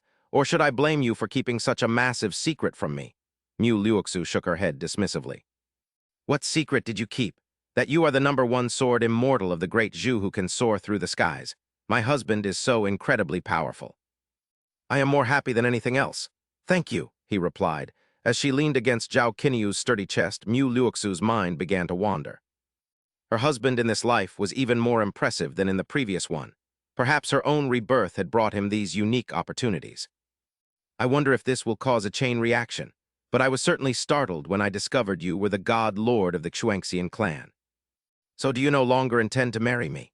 In response to Mu Liuxu's question, Zhao Kinyu immediately replied firmly, "I will marry you, of course I must."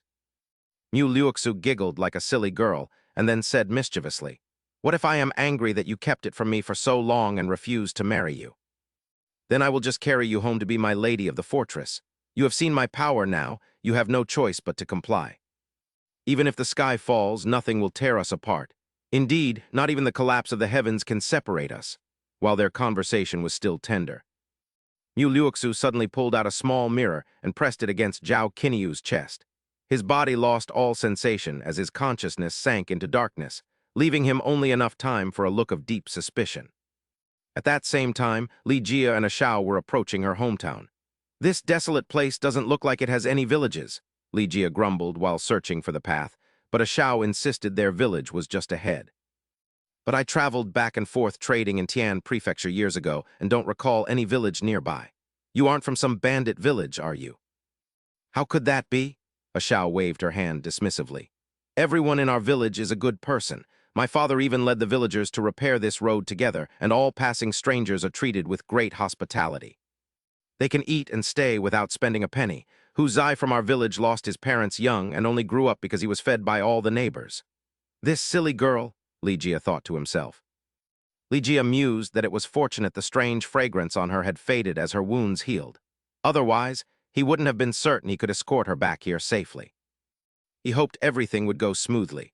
After all, he had only promised to bring her and her father home, and once the task was finished, he intended to leave immediately without further involvement. "Uncle, it is right over there. Just through that valley is our village. Seventh great uncle, where is my father? He must have suffered greatly out there, right? And who is this brother? This is Uncle Lee. My father has passed away, and if not for his protection, I would never have made it back alive. Uncle Lee is a good man." "Then we owe you a great debt of gratitude. Once we reach the village, we shall slaughter a goat to give you a proper feast." Thus, the moment Li Jia entered the village, he was greeted with immense hospitality. Fine wine was served without end, as they thanked him for bringing a Shao back to Jiren village. "Come, let me propose a toast to you, brother. Have another cup. We do not know how to repay such great kindness." Once he was quite intoxicated, Li Jia stumbled over to lie down and sleep beside the horse carriage. Unbeknownst to him, the strange fragrance from a Shao had quietly spread throughout the village. At midnight, Li Jia suddenly awoke with intense nausea, only to vomit up the rotten leaves from the earlier feast. Could I have actually eaten this? A horrifying thought flashed through his mind. Had he encountered a ghost? Where was a Cairo? Just then, a bone-chilling creak rang out as Songda's coffin burst open, and the old man sat bolt upright, frightening Li Jia out of his wits. "Old man Song, there is no enmity between us. I was even kind enough to bring your body back to your hometown, so if you repay my kindness with malice, heaven will surely strike you down." Songda whispered into Li Jia's ear with his dying breath, telling him that since he had saved him, Li Jia must save her at all costs, while Akaio was already surrounded by villagers like ants swarming prey. Not daring to hesitate, Li Jia hoisted Songda's cooling body onto his back and bolted away as fast as his legs could carry him, with Akaio's words still ringing in his ears. She said they would be safe as long as Songda viewed them as ordinary people, but was that really reliable, or would he be torn apart like joss paper? This was no Jiren village. It was clearly a village of paper people, and he had just found a Cairo. Li Jia quickly shook her awake, and a bewildered Cairo asked where they were going and why seventh great uncle, Ma Shen, and little Hu were all gathered there. With no time for long explanations, Li Jia scooped her up and began running for his life, telling her she was coming with him because of that mountain of debt she owed. "You have to work like a slave for me for several years to pay it back, or have you forgotten?" "I certainly remember," she replied, to which he said that was good and told her to stop talking and follow him quickly. As soon as he finished speaking, the villagers brandished countless pieces of silver and gold, asking in unison how brother Li planned to settle the debt sister Cairo owed them. Li Jia acted as if he were deaf, clutching Cairo tightly as he fled at breakneck speed. Along the way, she sobbed about not fulfilling her filial duties, but he reassured her that her father said he didn't mind, leading her to ask where they were headed next. "To my home in Tian Prefecture," he replied, while elsewhere the Prince of Annam was raging like a wild beast, his blood boiling as he cursed that wretched old man Songda. "I finally found an opportunity to escape the reconstructed Buddhist tower to search for the Seven Sorrows, yet I was still one step behind you. You even used the divine power of the statue in that paper person village to erase the marks on the Seven Sorrows. That is the end of the film for now. Bear hopes to receive many likes to gain the motivation to create more exceptional series.